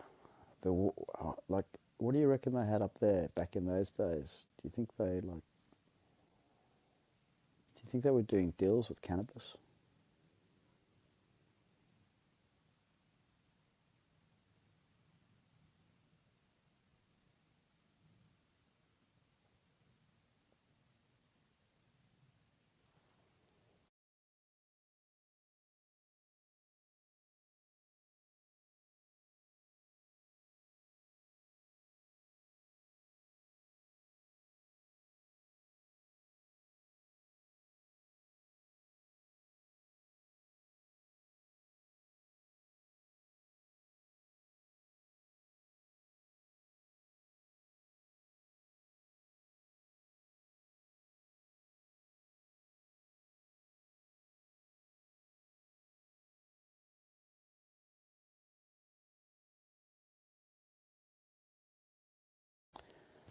I mean, does anybody know when the word sort of hashish came around?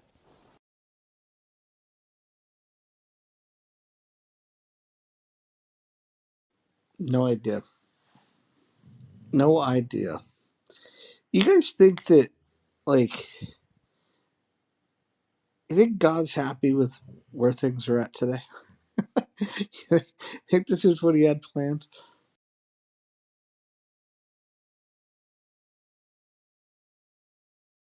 Well, I think, like I said, there are some references, I think, to some spicy speculations in the Torah. No,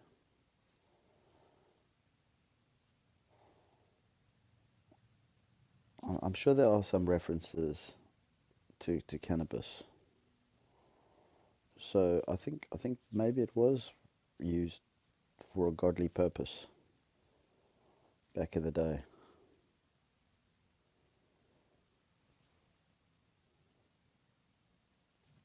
I mean, herbs were a big thing.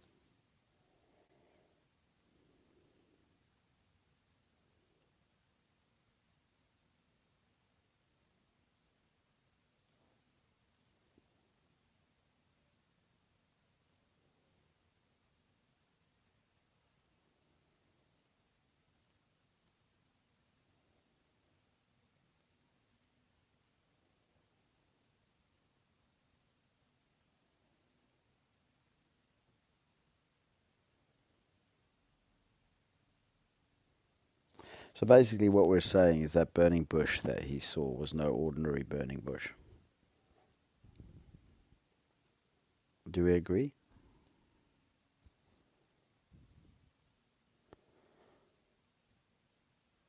Is everybody conked out because of the bush?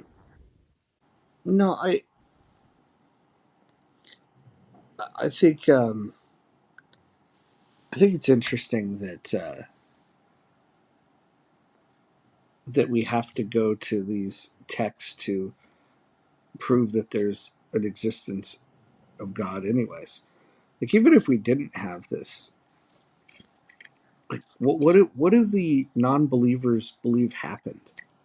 like, like that there's no creator. Like, things randomly just exist.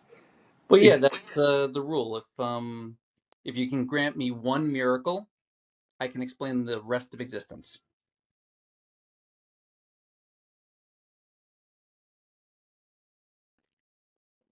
How the hell did it all Um, start? I mean, the thing is this. Sorry, can you rephrase it? I sorry, I was away from my phone for a second. Can you rephrase that?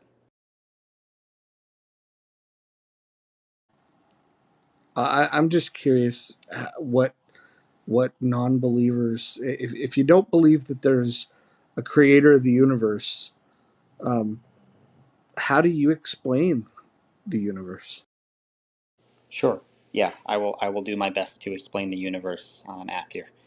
Um, the way I look at it is that physics is like a very unique area of study, a topic that most people don't really learn about ever. And I'm certainly not a physicist, but I've tried to make myself acquainted with the basics of it.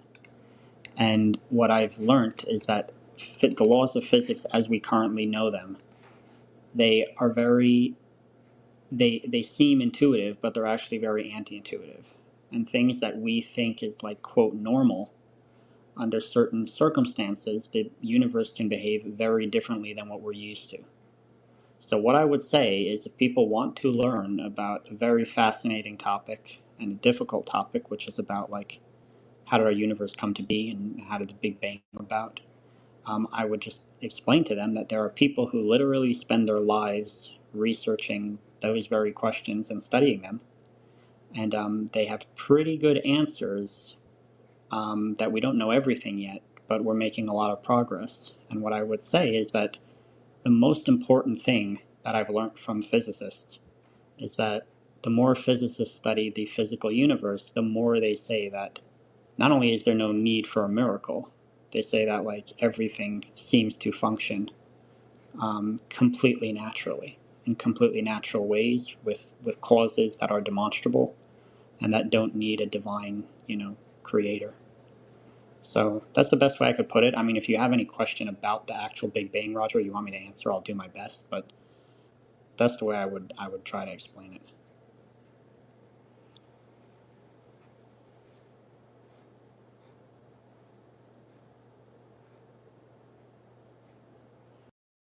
So it's And interesting. Hold on. It's interesting that you would bring up, um, you know, physicists, because when I think of um, people that are smarter than me, and I think about what they might say, right? Uh, not an I don't necessarily need to do an appeal to authority, but you're the one that suggested that that physicists have great answers on it, and your what you said was that that there's this broad consensus that physicists believe that you can explain the universe without the idea of having a miracle and having a creator. But then we look at things like Albert Einstein, who um, you know certainly not religious, in the sense that believers, let's say in this room, would be, but he certainly was open to the idea that there is a divinity of some kind, and so dismissing Albert Einstein would probably not be wise, but we don't need to just go to Einstein because that's just one guy. We can go to Max Planck, who's the father of quantum theory. He was a devout Christian. You can go to George Lemaitre, who is a Belgian physicist. He was a priest, and he's the guy that that proposed the Big Bang theory. Okay, and then there's John Polkinghorne, right? Theoretical physicist and a priest. And then there's Francis Collins, who led the Human Genome Project, who's also a devout Christian. So this idea that you believe that physicists are on your side, um, that's not true. And I'm not saying all physicists would disagree with you. It's just that you certainly are not on good ground to say that all physicists agree with you. And in fact, not even the majority of them, and certainly not the best ones. So yeah, I mean, I think I would challenge when you said what was the thing you said before? Oh, about number one, Einstein, right? So Einstein, I think I addressed this before, but I'll just do it quickly for the audience. Einstein was certainly, he had maybe some deistic belief, but I can literally get you the quote where people pressed him, "Do you actually believe in like a God that does miracles?" No, no, no, no, no, no. There's no point of even going there, because the belief in God and the belief in origin stories are completely different. And I think when you're trying to make people reach the burden of proof of proving the God that exists in their origin story exists, you're completely leaping over the fact of whether God exists or not.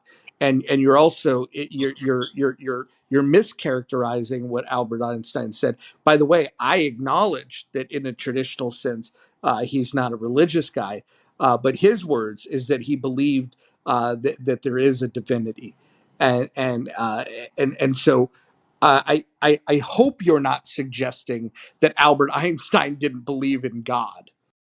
Albert Einstein literally, I can get you the quote right now if you want me to look it up. He literally Oh, said, I'm going to yeah, read you a fucking quote. How about that? How But about you, there's this? another you quote can where read he your quote, I'll read acknowledges my the Well, quote. existence of yeah, God. yeah, yeah. Hold on. I want you to reconcile this. Okay, he believed in a divinity. Walk me through what you think he might have fucking meant by that. Sure. So his belief, first of all, people use the word God in myriad different ways, right? They have different definitions. Einstein Just was answer using the my word, question. yeah, he was I, using the I word don't God need to to, gish gallop. I want you to answer my question. yeah, that's not a gap for me to say that he's using the word in a different definition, right? He was using it in a different Yeah. definition, believing in a God of If you're either, going to suggest that Albert Einstein didn't believe that there was a God, then you're fucking completely full of shit. okay, You're so let me, completely full of shit, because this is well documented. And now what you're doing is not only are you out over your skis on a topic that nobody fucking has any evidence on, but now you're just lying. And I don't think you're adding value to the conversation by willfully lying. yeah, so again, that's not what's happening here, right? What's happening is Well, when he said God, are you dismissing the idea that Albert Einstein believes in a God?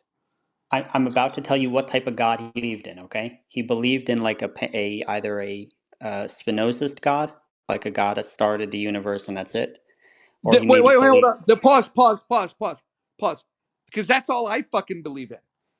And that's all he needs to. The fact that he doesn't believe in the God of a Christian Bible means nothing unless all you care about is disproving Christians, right? And so the fact that you can now acknowledge that he believes in a God, then we're done. We're done. He believes in God. And you're now telling on yourself that it's not about whether or not he believed in God. You've got a bone to pick with fucking believers because you don't like organized religion and you can't even have an honest conversation about what Albert Einstein himself believed. You want to misrepresent what he fucking said to shape your fucking argument. You're being very dishonest here. Yeah. Do you want me to actually read you his quote? What he actually said? Yeah, I want you to be honest because it sounds like what you started to say was that he believed in a motherfucking God. But go ahead. Yeah. The point is, he had his own definition of God, like most people do, Uh-huh. and his God Uh-huh. wasn't the one of Wait. Hold on. organized Hold on. religion. Okay, I'm going to ask you a simple question and we'll just test your honesty here. Did he believe in God or not? He Yes or no? believed in a God. Uh-huh. Yes. Yes. So for you to fucking try to frame it that he doesn't, you're fucking being dishonest. I You're never playing A said word he games. didn't. creator. This is bizarre. I You're never being said he fucking didn't. ridiculous. Abe, You're he was not a this is religious why person. no, hold on. This is why atheists lose every debate because when they get stuck on things, they turn to dishonesty. Why not just fucking be honest? Fucking Albert Einstein believed in God and his own fucking quote that you read said it, but now you want to fucking spin it out. Yeah, but that doesn't mean that he believed in the Christian God. Nobody fucking said that. You're fucking saying that that's the burden that it should be. No, you got to separate the idea. Does a God exist? Yes or no? And then you can debate origin stories all you want. Nobody fucking cares about that though. I Yeah. certainly don't care about that. The fact that he believes in God means he doesn't believe what you believe. And he believes that people that believe what you believe are fucking wrong. First of all, I literally, when we're talking about his He God belief, believes you're wrong. Albert Einstein can I finish disagrees my with point? you. Can I Albert finish my point? Einstein disagrees with you. I want you to acknowledge that. I don't care if he disagrees with me. Oh, okay, but you wanted to contradict the fact that I inserted into this conversation that Albert Einstein believes in God, and you're trying to argue against that, which is extremely fucking dishonest. And I want you to own up to the fact that you're being fucking dishonest. Roger, this is silly. I literally don't even understand why we're talking about Einstein right now. Right? We're talking about the origin of the Of course you universe. don't, because you don't Yeah. understand anything other than you hate organized religion. And this is not about whether or not what is or isn't or anything that you could prove or disprove. It's all about the fact that you've got a personal grudge against religion. Okay. Is that really with now? That's what atheists believe, because atheists can't prove shit. And you Yeah. don't have Atheists don't no have to no prove and, shit. That's what you don't understand. and hold on, you want to know why Albert Einstein's name came up, genius? Because you fucking brought in the idea that physicists agree with you, and I gave you a fucking list of the top physicists in the fucking planet that disagree with you. Yeah, That's why. I was about to say, number one, you quoted Albert Einstein, right? Einstein was one physicist. There's been like 150 years uh of progress in understanding the I origins of our actually universe, no right? no hold on, you're being dishonest again. I quoted five of them that you're going to dismiss all of them because they disagree with you. No, no, what I'm going to say is this. And first, There, furthermore, you're not a fucking physicist, neither am I. But yeah, these are the top physicists in the world that fucking think you're full of shit. And then yeah. when I call you out on it, you lie about your position. Okay. You lie about your Can I actually position. make my point Why are without you being interrupted? lying though? Why are Can I you make my lying? point? No, Can I well, make my yes, point? but in your response, I want you to include why you're lying. Yeah, I never lied, so I'm not going to do that. No, you just did lie. You just did lie. You suggested that Albert Einstein didn't believe in God, and then when you got to the quote, you acknowledged that he said he believes in No, God. I never So read the quote because you interrupted me again. I never wait a read minute. the quote. Let me keep this very fucking simple. Does Albert Einstein believe in God? It's yes or no answer. I need That is a more. yes or no answer No, it's because not because there's he different forms of definitively God. answers the question that he does believe in God. Yeah, he believed in a. He had his own definition of what is God, and he used the Wait, word hold on. poetic Does he believe in to God? Yes describe or it. no? He believed in a form of a God that he. Oh, okay. So he's not an atheist. No. Good. He believes in God. It took a long time for you to get to the fucking truth. Yeah, and again, I don't know why this is You relevant to should my. try being more honest in these conversations. Okay, I don't know why this is relevant to my point, but I'll just make my point now. So You could try, but I'm just gonna request that you be honest because if you're gonna be dishonest, I'm gonna call you out again. okay. So the point is this: when I talk about physicists and I talk about like the consensus of modern day physics, I was just pointing out that, of course, physicists are human beings. So you're going to have some physicists who believe in a God, some No, physicists. stop. You tried to strengthen your point by saying I can explain the origins of the universe by listening to what physicists say. And then I responded to that by saying, well, let's look at what some of the top physicists say, including fucking Albert Einstein, who you then said, well, that's not what Albert Einstein said. I read you a fucking direct quote. You still haven't gotten to your goddamn fucking quote. But you did acknowledge finally after me just pulling it out of you that he does believe in God. So even when you go to the physicists, they agree with me, not you. Yeah, when I said that the physicists agree with me, right?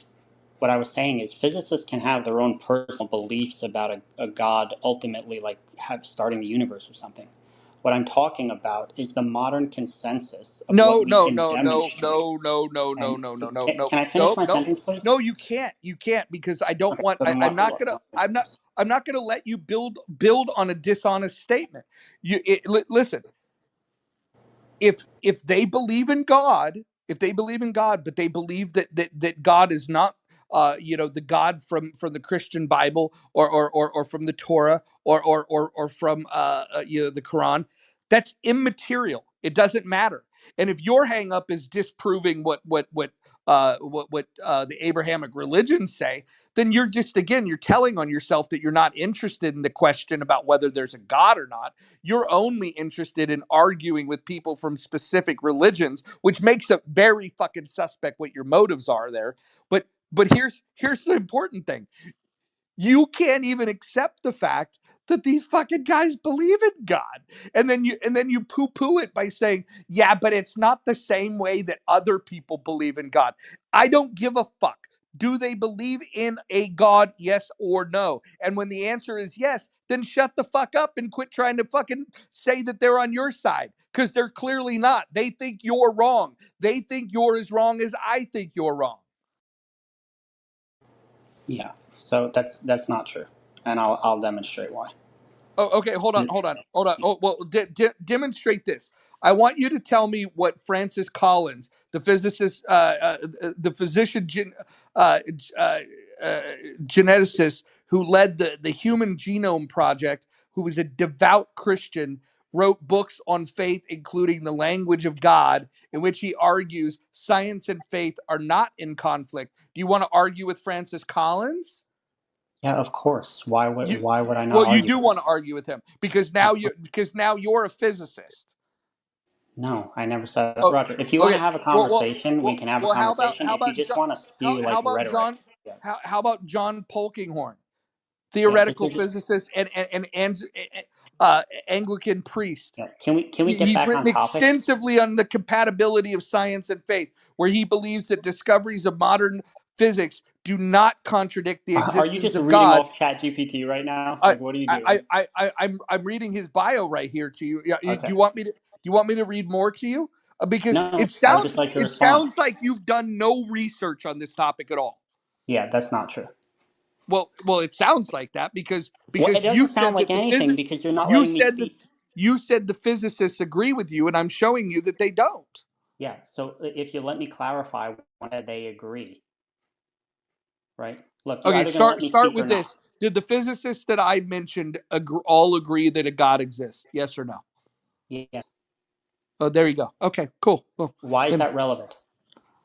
because you brought up that physicists agreed with you, you fucking goddamn, like, what the fuck are you doing here? You play word games, and I don't believe that you're interested in truth. I think you're incredibly in bad faith, because all you do on this topic is fucking, you make statements that you cannot fucking back up, and then when you bring up physicists into the equation, I show you what the physicists have to say, and then you ask me, why is that relevant? Don't bring it up if you don't want me to fucking challenge you on it. Listen, if we were in a court of law, you don't bring a fucking witness that I may fucking question and get some truth out of. Okay? Okay, so do you want me to respond, or do you think it's in bad faith? Let's see if you're capable of being honest, because in the last 20 minutes you've been incredibly dishonest. Yeah, I get that's your perspective. So the point is this. When I said that physicists all agree, or essentially they have a consensus that God doesn't exist, I don't care about the personal beliefs of physicists, which is what you've been railing about for the last 20 minutes. I don't care what people believe in their personal life. When I say physicists have a consensus, I'm talking about scientifically the things that we can demonstrate about the universe. No physicist, from Francis fucking Collins all the way to all the people you described, none of them would ever claim that they've demonstrated a God exists. None of them. They're not stupid enough to do that. What they do is they recognize the physical universe, their own personal belief they put to the side when they go into their laboratory, and they're allowed to do that. I wouldn't stop them from doing that. Pointing out scientific consensus from things that we can fucking demonstrate. Overwhelmingly, the consensus that the universe unfolded through natural processes, and there is no room or need for an outside deity to do it. No, you That's what cannot I was trying demonstrate to that. say for 20 You cannot minutes. demonstrate that, and that is the point of bringing all these big scientists, because the way, especially Einstein, that they got to the belief of God is precisely because even with their own greatness and the super intelligence they had, they were not able to get to the root of existence. And that is what, well, practically bent them on their knees, and they believed that there was someone, there was a creator, because so much perfection, so much exactitude in functionality was not just a matter of accident and cannot be explained. So that thing that you can prove that there is not a creator, that is not true, because no science has ever proven 100% concretely where things come from, where existence come from. Oh, by the way, one more thing, Roger. You're throwing out names like Francis Collins, who's actually, he's not even a physicist. But I can quote, for every physicist you can quote who you say they believe in God, like Einstein, I can quote you Sean Carroll, physicist, complete atheist. Lawrence Krauss, one of the top physicists, complete atheist. Roger Penrose, Nobel Prize winner, complete atheist. There are No, no, many no, no. Abe, physical Abe, Abe, atheists Abe, that are not. Abe, Abe. I don't know if this is the first day you learned how to debate, but if you're debating me, you're going to have to bring some truth to the conversation. What you said was that the physicists agreed with you. And then what I did was I compiled a list of physicists that disagree with you. And then when I brought that list to you, you started at the top of the list and you said that Einstein didn't believe in God. And then after I badgered you into the fucking truth and held you accountable for just having a sliver of honesty, something that religion would help you to become more honest, what would happen is you would have just acknowledged up front that Einstein indeed believed in God, and you finally got there and acknowledged that. But after you kicked and screamed your whole way through it, if this is the way that you want to present your argument, is to dismiss something and then later acknowledge, oh no, yes, you're right. I don't know how we could have this conversation, because that means every statement you make, I have to assume is a lie, and then I have to badger you to tell the truth. Why don't you just listen? Why don't we just read the Bible where it says, thou shalt not lie? And then maybe if you could be more honest, we could have a better conversation.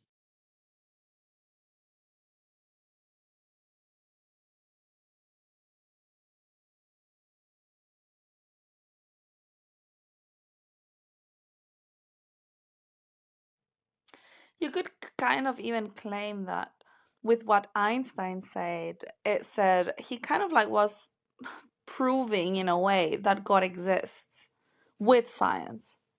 I put a few quotes in the chat that are actually very beautiful. Isa, I don't know what you're getting at. Okay, Einstein never proved that God existed with science. So Okay, I know he didn't prove like in the way of evidence you're looking for, Abe, but okay, so listen to what he says. The most beautiful thing we can experience is mysterious. It is the source of all true in art and science. He to whom this emotion is a stranger, who can no longer pause to wonder and stand wrapped in awe, eh, is as good as dead. His eyes are closed. This one is the one I was referring to. Sorry.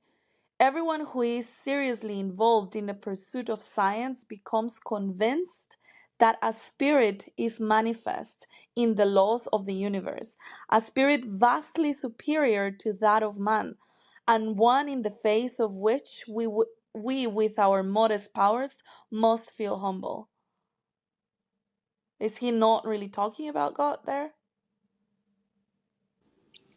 again, I don't know why this is relevant. This is not evidence for God, right? These are like poetic Yeah, quotes. but neither do you have evidence that God does not exist. Science has never proven it either. Science doesn't disprove that a God doesn't exist, right? That's not what science does. Yeah, but let's be honest. Your interest is not about whether or not God exists or doesn't exist.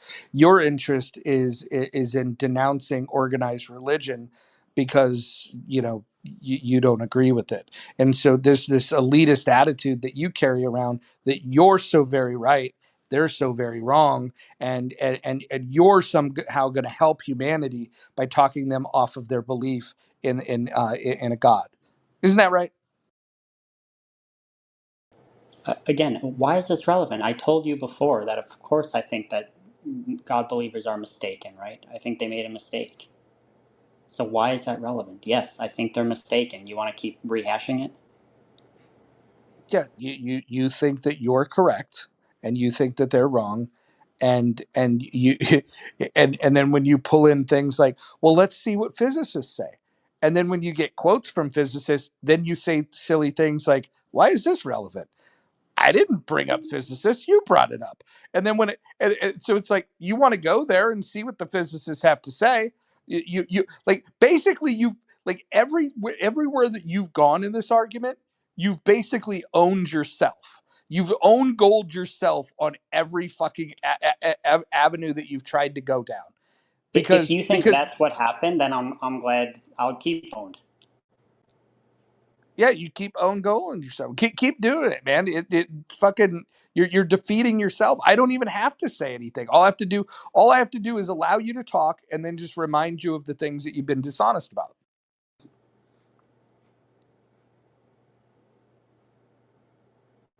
Like when you tried to say just 5 minutes ago that Einstein didn't believe in God, and then you read a quote where you acknowledged that he did say that he believed in God. But So let me just sum up. Do you actually think that oh, physicists have proved God existed or no?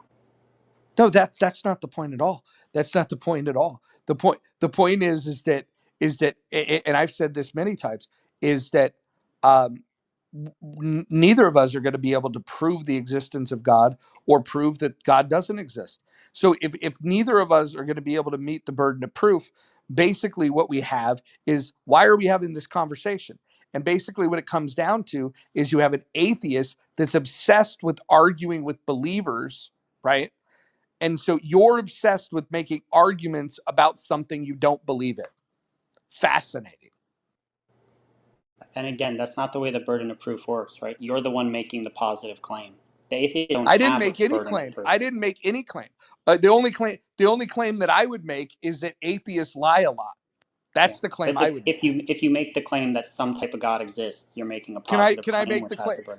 I bet you I can make the claim and prove that atheists lie, and they've lied right here in this room, and that you as an atheist have lied in this room, because I could go back and we could talk about how you lied about what Einstein believed. And I'm just curious why you think lying is a good tactic in a debate. Yeah, but clarifying someone's definition is not called lying. Sorry to break it to you. I asked you if Einstein believed in God, and you said no. Then you read the quote, and and he indeed, in his own words, said that he believed in God. And then when I you held you accountable, you finally said yes, sure, he believes in God, but it's not the same God of whatever text. Which we weren't talking about that. I'm not defending any particular text, am I? No, what I'm pointing out is I was clarifying the use of the word God doesn't mean he believed in a quote God in the same way you seem to be defining it, or somebody else might define it. There's different definitions for the same word. How am I defining God? I just simply said that Einstein believes in God. I know. And to someone listening in the audience, right? I have to clarify because there's different types of gods.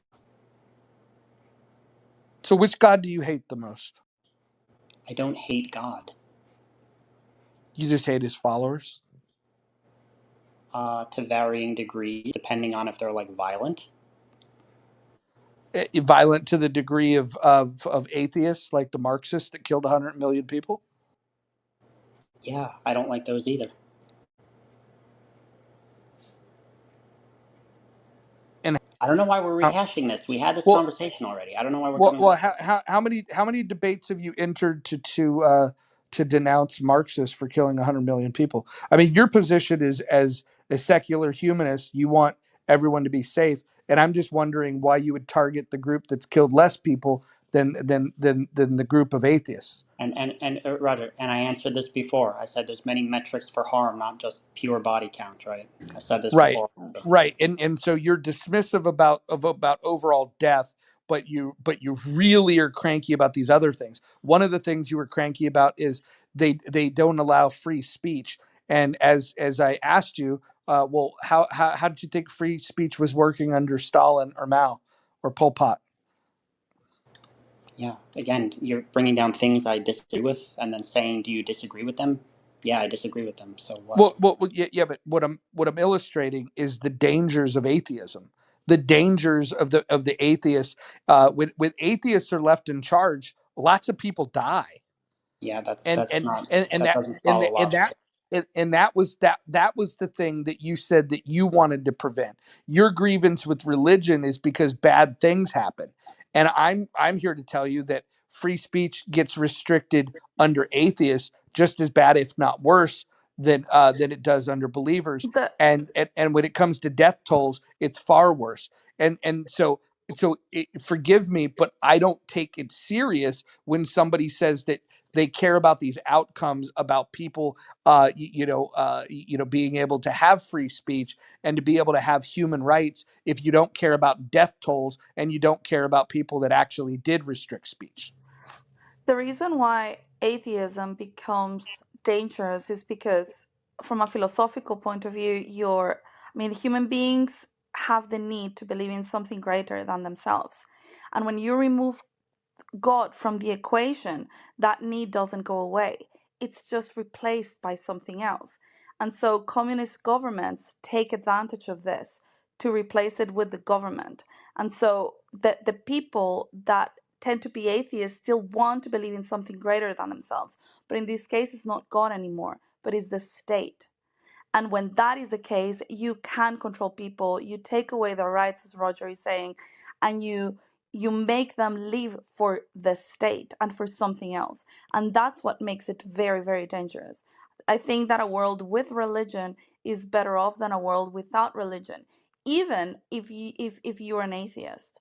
Like I am not a religious person, but I do believe that yeah, that religion is important in society, especially for the people that lack the ability to do abstract thinking and be more deep in their thoughts. Religion is absolutely necessary for them to have a meaning in life.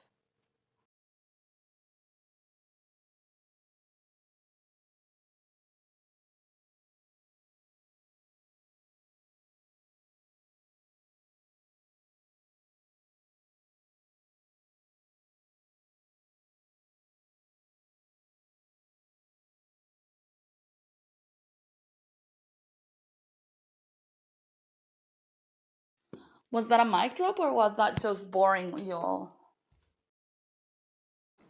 Atheists don't argue with women. Eastside, yeah, I mean, I don't have anything to respond. I mean, this is like fear mongering on like this low level, like scraping the bottom of the barrel here. Nothing that you said How is a is it logical fear mongering? entailment. Yet nothing that you said is a logical entailment of a lack of belief in a God. So you're just like building castles So out of you air. think that all human beings have got the same uh, capability of or interest of abstract thinking and understanding life No, you made from a you made a bunch. philosophical perspective? They don't. Either they are not capable or they're lazy. And I so said you you give made a them. bunch of claims, starting with the fact that people need to believe in something higher, right? That's It's not true. necessarily true. It's human It's nature. not true. It's just not It's true. You're human just making a nature. claim. I don't Everybody need to needs to believe in believe in something something higher. greater. That No, really, not you don't me. have any purpose in life, Ave? No, not Also, objectively. what's your purpose of life? I Are you just just told you. here, just like a, I don't know, like a dog would be without any Yes, purpose? yes, I am. Exactly. That's correct. Now you're learning. No, what I'm learning is that you're a nihilist. That I mean, it's the same whether you would be alive or dead. I mean, you're making no No, difference in your life. no, And I'm not no, even talking about difference to other people with your presence. no. I'm I'm talking pointing about out you your said own. Hold on. people need. I'm talking about your own personal growth. Yet you Why said bother people even? need to believe it's something higher than themselves. It's just not So true. It doesn't apply to everybody. why do you pursue knowledge? Why do I pursue knowledge? Correct. Well, as somebody who's a non believer, I recognize No, that no, no. I'm not knowledge talking about is, believer or non-believer. I'm asking you, why do you pursue knowledge? What's the yeah, point of you getting educated and pursuing knowledge? yeah, there's value in learning and in What understanding the way value the there is in universe works. learning? What is it? What is it? How is it changing your life if you don't have a purpose? I just First of want to all, understand, how do you live with a purpose without a purpose in life? yeah, like I said, I can clarify for you if you let me answer. When I said I don't have a purpose, I'm referring to objectively, right? I can still create little purposes for myself, and I do that. So I value subjectively learning, right? So I value learning about the universe because I see that it's valuable for my life. For Cannot example, you if I see that didn't as know, growing you personally? I'm sorry, Cannot you see that that is growing yourself personally? yeah, it's growing myself. So So it's a purpose. You have the purpose of becoming better person than when you were born. You were born stupid. I don't know if you're gonna die stupid, but at least you're trying not to. right.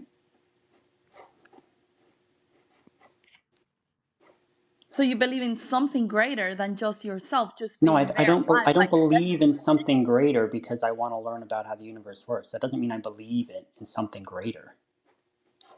That means I Well, the recognize that universe I'm in the itself, the universe. belief in the universe itself is something greater than you. Why do you have the need to have an answer to all these questions? Is because you have the need to believe in something greater than yourself, Look, whatever that is. Isa, you made a claim, okay? You claimed everybody needs to believe in something greater. Every I single came person. out to you face to face and I said that doesn't apply to me. I don't feel And that I way. don't think you're being honest. Okay, so here's the thing. I literally came out to you. I said something that directly negates your claim. Instead of believing me, you're calling me a liar. Is that right? No, I am not calling you a liar. I'm saying you're not being honest. Because Okay, but you think I'm not being honest, right? yeah, because human Okay, nature so then what's is the point of having a conversation? If you're not going to accept me at my word, then why are we having a conversation? Forget it.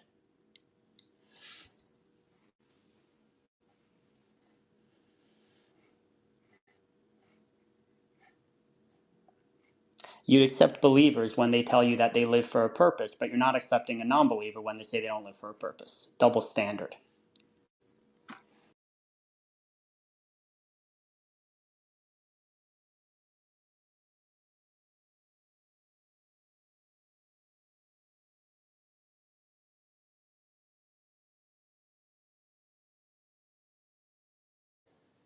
You know, it's not too late. I would just ask everybody in the room to pray for Abe. Who just said that? Roger, but he wasn't yelling. It was Oh. God.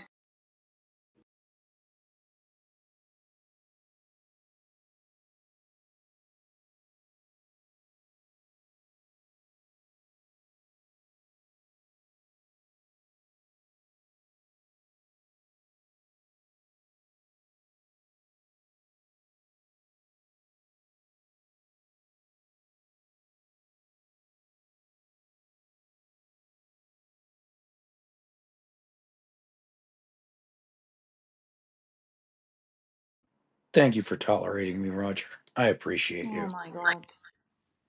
Well, that's not going to last long.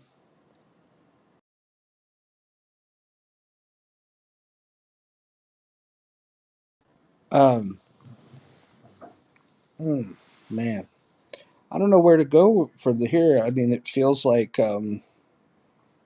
like the atheists lost another one tonight. What's a terrorist, Rumar?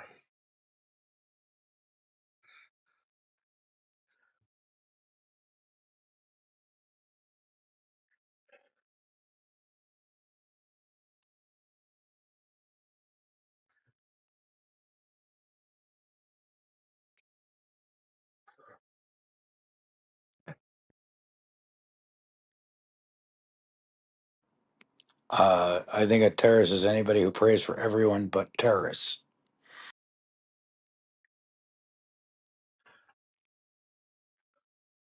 Wow. You see what I did there? Um, let me No, let but me ask you. unfortunately, I heard it. Oh, hold on. Let me ask you this, and this is to the whole stage. Feel free to jump in. Has mankind benefited positively due to religion?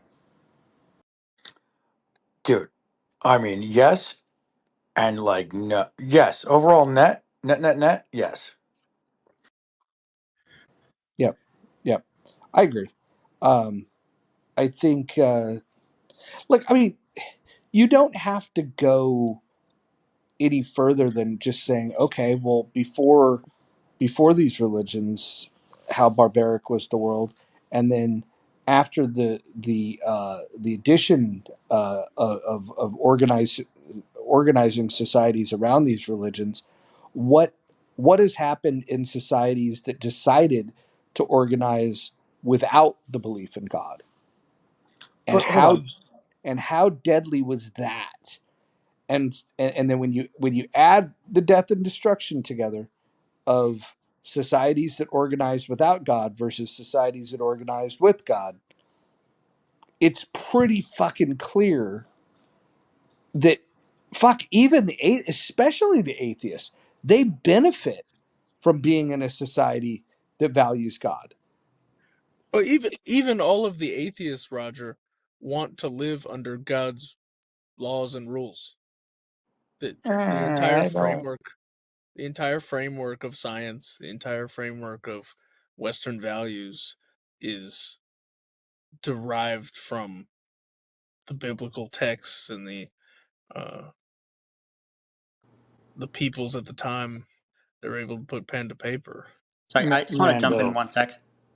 Yeah, there's a lot of closed mindedness in this room, and Roger, again, the fear mongering when you say like people who lack a God belief, it like look what happened. You're ignoring all the societies throughout human history that lacked a God belief, and they were fucking fine. You have all the native tribes in Mhm. South Africa. You have the Oh, wait. Eskimos. Can you But name yeah, You have one they that were didn't fucking have a fine. God yeah. belief? You Can you have name one that there's didn't so have a many. God belief? I just One named with that? there's Yeah, name one. well, the one I'm familiar with is the Paraha, which are an And how do they? Amazon tribe. What's their creation story? What? They have no narrative to their people. They may have narratives, but they don't believe in a god. How did they come to be? They don't. See, this is what you guys don't understand. This is what I'm trying to point out.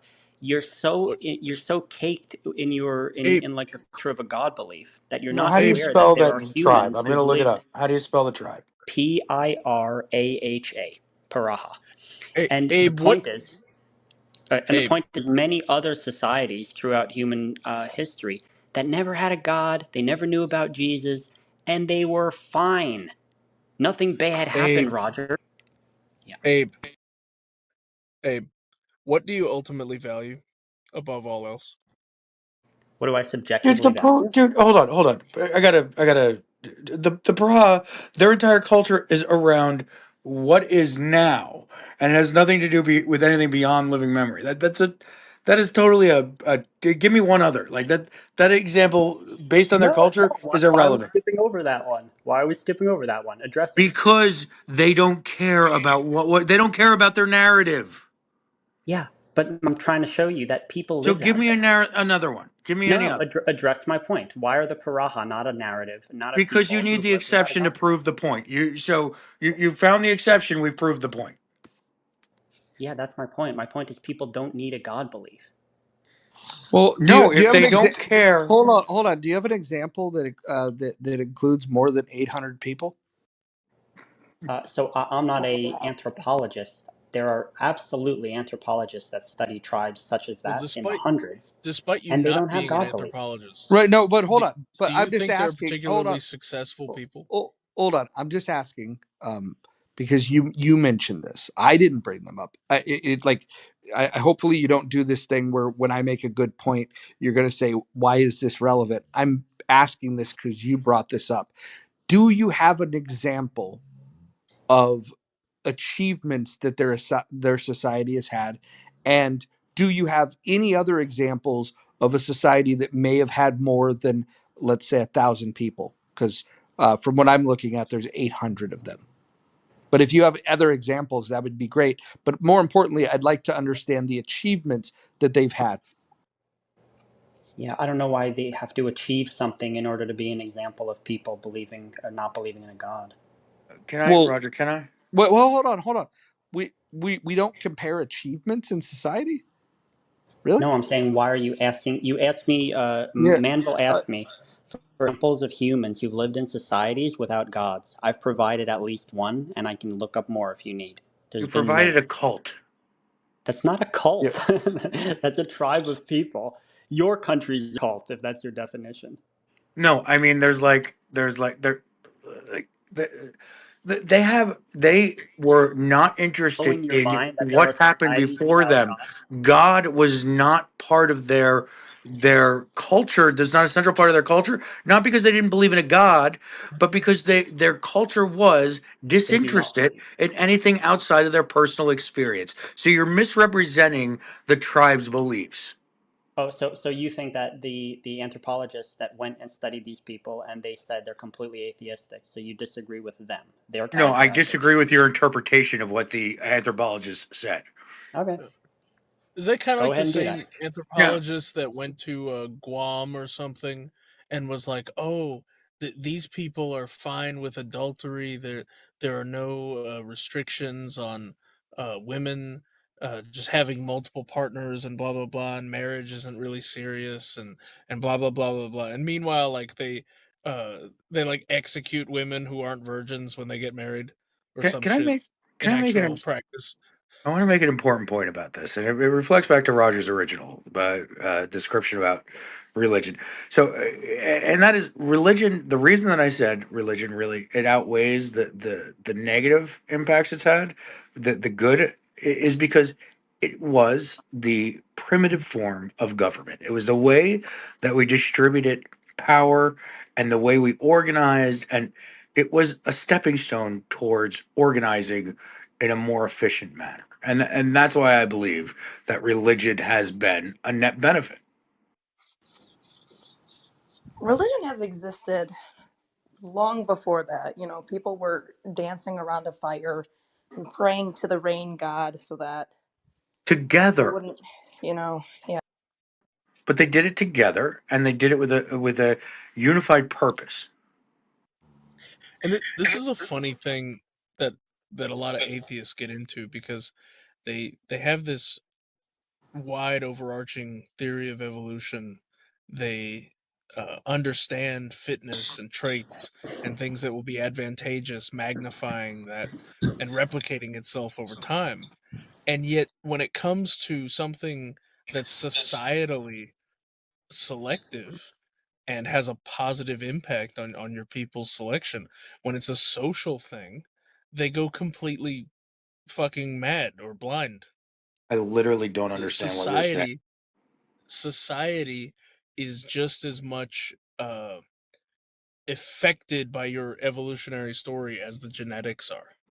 And a culture or a religion that is hyper successful over other groups is going to outcompete them. If your set of values and the religious beliefs that your people espouse are more competitive, you're gonna do better. No, I think and you we mean can more judge adapted. people's I think you mean more adapted, not competitive. we can judge the competition between societies and the competition between religions and how many people they're able to convert and how well they're able to continue on and form families and how strong the society's bonds are or how antisocial the society's bonds are. Manville, you're missing a huge factor there. It has nothing to do with the competition. It has to do with these individual societies, uh, how well adapted it is to the struggles of that to the environment and the obstacles it faces. So it doesn't matter how competitive it is. It matters how well adapted it is to the real world. So it doesn't matter if it beats out the society if it's not useful in the ice age.